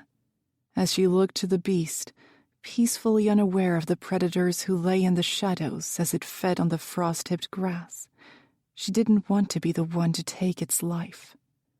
The king watched her closely, and she swore she saw a wicked gleam flash quickly in his eye as she knocked the arrow into place. She didn't look at him again, raising her arm to aim while the other strained to pull back the string that would launch the fatal dart. Her arms trembled under the strength it took to hold poise. The beast was large enough that she was confident she could hit it without accuracy. Just as she prepared herself to let the arrow fly, the stag twisted its head to look directly at her. If it knew how close death was, it made no move to save itself. In its eyes, she saw the silver-antlered stag of the eternal woods, the one that helped her gain the eucalypts and guided her, the guardian of the Temple of Light. She couldn't do it. In a split-second decision, she tilted her aim upward and let the arrow sing free. It soared over the top of the stag, alerting it to the danger. It leaped back in fright, but didn't immediately sprint to safety. It held her stare for 1 second longer, as if in silent thanks, before scurrying off in a delayed reaction. Faythe shot to her feet, walking a few paces into the flat clearing to stare after it in awe. When it was long out of sight, she heard Varlas come out of hiding to stand a few paces behind her. "Just as I thought. Spineless, cowardly human." The king's switch of tone shot a spear of ice through her. Faythe didn't expect it, but she wasn't surprised either. She'd wanted to hold on to the notion he was a ruler to be loved and respected, as he led her to believe over the week. Yet a part of her had always held reserves about him, as much as she tried to ignore it. She turned to him slowly. Gone was his mask of warmth and kindness, replaced by the cruel loathing that simmered beneath the surface. "Your talents are impressive, I'll admit, but Orlan is a fool to trust you in his court." Faythe straightened in cold terror, but tried to remain calm at the bold declaration. She mustered every ounce of courage to force the words from her mouth. "If you know about me, you'll know what I'm capable of." It wasn't a direct threat, but Varlas's eyes flashed in rage at the implication. "I'm not afraid of a human," he spat bitterly. Then he composed himself to stand intimidatingly tall. His cruel smile rattled her very bones. "We both know you can't harm or kill me without signing your own death warrant, Faythe." She clenched her teeth in anger. One move on him, through mind compulsion or otherwise, was a sure death sentence. But then she supposed he could have her convicted without any action at all. So the question remained. What did he stand to gain from exposing his knowledge of her? "What do you want?" His grin turned predatory. "Straight to the point. I like that," he drawled, beginning a short pace. Every step he took toward her made her heart skip a beat, and she became all too aware of the mighty blade at his hip. She highly doubted her death by his hand would be challenged with the lies he could conjure about this encounter. "That insufferable bastard Agalor had to find an excuse not to be here," he went on without looking at her, more as a rant to himself than to Faythe directly. "Though it seems it might not all be wasted time." His eyes met hers. "I see the General has taken a liking to you." Faythe tightened her gloved fists at the mention. His observations about their relationship were wholly misjudged. At least Reylan had never tried to hide his distaste and suspicions. "You're playing your role well, at least. Secret encounters, late-night meets, opposite rooms. Tell me, has he been warming your bed during his stay, too?" Her cheeks flamed at the insinuation she'd reduced herself to being a courtesan. Clearly the king before her knew every detail of Orlan's plans to use her. Only it struck Faythe with immense fear to realize the meetings, had been planned as a collusion between Olmstone and High Pharaoh against Ryanel, and Agalor was their target all along. It was supposed to be him sitting across from her at the start, during that first evening at the great feast, and then every time after. Instead, she was herded toward the General. His position across the hall wasn't a mere coincidence. No, they expected her to get close to him, whatever it took. She couldn't settle on what filled her with dread more, the thought of an internal conflict between allies, or the danger Reylan was in if he stood unwitting in enemy terrain. His safety shouldn't bother her, yet as much as he riled her to no end, she didn't want to see him harmed. Not when she had the chance to prevent it with her newfound knowledge. "I really hope you managed to coax some useful information out of him, however you went about it," he continued to degrade her. Though it was all false speculation, and he only used the taunts to goad her, she hated that she let herself feel belittled by it. He was still dancing around the answer to her question. "I don't know anything," she ground out. Varlas cocked his head. "I do hope that's not true. What a waste of talent it would be to wind you without any insight. Orlan may trust you, but I do not. An ability such as yours, if left unchecked, could work gravely against my plans." She knew then exactly why he lured her here alone. It was a test of both her loyalty and ruthlessness. She'd wholly failed, though it seemed he was expecting that.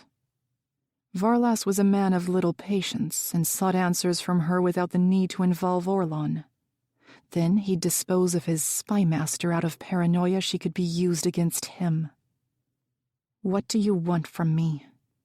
Faythe kept her voice calm, taking a step back as he slowly closed in. She didn't expect a real answer, but she fought to keep him talking while she figured out an escape plan. The others would be too far to hear. Varlas had made sure of that. It dawned on her the stag had always been safe, as she was the intended prey all along. She'd allowed herself to be herded into the perfect moment for the wolf to strike. Varlas reached for the hilt of his sword. "You're going to tell me everything you know about Reylan," Steel sang, glinting with dangerous beauty against the flickers of sunlight through the canopy. "Then I may have to inform everyone of your tragic hunting accident." She blanched, pulse picking up in a frantic sprint. She was running out of time. Faythe was unarmed, having foolishly forgotten to retrieve her sword. It remained strapped to her horse, and she cursed herself for the amateur mistake. Even if she wouldn't hold out against Varlas in combat, it might cause enough commotion for her companions to hear. It could buy her precious time. He took a step forward, but she didn't retreat once this time, despite everything screaming at her to run. She held firm. "If you kill me, you'll get nothing." Her voice wavered. He stepped forward again, slowly, deliberately, relishing her fear. "Oh, Faythe, I will have everything. You're merely a plan to get it faster. Nevertheless, I will conquer Reylan. The general will be next to die. Orlan doesn't think it wise to kill him yet and risk retaliation. But with him right within my grasp here, it's too perfect an opportunity to pass up. To remove the strongest commander in Reylan's forces." "You won't get the chance," Faythe snapped, feeling her anger rise to crush her panic. His eyes twinkled in delight. "Have you come to care for him, Faythe?" he sang mockingly. "Silly, pathetic girl. Why would you seek to destroy the Alliance when it is all that keeps us safe?" she seethed. His irises darkened, and he took another step. "You know nothing. Reylan has taken land in greed, hidden behind high walls, and forced their ideals on us for centuries. I only seek to take back what is rightfully mine, yet have been undermined and made to feel a fool by that insufferable bastard and his dogs. I will stand it no longer." Spit flew from his mouth, his voice unrecognizable as he spoke with unhinged wrath. He stopped advancing, and his chest heaved as he took a few breaths to calm himself.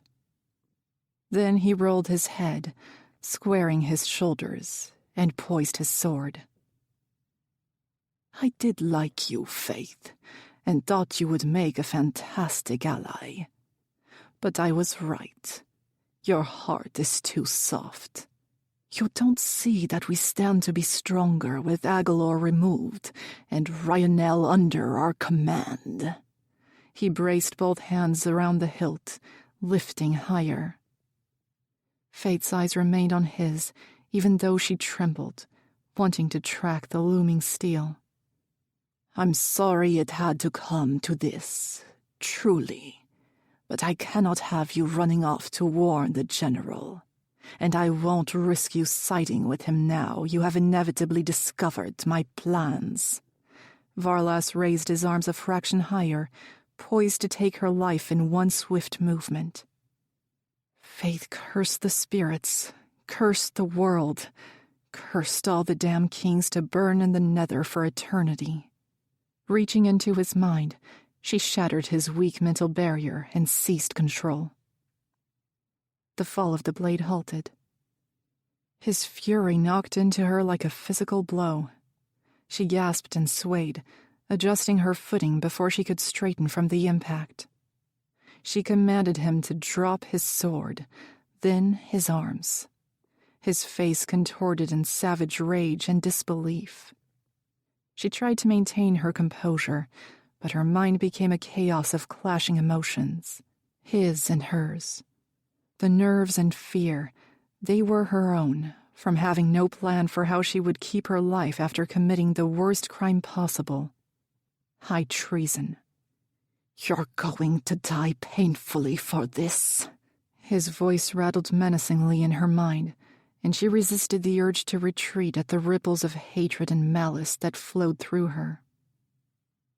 Faythe fought to keep herself separate from his erratic emotions. She couldn't kill him. There would be no coming back from that. But with his overwhelming want to kill her, it was a tough mental battle not to give in to impulse. She threw up walls around herself in his mind, needing a moment to calm and gather focus before she did something irreversible. Taking long, physical breaths, she felt herself regaining her control, remembering who she was and what she was doing. As soon as she dropped her shield, she took away his anger.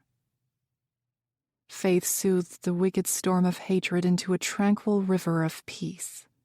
It was reflected on his face as his creased tan skin smoothed his furrowed brow. Quickly sifting through his memories, she brought to the surface something to offset his animosity. It was not his wife or even his children she found in the depths of Varlas's happiest memories. It was someone else entirely, someone Faythe had never seen before. She was impeccably beautiful with auburn hair, and her image did exactly what she needed it to. It brought light to the darkness of Varlas's mind and eased his melancholic heart. It elated his spirit and joined together the cracks of his broken soul. Faythe knew who she was then. Varlas's mate. Not the current queen, not the female he arrived with. Faythe was stunned, struck stupid at the realization. Varlas's loathing and cold-heartedness had nothing to do with land, nor anything as trivial as power. It was fueled by his eternal heartbreak. The scene changed, and she fought against the suffocating weight of pain and grief. Varlas kneeled on blood-soaked grass, cradling a limp body while he rocked and trembled. His mate's body. Faythe could have blocked the emotion from herself, but she felt the need to experience it, to understand it. Varlas snapped his head up. She didn't know him well, but the utter devastation on his tear-stained face pierced her heart and pricked her eyes. His gaze burned with grief-stricken fury, and she followed his line of sight. Faythe almost buckled at who she found. Reylan. Only his silver hair was longer, and he appeared slightly younger in age. "This is your fault," Varlas cried. Faythe couldn't take her eyes off Raylan's desolate face. He also looked doused in grief and agony, so much crushing sadness in one memory. Faythe felt the wetness on her cheeks as she refused to shield herself from the flood of emotion. Seeing the suffering on Raylan's face stabbed her with a different kind of pain. Her own pain. "It is not Varlas," another voice echoed in the vision. She peeled her eyes from the general, and they landed on a tall, striking male. He too looked battle-scarred and torn with sorrow over the events. "We did all we could, but it seems we were misled by Valgard this time. I am sorry. I know no measure of time nor words can fix this. But it was not our fault, and we cannot let them win by making enemies of each other." It was Zagalor, king of Ryanel, who spoke. Somehow, Faythe didn't need Varlas's confirmation to conclude as much. "You said she would be safe here. It is your fault." It was a strange feeling, seeing a broken king on his knees. Faythe wanted to hate him for his ill intentions toward Reylan and Ryanel, for misleading her this past week, and ultimately for trying to kill her. Yet she understood and pitied him instead. Though she was in his mind, she didn't want to comprehend the full extent of his misery in that moment. Those who were lucky enough to find their mate, their equal, one to complete their soul and strengthen the other. It brought immeasurable pain to sever that bond. Though his vengeance was wrong, Faythe didn't blame him. In the vision, Reylan straightened suddenly, a look of the coldest fear blanking his expression. He turned to his king, who gave him a nod of understanding laced with his own concern.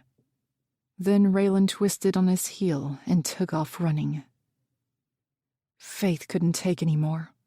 She pulled herself from the memory, bringing them both consciously back to their woodland surroundings once more.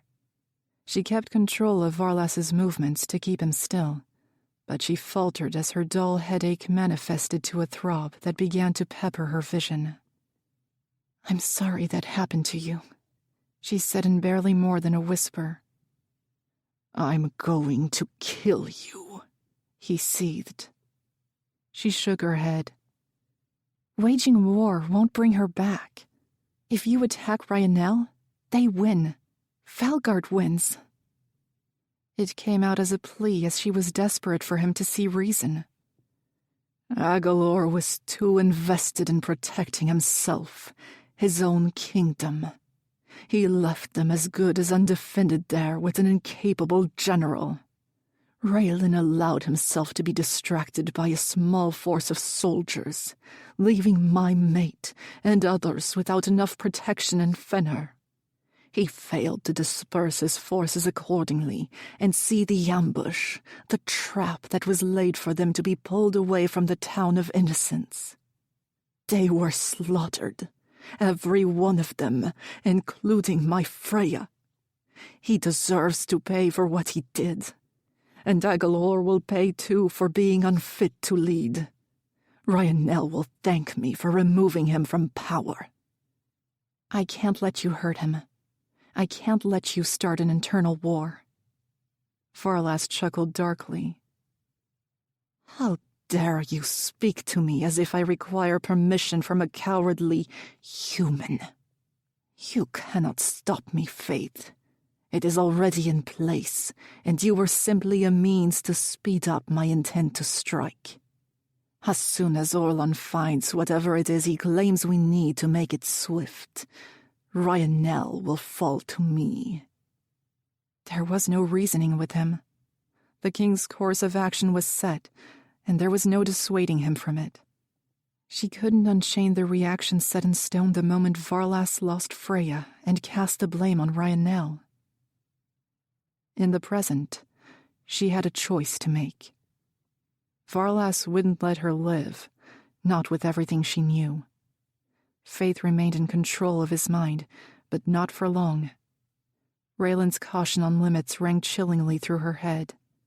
"Recognize when you've depleted your well, reached your own limit, and know when to stop." The void she tunneled into with her ability was depthless, and she felt the talons of that oblivion reaching for her, eager to swallow her whole. Magic as an entity was thrilled to claim her life for the boundaries she pushed, and pushed, and pushed. Every second she extended her ability to grapple the mind of another was 1 second closer to her end. But the moment she let go, Varlas would kill her, and she couldn't kill him without condemning her life. Every solution her mind frantically drew arrived at the same grim ending. But perhaps she didn't have to surrender in vain, if it meant stopping him and preventing a war. Faythe's pulse drummed in her ears, sharpening her breathing. She could sacrifice her life if it meant the safety of innocence. Killing Varlas could stop the perilous series of events that was set to unfold if she released him. "This is not the way, Faythe." She inhaled in fright at the unexpected voice that joined them. It was almost enough for her to lose focus and let her control on the king slip. Raylan's presence lingered at her back, slowly closing in. The lick of relief at his being here was drowned out by the sickening pulse in her head that started to heat down her neck, veins catching fire as if the netherworld had already staked its claim on her. "It's the only way," she rasped. Sweat beaded on her forehead, her trembles turning into a dizzy vibration she felt in her bones. She had to make her choice now. "Not at the cost of your life." She swore the general's voice dipped with a hint of fear. "He'll kill me anyway." "Take his memory." Faythe's eyes widened as she pondered it. Erasing thoughts was not something she had attempted before, or was even certain she was capable of. "I don't know if I can," she admitted weakly. "You have to try, and you have to do it now, before you burn yourself out." Raylan's words were a command that wavered with shadowy desperation. "I could end it." "That's a fight for another day.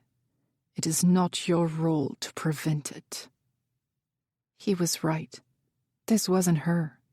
She wasn't a cold-blooded killer. As much as it terrified her to think of the path of destruction Varlas was nether bent on in his grief and vengeance, she had no right to claim his life. With the remains of her ability that had reached a new high, the climax before the final plummet she would not emerge from, Faythe mustered all her strength to focus on the task that taunted her with failure. Reylan kept a foot away, but through the cracks of her own reservation, a slither of his belief wove into her doubt, and it was enough to straighten her spine in a flare of defiance. She would not be weak. She would not cower. Faythe latched onto the event in the woods from the moment she was led away from the rest of the hunting party and crouched low with the king behind the bush cover. She gripped it with her whole mental being, straining as she felt the resistance. Felt Varlas's own rebellion against Faythe for taking what wasn't hers. Darkness closed in on her vision, and before she could pass out, she sunk her claws deeper and tore herself from his mind all at once. Leaving his mind was not like the gentle slip Faythe was accustomed to. In taking his memory, the link snapped like rope in a strenuous tug-of-war. She stumbled back, her vision cloudy, but her fumbling steps didn't get the chance to trip her before she was caught by a firm force. Reylan steadied her. When he helped her to straighten, his hands lingered on her arms until she was confident in her stability.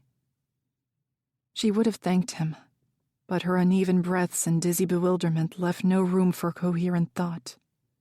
Faythe used all her shredded strength not to give in to the need to double over and retch. Raylan's hands dropped, deeming her steady enough before Varlas could regain full consciousness. They both stood in front of the king, who stared back with a blank expression.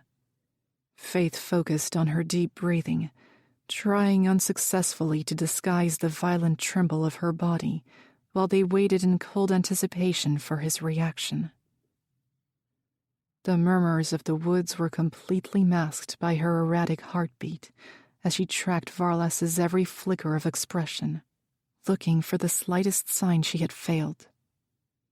After an agonizingly slow half-minute, the king blinked once, twice, 3 times. Then he looked between Reylan and Faythe, who fought painfully against the rising acidic burn in her throat. She couldn't speak with the hard lump constricting her airways, and was awash with gratitude when the general broke the deafening silence. "We were just heading back, Your Majesty. It seems the hunt turned out to be something of a disappointment with the lack of game this time," Reylan said casually, as if they were in the midst of a conversation before. Varlas's eyebrows knitted together in confusion. He glanced around the forest, then down at his drawn sword. "Yes, I suppose we should head back," he mumbled, still dazed. Faythe's relief drowned her like a flood. The king turned and started to walk back. Faythe didn't immediately follow, struck with too many contrasting emotions to make any move. "Keep it together. You're safe. Now, let's go." With Raylan's words in her mind, she felt his hand on her lower back give a gentle nudge forward. It struck her back to consciousness like a bolt of electricity. She looked at him, but couldn't even muster the energy to utter her appreciation. Instead, she urged her feet to press forward, desperate for solitude so she could give in to the darkness that beckoned at the exertion of her ability. Chapter 26. Faythe.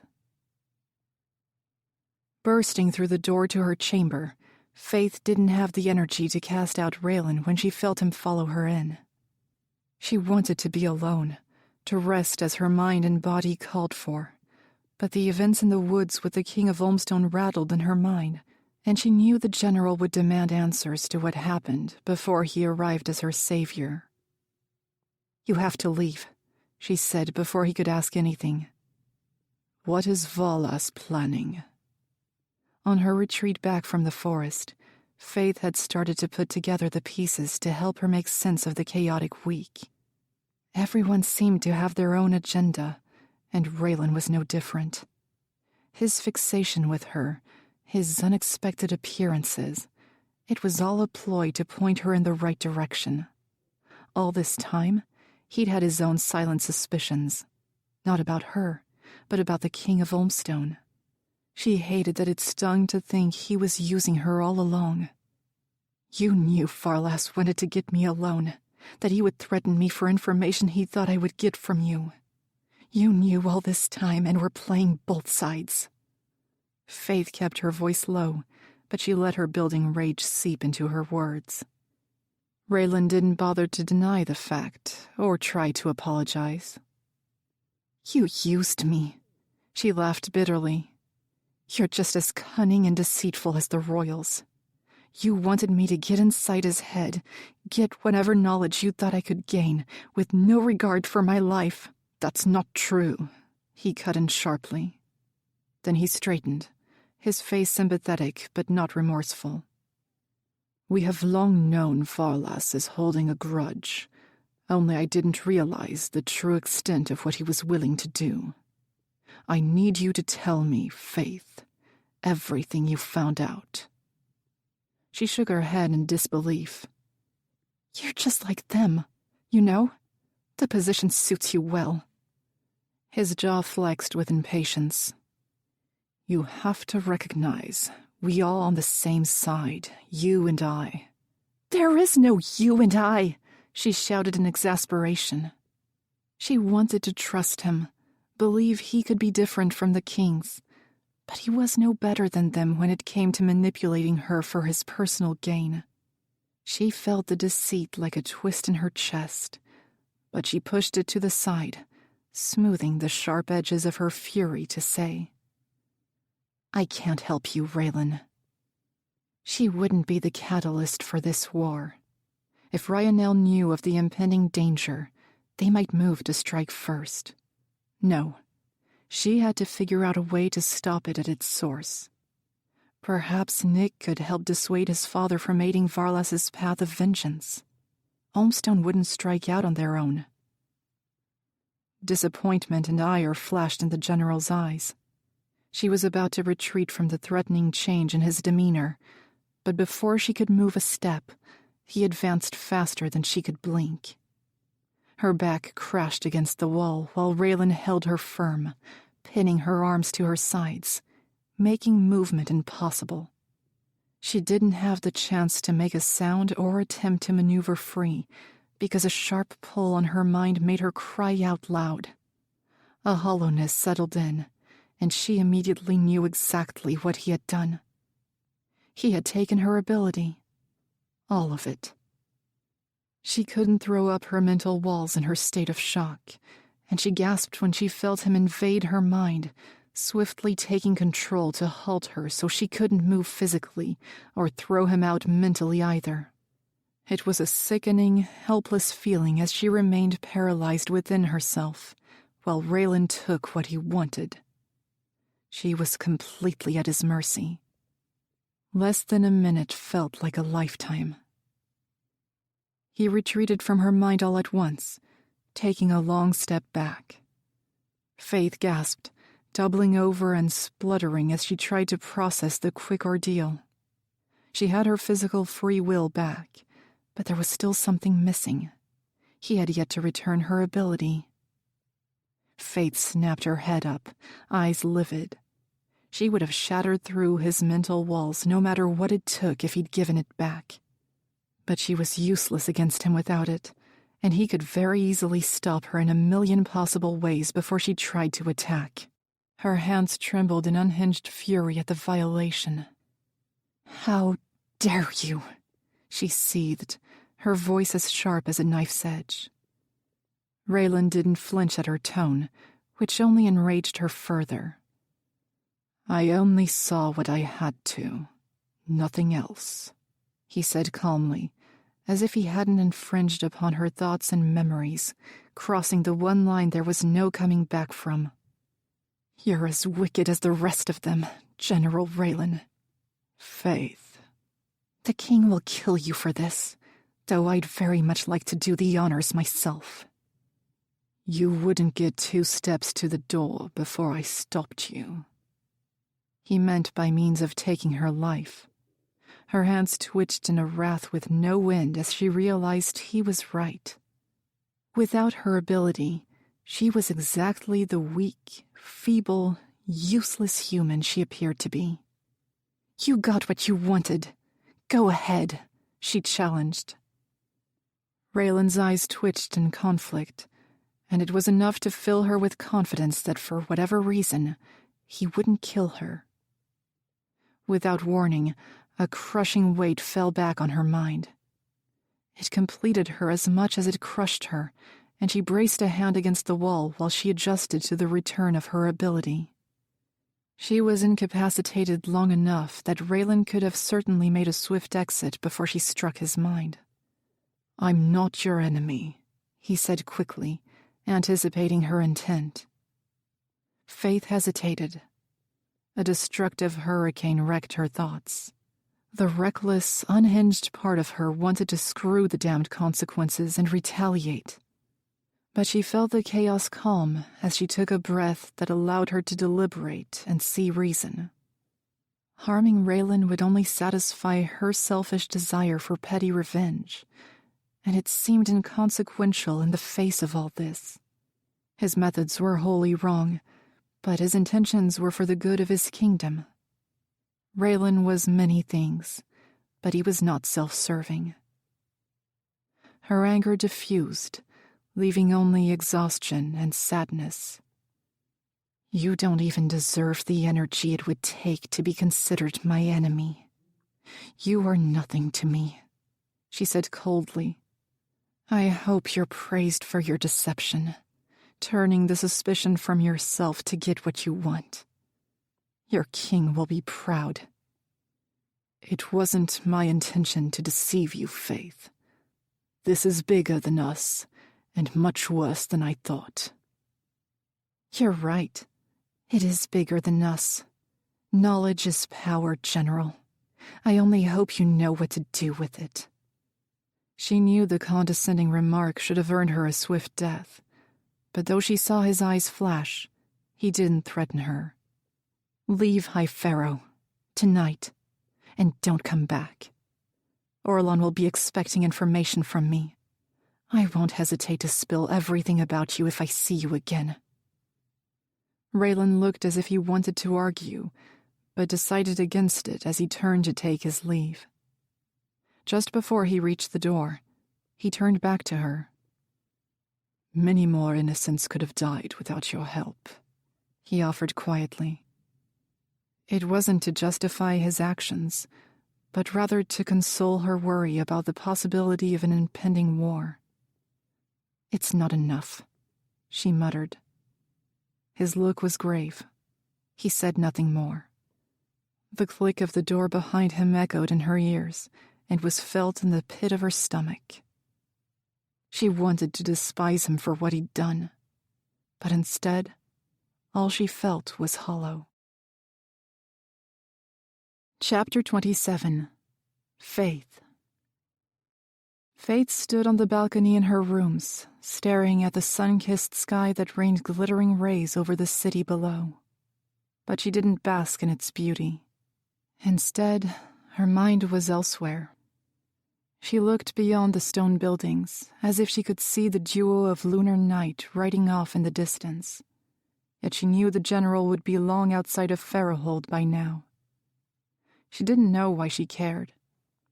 Perhaps it was the building anticipation that in a few short weeks, Reylan would tell his king of the impending threat, and then Ryanel would respond. Faythe felt heavy with dread at the thought. Behind her, she heard footsteps and knew Nick was being deliberately loud to alert her to his presence before he came outside to join her. She didn't speak or turn to face him. "He said there was an urgent message from Magalore, and he needed to return immediately," Nick said. She didn't know how the prince knew who was on her mind, but she didn't bother trying to deny it. "I didn't believe him for a second."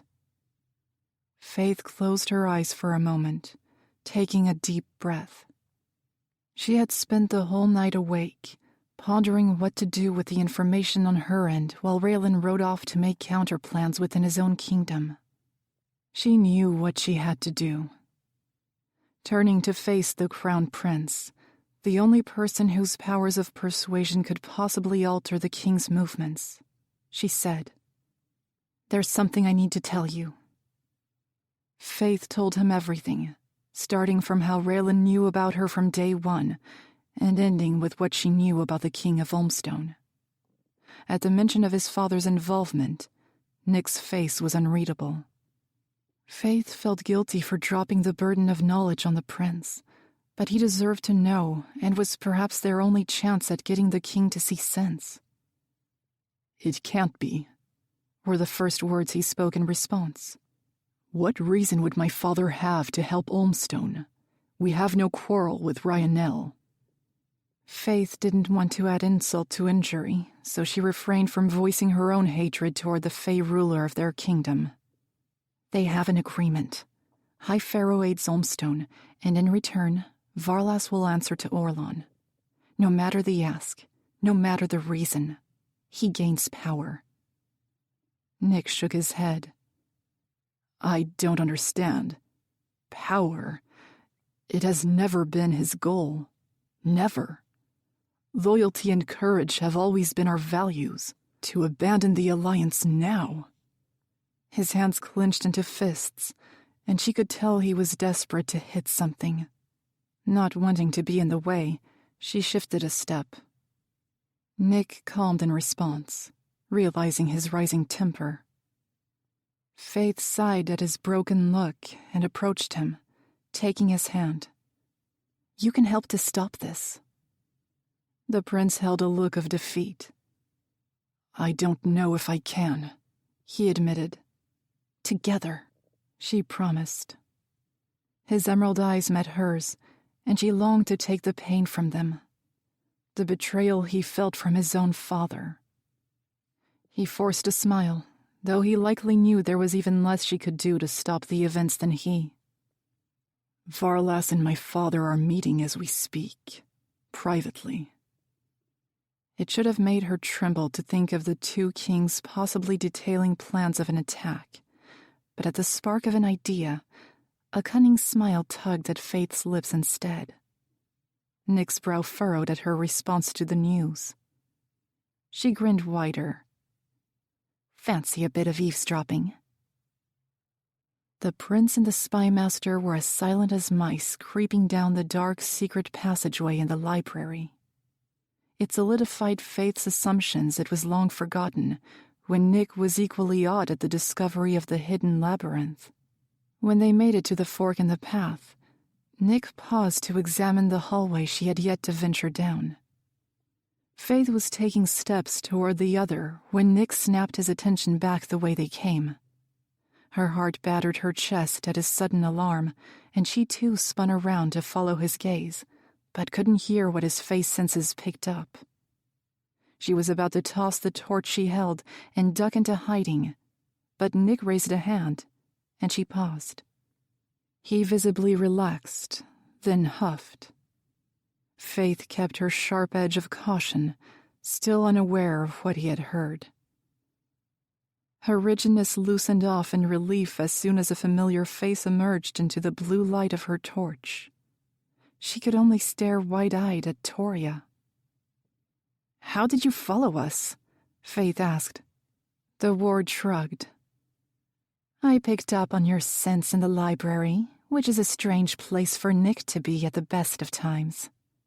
Her eyes only flashed the prince for a second, and as they did, Faythe noticed Nick barely spared her a glance back, averting his attention without acknowledging the remark.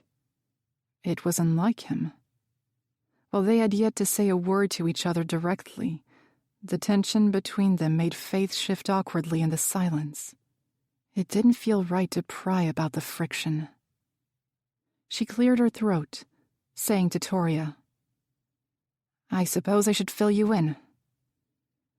They continued the walk through the eerie darkness, Nick trailing a distance behind, and Faythe briefed the ward on everything she relayed to the prince earlier that morning. When they approached the last hallway that held the vent to the council chamber, they all halted before it.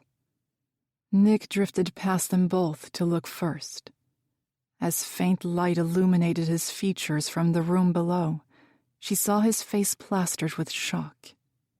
When he looked at her again, her mind caught the projection of his thoughts. "How did you find this place?" Faythe trembled to think the kings really could hear them if they dared to speak out loud. She was one too loud footstep away from being discovered by everyone below when she came alone, and she'd clearly underestimated their face senses. At the look of horror on Nick's face, she knew it was certainly possible. Her only answer was a weak shrug. She didn't have it in her to explain in that moment. "Do you think he knows?" Varlas spoke below. Faythe huddled close to Nick to catch a glimpse of the scene, their faces mere inches apart. Toria crammed in just as close on her other side, and the three of them tuned in to the private meeting between kings. "I will admit, when he mentioned his need to suddenly depart last night, I did have my suspicions," Orlon replied. Faythe's heart was erratic as she watched the two rulers ponder over Reylan. "Your spy master has not revealed anything." At her mention, Faythe recoiled a fraction. Even though she had discovered everything about their plans, about Varlas, it still shocked her that all this time she had been played a fool. It made her question herself, her ability, if it was so easy for him to hide his true nature the few times she'd glimpsed into his thoughts. She was begrudgingly grateful to Reylan for his obscure warnings, which had kept her on the edge of caution around Varlas, easing the blow when he finally revealed himself to her in the woods. "Not yet. Though without Agalor, we may not get the information we need. The general is a close second." The king of High Pharaoh sat lazily at the head of the table. Varlas, on the other hand, was pacing to his side, looking scarily aggravated. His usual cheerful smile was wiped away by harsh lines that aged his face, turning his exterior cold and ruthless. She was a fool for not seeing it before, for letting herself be swayed by his false intents and niceties. Her hands curled into fists, and she wasn't proud of the violent thought that crossed her mind to seek retribution. Not for his lies, but for his intention to have innocent blood pay the price for his revenge. "How can you put your trust in a human girl?" Varlas seethed. "She would be dead if I found her to be disloyal. Her skills are invaluable," Orlan defended coolly, not out of care for her life, but for his choices. "What if she is the reason for the general's unexpected departure?" Faythe sucked in a sharp breath. The heat was rising, and she wasn't sure if it was from her own rattled fear or the close proximity of Nick and Toria. She felt the prince's sideward stare, but didn't look at him, her eyes remaining fixed on the two kings in anxious anticipation. Orlan stood from his throne, seeming bored and irritated by the Olmstone King's doubts. "Trust me, Varlas. I will find out everything from the girl. I will get what we need to overthrow Reylan, and when we do, I expect your fealty. Forgive me if I do not so easily place my faith in a human and a stone to take down a great kingdom." She saw Orlan's face twitch at the insult. "It is not what the stone can do, but the door it can open that will be Ryanel's undoing." Faythe almost swayed with the information, hot with dread over what she thought they spoke of. Then Orlan's next words fell like a physical weight on her shoulders. "The Rescilius is within High Pharaoh, and will be in my possession if I have to use and dispose of every human to get my hands on it." Faythe straightened in cold horror. The boy had been right. The king was terrorizing his own citizens, using them as pawns to scour the town for the very stone Faythe held in the hilt of her sword. Her side felt heavy, and she refrained from reaching to where the pommel usually sat at her hip, as she was currently unarmed. She couldn't begin to fathom what the king would want with the spirits, with Aurealis. And suddenly, she had the overwhelming fear that perhaps she had been played for a fool by more than one evil, if the goddess was on the king's side of destruction all along. Varlas hummed. "This great power you speak of had better be worth the wait." The wicked grin that spread across Orlan's face twisted Faythe's stomach. "Oh, it will be." She couldn't take any more. She stepped away from the small viewing vent and hastily made her way back, not glancing behind her to see if Nick and Toria stayed to hear anything else. She felt dizzy, and the stone wall seemed to close in around her, making the passageway smaller. Her quick steps turned into a jog. When the narrow passage opened at the junction, Faythe paused to breathe, bracing her hands on her thighs. Her mind reeled and her heart thundered as she tried to process the information, though she failed to make sense of or accept any of it. What would my father want with the Rescilius? At the sound of Nick's voice, she turned to face him. You tell me, what would the king of High Pharaoh want with access to an all-powerful being? She said sarcastically, incredulously, but instantly felt guilty when the prince's face fell. The answer was almost obvious, except what she couldn't figure out was what Aurealis could do to aid him. She didn't know what the spirit was capable of from her position. Faythe blanched at the thought, the possibilities.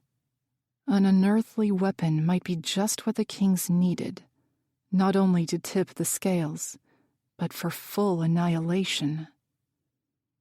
We'd better go. They'll be preparing for Olmstone's send-off soon, Nick said quietly. Faythe didn't think she could stand to face either king right now, but she nodded and turned to make her way out. Wait. Toria's voice halted her movement. Faythe jerked in fright, forgetting the ward was even present in her panic. She and Nick turned to her expectantly as she frowned, but didn't meet either set of eyes. Do you feel that? Faythe would have thought nothing of it, except the last time the ward sensed something, it led them right to the being she now dreaded to even think about. I don't feel anything, Nick said for the both of them. Toria looked to him then. Her expression was conflicted, as if she wanted to confide in the prince, but for some reason, she decided to turn her attention to Faythe instead. It's weak, but it was like that night at the hut. I can't explain it. Faythe shuddered. Staring down the black depths of the unexplored second passageway, a dark feeling settled over her. Another time. Nick's right. We need to go. Chapter 28. Reylan.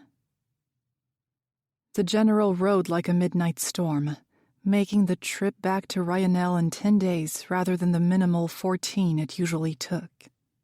He would have felt bad for pushing his companion soldiers to keep his rapid pace were the news not so urgent. In fact, he'd wanted to abandon all the petty meetings the first day he arrived in High Pharaoh, for the news that weighed on him so heavily came long before the discovery of their impending attack.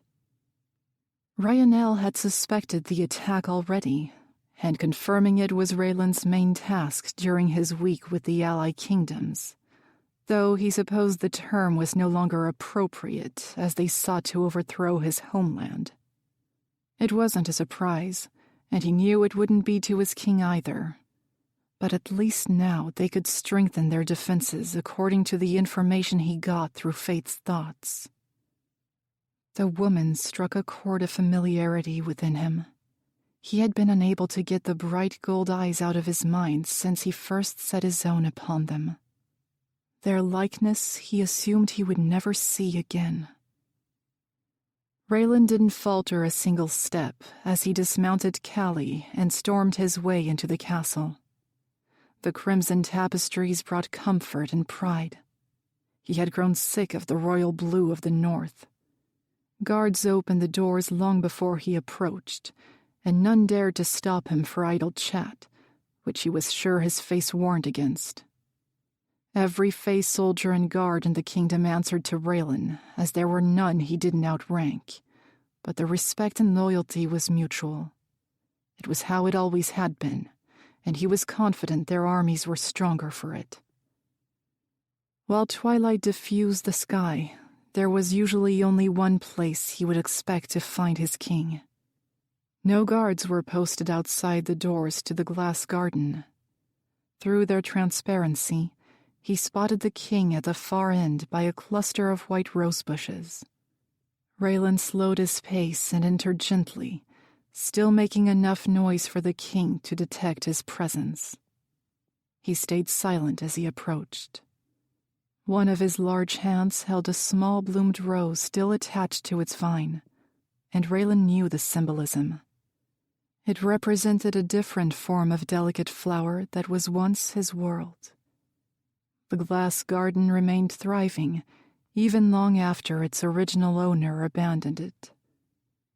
"You're back earlier than expected," Agalor said at last. "I trust your trip was fruitful."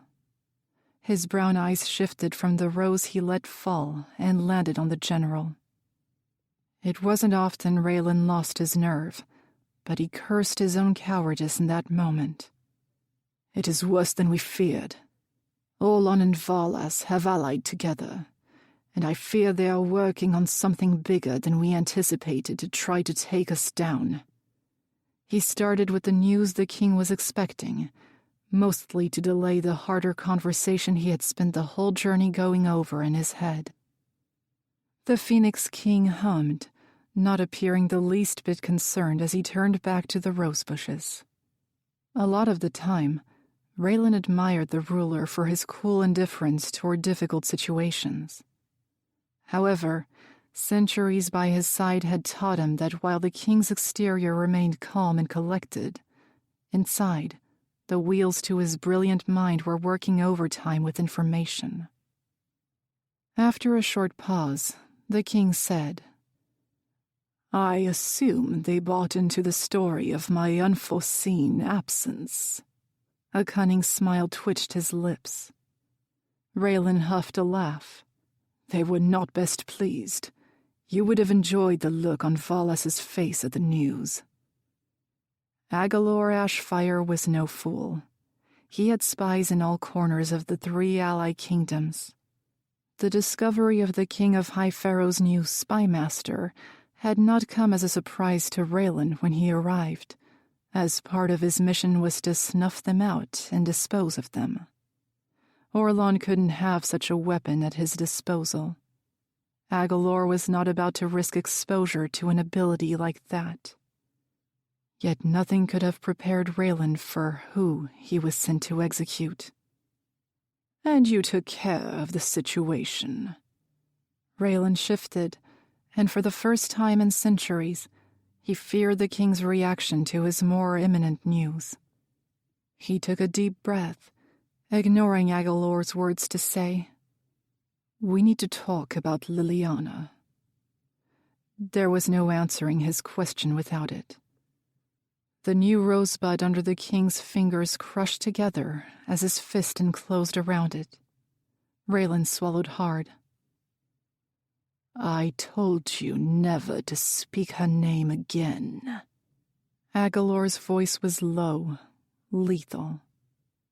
It was rare Reylan heard that tone, and certainly not directed at him.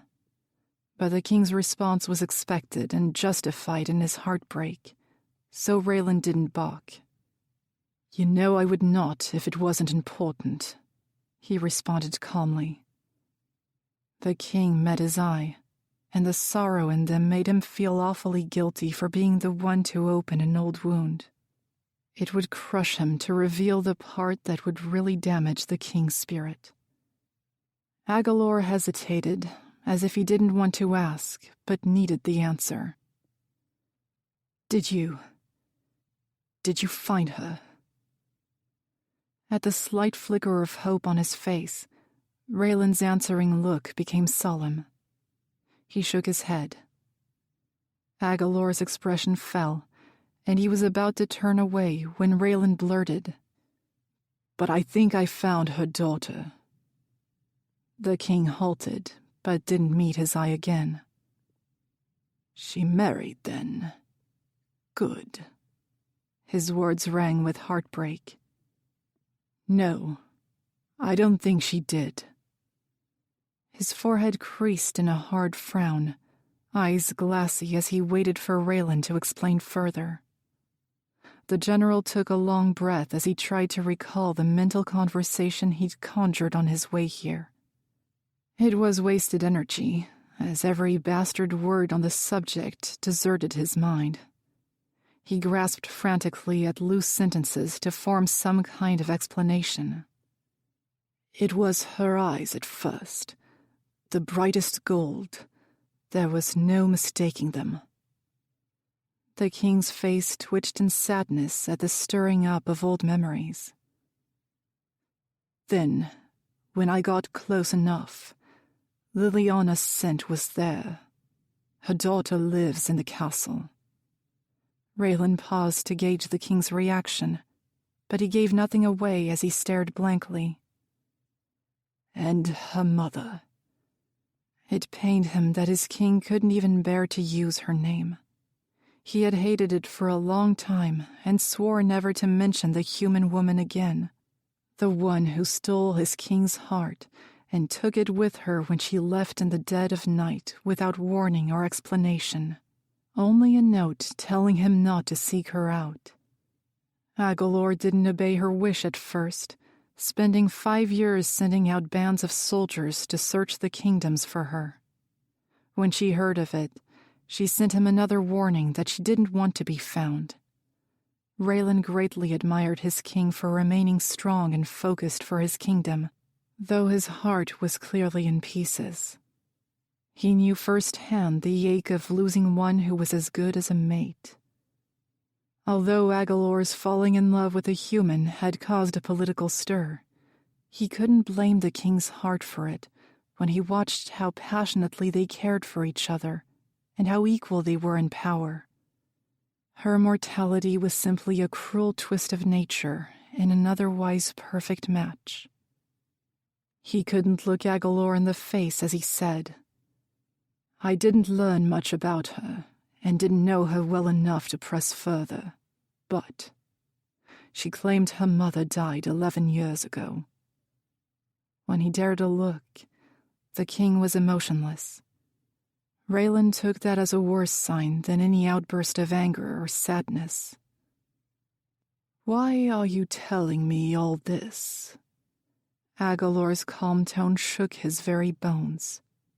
Not wanting to delay the inevitable drop of staggering information, he said, "When I got close enough to detect Liliana's scent, another scent was there. It was faint. Nobody else would sense it if they weren't looking." The king's eyes alone pressed him to continue. Reylan paused, looking him dead in the eye as he delivered his final blow. "It was yours, your majesty. I believe you have a daughter, alive and in High Pharaoh." Chapter 29. Faythe.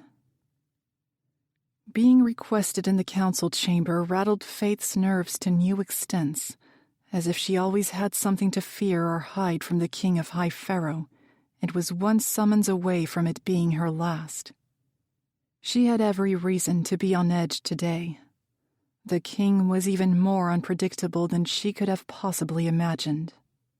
He had many secret plans she doubted anyone in the castle suspected. As much as she didn't like the arrogance of the other lords and council members of High Pharaoh, she knew they were not merciless killers and would not submit to such a plan as to wage war on an ally kingdom. It was blasphemous, unlawful, and immoral.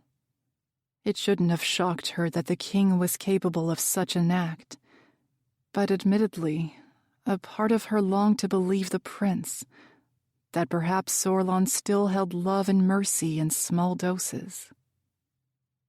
She entered the council chamber without hesitating, mustering every ounce of confidence she could, although internally she trembled horribly. Faythe expected this meeting. The king would want to know everything she was able to find out from their guests, who left over 2 weeks ago. Faythe had been painfully on edge for the confrontation ever since. What she feared most was not that she had next to no information to give the king. It was that she now knew the ruler standing in front of her hid the true extent of his evil behind a mask of impassiveness. It sickened her to be standing in the same room as him, and even more so to be in his service. Faythe stood confidently at the end of the table. The king had yet to meet her eye. The doors groaned shut behind her, and she quickly noted they were completely alone in the room. Not a single guard remained like there usually was. She swallowed hard. Orlon pondered over a map spread at the far end of the wide table in quiet contemplation. "I like to think we have an understanding, you and I." At the king's opening sentence, Faythe shuddered. He still didn't look at her as he continued. "Your ability could not only serve High Pharaoh, it could be used to better the world." Her heart thundered as she thought perhaps the king foolishly trusted her enough to reveal his plan to overthrow a great kingdom. Finally, he looked up, black eyes swirling with shadows. "Yet you still resist. Why?" The knot in her stomach clenched, but she kept her face placid. Have I not done everything you asked, Your Majesty?" His eyes narrowed on her, and he stalked toward her slowly. It took everything in Faythe not to cower from the demon who radiated power and evil. He stopped a few seats away, yet even from the distance, she felt him loom over her, his shadow like the gentle caress of death. "There was a group of human boys to be brought in for questioning. Friends of the one you executed."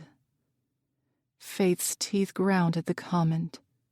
She knew he purposely mentioned her role to pin the blame for the boy's death on her, and to gauge her reaction. She didn't give him the satisfaction of one, and kept her face emotionless. "Yet on the day I sent out guards to seize them, they happened to vanish." His lingering accusation wasn't subtle. She feigned a bored look. "So, they caught wind of what happened to their friend and fled. They'll likely die on the run anyway." She tried not to think of her two friends, and if they'd even made it to Galmire as planned, alive and safe. They had to be. She wouldn't accept any alternative. "Perhaps," was all he said, and it surprised Faythe he didn't press the matter further, since it was clear his suspicions were far from curbed. He turned and strolled back to the top of the table. Faythe visibly relaxed with his back to her, but her spine stiffened again when he turned and stared down at the map once more. His hand came to rest on it, and she didn't fail to notice his fingers lingered over the south. Ryanel. "The general's departure was quite sudden after the meetings. I don't suppose you learned anything that might shed light on what was so urgent." It was a test as he went straight in for the targeted kingdom. Faythe had spent the whole of the previous night coming up with lies she would spin to not only keep the damned general safe, but herself too, as the king would expect something of use from her. She held no love for Reylan, yet she didn't want to see him with a target on his back if the king found out what he was up to, getting his own information from his short visit. His mind wasn't easy to get into. A forewarning about his ability would have been appreciated, she said, leveling with his cruel tone.